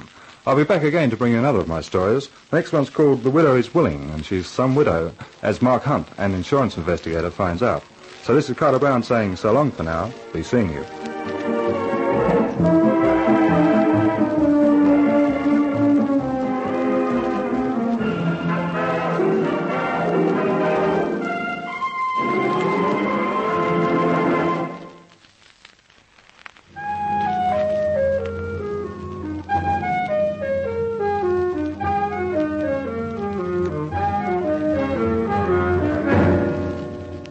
In Felony in Fashion, you heard Margaret Christensen as Beulah Lamont, while as Todd Gaynor you heard our star, Leonard Teal. The Carter Brown Mystery Theatre, based on the best-selling novels by Carter Brown, is dramatized and directed by Maurice Travers for Grace Gibson Radio Productions.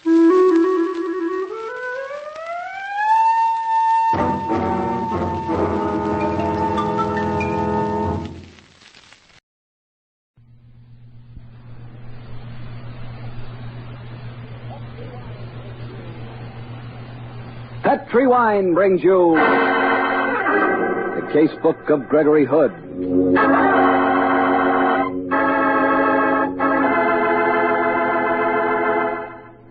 Tonight, the Petri family, the family that took time to bring you good wine, invite you to listen to the story of Gregory Hood's Suspect, another exciting adventure from the Casebook of Gregory Hood. And as for me right now, I'd like to suggest a delicious new dessert. Peaches in Petri California Muscatel wine. Just imagine juicy, golden sweet peaches flavored by the wine that goes with them perfectly. Petri Muscatel. Sounds good, doesn't it? But you'll never know just how good till the first bite. Absolutely delicious and easy to prepare, too. You just drain the juice from canned peaches, cook the syrup till slightly thickened, mix with twice the amount of Petri Muscatel, pour over the peaches, and chill for 2 hours.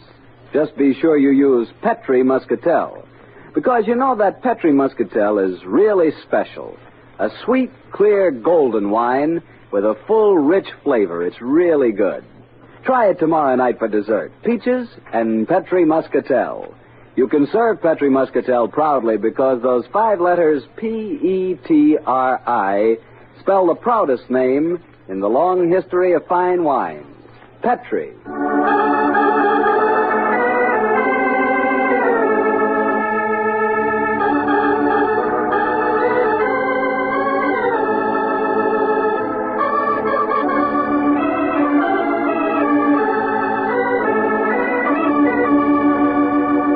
Well, once again, it's Monday night in San Francisco, and time for our weekly date with Gregory Hood and his friend and attorney, Sanderson Taylor.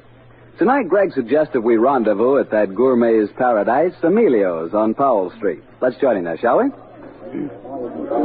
Hello there, Harry. Evening, Greg. How are you, Mr. Taylor? Fine, thank you, Harry. Well, we just ordered a couple of sherries, Harry. Shall I make it 3? Swell, Greg. I'd like one. I'll make that 3, Mario. Yes, Mr. Hood. Well, Greg, how's about tonight's story? From the hint you gave us last week, it sounded like quite a yarn. It was, Harry. Though if Greg had listened to me, he'd never been mixed up in the mess. If I listened to you, Sandy, I'd keep out of a lot of trouble, I'm sure, but I'd probably die of boredom. In any case, I always was a sucker for beauty and distress.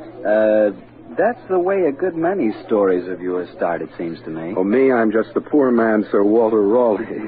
Who was this particular damsel in distress? A sultry brunette by the name of Daphne. Daphne Bloggs. Oh, now we'll skip the blogs, Sandy. It strikes a discordant note.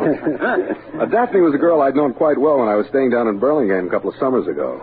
I lost track of her for a while, and then we ran into each other at the theater a few weeks ago. I was catching a performance of that swell play, The Hasty Heart. Oh, yeah.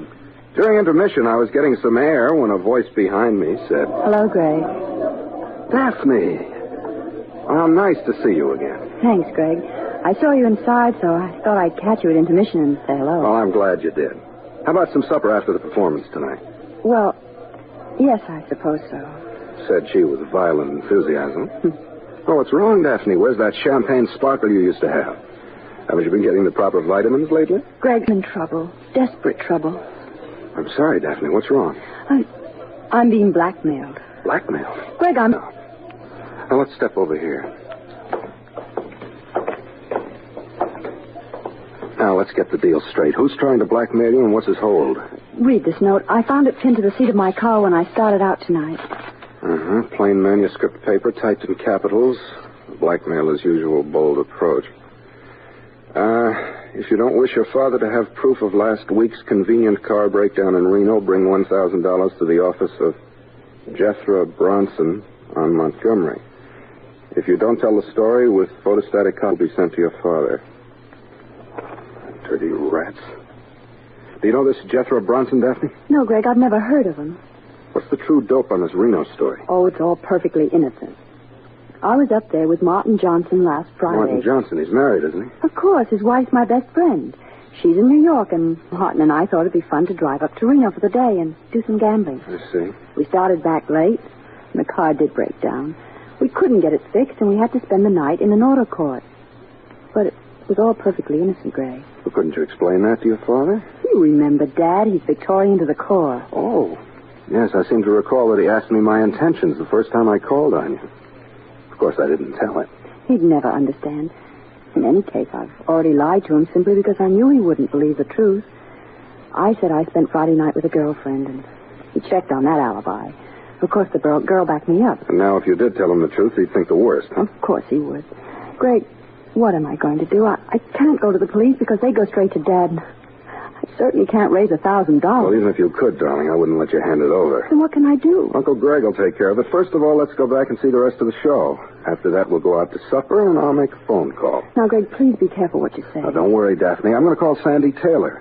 He's my pal and a very smart attorney, and discretion is his middle name. I think this is a case where we don't make any move without taking legal advice.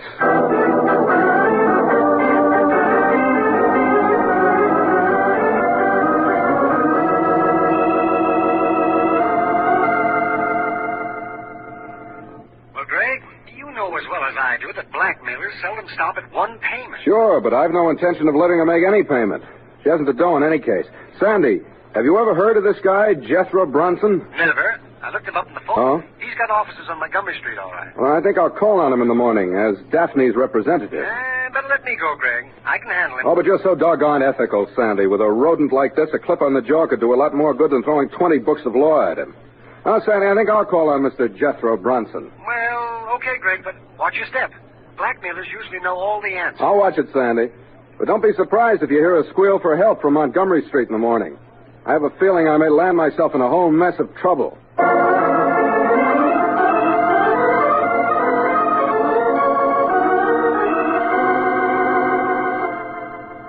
I'm Miss Carter, Mr. Bronson's secretary, Mr. Hood. You have no appointment. No, Miss Carter, but I think if you tell him I'm a friend of Daphne Bloggs, he'll see me. Miss Daphne Bloggs. Just a moment, please.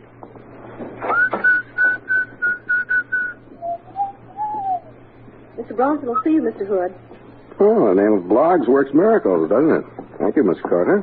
You're welcome. Yeah, come and sit down, Mr. Hood. I'll walk around, thanks. You have quite an office, Mr. Bronson. Yeah, I'm so glad you like it. I do. I was admiring the chaste simplicity of your lettering on the outer door. Jethro Brunson. Nothing more. Is more necessary? You might have added abandoned hope, all ye that enter here, or something equally appropriate. I don't think that I understand you, Mr. Hood. Sure, you're just a bewildered businessman who can't understand a new client. Hey, you have a swell view of the day from here, as far as I can judge by peering through these dirty windows. You're due for a cleaning, Mr. Hood. And so is Daphne Bloggs. I presume you represent her. I do. You brought the money? Ah. The businessman is confused no longer. No, Bronson, I didn't bring the money. I thought first I'd like to see the evidence. You can see a photostatic copy of it. Here. Oh. Bronson, you'd have to get on a stepladder to pass the time of day with a louse, wouldn't you? Very funny, Mr. Hood. You own these auto courts, Bronson? Yes. It was a profitable investment. I'll bet, especially when you can fix up the registrations this way. You knew that Miss Bloggs' father was a rich man, I suppose? Mr. Hood, I assure you I know all that's necessary about the family. When do I get the money? I'll give you a check now. A check? Oh, no, Hood, I'm no fool. I want cash, and I want unmarked bills of low denomination, and I'd like the cash today. Okay. I'll go over to the bank. Hood, I don't like the way you're fingering that paper knife of mine. Don't let its sharpness give you any stupid ideas. I have a revolver in this drawer, you know. Don't worry, Bronson. If I did anything to a rat like you, I wouldn't use a knife. I'd use... Yeah, why not? Keep away from me. Ah, that was a pleasure. Have a nice nap, Mr. Bronson. I'll be back in a flash with the cash.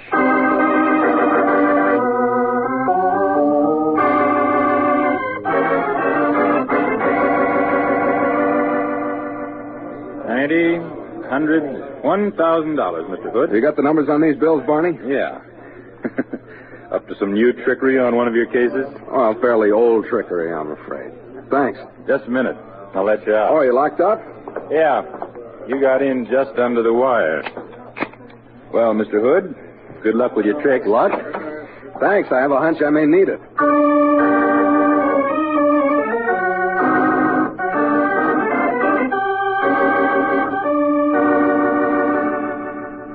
You wish to see Mr. Bronson again, Mr. Hood? I don't wish to, but I have to, Miss Carter. Senator Harrison is waiting to see him, too. Oh, well, I'll take my turn. How are you, Senator? Oh. I haven't seen you since that last get-together at the Bohemian Grove. Well, bless my soul, it's young Gregory Hood. How are you, my boy? Fine, thank you, sir. And what is the great politician doing here, may I ask? Or maybe I shouldn't. Well, I have certain business with this fellow Bronson. And what, may I ask, is this celebrated Gregory Hood doing here? Certain business also, Senator. Oh, Mr. Hood, I didn't realize you were the Gregory Hood. I'm flattered that you've heard of me, Miss Carter. Just the same, what's the chance of accelerating our interviews with Mr. Bronson? He is in, isn't he? Yes, he's talking on long distance. I'll see if he's through. Thank you. Hood, Yeah? you've had dealings with this man Bronson before? No, Senator. This is my first unhappy experience. Well, he's an unmitigated scoundrel, Hood. I've often thought that What the devil? What's wrong, Miss Carter? Oh, get the police! The police. Now, look here, young lady. What happened? It's Mr. Bronson. He's been murdered.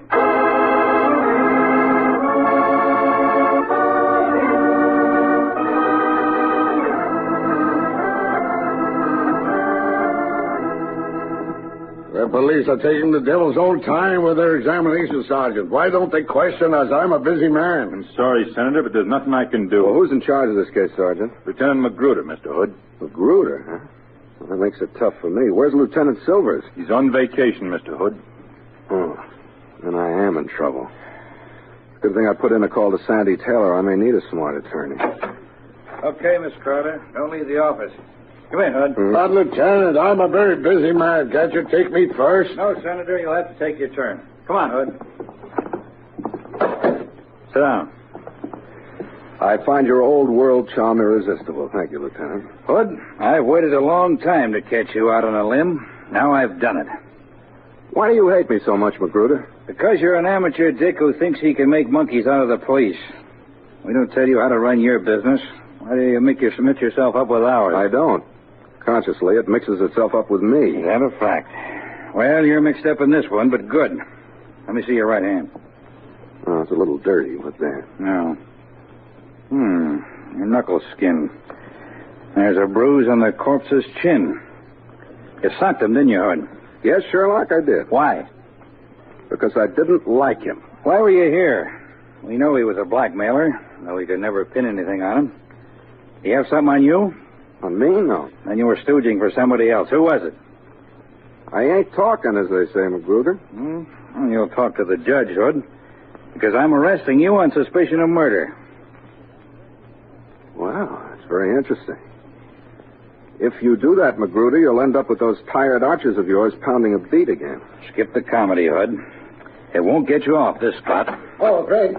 Sandy, I'm certainly glad to see you. Yeah, I got here as fast as I could. Lieutenant Magruder, meet my attorney, Sanderson Taylor. You don't have to introduce us, Hood. Mr. Taylor and I know each other. Yes, sir. What goes, Greg? The lieutenant's got a vacancy for me in death row, I think. Mr. Taylor, I'm just about to arrest your friend on suspicion of murdering Jethro Bronson. What? On what evidence? He admits that he slugged the dead man. That doesn't prove murder, Lieutenant. But this paper knife does. Bronson was stabbed with it. I powdered it for fingerprints. Your prints are on it, Hood. I had them checked. This fast? Uh-huh. I've been looking forward to this day ever since that fisherman's wharf business. Oh. You really do have it in for me, don't you, Lieutenant? Greg, did you handle this knife? Sure I did, but I didn't stab the guy with it. Can I look at those prints on the knife, Lieutenant? Yeah.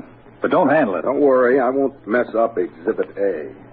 I want to arrest him, Mr. Taylor. If you do, Lieutenant, I'll have him out on a writ before you can spell habeas corpus. Well, that should give us several hours' start. You're very funny, Mr. Hood. But you're not going to laugh your way out of this one. Hey, Magruder, even though you hate me, I'd like to save your badge and your arching to book me on the evidence of these prints, Lieutenant. Sure. And I'd like to point out a small inconsistency. The faint old prints are Bronson's, I suppose. Yeah? And these two heavy new ones are mine? Sure they are. Fine. But there are only two prints. The thumbprint on the face of the handle, the forefinger print on the back. That's the way you hold a knife when you play with it, as I did, or when you open letters. But you couldn't possibly hold it that way, and only two fingers to stab a man. Why, of course not. If you were stabbing a man, the prints of all the fingers would be on the handle. What do you say, Lieutenant? I guess you're right. But why aren't there murderer's prints on here? I'd say the answer to that would be a pair of gloves. And if you want to make an issue of my prints being on the knife, I'll be very happy. It's perfect evidence that I didn't kill Jethro Bronson. Okay, Hood. You've talked yourself out of this one for a minute or two. But before this case is over, I'm warning you. This is going to be the last chapter in the case book of Gregory Hood.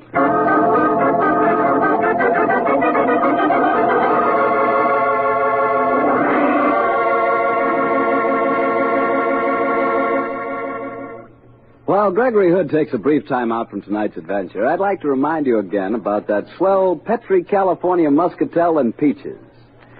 Petri Muscatel goes mighty well with peaches in most any forms, such as peach cake, peach cookies, and peach shortcake. Yes, the wonderful flavor of Petri Muscatel really does something to desserts made with peaches. There are plenty of luscious canned peaches in the markets now. You can always get Petri Muscatel at your store. And in nearly every locality, your dealer will be glad to give you a little recipe folder which gives 4 wonderful ways to serve peaches with Petri Muscatel. Just be sure you buy Petri Muscatel, because all Petri wines are good wines. Well, Greg, for a moment there, you had me worried. I thought my favorite amateur detective was going to be arrested for murder.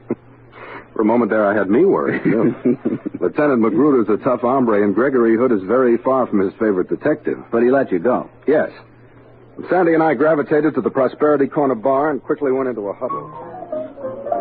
Oh, Greg, you're still under suspicion, and we've got to clear you. Very true, Sandy, and the more I brood about the case, the more I incline to one opinion. Huh? And that is? Well, Sandy, Magruder told us what Miss Carter testified. Yes. She said that she talked to Bronson before he made the phone call. She came into the outer office where you and Senator Harrison were waiting. And the next time she went in, Bronson was dead. Exactly, which would mean that if her testimony is true, that she's the only person who could have committed the murder. Unless, of course, an especially adroit seagull flew through his window and did the deed. If she did stab him, it wouldn't be hard to think of a motive. I've known people before who worked for blackmailers simply because their employer was blackmailing them, too. Sure, but if she were the killer, surely she'd dream up an alibi. Yeah. Maybe she saw you handling the knife and thought your fingerprints would pin the rap on you. Well, it's possible. Or it might have been Senator Harrison. It's pretty obvious that he wasn't there purely for a social call. Yes, Sandy, I can see the possibility of motive. It's the how of this killing that worries me. The dead man's office was on the 9th floor. The only exit was through his door. Miss Carter saw him alive, walked outside to where the senator and I were waiting. She goes back a few minutes later. He's dead. Yeah. Well, the evidence would certainly point towards the secretary. Say, Greg, how's about the girl Daphne Bloggs? She'd know as well as we do that Bronson's death would put her in the clear. That's a good murder motive in itself. Well, true, Sandy, but I repeat, how? Daphne's a very cunning girl, but she can't float through a window 9 stories high. No, that's true. It looks like a blank wall, Greg, but we've got to get around. Or over it. Well, Sandy, I think the next step is obvious. To go and see the secretary, Miss Carter. Right. Huh? I have her address. She lives on Russian Hill. But I'm worried. Huh? What? I'm an ardent whodunit fan, and she's the obvious suspect. By all the rules, it can't be her. Oh, well, this is real life. Let's call on her and see what happens.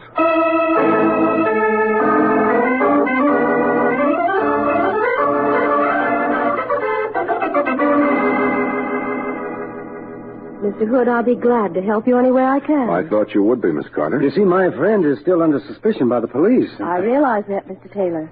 And I must confess that if I hadn't known you were the Mr. Hood, I would have suspected you myself. Well, you wouldn't have been the only one in your suspicion. Miss Carter, did you know that your employer's profession was blackmail?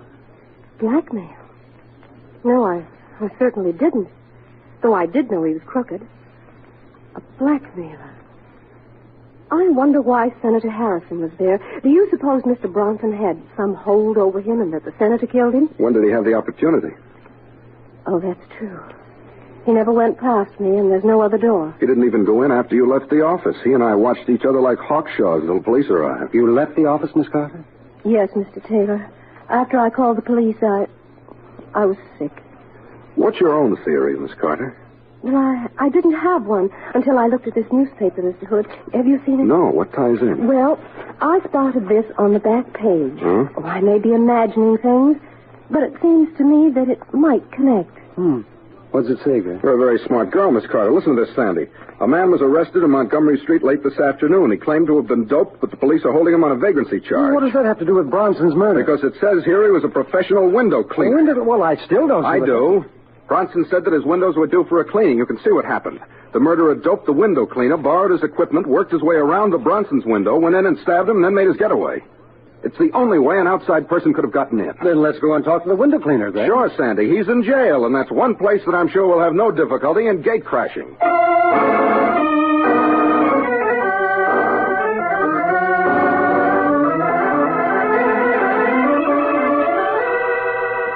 That's the way it was, Mr. Hood. I was standing in the corridor just filling my pipe, and I smell something sweet. Next thing I know, I'm down in the basement. Must have taken me down the service elevator. Sounds like chloroform, Sandy. Yes. What time was this, Hank? Oh, I don't know. Middle of the afternoon, I guess. Well, don't you carry a watch? No. My profession, it's too risky. Might fall down and break the bejeepers out of it. Occupational hazard. Yeah. Have you any idea what time it was, Hank? No, but it was sometime in the afternoon because I could hear a radio in one of the offices, and they was giving the race results, and they're always at the same time in the afternoon. How much of it did you hear? The announcer was starting to give the results of the fourth race, just as he named the horse. It was Lady Best. I heard that, and next thing I knew, I was waking up downstairs. The track broadcast swell, Hank. Though you don't carry a watch, you've given me a dandy time check. Well, how do you mean, Greg? All I have to do is call the radio station. Hank was knocked out as the fourth race was announced. As soon as I know the time of that, I think we'll have the answer to murder.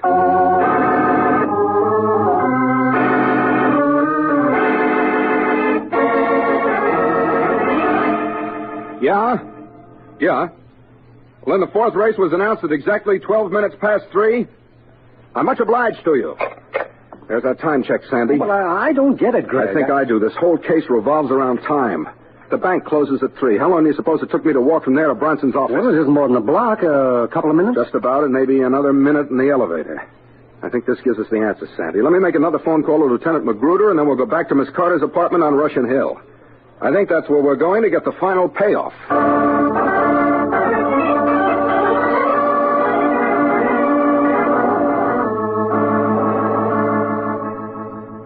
Very nice of you to bring me a corsage, Mr. Hood. I think you deserved one, Miss Carter. If you hadn't spotted that item about the window cleaner, this case might still be unsolved. They've arrested the murderer? Magruder's got a warrant out. Who is it? Sandy's an attorney. Let him lay it on the line for you. Well, this whole case revolves around a matter of time. Very true, Sandy. Go on.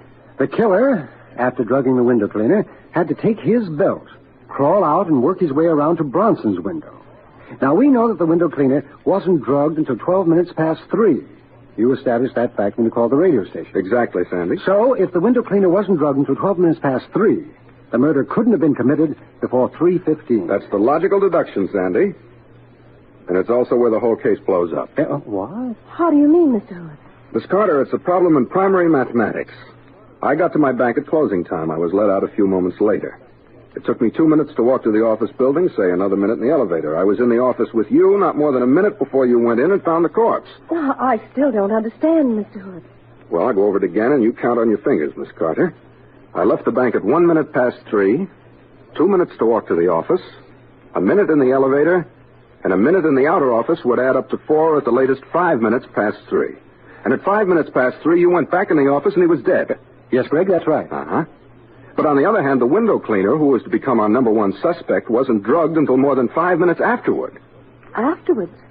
But why, Mr. Hood? Miss Carter, you make a pretty picture of innocence, but I don't know who you think you're fooling. What do you mean? The whole thing is obvious now. You killed Bronson.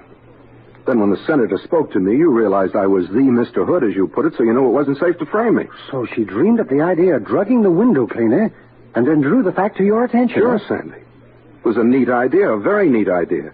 If there hadn't been a cast iron time check on the whole deal.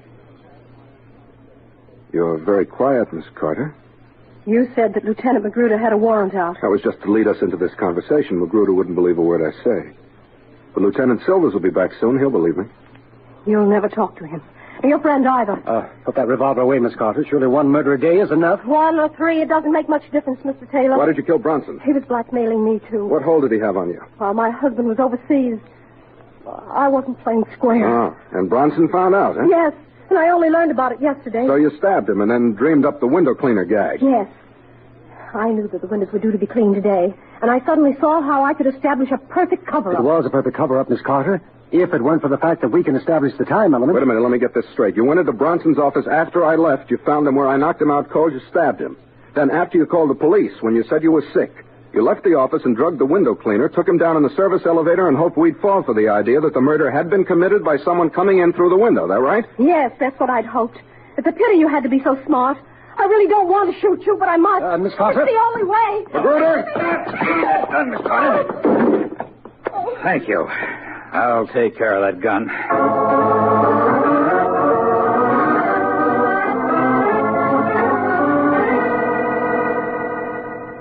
I came as soon as you called me, Hood. I didn't trust you, but I figured I might as well listen. I came up on the fire escape. Nice of the young lady to leave her window open. Well, Magruder, you have your confession. And also, I hope you realize that you've got a nasty, suspicious mind where I'm concerned. Okay, Hood. You were right. This time. And I don't mind getting at the rights of a case. Even if an amateur has to help me.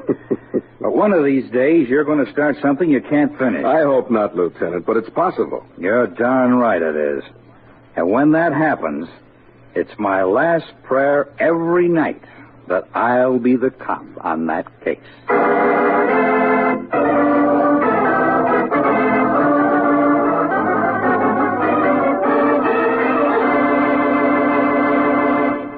What a story. What a story. But say, Greg. Yes, Harry. I'm more convinced than ever that Magruder just doesn't like you. Why, that couldn't be. Oh, no? Why, he's very solicitous about my health. Seems determined that someday I'm going to take a long rest at San Quentin. Possible. Magruder doesn't think so. No, I mean impossible, because then who'd toss me those wonderful cues to give out about Petri wine? Well, fella, you tossed yourself that one. But carry on. You bet, Greg. Especially today, because there's something new about Petri. You know, the Petri family has been making fine wines for generations now. It's a heritage passed down from father to son, from father to son. And now, this art in winemaking has made possible the crowning achievement of the Petri family. For at last, Angelo Petri himself has developed a wine so superb, it stands out among the truly great wines of America. Yes, that great winemaker, Angelo Petri, has done what every maker of fine wines hopes to do. He has created a wine to which he can proudly put his own signature. Angelo Petri's signature bottle wine from California. What a wine. Words can't describe its wonderful fragrance and taste. I can only tell you that if you're hard to please about wine, this is the wine for you. Ask your dealer if he's received his allotment of Angelo Petri. Angelo Petri's signature bottle wine is available only in limited quantities. But if you find it, you'll enjoy the finest wine of a famous winemaker, Angelo Petri. Well, Greg, which story out of your casebook are you planning to tell us next week? An adventure that took place under the big top of the San Francisco Circus a few months ago, Harry. The story tells of a very colorful girl who trained snow leopards and of a sad clown whose first smile proved to be a smile of death. See you next Monday, Harry.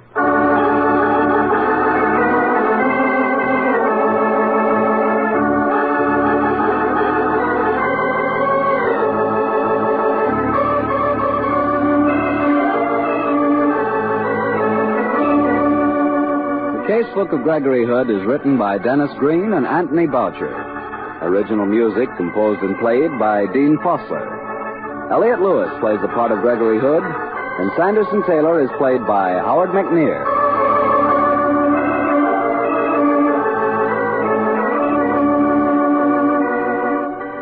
The Petri Wine Company of San Francisco, California, invites you to tune in again next week, same time, same station.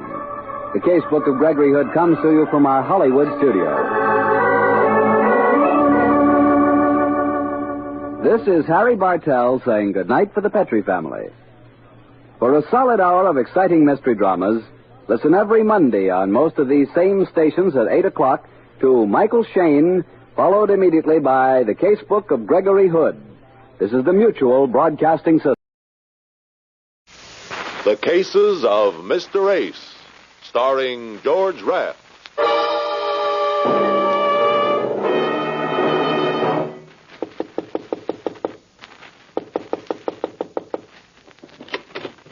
Mr. Ace, come in. I'd given you up for the night. You're not alone, Dr. Gale. There were a couple of minutes back there when I'd given myself up for good. As close as that? Closer. Well, come on into the kitchen. Coffee's perking. Can't you find a less dangerous way to make a living than being a private detective? Sure, but then who'd supply you with your material for your book on criminal psychology? Sugar? Sweet and black. Here you are. Thanks. Incidentally, the book is coming very well, thanks to the unorthodox point of view I get on the criminal mind through your eyes. Well, what happened to you tonight? What happened tonight seems to have started with a man named Judas. Judas? You mean Judas Iscariot from the Bible, of course. That's the guy, Dr. Gale, the world's most notorious stool pigeon. But it took 2,000 years for it to catch up to me. Well, I'm listening, Mr. Ace. I'm listening.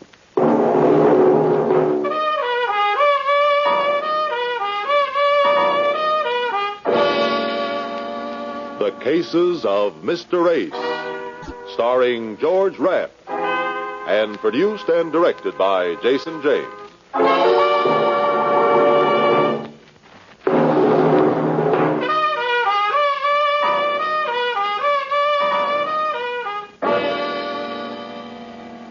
I hadn't been in my office over on 6th Avenue for more than 10 minutes when the hall door opened just wide enough to admit a man's eye. From where I sat, I could see it was steel blue, and when the door opened a little wider, I could see that the eye belonged to a very tall, very thin, very blond man. I waved him in. My name, sir, is Doran, Richard Doran of Doran and Stanton, 5th Avenue Importers. Dealers in objects of art, curios, and such. What can I do for you? I want you to deliver a package to a gentleman in Chicago. Go on. That's all there is to it. I see. My name is Ace, Edward Ace, sole owner of Ace Investigations, 6th Avenue, New York. Dealer in homicide, matricide, and patricide. And also in the gentler forms of crime. What you want is a worthy boy working his way through reform school. Now, I know just such a lad who would... This is no ordinary package, Mr. Ace. I'm willing to pay a fee of, say, $1,500 for its safe delivery. What you want is a man named Ace. That the package under your arm? Yes. What's in it? An atom bomb? Not quite, but something perhaps equally as explosive. Go on. It contains the most priceless item ever to come into the possession of Doran and Stanton. You still haven't told me what it is. I didn't intend to. I don't like working in the dark. What's it worth? In dollars and cents, I mean. I have consented to sell it to a British gentleman named Colonel Amherst for $150,000. You could get a lot of explosion out of that kind of scratch. Is the dingus insured? Unfortunately, Mr. Ace, it is not possible to, apply for insurance. I see what you mean. Yes, the, dingus, as you call it, has had a most checkered and colorful career. Mostly, blood red, I suppose. You put things so obliquely, Mr. Ace, but you're quite right. For many years, Doran and Stanton have kept it hidden away. Now, Colonel Amherst may have the joy of possession and the fear. You will find him registered at the Ambassador East. Deliver the package, collect the money, and return to me here in New York. Why don't you take it to Chicago yourself, or have the Colonel come here? I will be frank, sir. Neither of us wishes to assume the risk. I would advise you to go armed, if you accept the assignment. Shall I give you a check for your fee? How much cash do you have with you? $250. Why? I'll take that. The balance when I return from Chicago with your money. Excellent. Here is your retainer, and here is the package. I also have your transportation. You leave on the Commodore Vanderbilt tonight, car 57, compartment E. Good luck, Mr. Ace. Just And one more thing, Mr. Durand. How do you know you can trust me? If you are wise, Mr. Ace, you will give me no reason to regret my trust. The package he left in my care was no larger than a pound box of candy. That evening, box under my arm pressed close to the gun in my shoulder holster, I boarded the Commodore Vanderbilt. I just relaxed in my bunk when the door to my compartment opened. I looked up from my berth into the face of a small, fragile-boned man. His hair was glossy and deep black. His eyes were glossy and deep black. But it wasn't his bones or his hair or his eyes that really interested me. It was his right hand. In it, there was a gun. From where I lay, it looked mighty big. You will please clasp your hands together at the back of your neck. Now, wait a minute. I never even met your sister. I intend to take the package. If you make one move, I'll be forced to shoot you. That makes a problem. You can't get the package unless I do move. It's under my mattress. Oh, how clumsy. This place is so small. I forgive me. I am reluctant to permit you to rise. Of course, I could shoot you and kill you now and then roll you over and take the package. But you won't, because you're not sure it is under the mattress. And if you don't find it there, I won't be alive to tell you where it is. Yes, I suppose you are right. I can never think these things through clearly. Very well, I have no alternative. You will follow my instructions very closely, sir. Now you put your right leg on the floor, Mr. Ace. Slowly, slowly. That's it. Now, sir, roll over very gently on the floor with your side, so. Slowly keep your hands on that. All right, get up. I won't shoot. Oh, what an idiot I am. A stupid, imbecile bungler. I knew it.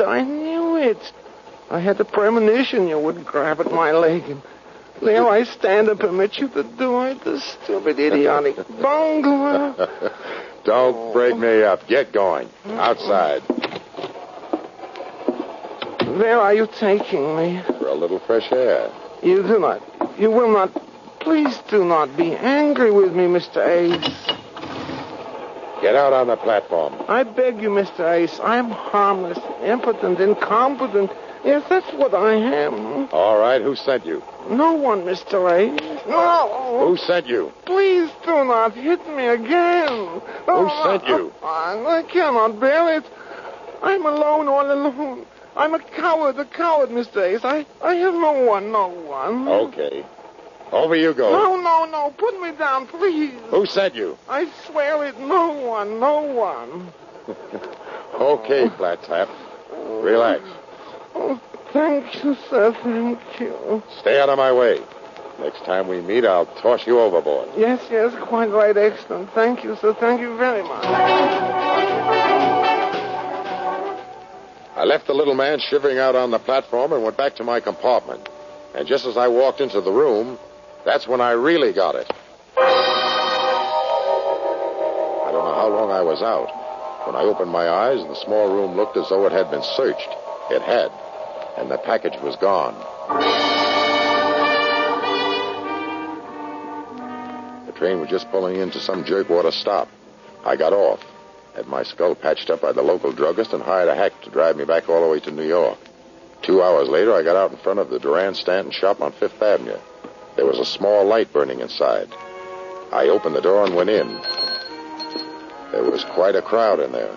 All of them were cops. Detective Lieutenant Walsh of Homicide came forward. He had been talking to the sultriest-looking doll I had seen since Minsky closed his door. Well, hello, Ace. Are we in for imported art now? I want to talk to Durand. Yeah, you can talk to Durand if you like, but he won't answer you. He's dead. What did he die of? A hole in the head. 2 bullets went through it. Got a smear on it yet? Dull case of burglary. They jimmied the back door. Durand was upstairs with his wife here. They heard the noise. He came down to investigate. Bang, bang. A very dead Mr. Durand.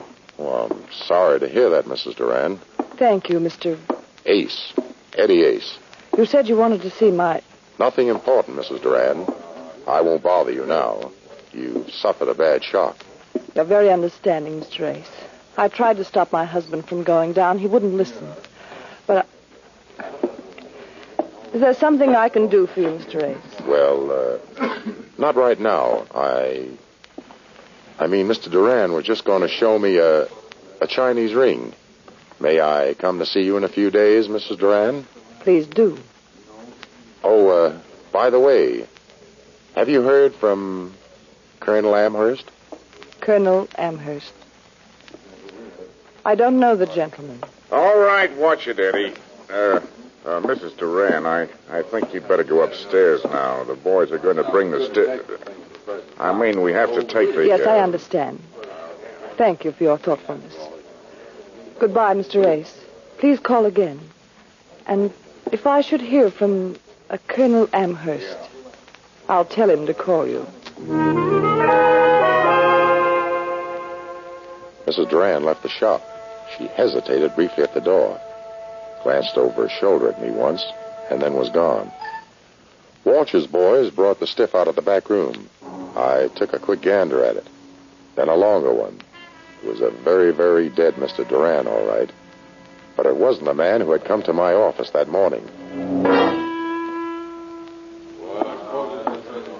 I guess I'll hit the road, Walsh. Stick around. Take your hat off. In respect for the dead? I'd like to see the rest of that adhesive patch. Don't be morbid. Yeah, and maybe ask you a few questions, like what you really came here for at this hour, and where you were an hour ago. Look, Walsh, just between us. An hour ago, I cracked the back door of the shop and threw a couple of slugs into Duran when he got in my way. I came back to see if I dropped any clues that might lead to me.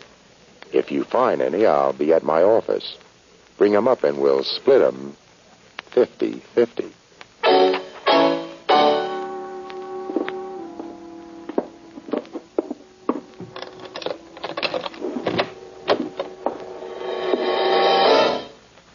Well, the little man with the big gun. I thought I took that away from you on the train. I have many of them, Mr. Ace. First, I must ask you to forgive the liberty I took in entering your office to wait for you. Where else to find you, I did not know. Eventually, you must return here. All right, eventually I did. What's your problem? Mr. Ace, I have a grievance. On the train, you caused me a great humiliation. Yes, you did. You slapped my face. You did not even have the decency to punch me. Man-like. Next time, I promise to punch you. Hard. There will be no next time, Mr. Ace. For you, I have the greatest resentment. Yes, I have. If you give me the slightest provocation, I promise to shoot you. Really, I will. All right, once you're cute, twice you're a nuisance. You will come with me, Mr. Ace. Where are we going? He's waiting to speak to you. Who? Colonel Gregory Amherst.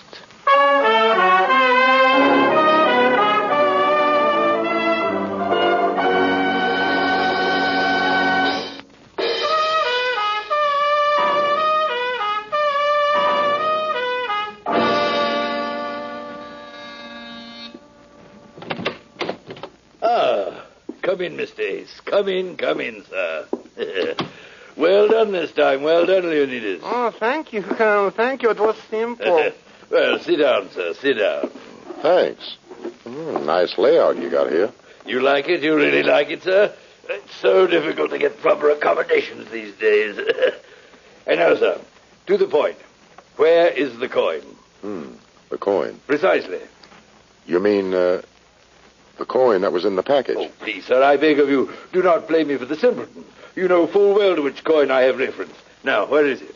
Suppose you tell me. Then we'll both know. You see, I told you he was uncooperative. I told you... Gently, Leonidas. We must discuss this calmly. But don't you see, he's a terrible person, a liar, a thug. If you don't take this monkey away, Colonel, I'll break his leg. Now, do be quiet, Leonidas, or I shall let him break your leg. A bizarre thought, indeed. Now, sir, I shall put it bluntly, concisely, and simply. I believe you have the coin. I believe that you and Stanton, Duran's partner, are working together. And you both mean to hoodwink Doran, simulate a theft on the train, and then dispose of the coin, sharing the proceeds between you and Stanton. So you got a phony coin when you slugged me on the train. You know full well I did, sir. You see how he twits us? Be quiet, Leonidas. I thought you were supposed to be in Chicago waiting for the coin. That was the business arrangement. But you cannot blame me for coming here before the coin was delivered in an effort to save a little money. And you even knew which train and compartment I'd be occupying. In my business, sir, I must know many things. I even know when I'm beaten and forced to pay. And that time has come. I shall pay. How much? $50,000. The price was $150,000. That was when I planned on taking it by storm. Now I am willing to tender wealth to the realm. A quantitative and relative difference. If you can say that again, you've got a deal. On one condition. Yes? That first you tell me what this coin is all about. Tell you what You mean you don't? That Stanton hasn't told you what... It's a trick. He's slippery. He's lying. Oh, my soul. This is priceless. Priceless. Here I sit and bargain with you for you. Oh, this is indeed priceless. Go ahead. Have your fun. You know what the coin is. I don't. But I know where it is.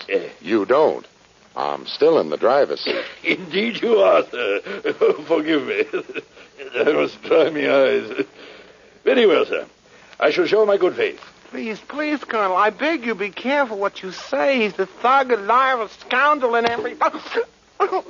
He struck me again. Yes, and it served you well. Now do be quiet. I hate him.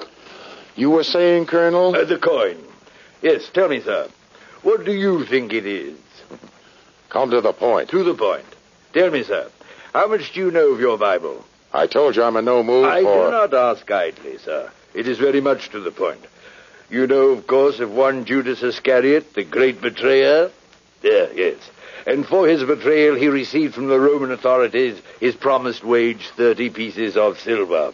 Now then, that was 2,000 years ago. Mark well what I am about to say, sir. There are in the collections of numismatists certain coins of antiquity, dating back to the days of the pharaohs, 2,000 years before the day of the great betrayal. Now, sir, you begin to comprehend. I'm still listening. Very well. To the point. Of all the 30 pieces of silver paid to Judas Iscariot, only one, I say, has been unearthed. The rest, for all we know, have gone into the dust of the bones of the Judas. But that one coin, sir, with the imperial head and arms of Caesar stamped upon it, has been sought for, fought for, killed for, and died for through bloody century after century. Now, what do you say to that, sir? I say you're nuts. But my $50,000 says otherwise, Mr. Ace.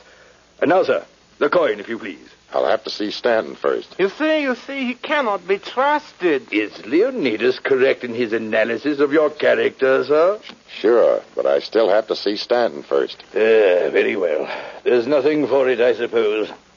As added inducement, sir, a bonus of $10,000 for yourself. We needn't advise Mr. Stanton of it. If you deliver the coin to me here before dawn. I sail with the tide for Montevideo. I'll try to earn the 10G.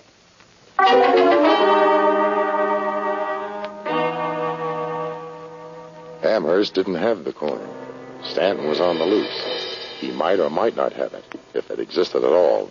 It had to be someplace. I hustled on back to the shop of Duran and Stanton. I never got a good look at the little man who was tailing me. Every time I glanced back, he had his face draped in a foreign language newspaper. I made sure he was still pounding along behind me when I turned in at the door of Duran and Stanton. I didn't expect it to be opened. I was wrong. I didn't expect to find anyone there. I was wrong again. What do you want? I walked slowly to the kid at the far end of the shop. She was no more than 16 or 17, and her face was white. Her eyes loaded with fear. She stood in front of the safe under a small yellowish light. What do you want? I looked carefully for her gun in her right hand. Why? It's always these frightened white-faced kids who really let you have it. She was unarmed. I let my breath out and closed in on her. I'll call the police. I'm the police. Who are you? What are you doing here? Oh, I'm Elsie Duran. You mean Mrs. Duran is your mother? My stepmother. I was up at school when I heard that my father had been... I came here at once. What were you looking for in the safe? The safe? Or were you putting something in it? Like what? Look, infant, no time for guessing games now. Give me a small package. There, that'll do it. You stay here. Put out that light now. Don't leave till I get back. Keep the door locked. But why? I don't understand. Take this gun. If anybody breaks in, use it. And tuck that gold chain you're wearing around your neck and side of your dress. It might tangle your gun arm when you need it. But I've never fired a gun before. Baby, you'll be surprised how natural it'll come to you if you have to.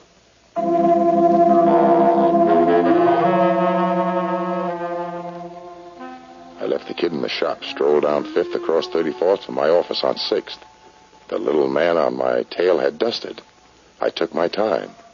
I figured there'd be somebody waiting for me at my office. There was. I figured he'd be holding a gun on the door. He was. I figured it would be the little man. It wasn't. All right, Mr. Ace. I'll take that package. What name are you wearing now, Stanton? Give me that package. You're sure you want it? Your life is a mighty high price to pay for it. You forget. I'm holding the gun. Okay, be headstrong. Here's the package. That's better, Mr. Ace. All the time I was talking to Stanton, I watched the little man across the street, the foreign language paper still covering his face. After Stanton left my office, I watched for him through the window. He came out of my building. I didn't hear the shot, but I saw the gun flash as it fired. Stanton slumped to the pavement. By the time I made it downstairs, the little man was far away, and so was Stanton. His body was still lying where it had fallen. The street was deserted. His wallet had been frisked to make it look like a clumsy holdup. The package, of course, was gone. I picked up the wallet, cased the contents. Among the usual stuff, there was a small clipping on glossy paper. It was a crude picture of a coin. The caption under it read, "Coin of Judas." I didn't have to rack my brain to figure out where I'd seen it before.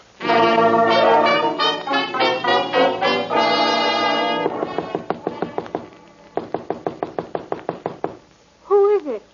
Ace, open up, and don't shoot. Oh, Mr. Ace, I've been so frightened. Give me that gold chain from your neck. My chain? Stop playing simple. You can keep the chain after I've taken the coin from the end of it. So you know I have it. I must have been blind not to knowing it before. Did your father give you the coin? Yes. He told me to keep it at school. It was the safest place. But after I'd heard he'd been killed, Mr. Ace, look out! No need for alarm, my dear. You see, Colonel, I told you he is... Gently, Leonidas. Well, Mr. Ace, I must say I'm disappointed in you. I did consider you a man of some peculiar honor. That was your idea. I sent Leonidas with $50,000, coin of the realm, sir, to purchase from you, open and above board, the coin.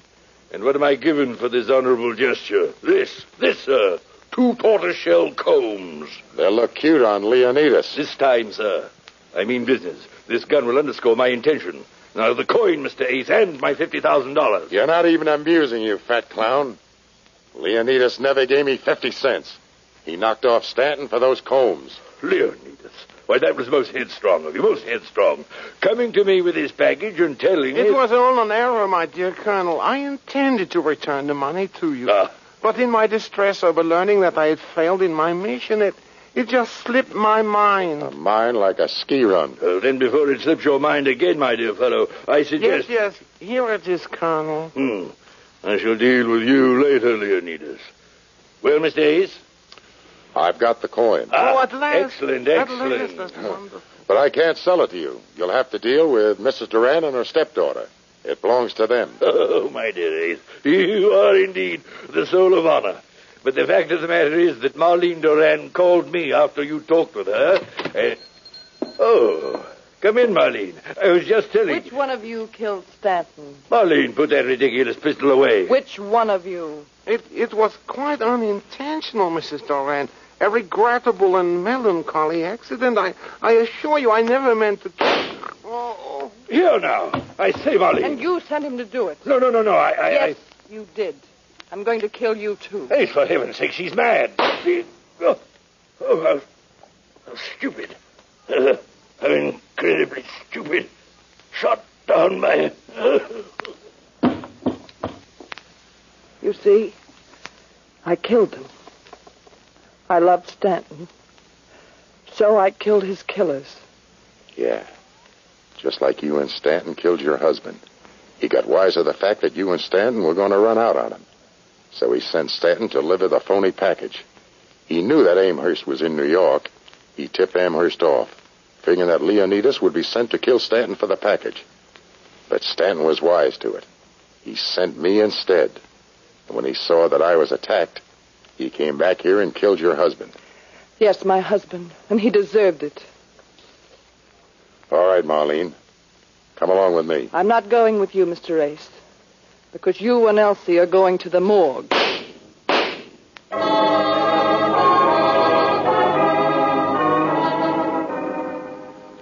And so Elsie used my gun to send 2 bullets into Marlene. How do you like that? I'd forgotten the kid was holding it.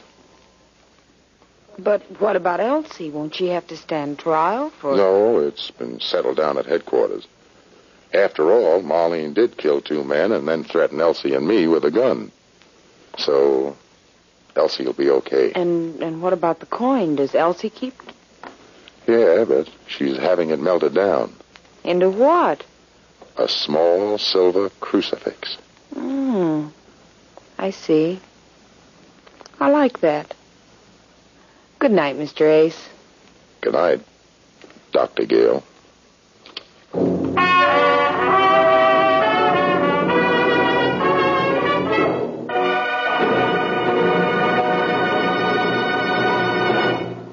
In a moment, George Raft will be back as Mr. Ace to tell you about next week's case.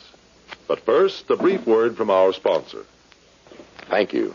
Next week, I'll be telling Dr. Gale about the man who was forced to help his wife's murderer. Thank you, George. We'll be listening.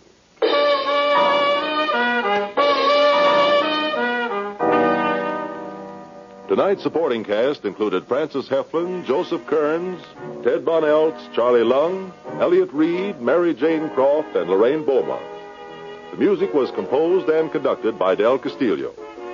This is Carlton Cadell speaking and inviting you to listen again next week to George Raft in the cases of Mr. Ace.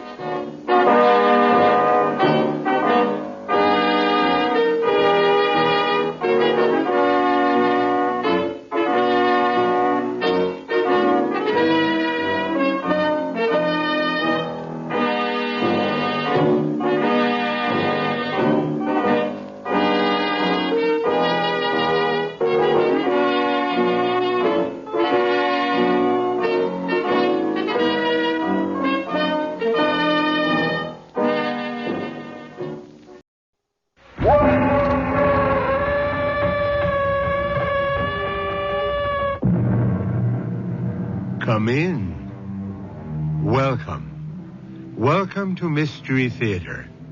I am Hyman Brown. When you strike at a serpent that hisses, you may only cause it to spring. That's rather sage advice when you come to consider it. But why is it so often disregarded? Why do people poke at snakes? Why don't people let sleeping dogs lie? Perhaps it's just as well, after all. If everyone always did the sensible thing, whatever would we do for stories? Miss Constant, didn't you say in front of many witnesses that you were going to kill Mr. Crawford? Well, sometimes you say something that Weren't you in his apartment at approximately the time of the murder? Well, I only went there to... And aren't your fingerprints on the knife that killed him? But there must be an explanation. There is. You're guilty of murder.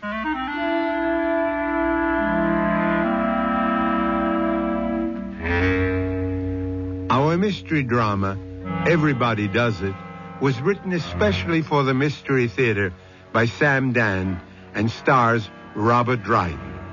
I'll be back shortly with Act 1.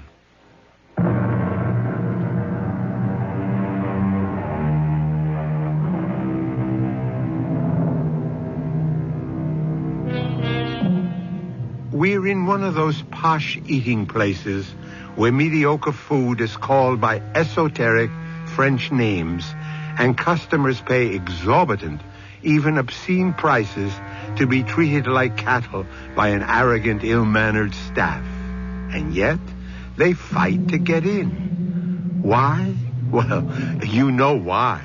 To rub shoulders with, or at least stare at, the celebrities. And who is here tonight? Well, at one table, we have the voluptuous, lovely, yet aging star, Margaret Constant. Nearby, Wilson Crawford, the illustrious critic. Wilson, aren't you going to say hello to Margaret? Perry, I'm no longer required to say hello to Margaret. But you should say hello to Margaret. How and why? To prove that you're civilized. What are you doing? What am I doing? Wilson, you take me to dine at a place like this, and I see you actually stealing packets of sugar? Oh, well, stop laughing. Can't help it. Perhaps the whole thing is my subconscious reaction or my adjustment to a new austerity. Oh, well, had I known you were strapped, I would have suggested a more modest place. Yes, well, Perry, I asked you to dinner because I must have a serious talk with you. Oh, certainly. But first, I think you should say hello to Margaret. I don't think so. For old time's sake? For old time's sake, for new time's sake, for all time's sake, I divorced the woman, and that's an end to it. Nothing could persuade me to talk to Margaret. Well, I happen to know something that just might. Give it up, Perry. Margaret has signed to do a new play. That's no longer a personal concern. It's called St. Joan of Arc. I find it awkward to... St. Joan? Who's going to play St. Joan? Well, who are we talking about? Margaret. Oh, no, I won't permit it. A new drama. Joan of Arc? Yes, she goes into rehearsal next week. Well, we'll see about that. Excuse me. I will say hello to Margaret. Where do you come off playing Joan of Arc? Oh, good evening, Wilson. I won't have it.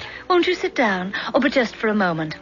I'm expecting someone important. What is this Joan of Arc nonsense? How have you been, Wilson? Have you lost your senses? I've regained them completely.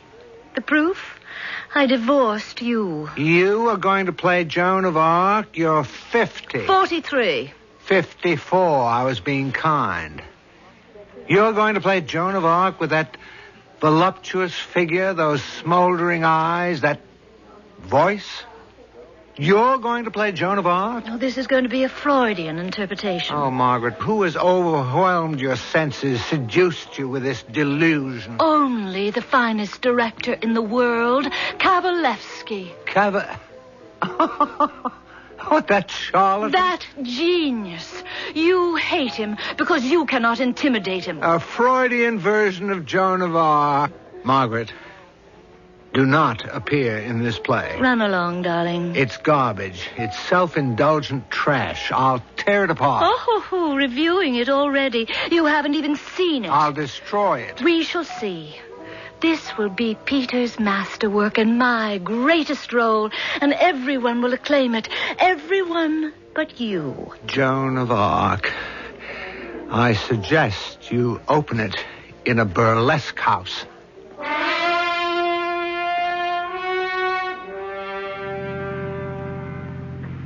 Well, have you simmered down sufficiently? The woman's an absolute fool. So, what's to be done? I have my own problems. Perry, would you pull over to the curb? I have to talk with you. I've been trying to broach the subject all night. What subject? Money. Money? I never worried about money. There was always enough and to spare. I made it, or Margaret made it. When we decided to part, I let her have everything. Oh, well, I thought you had a better lawyer than that. She's going to need it. She'll go broke trying to prove she's a serious actress. Well, now I seem to be a bit short, and I was wondering if you could give me an advance. I thought I'd do a book of critical essays. I don't publish critical essays. They don't make any money. Now, a blockbuster bestseller with all the dirt and the inside theater gossip of the past 20 years? Ho, ho, ho, ho. We've had this discussion before. I couldn't write such a book. Well, thanks anyhow, Perry. I'll just have to scale down my style of living or work a little harder. Would you be interested in a rather lucrative special income? Oh, would I? Yeah, I can trust you, Wilson. And there's no reason why you shouldn't make some easy money. Easy money? Mm-hmm. I'm afraid that has an ominous sound. Oh, but it's really very simple. What would I have to do? Well, people like you and me, we travel constantly. Yes? And you're always flying to London to see the new plays. And I scour the continent for literary properties. Thus, we may perform a service for certain people. What sort of service? A messenger service. The more I hear of this, the less I like. Well, we are eminently reputable people. Now, who would suspect us of anything, or even think to watch us? Well, you're about to suggest some smuggling. Now, just consider that you're acting the part of a confidential courier. Yeah, of course, it's dishonest. Well, of course. But everybody does it. Everyone? You'd be surprised how many. People whose credentials are impeccable. But those people are thieves. Perhaps. But only a little bit. One cannot be a little bit of a thief. You are. Me? Yes. Don't you steal packets of sugar from restaurant tables?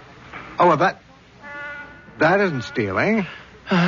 Well, I suppose it's all in the way you look at it. Well, how can you compare? You mind dropping me off at my place? Well, I tried. Well, thank you, Perry, but I don't think I'd be interested.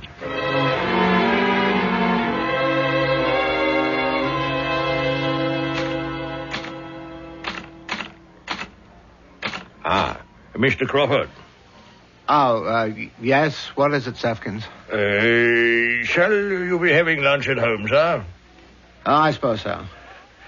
Oh, Sefkins, I brought some sugar home last night. Yes, I'm aware of that. I emptied your jacket pockets this morning.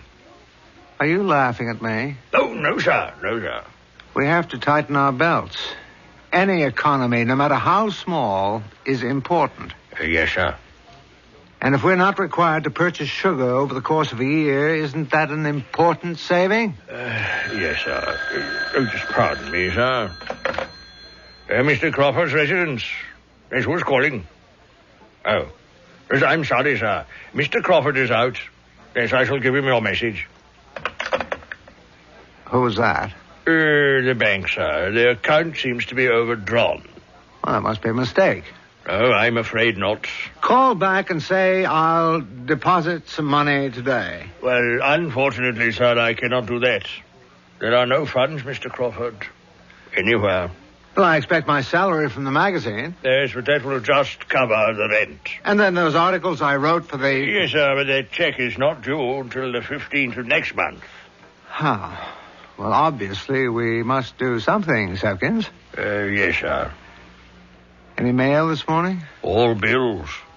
Any calls? Mr. Gulliver called, sir. Perry, what do you want? He just called to chat. I said you were busy writing. Yes, that's exactly what you should have told him.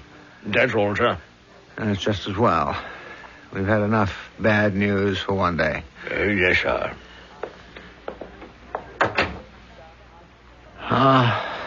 Well, when one must, one must. No. But, on the other hand...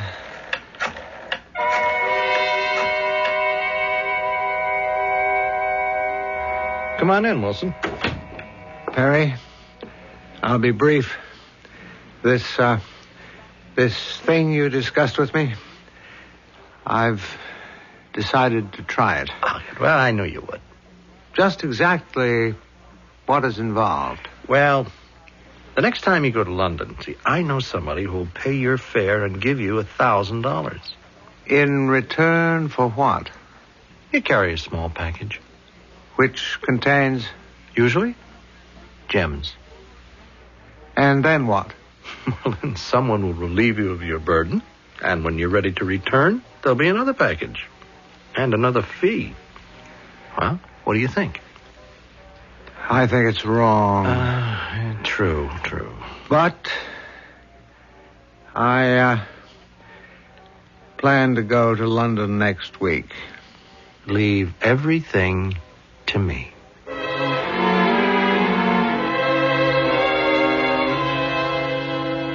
Are you at home to Miss Crawford, sir? Oh, of course he's at home, Sefkins. Miss Crawford, sir. Thank you, Sefkins. That'll be all. Margaret, you shouldn't do that to poor Sefkins. You know how seriously he takes his job. I don't have much time to waste. Ah, yes, indeed. And yet, isn't time the image of eternity? Oh, stop it. You always have to remind people how learned you are. That's why I divorced you. Well, if memory serves, I divorced you. We decided to part friends. We did have 15 years. And I admit I do have a residue of affection for you. We're still concerned with each other. Are we? For instance, the other night, you sought to warn me. You felt that I'm about to take a disastrous step. You were compelled to dissuade me. And so I have come here to dissuade you. From what? From whatever you propose to do with Perry Gulliver. I don't propose to do anything with Perry Gulliver. That's not true. Every time the two of you put your heads together, it's the beginning of a catastrophe. You never liked Perry. Perry Gulliver is a scoundrel. Why? Because he uses people. He's a thief. Well, he may have lost other people's money on occasion. Including yours. Well, those were the breaks. The risks and chances you take. Perry Gulliver is a thief in his heart. Just exactly what have you come here to tell me? I feel I should warn you. Keep away from Perry. You're always jealous of him. As a matter of fact, you resented all of my friends. Out of the goodness of my heart, I come up here to do you a good turn, and what do I receive? Scorn and abuse. All right. I wash my hands of the entire business. She thinks she has. Little does Margaret know that soon she shall be immersed in this business up to her neck, if not higher. Wilson Crawford, Margaret Constant, and Perry Gulliver, a trio, but they shall soon become a duo in Act 2. And may we expect a solo in Act 3? Patience, friends. We're getting there.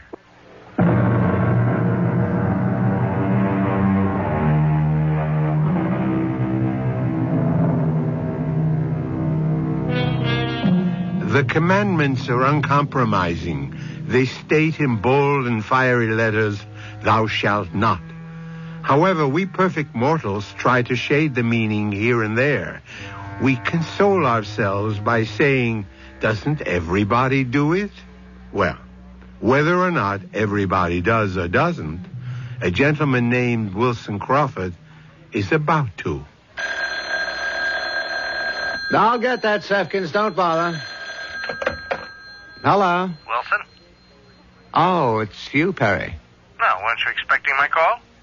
Yes, I suppose I was. Well, I'll drive you to the airport. Can you be downstairs in 10 minutes?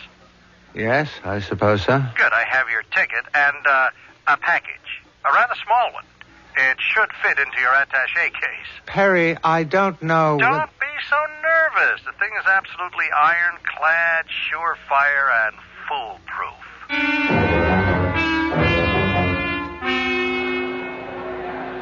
You have your ticket and the packet. What's in it? That's really not your affair. Well, it'll be very much my affair if I'm caught. But you shall not be caught. How can you be sure? Because you're you, Wilson Crawford, the eminent critic. Your reputation protects you. Yes, my reputation. And I'm selling it. For a handsome fee. As Samuel Johnson said, Madam, we have already established what you are. We're merely haggling over the price. Wilson, let us not go into an essay on morality. What am I carrying? Leave it in your luggage. It'll be picked up in your hotel room. But what am I carrying? And you'll find another packet in its place. Perry, answer the question. And also an envelope with your money. Perry? In crisp new bills. I won't get on that plane until you tell me. Diamonds. Now, are you happy? No, I'm not happy. It's just, if it had been something else, I would have refused. You take what you get, Wilson. And once you're really in this thing, you never even think about it. And so, I say to you, my accusers, it is you who stand accused. I shall die at the stake, but a purer flame already shines in my heart. Am I saying that right? If anyone, anywhere could ever give that line a more transcendent meaning, my name is not Kavalevsky. What bothers me is, how can a flame shine in one's heart? I mean, shouldn't it burn? How quickly we jump to the obvious interpretation. It's just the kind of line that Wilson would tear me to pieces for in his review. Wilson, I see, my darling, you are still not free from him yet. Well, I'm just asking. Trust me. It is not the literal word that matters. It is the tension in the voice. Oh. Besides, I believe your Mr. Wilson is at present in the United Kingdom. He'll be here for opening night if he has to swim all the way. That's what I'm afraid of. Courage, my darling. You are no longer the trilby to his Svengali. Now let us reach for true greatness.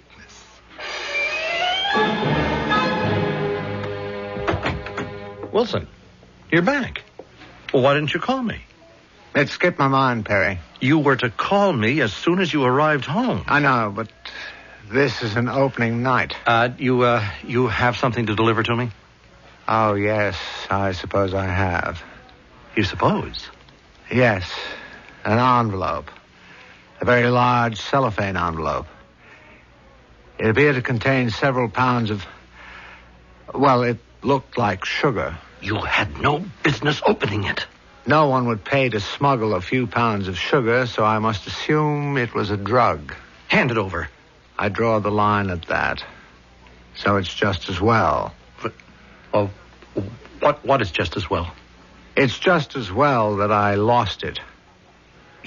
You what? I must have lost it. I don't have it. Just hold it for a minute. Therefore, since I cannot deliver the goods, I cannot accept the money. Here it is. Same crisp bills, $1,000.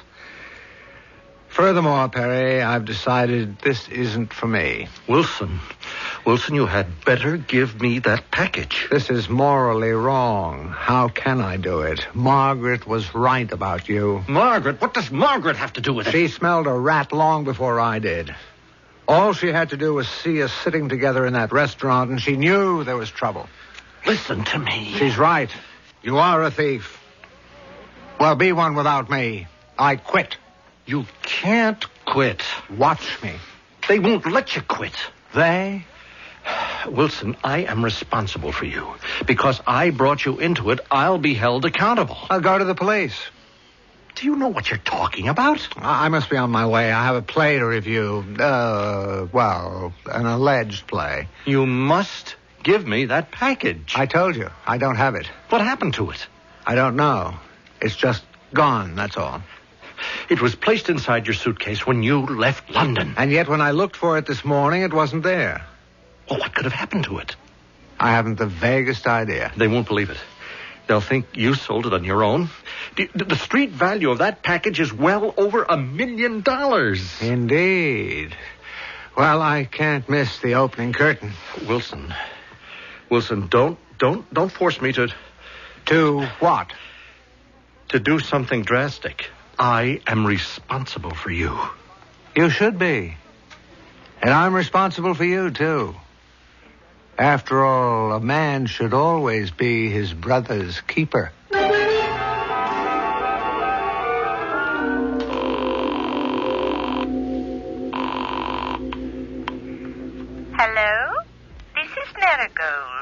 This is Perry. Perry Gulliver. Yes, Mr. Gulliver? I think we have a problem. A problem? Miss Wilson Crawford wants to quit. You must convince him that it's impossible. But that's only a half of it. Yes? He doesn't have the package. The package? The one he was to bring from London. He doesn't have it. He claims it's lost. He can't find it. Yes? That's why I say we have a problem. We have no problem, Mr. Gulliver. You have a problem. But You brought him into the activity.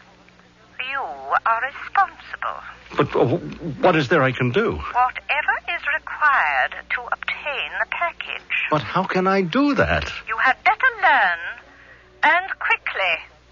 It's your responsibility. Margaret, darling, you were wonderful. Thank you. An entire new career is before you. I showed him, didn't I? You were incandescent. Oh, listen, it's 11:20 yet. Wilson's review is coming on in a moment. Must we listen to that fool? I want to hear him eat his words. Turn it on for me. Must you listen to that spiteful, bitter, Please, turn it on.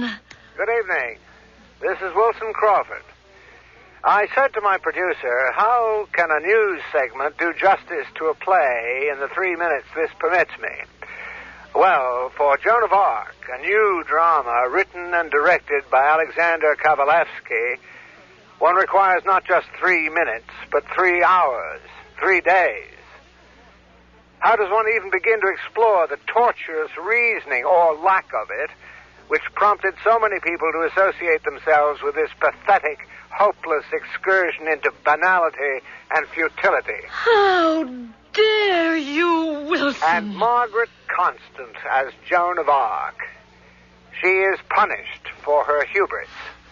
For the first time on stage, she looks her age. Oh, I'd kill him. The ludicrous spectacle of this aging woman of the world desperately trying to convince us that she is the chaste, spiritual teenage girl who is filled with the rapture of heavenly voices. Turn it off!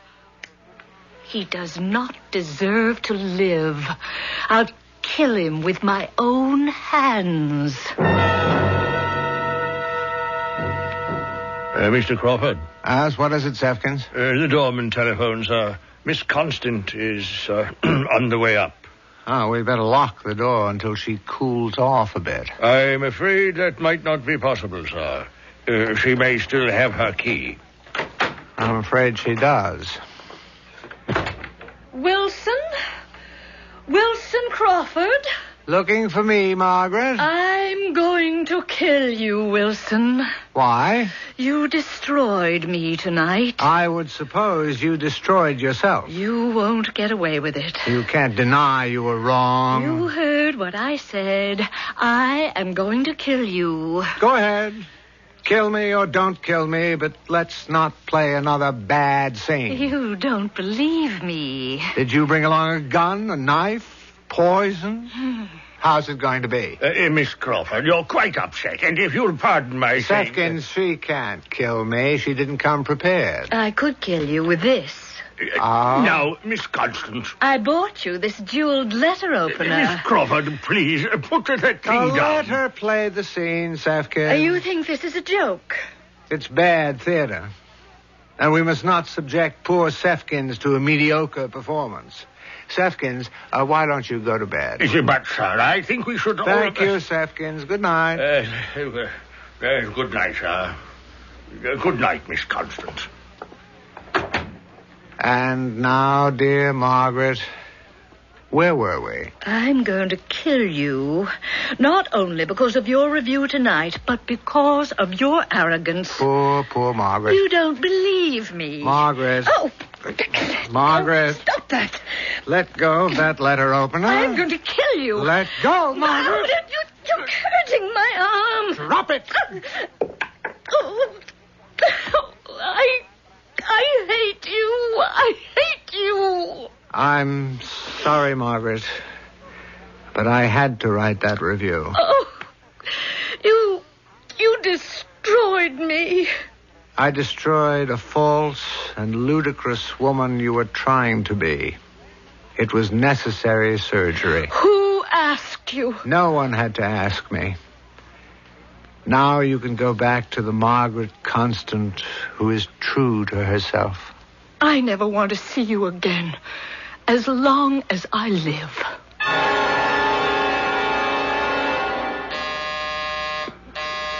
What? Who's that? Oh, what time is it? It's morning. All right, just a minute. Let me put on a robe. Oh, who are you? Why are you ringing my bell? And why did the elevator man let you come up? Miss Margaret Constant. And if I am? If you are, I have to talk to you. About what? A murder. A murder? I'm Lieutenant Taplick of the Homicide Division. And you wake me up at this ungodly hour of the morning. Don't you people ever sleep? I'm sorry, Miss Constant. Well, why do you come to me? I can't help you. I don't know anything about murder. I don't even know anyone who ever was murdered. Unfortunately, Miss Constant, you do. Or you did know someone who has just been murdered. Do I? Who? Mr. Crawford. Mr. Wilson Crawford. You've heard them shout at ball games, "Kill the umpire."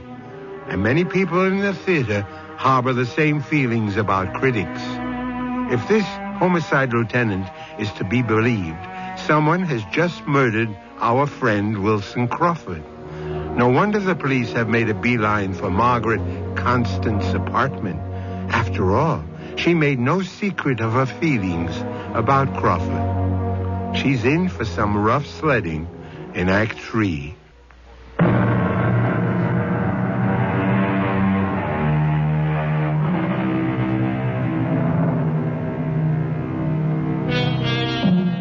Preserve, said the Roman philosopher, at all times, a temperate and pacific posture towards the world. Thus, you shall be spared the storms that constantly buffer the headstrong, the turbulent, and the unruly. Excellent counsel. A wise man does not broadcast any feelings of violence he may harbor against another. Look at what's happened to poor Margaret Constant. She kept raging about how she was going to kill Wilson Crawford. So naturally, when Wilson is murdered, the police do not have far to go. Wilson? Wilson is dead? Yes, Miss Constant. Oh, it's impossible. I was with him last night. For how long? Well, it was 5 minutes, more or less. At what time? What time? Well, let's see. I heard the broadcast. It was 11:20. I took a taxi to the apartment. It was 11:45 about. The approximate time of the murder. Who would want to kill Wilson? I am also saying that you were there at about the time of the murder. What? Finally, I'm saying that I should read you your rights as a citizen, and then I must ask you to come downtown.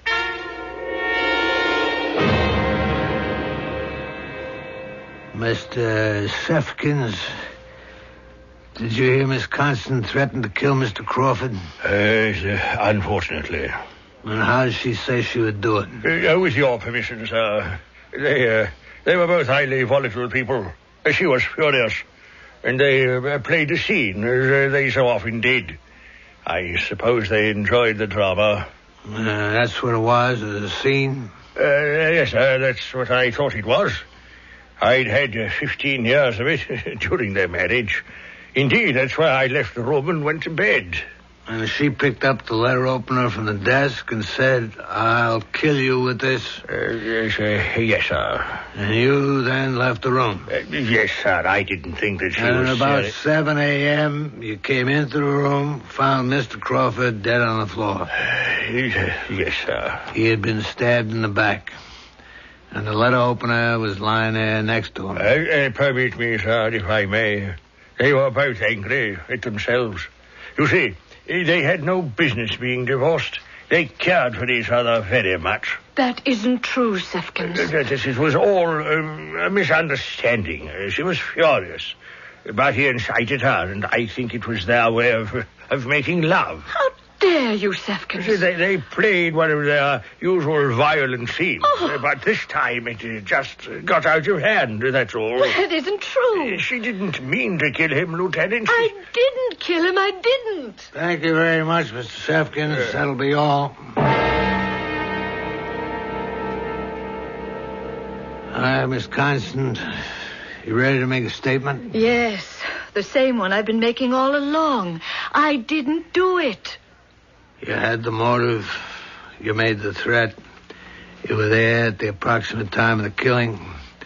Your fingerprints are on the murder weapon. Lieutenant, I was furious.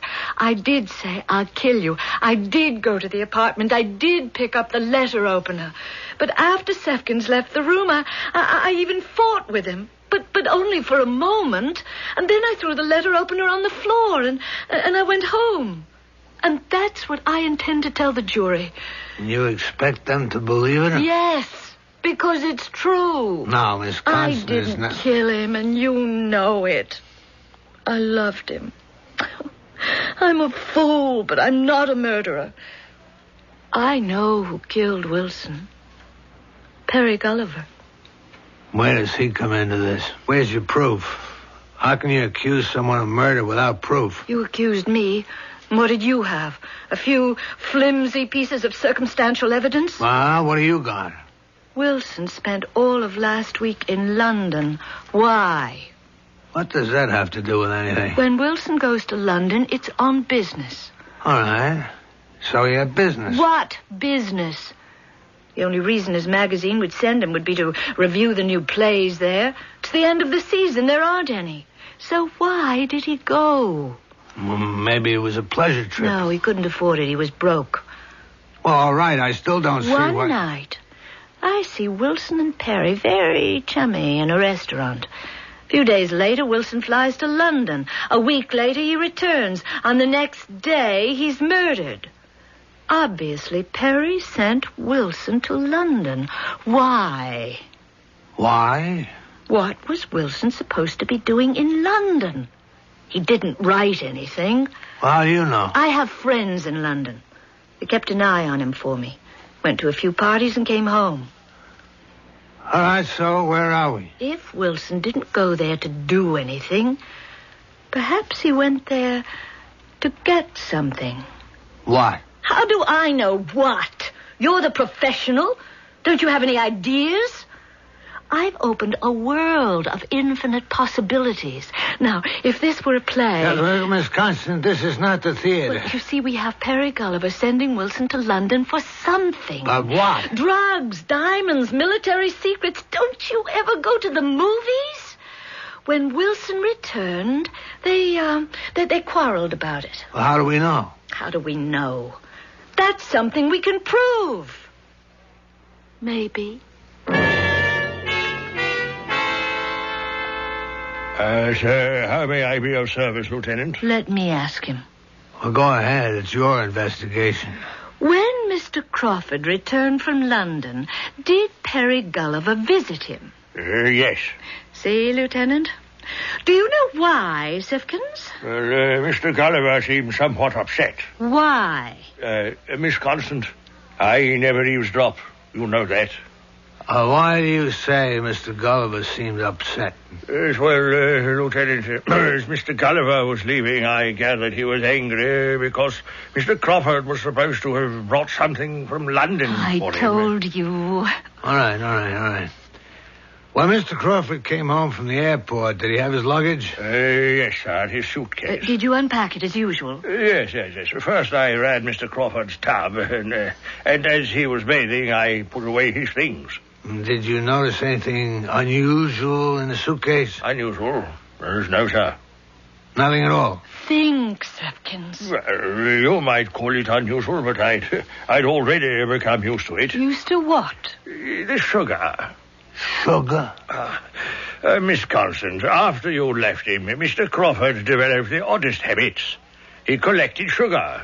That is, while dining out, he would, loot the sugar containers, take packets of it and bring them home to me. And he had sugar in his suitcase? Well, sir, I noticed some of it had spilled. It was in a sort of package. I opened it, and there was rather a large amount. Sugar? Yes, as I said to myself, now, this is too much. Packets are one thing, but loose sugar. Now, this has got to stop. Besides, I didn't like the looks of it. The looks? Yes. It was kind of powdery, so I poured it down the drain. You poured it down the drain? Yes, Miss Constant. Lieutenant, it was a drug. Heroin, cocaine, whichever one of them looks like sugar. Yeah, but we have no proof. We can get it. How? I'll call Perry. Tell him to meet me at my place. I'll say I have the stuff. And I'll deal with him, see? See what? I'll get him to admit that he killed Wilson. You can be in the bedroom. At the moment juste, you step out and you put the cuffs on him. Well, it works okay in those cop shows, but I can't do it. Why not? It's entrapment. It's against the law. I intend to accuse Perry of murder. I intend to tell him why he killed Wilson. He may try to kill me, and I could use some protection. Yeah, but Miss Constant, what'll we do if it was only sugar? I'll call him right now. Not from police headquarters. Well, what an amusing story, Margaret, dear. I knew the two of you couldn't be up to any good, so I confronted Wilson. I got it out of him. I could get anything out of him. Yes, except a good review, which is why you killed him. I didn't. You did. Well, evidently, the police are satisfied with you. Are you satisfied with me, Perry? How about your conscience? Oh, dear Margaret, I was born without one. How about your safety? You were handling those drugs for someone. They'll want an accounting. Suppose I were to tell you, I know where the drugs are. You... what? Ah. Wilson came home. He told me everything. I convinced him to give me the drugs for safekeeping. Do you want to hear more? Go on. Quite frankly, the idea was to hold you up. But you came back last night, right after I left. You got into a fight with Wilson. You killed him. Where did it get you? I have the drugs. What drugs? I need money, Perry. I didn't kill him, but they've got circumstantial evidence. I'll need the best lawyer in the country. I'll make a deal for the drugs. But I don't know how to go about it. Now, you go back to your people. You tell them. I'll be reasonable. I only want enough for the best lawyer. That's all. How do I know you've got the drugs? Show me. Bring me the money. How much money? $50,000. $50,000? I may need more.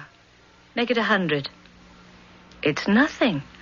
I understand this package is worth millions. But I'll sink you with me, Perry. I'll confess this part of it to the police. Oh, you can't prove it. What do I have to prove? At my trial, I'll insist you killed him for the drugs. The jury won't believe you. Oh, but your friends will. So, do you get me the money? Margaret, A good lawyer gets me a light sentence. You save your own life. It's the best deal you can get. Oh, poor Perry. You really didn't want to kill him, but you were in so deep you couldn't help it. You're not really a killer. Scoundrel, yes, but a killer, no. How was it, Perry? How? Come on. You have to tell it to someone, and you can trust me. What made you do it? He laughed at me. You know Wilson. Yes. Yes, he only turned his back on me and he dismissed me. The way he dismissed me. Oh, I was furious. I saw that long, sharp letter opener lying on the floor, but I was cool enough to know what I was doing. I picked it up with my handkerchief, not to get any fingerprints, and I... What did you do? I plunged it into his back. Oh, I'm going to be ill. Catch her. She's going to faint. Catch her. Wait. Who are you? Margaret, who is he? Oh, permit me to introduce you. Perry Gulliver, May I present Lieutenant Toplinger of the New York City Police?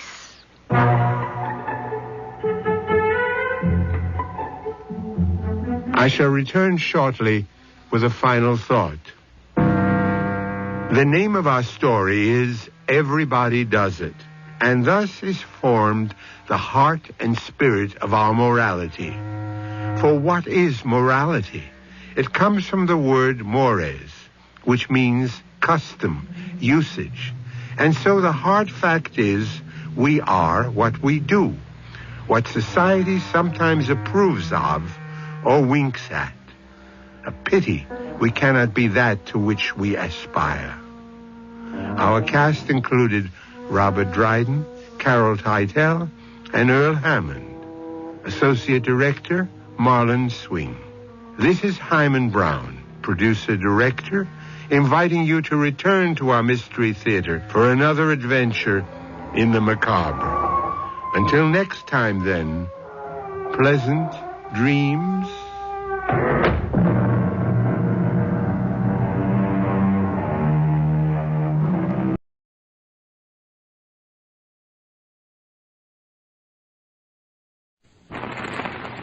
Ceiling unlimited.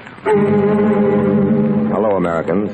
This is Orson Welles. The men and women of Lockheed and Vega bring you this radio show with their good wishes for your Christmas.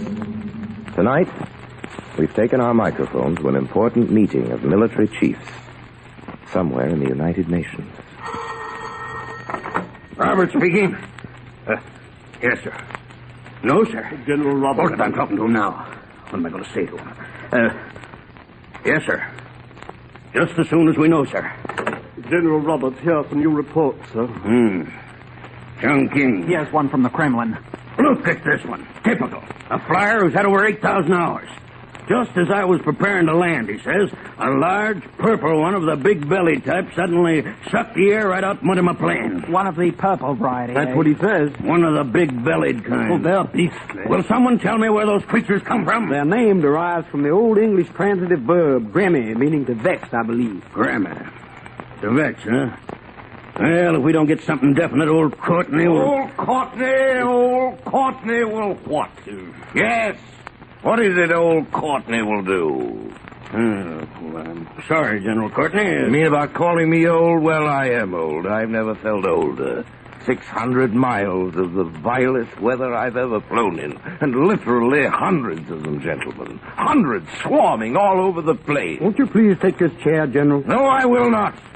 Well, 3 of the sharp-nosed ones aboard, gentlemen, and, well, no less than 20 of the hairy-leggedy ones. Dad, you don't mean the ones with the triangular holes in their stomachs. What's their particular function? The holes for the wind to whistle through. Of course, it makes the young pilots think they're going faster than they are. Villainous. There was one who blew a flute in me ear, like this. Beep, beep, beep, beep, beep, beep. Yeah, he played it. He did it again. Huh? There. Hiding in your star, sir. Look, there it goes. Someone swat it. Swat it. Bash the little blighter. Oh, no, sir, don't hit it. It's a Pimpinella. Blast the Pimpinella. They're the females, sir. Sorry. Bunged right through the window pane, by thunder. Plug that window, orderly. We are violating the blackout. General Roberts. That wireless telephone come in again? Yes, it has. Shortly before you arrived. What'd you tell him? There wasn't anything I could say. No, I suppose not. Nothing we can say. The official report come in yet? I'll read it to you. Once upon a time, many, many long years ago, when this old earth of ours was just beginning to stir in its sleep. Great day in the morning. Among the reeds and rushes, there lived the goblins and the gnomes and the elves and all the other little people of the fairy race. What? It's a report, Courtney. Go on. One little clan was different from all the rest. Different? Oh, my great aunt. Thousands and thousands and thousands of years, this little tribe lived in a lovely green wood. Oh, my grandmother's hat. Boil it down, somebody. Well, Courtney, it seems that these little... gremlins, they were getting along very well, minding their own business until we came along and dug up their woods to make an heir for you. The general idea is that the gremlins are out to get even. Now, this young lieutenant... What young lieutenant? An American named Messler, one of my boys. Has quite an idea. I ordered him to report here. Where is he? Lieutenant Messler reporting. General Roberts, sir. Master, you're an authority on gremlins and the pimpinellas and the widgets. I've met them all, sir. Oh, Master. Ever come on a stranduli? Oh, yes, sir, once. Picked up 6 of them over Norway. They smeared ice on the wings, had little mops and pails. Ever run into traitor gremlin? Oh, they're blue in color. Blue. Bilious blue. With blue tinged fur. They snap rubber bands in the pilot's ears to make them pop. Carry a pocket full of soda straws, they do, and blow bubbles in the oil line. It's only a week ago, sir. It's only a week ago. Well, I was coming in for a night landing with only one flare at the end of the runway and a whole crowd of spade-nosed gremlins. You know, the kind that dig holes in the landing field. Rushed out, picked up the runway, and lifted it a good 8 feet off the ground. Don't doubt it. And just as my wheels were going to touch the ground, they all caught sight of a young female. She was behaving just like Margie Hard. I know just what those gremlins did. You're right, sir. They dropped the runway and ran after her. There you are. Well, Lieutenant, you were brought here, I gather, because you have some sort of instructive suggestion. I'm coming to that, sir. However, I would first like to acknowledge my indebtedness to a young lady whose womanly intuition finally enabled me to win through. I'm referring to Miss Moira O'Dooligan. And as long as this is a confidential report, I can state quite frankly that I'm hoping shortly to make her my wife. Congratulations. It was while I was paying her a visit that I first received my new slant on the situation. Slant, eh? If you will permit me, sir, I will tell you about it. Hello, Ducky. Come into the house, my heart. Are you on leave? Only today. Give me a kiss, please. I've had a touch of nerves. Nerves? And you the calmest of men. Moira, they're getting me down. Is it the gremlins, you mean, dear? Hopping around the way they do in their suction boots. It's very unpleasant. Suction boots? A new wrinkle of theirs. So the wind won't knock them down. Ah, the clever one. Last night they climbed into the gas tank and sucked up half the gas. A couple went swimming in the oil lines, and one of them got stuck. He's the worst. He's taken a personal dislike to me. Ah, no, my darling. The little ones are never personal. This one is. Clarence. Clarence, his name is. Clarence Gremlin. Carries a hammer as big as himself. I power dive, and he clunks me on top of the head with it, or he runs out on my wrist and bangs me across the knuckle. Poor treasure. One after another. Bangs them like he was playing a xylophone. And he whispers in my ears. When it's soupy and thick, he whispers at me. You're flying upside down, he whispers. Well, then just when I'm relaxing, he suddenly shouts, there's a Jerry on your tail. I start to do a wing over and get away, and then he laughs. And that horrible, high-pitched, squeaky little awful giggle, and reaches up, he does, and yanks a hair out of my head. Aww. That's his way of keeping tally. Look at me. I'm almost bald. Just like Muley, dear. Her tail, I mean. I beg your pardon? Muley is our cow at home in Ireland. Very interesting. And do you think there's some resemblance? It was Muley had the same identical trouble, me heart. They pulled all the hair out of her tail. They? The people of the she. Your little one, my dear. Your sheog. Is he fat or thin? Homely. Thin, too. All the gremlins are thin. Legs like twigs. Ah, the poor, wretched, hungry little creatures. It's starving they are. Starving? With all that good ethyl and oil and glycol they've been lapping up. Ah, my heart, what they want is a bowl of cream. Cream? Faith, every child knows it. Pixies have ever been wild and mischievous. In the old times, they were after coming into the home itself and scaring the cat and setting up the lamp chimney and tripping the cook. But sure, they only made trouble in houses where the folk were too mean entirely to be setting a bowl of cream out for them each evening by the back doorstep. Light 'em a life. Feed your gremlins their cream and they'll work for you. Do you mind me now? Cream? Yes. I read that years ago. So you did, my heart. Get along without your cream now, and you may save the hairs on your head and the wear and tear in your nerves. And now, you can be giving me a kiss if you will. And that, sirs, is how I got onto it. Cream. Cream? Sirs, cream is the answer. If I may continue... Well, I left Miss O'Dooligan's residence, and that very night I remembered to fly with a half-pint bottle of the very best heavy cream in my pocket. The visibility was excellent. I was up about 25,000 feet when Clarence appeared. He was outside this time on one of the wingtips. He had his little hammer. I could see him darting back and forth in the moonlight, hammering and testing here and there. I tried to catch his eye. I waved to him. He just went on hammering. And to make matters worse, who should show up behind me but 3 Messerschmitts and a Focke-Wulf 190. The Focke-Wulf let go.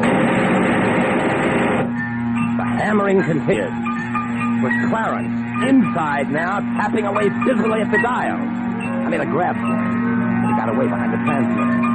I didn't have anything to throw at him but that bottle of cream. I threw it all right.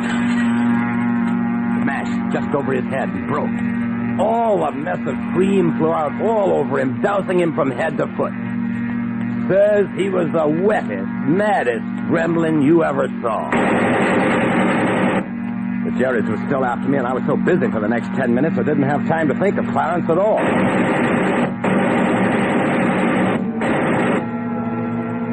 Suddenly, I got the queerest feeling in the pit of my stomach, sirs. The hammering was different. It went something like this.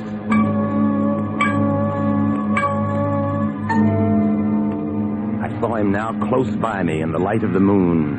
He looked dreamy and smacked his lips. Like the cream, Clarence? There's more where that came from, but you've got to behave. Okay? If you really want to help, take a look at these Messerschmitts behind us. Know anything about German engines? You do? Then stick up.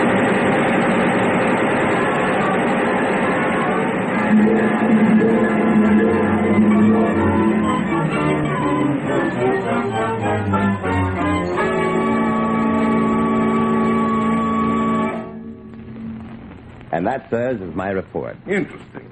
Frankly, it's the explanation of how I managed to account for 3 enemy aircraft. Cream. Cream? Yes, sir? Cream, sirs. But it's very hard to come by. Hard to come by. Gentlemen, we'll skim every pail in the United Nations if necessary. Gentlemen, the Gremlins will get their cream. Headquarters. Oh. Yes, sir. It's him. He. You take it, Courtney. Don't want to. Well, you say so, Roberts. Seniority, I suppose. Hello? Yes, sir. I'm sorry, sir, but I was inadvertently detained, yes, sir. Oh, sir, flying conditions are excellent over the entire period, over the entire area, yes, sir. You've no need to fear our anti-aircraft, and, sir, I think we've got the gremlin problem licked. You do it with cream, and then they won't bother you. In fact, they'll help you. Cream, yes. Just put it anywhere they can get at it. I should say smear some on the reindeers, on the tips of the horns and the hooves, the antlers particularly, and on the runners of the sleigh. Thank you, sir. Good night, and Merry Christmas.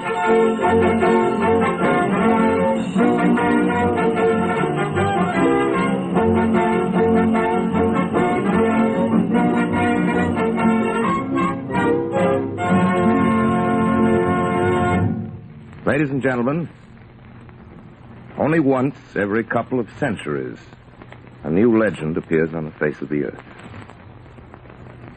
That there are gremlins in this war is a tribute to the imperishable lightheartedness of the heroes whom they are harrying.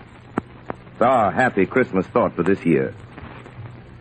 That as long as pilots of the Allied nations are capable of gremlins, nothing, gremlins included, can ever get them down.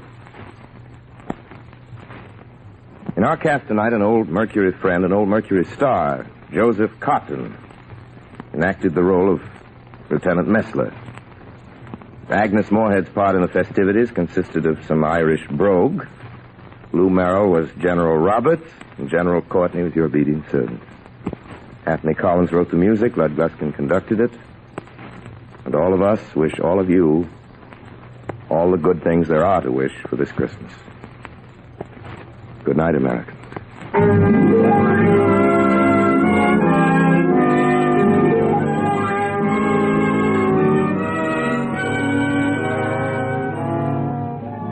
This program has come to you from the Lockheed and Vega Aircraft Corporations of Burbank, California.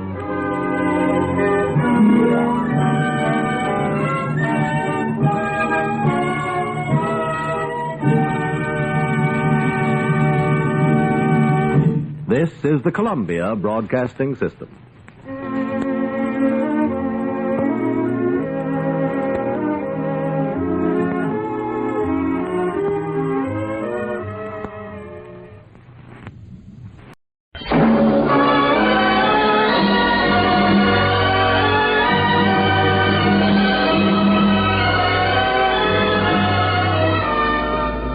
I have flown. I have sailed. I have moved about this world of ours, and ever in search of the finest of its kind, we bring you the tops in spine chillers.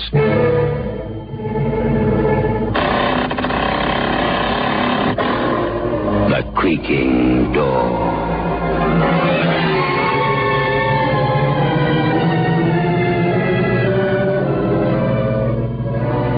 The manufacturers of State Express 3.5 Filter King cigarettes take pleasure in presenting The Creaking Door.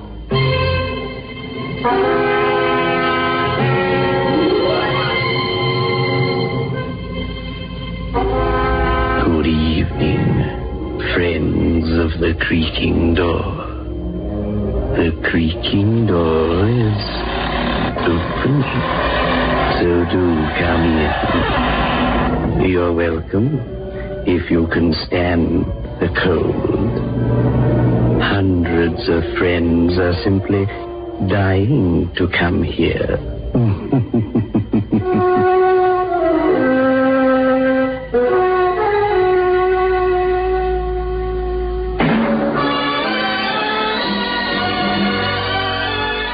Move in world class.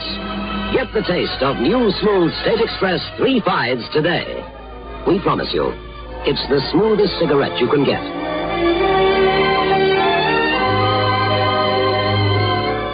It's a blend that has been perfected after years of constant research by our master blenders. And the recent development of an entirely new process which gives you an even smoother 3.5 smoke. We promise you, it's the smoothest cigarette you can get. Move in world class. Get the taste of new, smooth State Express 3.5s today.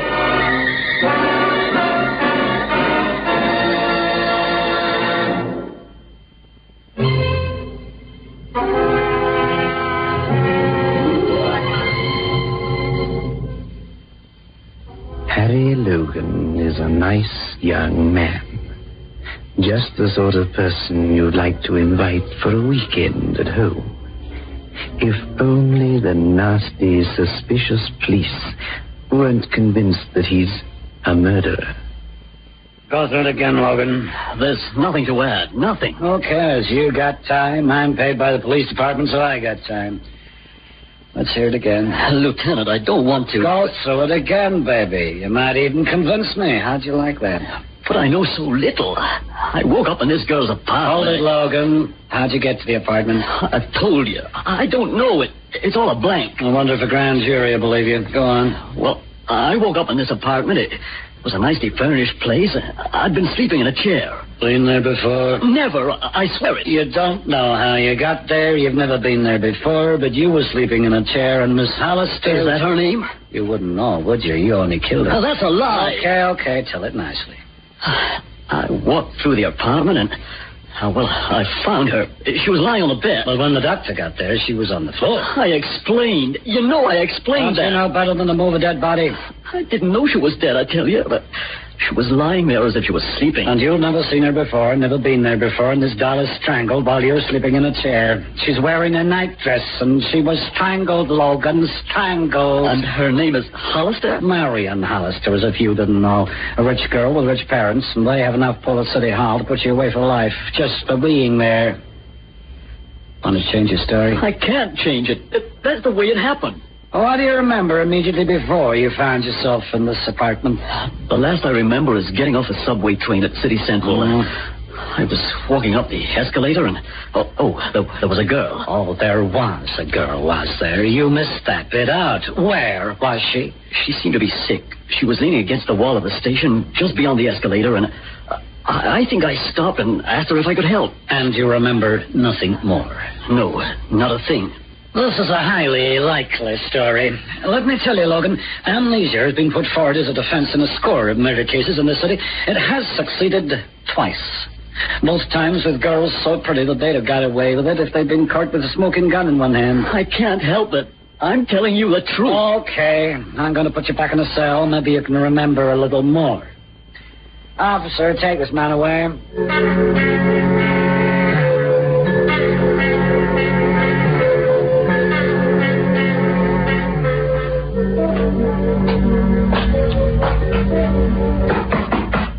Coming.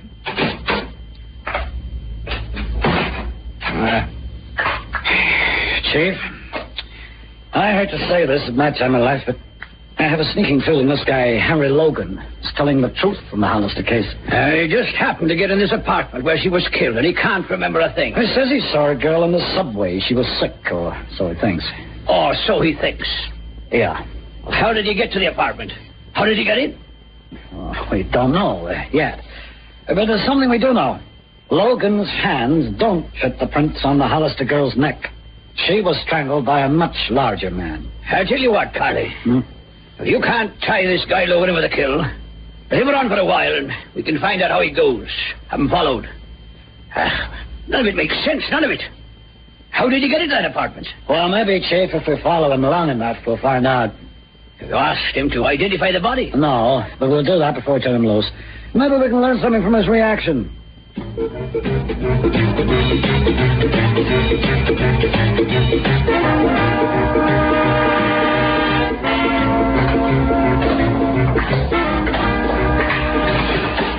And here, Logan.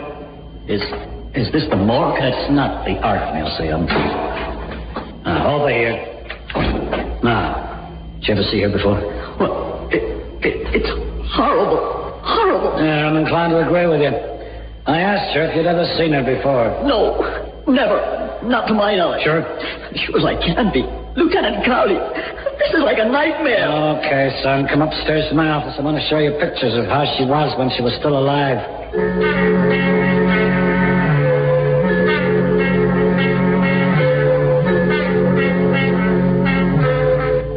Well, recognize her? No, I'm sorry to say I don't. Was she the woman in the subway? I don't know. You know how it is there, all darks and lights. I just don't know. Don't worry, then. Maybe we'll discover something. You're in the clear, son. Just go on your way. What? Why, thanks. I don't understand what happened. I don't understand at all. It's a mystery to me. Yeah, me too, son. Maybe one of those cases nobody can ever explain. We'll see. Yeah, we'll see.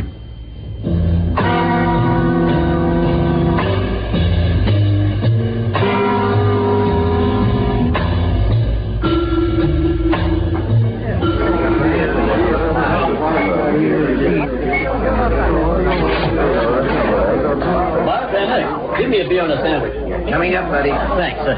Send it over the table there. Hello? Beat it, sister. I only wanted to thank you for what you did for me that night in the subway. In the subway? Yeah. I fainted and you helped me.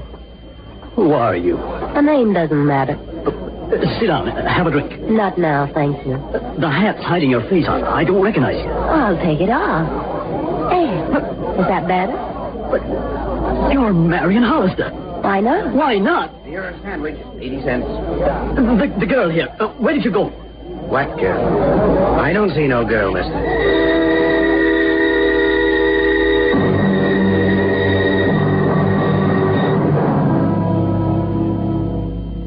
minute, Carly. I know you think I'm crazy, but this is on the level. I saw her. I spoke to her. Marion Hollister is being buried today. How did you identify her? Her father made the identification, but we checked her fingerprints. They're on record. She knocked a guy over with her car 3 years back. Got away with a rap, although I think she should have gone to jail. Now, just take it easy, son. But what happened then? Well, you've been under a bad strain, boy. Been in jail, accused of murder. Well, you got a dream or a hallucination or something, that's all. Oh, somebody was impersonating her. But she was exactly like her photograph. Just take it easy, son. Where was this bar you were at? Murphy's on the corner of Main and 60th. Oh, I can't see a girl like Marion Hollister going in a place like that. Now, we're busy on the case. I'll talk to the bartender later. Just you go home and relax. But it was her. I tell you, it was her. And if you aren't going to do anything about it, then I will.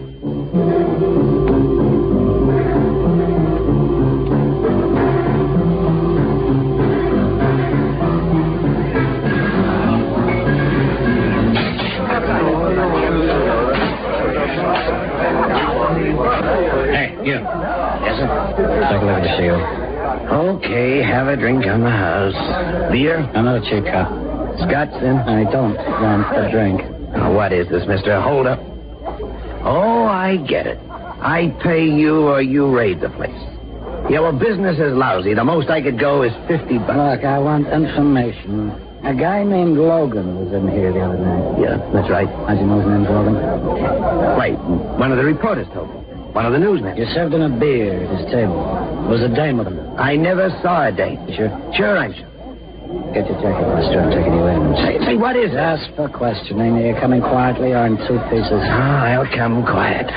Cops. You can't win with cops.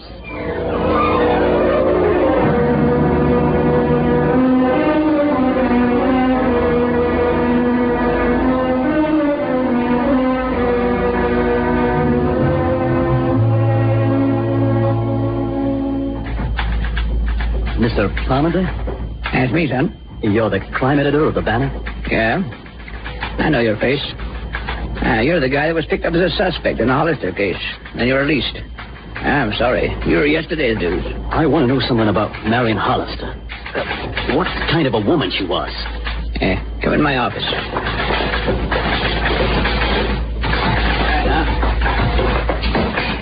Take your seat. You got anything to tell me we don't know? What kind of person was she, the Hollister girl? Between you and me, strictly a hot rod. A poor little rich girl. Could you be more specific? Well, I'd lose my job. Her dad owns half this city and half this newspaper. Now, look. She lived for the kicks, drink or drugs or anything else. It was all the same to sweet little Marion. She didn't look that kind of girl. Oh, so you did see her? Only her picture. She was arrested once for driving stinking drunk, and she killed a guy. Her old man even sprung her on that one. She had a sweet face. No heart. Was there anywhere specific that she used to frequent? Feloni's gambling club on the east side. Duke Felony was said to be her special boyfriend, but don't quote me. Say, what is this anyway? Oh, it's only that I saw her ghost. I'll let you know if I hear anything.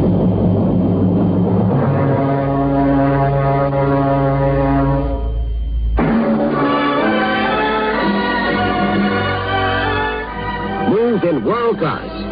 Get the taste of new smooth State Express 3.5s today.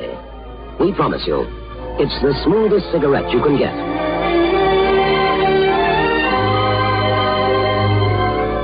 It's a blend that has been perfected after years of constant research by our master blenders. And the recent development of an entirely new process which gives you an even smoother 3.5 smoke. We promise you, it's the smoothest cigarette you can get. Move in world class. Get the taste of new, smooth State Express 3.5s today.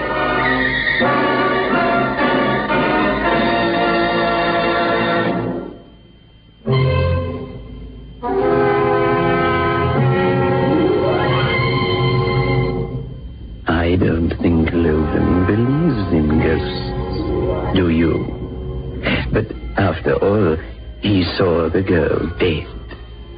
The fingerprints checked. The fingerprints don't lie, but ghosts do. They lie uneasily in their grave.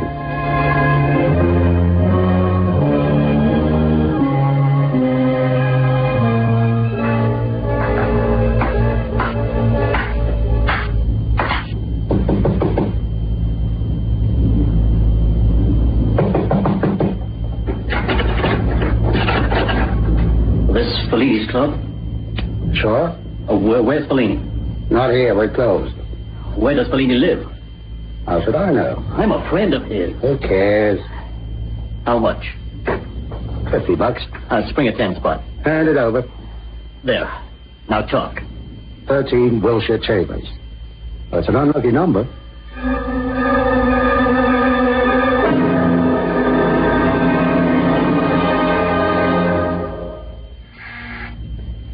Come on. Come on.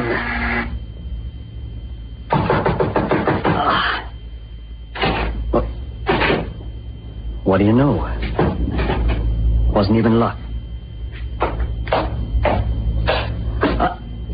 What?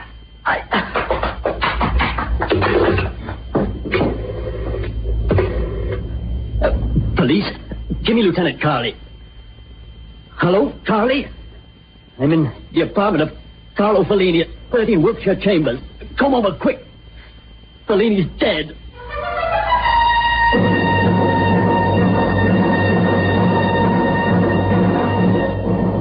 Okay, but in future you don't play cops and robbers, Logan. That's my job. How did he die? Shot about 3 days back. Know the guy? Of course not.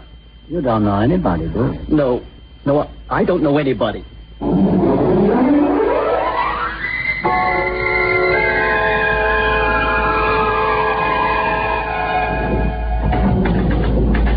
Beats me. No kidding. Police have identified her by her prints. You say you saw her. Or her ghost. And now they find Fellini dead. Well, let's go down to the library. Check everything we've got on this girl. There we are. This is the driving case, just like I said. Oh, here's an item, though. You found something? It's probably nothing. It's just an item about her personal maid being arrested for possessing drugs. Released in the custody of Miss Hollister. And there's a note to say the maid appeared in court in a mink coat and crocodile shoes. Suppose the maid is posing as her. Now she's dead. Why should you do that? Well, how do I know? Have you got the maid's home address? Oh, for you, anything. Here it is. 7 Links Boulevard. That's on Konoski in the sticks. Thanks. Her name is Ellis, Mary Ellis. Well, thanks for the Fellini story. Let's know if you come across anything. Right. I owe you that much. Perhaps you've laid a ghost for me.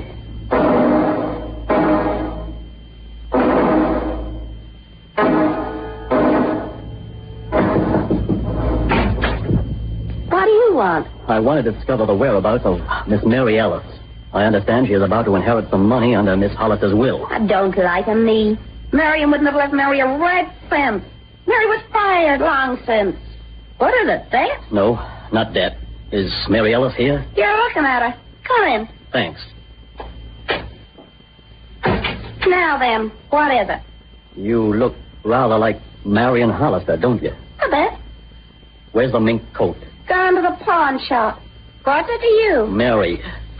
Who killed Carlo Fellini? Oh, is that rat dead? Good riddance. I think Mary Hollister killed him, don't you? And then she was killed herself by one of Fellini's gangsters. And you've been impersonating her for some reason. Now, why? Oh, go fry an egg. Would you rather tell me or the police? What's the diff? I don't know a thing about it. I got nothing to hide. I'm going home now. If you want me, my telephone number is Chenal 337. Make a note of it. I'll write it on the Hudson River and forget it. That might be your hard luck. I live at the Harvey Hotel, room 61. That's in Mesa. I don't care if it's in the Bronx. Someday you may just care. Someday you may wake up dead, the way Mary Hollister did.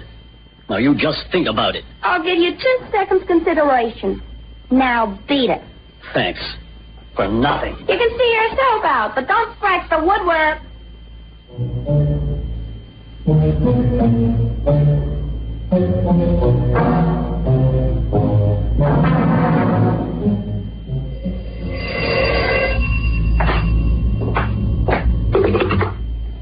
here, room 61. This is Marion Hollister, Mr. Logan.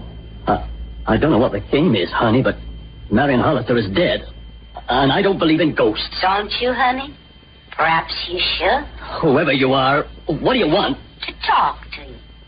Come over to the apartment. Where you found? Sure. And I'll bring the police with me. Oh, I wouldn't do that, darling, if I were you. Why not? Because they wouldn't find anything there. Are you coming? Okay. I'll be along. I'll leave the door off the latch. I'll be seeing you.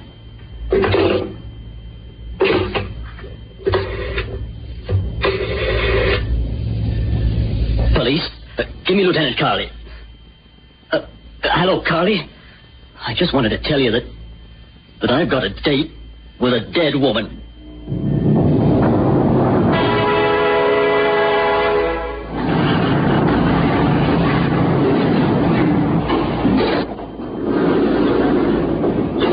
Ninth floor, mister.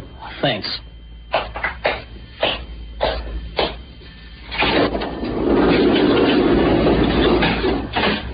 Anybody there? Where are you, Marion? Where are you? I'm here, darling. Where? There I was before. No. Don't you like me? The same black negligee, the bruises? Darling, I want you to forget me. Please. I can't rest while this goes on. Please let me sleep in peace. Come on, boys. Come on. Where's the light switch? Huh? Oh, here. She was here. Huh? I tell you, she was here. Just like it was that night. She was here and she was dead. Look, I don't know what this is all about, but I'm going to find out. Sergeant Wells. Yes, sir? Search this place, find out how that woman escaped. I'll take you. Logan, if this is all a figment of your imagination, there'll be trouble. I'm warning you. I don't know anymore. I just don't know.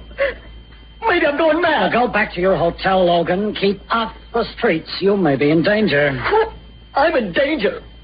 I'm going out of my mind.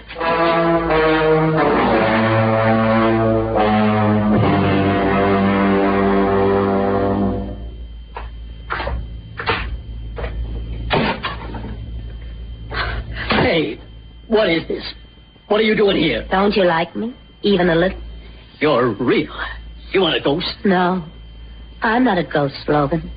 I'm Marion Hollister. That's impossible, and you know it. I was Mary Ellis, too. See yourself out and don't scratch the paintwork. But the Hollister girl's fingerprints were checked. Oh, surely. But you see, I was on a drunken driving charge. My maid looks a lot like I do. That's why I chose her. She could always give me an alibi. Well, I paid her well to stand in for me. It was her fingerprints they took, not mine. Then the real Mary Ellis was the dead girl in your apartment. That's right. My money comes from my dad. When I went to Fellini's place, Mary was seen around as me. I'd been forbidden to visit Fellini. Poor Carl. I killed him. I killed him with this gun.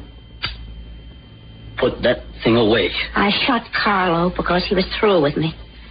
All he ever wanted was money and more money. He called me names that night. Carlo has a brother. Carlo's brother has big hands. Poor Mary Ellis. She did look like me. Give yourself up. If you explain it... Oh, it won't help now. I was going home by subway and I suddenly felt faint. After all, I just shot Carlo. You wanted to help me and that was all. But I couldn't let you get evidence later that you'd seen me. That would have placed me too near to Fellini's place. What happened to me? I asked you to take me home. Then I rang a certain doctor I know. He just hypnotized you, that's all. Told you to forget and sleep. Logan, if I'd have gone into my bedroom, I'd have seen Mary Ellis dead. I didn't. Not till later. Then I couldn't move you, and I had to leave you there. And now? I tried to make you think I was my own ghost and shake you off the trail. I made up as Mary Ellis in case the police went to question her. They didn't. You turned up. But you didn't really believe in ghosts, did you? I began to, at the end. How did you get out of the bedroom? I just slipped past the police in the dark. Well, I decided to shoot myself, but the game isn't played out yet. It might be easier to shoot you. You're only making it harder for yourself. You know that. I don't think they'll do much to you for shooting a rat like Felony. Sorry, Logan. You were good to me. You liked me, even. But I'm rotten, and I always was, and I'm going to do the selfish thing to the end. Put it down! Yeah, down this house. Do you see Logan's been close-tailed ever since we let him out of jail? Oh, here it goes. Nothing. Oh, rat. You stopped me doing the only decent thing I ever tried in my whole life. I hate you. I hate everybody. It'll pass, Marion. Everything does. Things can get better for you. Believe me.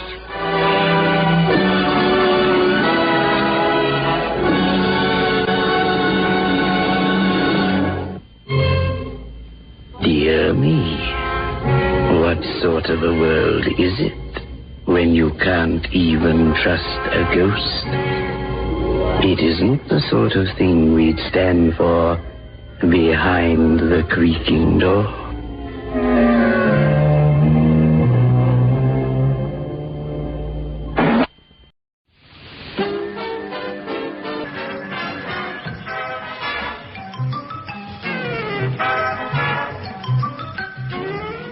We present Jimmy Clitheroe as the Clitheroe Kid with Peter Sinclair, Patricia Burke, Danny Ross, and Diana Day in Tramp, Tramp, Tramp.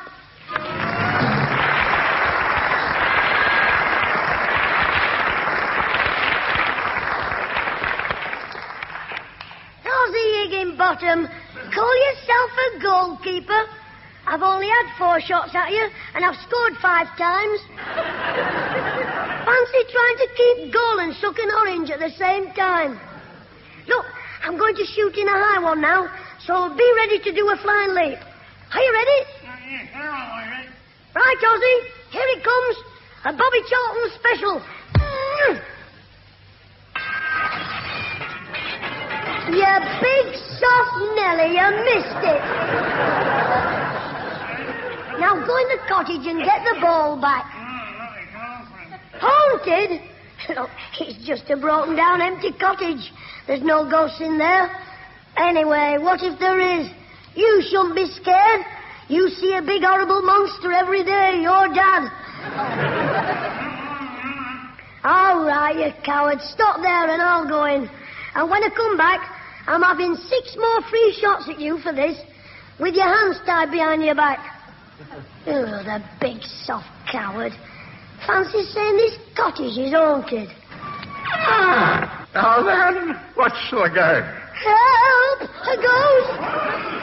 Ozzy, come back! Ow, you big ghosty bully, let go of me here! You knocked my supper over with your football. My pan is still on my stove. First bit of meat I've had for 3 days, all over the floor. Well, what do you want me to do? Lick it up for you? What was that? I'll pick it up for you. Your pan. Well, away to treat a poor old man just 'cause he's a tramp. You knocked it over. My supper in my pan. You spilt it. What's your name? Harold Macmillan.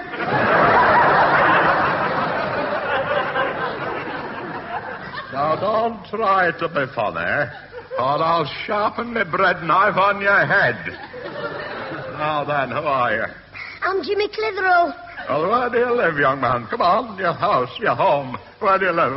Come on, where is it? Where is it? I'm not telling you. Oh, I see. Well, in that case, I'll just get my bread knife. I live in Lilac Avenue. Lilac, that's all I want to know. I'm going around there. What for? To tell your parents about my stew, my supper. You spilt it with your ball. My supper on the floor. Hey, you've got your needle stuck again.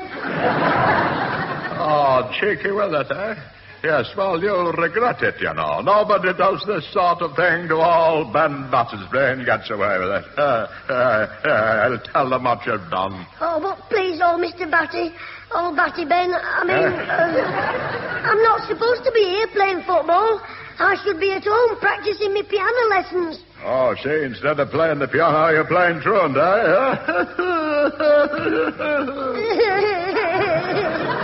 Oh, yes, very funny. I like you all, Mr. Ben.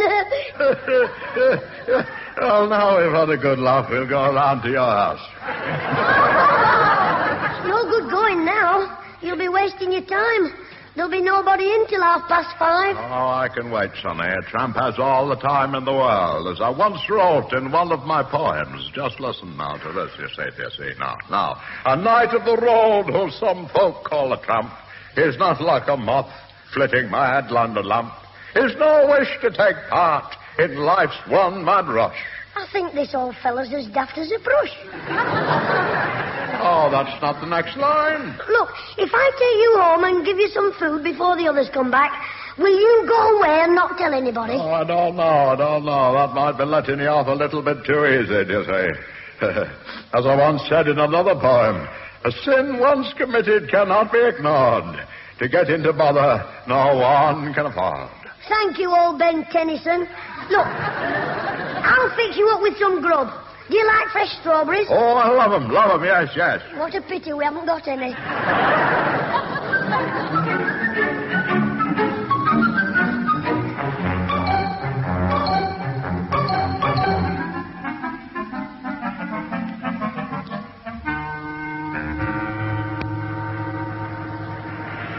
Well, here we are, home at last, Pat.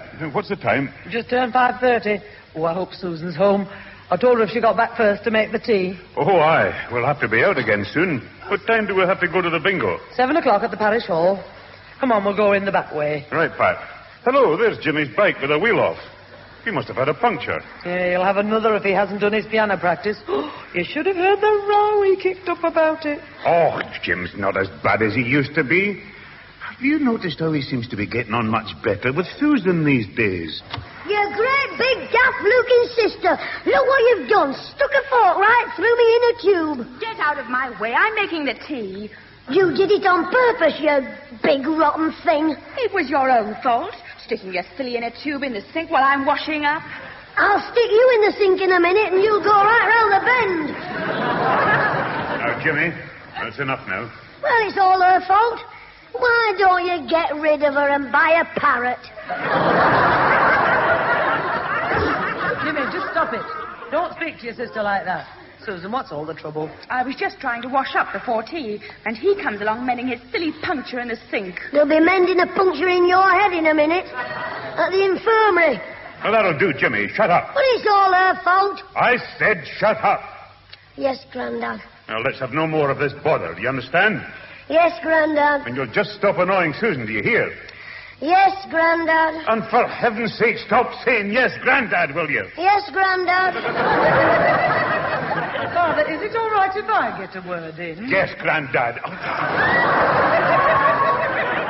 Oh, I give up. Susan, how are you getting on with the tea? I was doing all right till that little monster came in here. I've done the vegetables. Now all I want is the steak. Oh, we're having steak, eh? Just the job. Oh, I'm ready for that, Susan. I'm starving. Yes, you look in a bad way, Grandad. You're down to a mere 17 stone. Jimmy. Look, Susan, I know you have to go out soon to have your hair done, so I'll put the steak on. You'll have to, Mother. I couldn't find it. What do you mean? It's in the fridge where I always put it. Well, it isn't there now. Of course it is. Here, let me have a look. Now then. You're right, Susan. The steak, it's gone. Gone? Oh, heck, the tramp. What'd you say, Jim? Oh, heck, the cramp. In my arms. Saw that piano practice with the ball in the hall, front room. What are you talking about? Oh, never mind him, Father. Now, what about this steak? But it must be somewhere. A piece of steak can't just get up and walk away. Not unless it's still fastened to the cow. Look, Father, I've put it in the fridge and now it's gone. Where can it be? I don't know. Somebody must have taken it while we were out. But the house was locked up until Jimmy came home from school.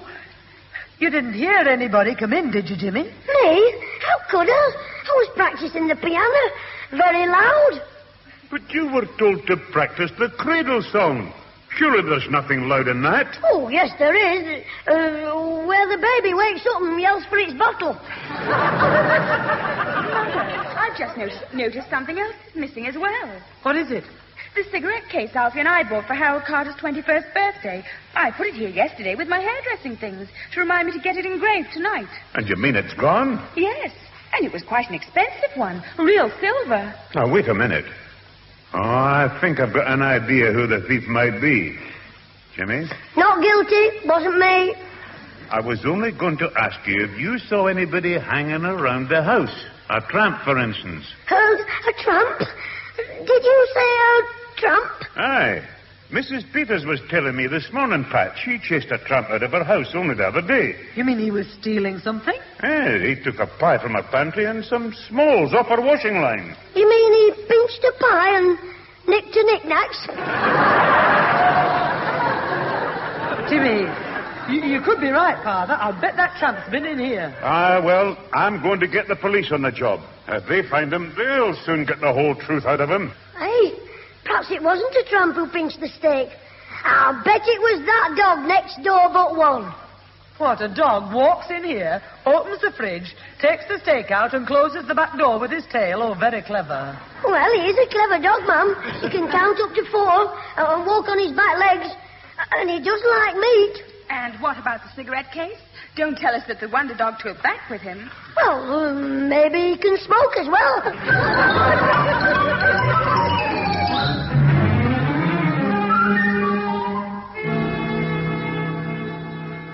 I'm off to Mary Johnson's now, Mother, to have my hair done. I hope you win at the bingo tonight. So does Grandad. The first prize is £400, all in bottled beer. Now then, Jimmy. Susan, if Alfie calls before we go out, what time will you be back? Oh, I've arranged everything with him. Oh. Alfie won't come round until 7:30. Why, somebody knocked him out? What am I talking about? He's always been unconscious. Now, that'll do, my lad. You caused enough trouble when that policeman was here. Me? All I did was ask him what size boots he took. Hey, hadn't he got big feet? You'll have a big nose after I've smacked it. All right, off you go, Susan. Right, Mother. Bye-bye. Bye, Grandad. Cheerio, my dear. Ta-ra, Sister Sue. Don't go near the zoo. The keeper of the monkey house is looking out for you. Funny. Jimmy, what a thing to say to Susan. It was poetry. I made it up when I was thinking about old Ben. Who's old Ben? No, I meant Big Ben. I just heard it strike. I didn't. Ding dong, ding dong. Never mind him, Father. We'd better be getting ready to go out. Can I go out for a minute, Josie?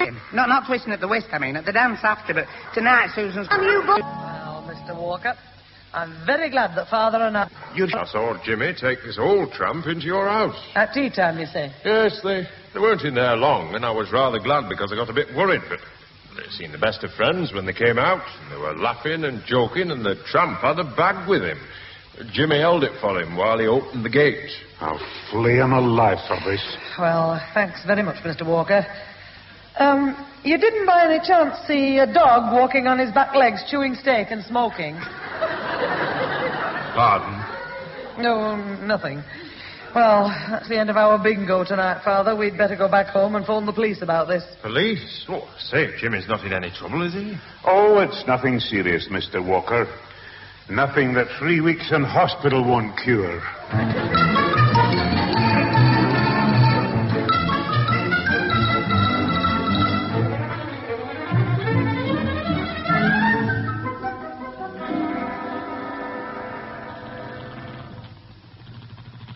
She's going all right now, Jim. Yes, you do. Just when it's time to pull up. What? Pull up at the cottage on your left. Yeah, I've left what? Pull up here. Whoa, stop. Stop. Look out. Help. Well, what's wrong? Did something fall off? All in his stomach. Oh, what did you break like that for? Because you shouted at me all of a sudden. Been shouting for 5 minutes. I can't hear when I'm riding. My crash helmet covers my ears. From the way you ride, you'd think it covered your eyes. Oh, shut up. Hey, you go and get your ball. What ball? The ball you kicked through that old cottage window. That's what we're here for, isn't it? Oh, the ball. Yes, I did kick a ball through the window, but, look, I'll tell you exactly what to look for when we get inside the cottage. Oh, all right. What do you mean, we? Well, I want you to come with me, because it's getting dark. Oh, all right.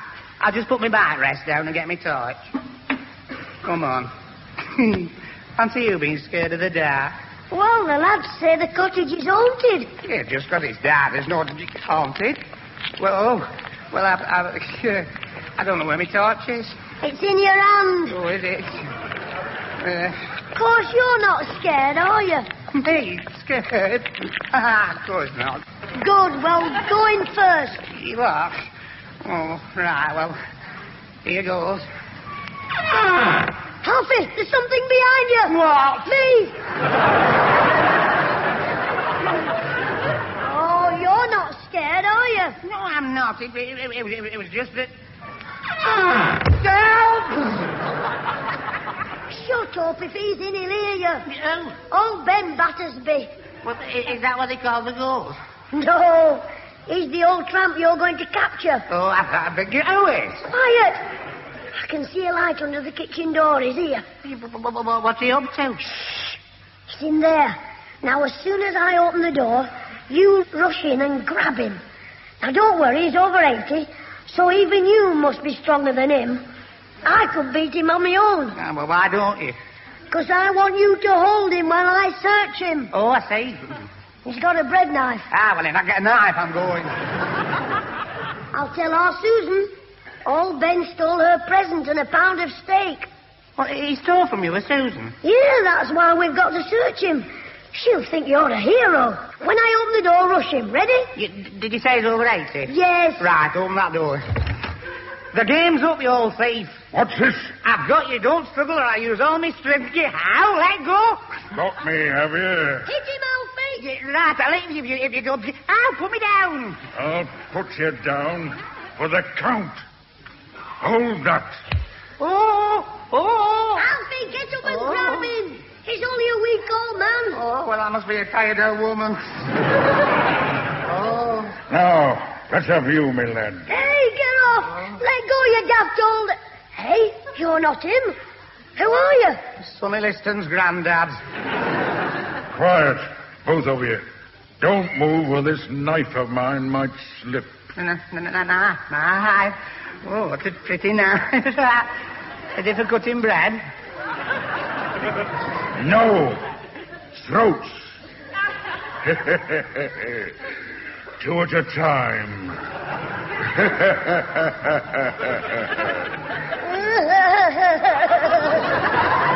That's a good one, won't it, Alfie?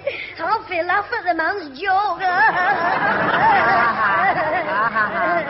Shut up! How did you know about me stealing? Because it was their house you pinched it from. Oh, was it? No, it wasn't. It was somebody else, Mr. Shut up. My name's Carver. Carver Wilson. The boys call me that because I'm handy with a knife. Well, it's been nice meeting you, Mr. Carver, Wilson. But we'll have to go now because it's nearly bedtime, isn't it, Alfie? Don't be daft. It's only past. Down me legs. Yes, Dad. It's time to go to sleep. I mean... Sit down. When it's bedtime, I'll put you to sleep. For good. Now, lie down on your faces. What are you going to do? I'm getting out. Well, I don't want a sound out of you for an hour. Then I'll be 5 miles away. So I'll tie you up first. We'll keep our faces quiet. My mouth down. Shut, But we'll be as silent as the grave. Don't say that, Alfie. We won't make any noise, mister. I know. Because I'm going to knock you out. For an hour. No, mister. Look, Alfie's motorbike's outside. If you take that, you can be 5 miles away in 5 minutes. Yeah, that's right. Take the bike and just knock us out for 5 minutes. Damn it, don't knock us out. If he doesn't, I will. A motorbike, eh? There's no one else out there, is there? No, sir. Honest. Right. I'll have a look out of the front window. And don't either of you move unless you want a short back and sides. Right mess you've got us in. Me? If you'd hit him first, we'd be all right. I did hit him first. That's how I hurt my knuckles. Never mind that. Is there much petrol in the bike, Alfie? It's full. Oh, heck. I was thinking he might not get very far. Well, he won't, not like he is. What do you mean? One of them old closer is the first policeman who sees a tram riding a motorbike is going to stop him. You're right, Alfie.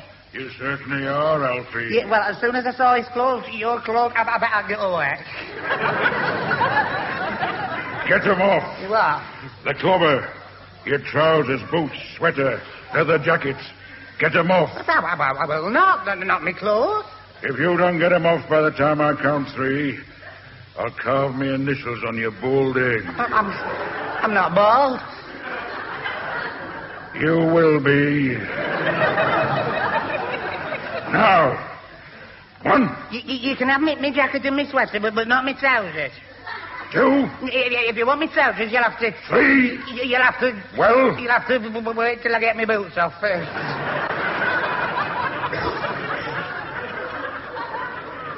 I gotta move on. I'll be fair.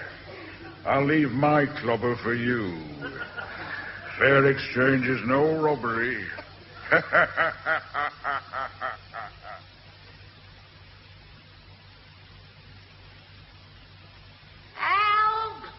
Help! Help! Oh, belt up.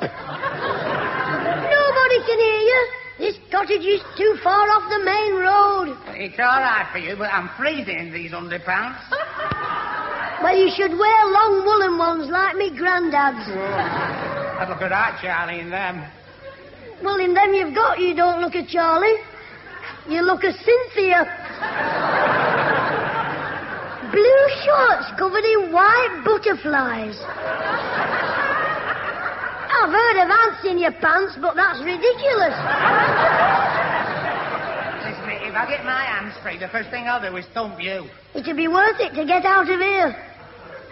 Look, Alfie, have another go at opening the door with your mouth. Oh, it's no use. It only break me teeth.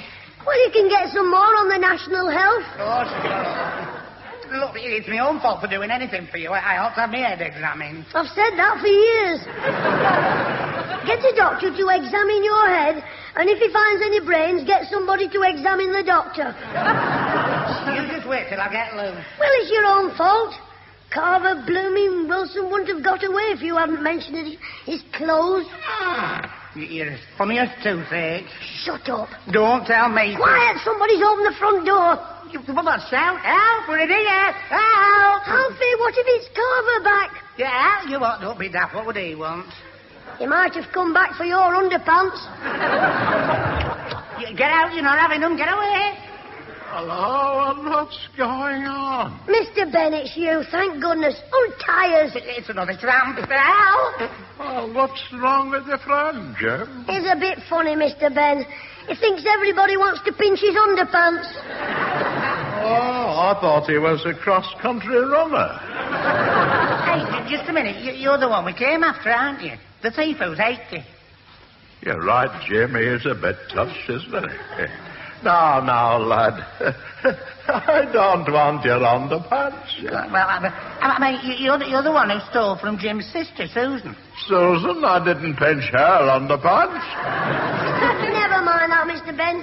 What did you take from our house? Oh, well, you know, I took some meat, a steak it was, tender, very tender. Yes, the first bit of meat that I'd passed... What about the cigarette case? About 14 days. What cigarette case? The silver one that Susan and Alfie bought for Aaron Carter. Hey, did he pinch that? Yeah. So you broke into their house and a shop as well, eh? Yes, Shop? What shop? Ferguson's. The jeweller's where I took the cigarette case to have it engraved. Alfie, do you mean you took the cigarette case from our house? Yeah, I did last night. I thought I'd surprise Susan. You great big dozy Luke. Mr. Ben. Yes? I'm sorry for calling you a thief. Yes, well, I must say I was a little bit upset. Would you do me a favour? A bit cruel. Yes, all right, yes. What? Pinch his rotten underpants. What? And keep him here till they find his motorbike, and then he can ride home without him. What a sight. Alfie Hall, Oldham's answer to Lady Godiva.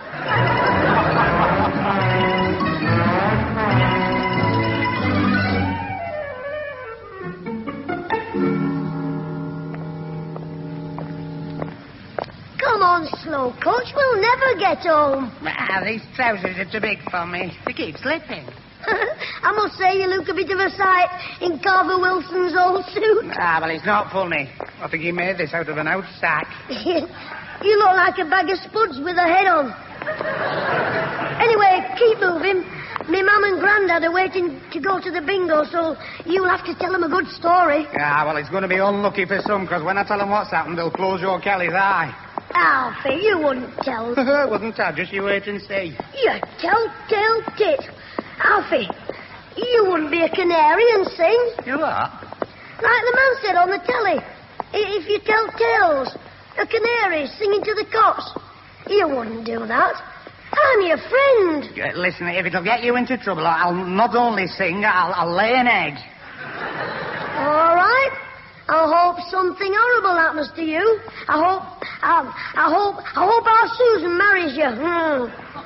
Oh, Alfie, me pal, me best friend. You've had it, you know, friend of mine. In fact, from now on, I don't want to know you. But, Alfie... As far as I'm concerned, I've never seen you before in my life. Right. You tell on me, and I'll tell all the lads you have butterflies on your underpants. Oh, you should... Hey, here's a police car.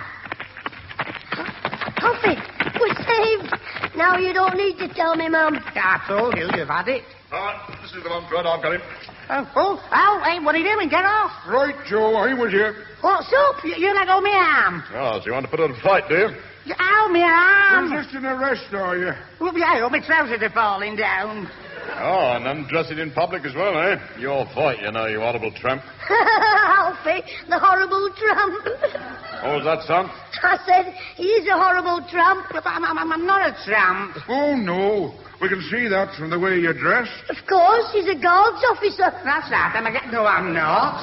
Look, you see, these aren't my clothes. No, he's a model. And here we have Nigel in an off-the-shoulder sugar sack. All right, son, that'll do. Now, come on, you're under arrest. What for? Theft, kidnapping, resisting arrest. What do you mean, Constable? Oh, look, son. We were told we'd find the tramp with Jimmy CLITHEROE. Now, you're Jimmy, aren't you? Yep. Yes, and no coward is the tramp. But don't be daft. I'm his friend, Alfie. I'm to Jimmy. Jimmy? Tell him who I am. Jimmy! Well, son, what do you say? As far as I'm concerned, I've never seen him before in my life.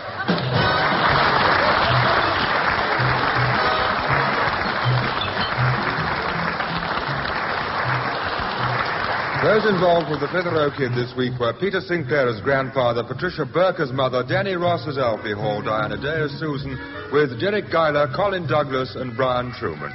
The recorded program was written by James Casey and Frank Roscoe, produced by James Casey, and starred Jimmy CLITHEROE as the kid himself.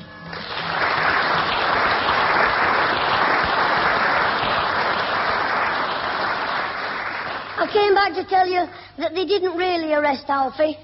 I told them the truth in the car, but we had a good laugh all the way home. In fact, I was still laughing when my granddad clouted me on the ear. Neighbours can be canaries as well. Ta-ra!